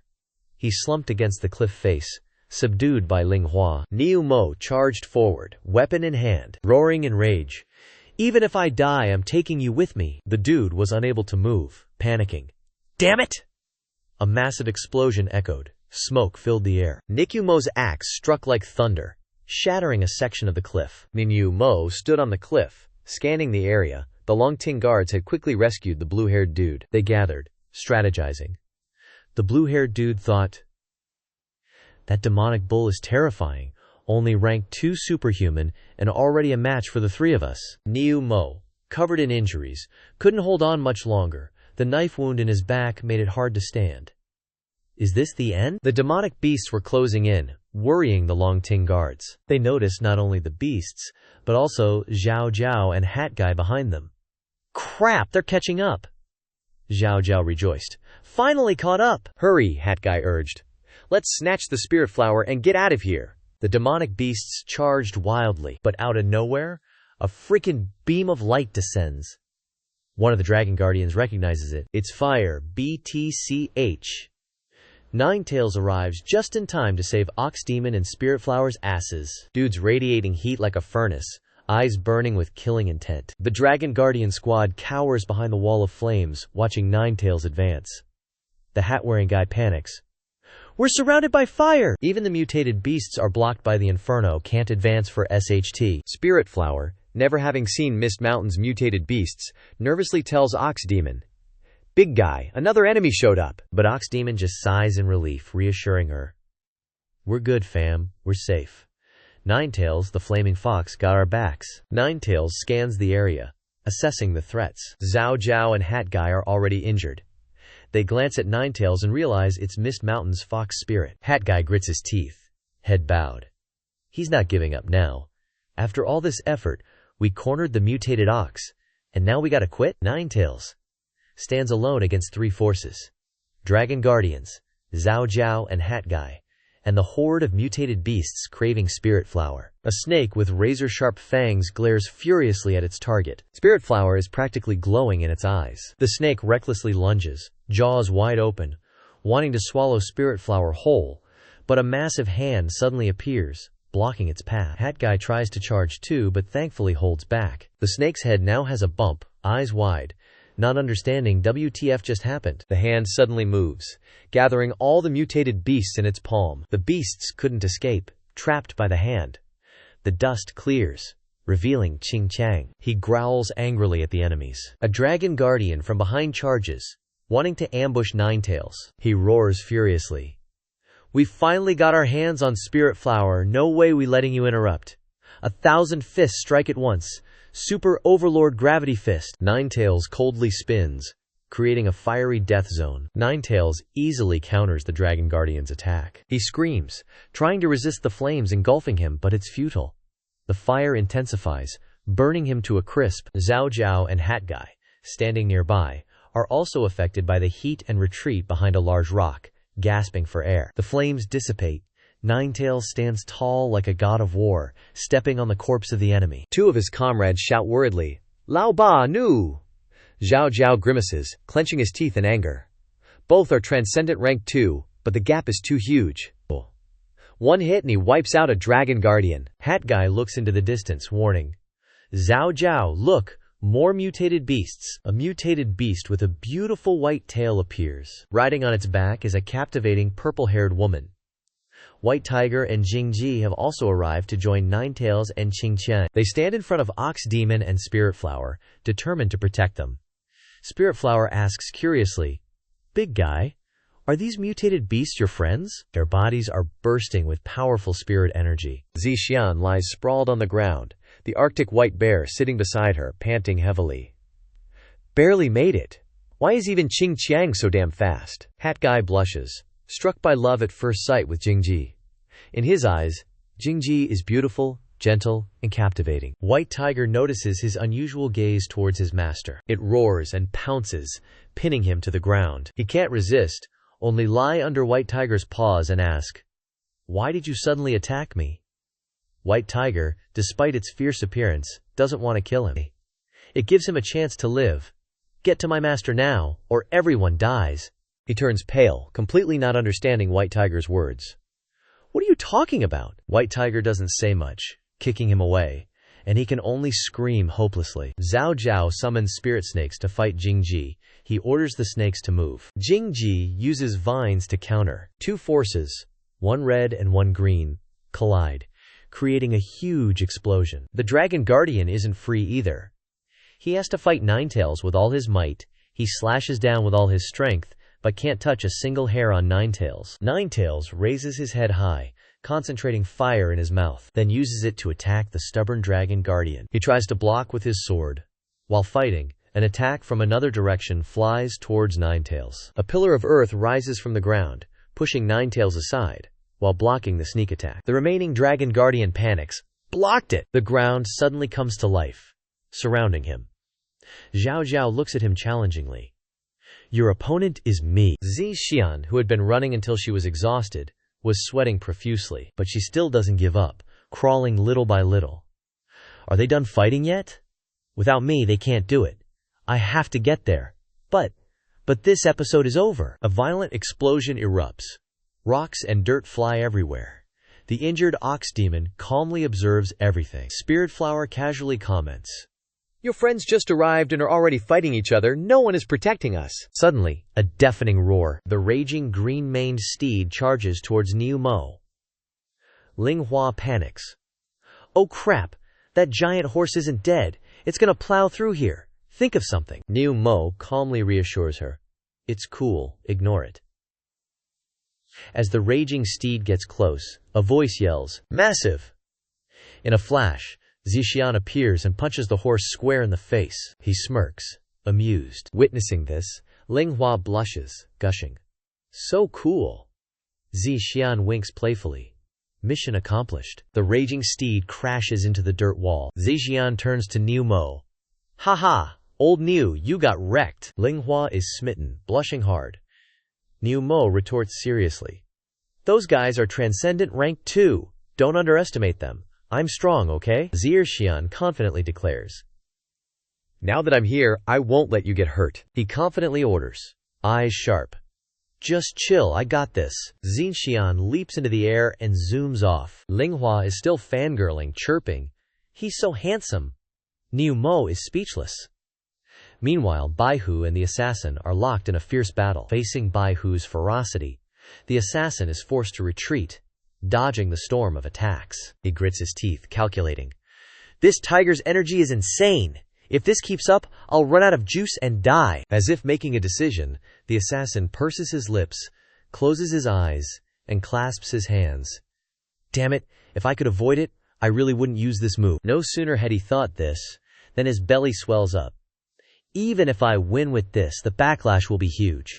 He uses all his remaining strength and spews out a stream of gooey green liquid, engulfing Baihu. The amount of liquid he vomits is immense. Anything nearby that touches the liquid is corroded until only a bare skeleton remains. The liquid engulfing Baihu explodes into a giant ball. After using his ultimate move, the assassin becomes extremely gaunt and hollow-eyed. He strains to see what's happening. To seize the spirit flowers, I stored a huge amount of stomach acid in my stomach. Using it all at once is such a waste. But at least I won. Assuming he's eliminated the target, he quickly turns to flee. "Gotta go!" But Baihu is completely unfazed. He breaks free from the acid and lunges at the assassin, mouth agape, ready to swallow him whole. The assassin stares in disbelief. A second later, Baihu bites down. Elsewhere, the Longting Guard archer is trapped amidst countless spears erupting from the ground. Qinggang smirks triumphantly. "Finally got you!" The archer, unwilling to be defeated so easily, glares and shouts, "Traitorous scum, you! Or that woman! You're so strong, and you want to rely on the Misty Mountain?" Qinggang's eyes are cold as he replies, That's classified. He continues to channel his spirit energy. Thousands of earth spears pierce the archer's body, and he quickly becomes motionless. The Long Tingard swordsman sees this and cries out in shock, "Ninth brother!" Suddenly, a beam of light targets his temple. With no time to dodge, he takes the fatal blow from Jue head-on. Jue scoffs. "Still looking around? You underestimating me? Or what?" Unexpectedly, the light beam is reflected back at him. It turns out that the swordsman absorbed Jue's attack. He unleashes his ultimate move, Sword Light Strike. Zixian suddenly appears, blocking Jue. He mocks playfully. This kind of attack isn't even worth dodging. He throws a powerful punch, and the light beam shatters into pieces. The swordsman stares in disbelief. A metal-eating beast? How? Zixian doesn't answer but charges furiously. He attacks quickly, and the surrounding rocks explode. But the swordsman narrowly escapes. Zixian lands, facing him head-on, rubbing his nose and grinning. The swordsman is still shocked that his ultimate move was nullified. A metal-eating beast? How are there still any outside the wilderness, and so strong? Weren't they all captured? Suddenly, a thought occurs to him. Did he escape from the zoo? He tests his theory. Are you Chizai? Zixian is stunned that his identity has been exposed. Whoa, how do you know that name? The swordsman, his guess confirmed, triumphantly threatens. So it is you. I can't believe you're siding with the Misty Mountain. If your brother finds out, he'll be furious. Zixian remains unfazed, replying calmly. Looks like my lazy brother followed you guys, but who I side with is nobody's business. The swordsman persists in trying to persuade him. If you're willing to break ties with the Misty Mountain, I can take you back. Zixian doesn't answer, but his sharp eyes show his impatience. The Long Tingard swordsman dares to make an offer while facing both Jue and Zixian. So? Will you come with me? He even threatens. Otherwise, one day you'll face a slaughter with your brother.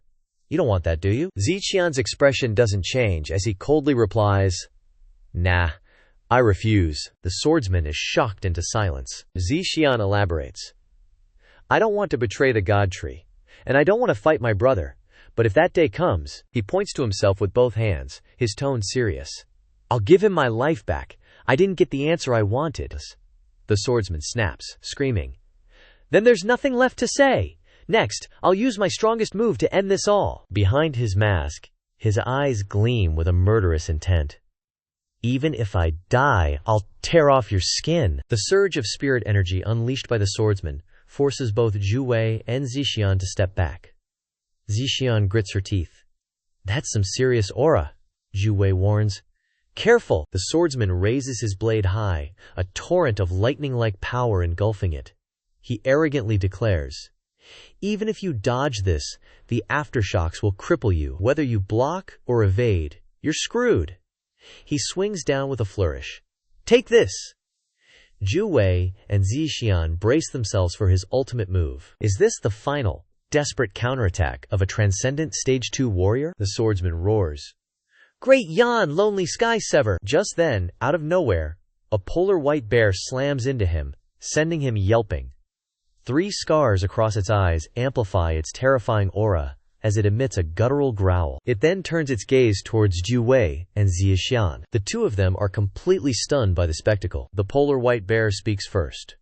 Finally caught up with you. Jue replies helplessly. Is that so? Meanwhile, thorny vines lash out relentlessly, forcing Zhao Jiao to jump back repeatedly to evade. Faced with the unfavorable situation, he grits his teeth in resentment. Damn it! Have they all been dealt with? If I keep stalling, I'm dead. Suddenly, his eyes widen in astonishment. It turns out that the thorny vine seized the perfect moment of his distraction, striking a fatal blow. Die! She controls the vine, piercing directly through Zhao Jiao's throat. Witnessing the satisfying beatdown, Linghua excitedly shares with Niu Mo. Big guy, your friend won. Nikumo grins with satisfaction. It gazes at the assembled Jue, Zixian, Polar White Bear King, White Tiger, Thorny Vine, and Qing Gang, its voice dripping with pride. This is the true power of our Misty Mountains. On a mountain not far from the battlefield, a pristine white foot stomps powerfully on the ground. 2 fox demons, one white and one black, sit there watching the battlefield. The white fox demon sighs. Lucky we didn't intervene, or our corpses would be down there too. The Misty Mountains are no longer a force we can shake. Its gaze deepens, its tone more somber. Who would have thought that the Divine Tree's subordinates would include such powerful members of our Fox clan? The Black Fox Demon turns to leave into the depths of the forest, reminding the White Fox Demon. That one's bloodline is extraordinary. Even from this distance, I can feel her oppressive aura. The White Fox Demon frowns, asserting firmly, "One day, we'll be as strong as her." At the foot of the mountain, rocks and debris are scattered, dust filling the air. Wang Hao lies wounded on the ground, struggling to lift his gaze forward. A pair of bare feet appear through the dust cloud. He Xiaoling stands there sternly. Wang Hao speaks with difficulty. "So you finally woke up, huh?" He glares at He Xiaoling, his tone clearly accusatory. "This isn't like you, being controlled by that spirit flower again." She retorts lightly, "It was just a minor accident." But Wang Hao disagrees, retorting loudly, "A minor accident? Your minor accident almost cost everyone their lives." He continues to ramble about what he did. "I channeled 50 years of spirit energy to bring you back. Do you know how much I sacrificed?" He Xiaoling doesn't want to listen. She changes the subject. "You're really too noisy. And I don't even know if Niu Mo and the others managed to escape. I don't want to waste any more time here." She turns to leave abruptly, leaving Wang Hao with a single sentence. "Rest for a bit. I'm going to see if there's still a chance to retrieve the spirit flower." Wang Hao is stunned, hastily reaching out to grab her. "Wait, I saved you. You can't just leave like that. You have to marry me." But He Xiaoling is already gone. He sits alone in a daze. Where did she go? Back where Zhao Zhao was impaled by the thorny vine. Nearby lies the defeated swordsman of the Dragon Court Guard, also lifeless. Zhao Zhao's face is ashen, seemingly devoid of life. Suddenly, a soul flies away at an unimaginable speed towards the jungle. It is Zhao Zhao's soul. He clenches his teeth in anger. "Who knew the reinforcements of the Misty Mountains would be so strong? Even the Dragon Court Guard guy got owned. Although I've lost my physical body, as long as my soul is immortal, I can do it all again." Suddenly, the mouth of a gigantic beast appears out of nowhere in his path. Zhao Zhao, caught off guard, can only watch as the mouth slowly devours him. What the? It's a purple centipede. It successfully swallows Zhao Zhao's soul whole. Then, it condenses Zhao Zhao's soul into a small orb. It seems that He Xiaoling is the one controlling the purple centipede.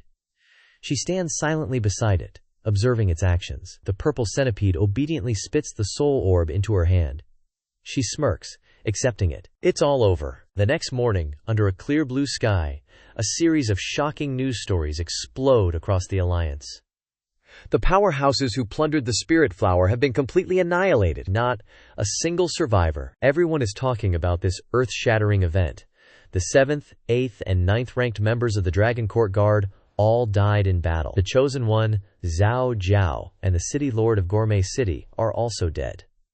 At the battlefield, rocks and debris are scattered everywhere, but there is not a soul to be found. The bodies of He Xiaoling and Wang Hao were not found at the scene. They confirmed that their whereabouts are still unknown. In the city, the arcane purge is slowly coming down, and the towering Liu Chao buildings are collapsing. Now the entire Federation is isolated on all sides. The Geomouse leads tens of thousands of baby mice into the city. Not only has the mouse tide broken out, but countless villages have been burned to ashes, and even wolf packs have attacked large grassland tribes. Due to the ferocity of the beasts, the total number of deaths is 30,000. In the Lower Federation's conference room, the report is still going on and on about the current situation. He Xiaoling and Wang Hao returned to the team yesterday. Both of them suffered different injuries. The subordinate doesn't forget to mention the urgent issue. In addition, the investigation team discovered that there were mutated wild beasts in the forest, but like human beings. The high-ranking leader of the Huaxia Federation sat calmly at the table, with piles of books piled up. He voiced his doubts. If I remember correctly, the Federation stopped the artificial biological gene experiment, didn't it? Did someone start the gene experiment? The subordinate did not hide the truth, and replied directly. After investigation, the general team originally had data from the base, but it was all stolen. All the experimental staff are missing. The high-level's eyes became more serious. He speculated. Were they all silenced? The subordinate cannot answer, and changed the subject. He showed a video on the computer and continued to report. This is the latest scene sent from Australia. There is a huge, ancient creature wreaking havoc in the cities of Australian countries. More than 100,000 people have died, And the scale is still growing. The picture shows that humans are like ants in front of the monster, and the solid buildings are completely destroyed. Now the people of Australia are struggling to survive. The subordinate carefully read out the documents sent in the tablet. The border guards of the sea sent news today that the ancient creature, speaking of which, his voice suddenly hesitated a bit. It's still heading towards the Huaxia Federation, and will reach the 6th district in a month. Gao Sheng's hand secretly tightened with each piece of information. Right now, all the commanders of the districts are dealing with this. How strong is this thing? He asked, his eyes heavy with concern. A drop of cold sweat dripped down the subordinate's face. He cleared his throat. 2 months ago, the data showed it was Transcendent Stage 3, but the latest intel. His voice trembled uncontrollably. Transcendent Stage 4. Stage 4! Gao Cheng yelled in shock, his eyes wide. The subordinate's face paled even further. This is the strongest mutated beast we've detected so far, in terms of both size and level. We don't know if it'll get even stronger in a month. Gao Cheng gritted his teeth and urgently ordered. This beast is stronger than those in Misty Mountains. Summon all officers awaiting orders and retirees, big or small, for a meeting now, he carefully instructed. Also, arrange a national conference for tomorrow. The subordinate worriedly reminded. What about the spirit flower snatch from Misty Mountain? At the mention of this, Gao Cheng's eyes immediately sharpened. That can wait a month. If Huaxia still exists. On a snowy mountain peak, there's an ancient tree with red blossoms. Honey Badger sat helplessly with his arms crossed, letting Da pull his head fur and the giant snake coil around his body. Alang peed on him. Suddenly, one of Alang's heads let out a blood-curdling scream. Then, it spewed a blazing flame at the honey badger. The fur on the honey badger's head immediately caught fire, causing him to hold his head and run around in circles screaming. Alang, pissed, chased right after him, leaving Da and the giant snake standing there dumbfounded. The other head of Alang followed up with an ice attack, freezing the honey badger. Yu Ziyu watched everything from above, internally facepalming. Looks like not everyone can play with them. He seriously reconsidered the situation. After the kidnapping incident, he brought this shorty over here for safety. Then, he thought about Alang's abilities. Alang can increase his strength by eating ice and fire spirit stones. Mutated direwolf, two-headed wolf, Transcendent Stage 1, innate ability. Twin elements possessing both ice and fire breath. Special ability, tearing and biting. The tearing and biting speed of the two wolves is double that of a normal direwolf. Multiple consciousnesses. Each head has its own thoughts. Working together, the extreme ice spirit power of the ice attribute unleashes a dense chill, while the raging fire spirit power burns everything around. Then, Yu Ziyu continued thinking about the giant snake. If it's a giant snake, mutated cyan snake, three-headed snake, innate talent of immortality. Even if it loses a head, it can regenerate. It can also devour the flesh and blood of other creatures to gain their abilities and evolve another head. Special ability. Potent poison spewed from its mouth. As if remembering something, Yu Ziyu quickly used vines to bring the giant snake closer, leaning down to examine it. You're also good at naval warfare, so it's better to raise you in the ocean. With that thought, he loudly called out, Jingluo! Immediately, Jingluo surfaced from the depths of the sea, happily grunting as if responding to Yu Ziyu. After seeing him, Yu Ziyu recalled what happened between them. Ever since I subdued this whale spirit, even his clan has been relying on me. This is the first time I've subdued a sea creature. Without hesitating, Yu Ziyu gently placed the giant snake on Jingluo's back and instructed, I'm entrusting Da Shi to you for training. Take good care of it. Jingluo blushed and agreed. Yes. His whiny tone made Yu Ziyu's skin crawl. This Jingluo looks fierce, but his voice is so effeminate, I really want to slap him a few times. Yu Ziyu didn't forget to turn to the giant snake and tell him, Go with Jingluo. When you reach Transcendent Stage 2, I'll come to pick you up. Da Shi obediently touched his head to Yu Ziyu. Master. Soon, Jingluo carried Da Shi away into the open sea. Yu Ziyu looked longingly at the disappearing figure, looking forward to the day they met again. Next he carried Alang to the place where he kept spirit stones. Alang, eat spirit stones until you can freely control the power of the ice element. Alang excitedly barked twice. Then Yu Ziyu took Da to the mutated wild boar and golden monkey. Hao Zi, I'm leaving this kid to you." They happily nodded, "Okay." Only then did Honey Badger manage to escape from A Lang's ice, but his fur was already charred. He fearfully looked around cautiously. The 3 demon kings weren't here, and after confirming it was safe, he arrogantly laughed twice. Suddenly, something poked his butt. Yu Ziyu questioned him with murderous intent. "You will be personally trained by me. Hao Zi's and Pigsy's strength far exceeds yours, you lazy bum." Without giving Honey Badger a chance to react, Yun Ziyu launched a series of attacks. Seeing Honey Badger struggling to fight back, he commented with dissatisfaction. "Your speed isn't fast enough. If you continue like this, I'll just kill you." Seeing Yu Ziyu's overwhelming aura, "Go die," the leopard fearfully gaped. Qing Feng sighed. "Master is so scary." Even as dusk approached, Yu Ziyu's training wasn't over. "Take this!" the Honey Badger screamed in agony. But Yu Ziyu had no intention of letting up. It was already midnight, but he was still full of energy. "Suffer." Quote, by this point, the Honey Badger was completely exhausted, only making discontented grunts. A long, arduous night passed, and no sound was made anymore. 5 days later, the Honey Badger had transformed. From a weak kid to a strong body, his muscles bulky all over. Yu Ziyu was very satisfied with his results. He happily gave the Honey Badger a like. "I'm so tired these past 5 days, but luckily the hell training wasn't a waste. Now, anyone below Transcendent Stage 1 is no match for you." The Honey Badger also gave a cool like in response. Just then, Du Jun flew over, letting out a loud cry. Hearing his signal, Yu Ziyu looked into the distance. "They're back." The Honey Badger, in his peak Transcendent Stage 1 state, proudly welcomed them. Powerful pairs of feet appeared one after another. It was none other than the White Tiger crew.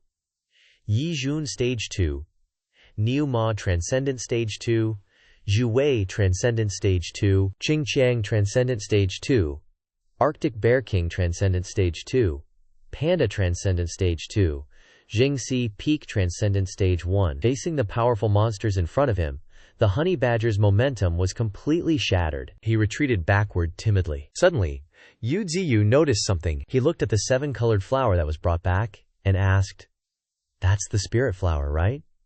Yu Ziyu fully concentrated on the squad. Then he observed the spirit flower in front of him, wondering, "This is all the spirit flowers you guys fought for?" Zikyu immediately stated, "Open the stat panel. I want to see how amazing you are." Immediately after, the information panel emitted a dazzling light, causing Yu Ziyu to quickly cover his face and turn away, screaming, "My eyes!" He sweated nervously, observed the information, and exclaimed, "Even the stat panel is so extraordinary." At this time, information about the spirit transformation appeared clearly.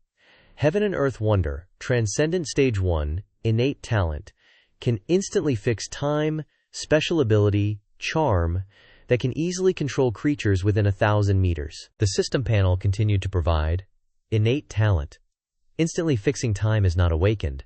Fixing time can consume hundreds of millions of spirit power in one breath. Yu Ziyu read, sweat dripping like water, and trembled. Fixing time. He observed the spirit flower and concluded, this flower's talent is related to time. Yu Ziyu couldn't help but say, "You can control time too? Amazing!" The spirit flower pulled back, stammering, "That, me, scared." Immediately after, Ziyu exclaimed, "Huh?" Then he chuckled, quickly explaining, "No need to be nervous, no one here has designs on you." The information panel displayed, Language of the flower, spirit flower, luxuriant spirit grass, follow its orders. Yu Ziyu thought for a moment and suggested, "With this ability, can you help me cultivate spirit flowers and spirit grass?"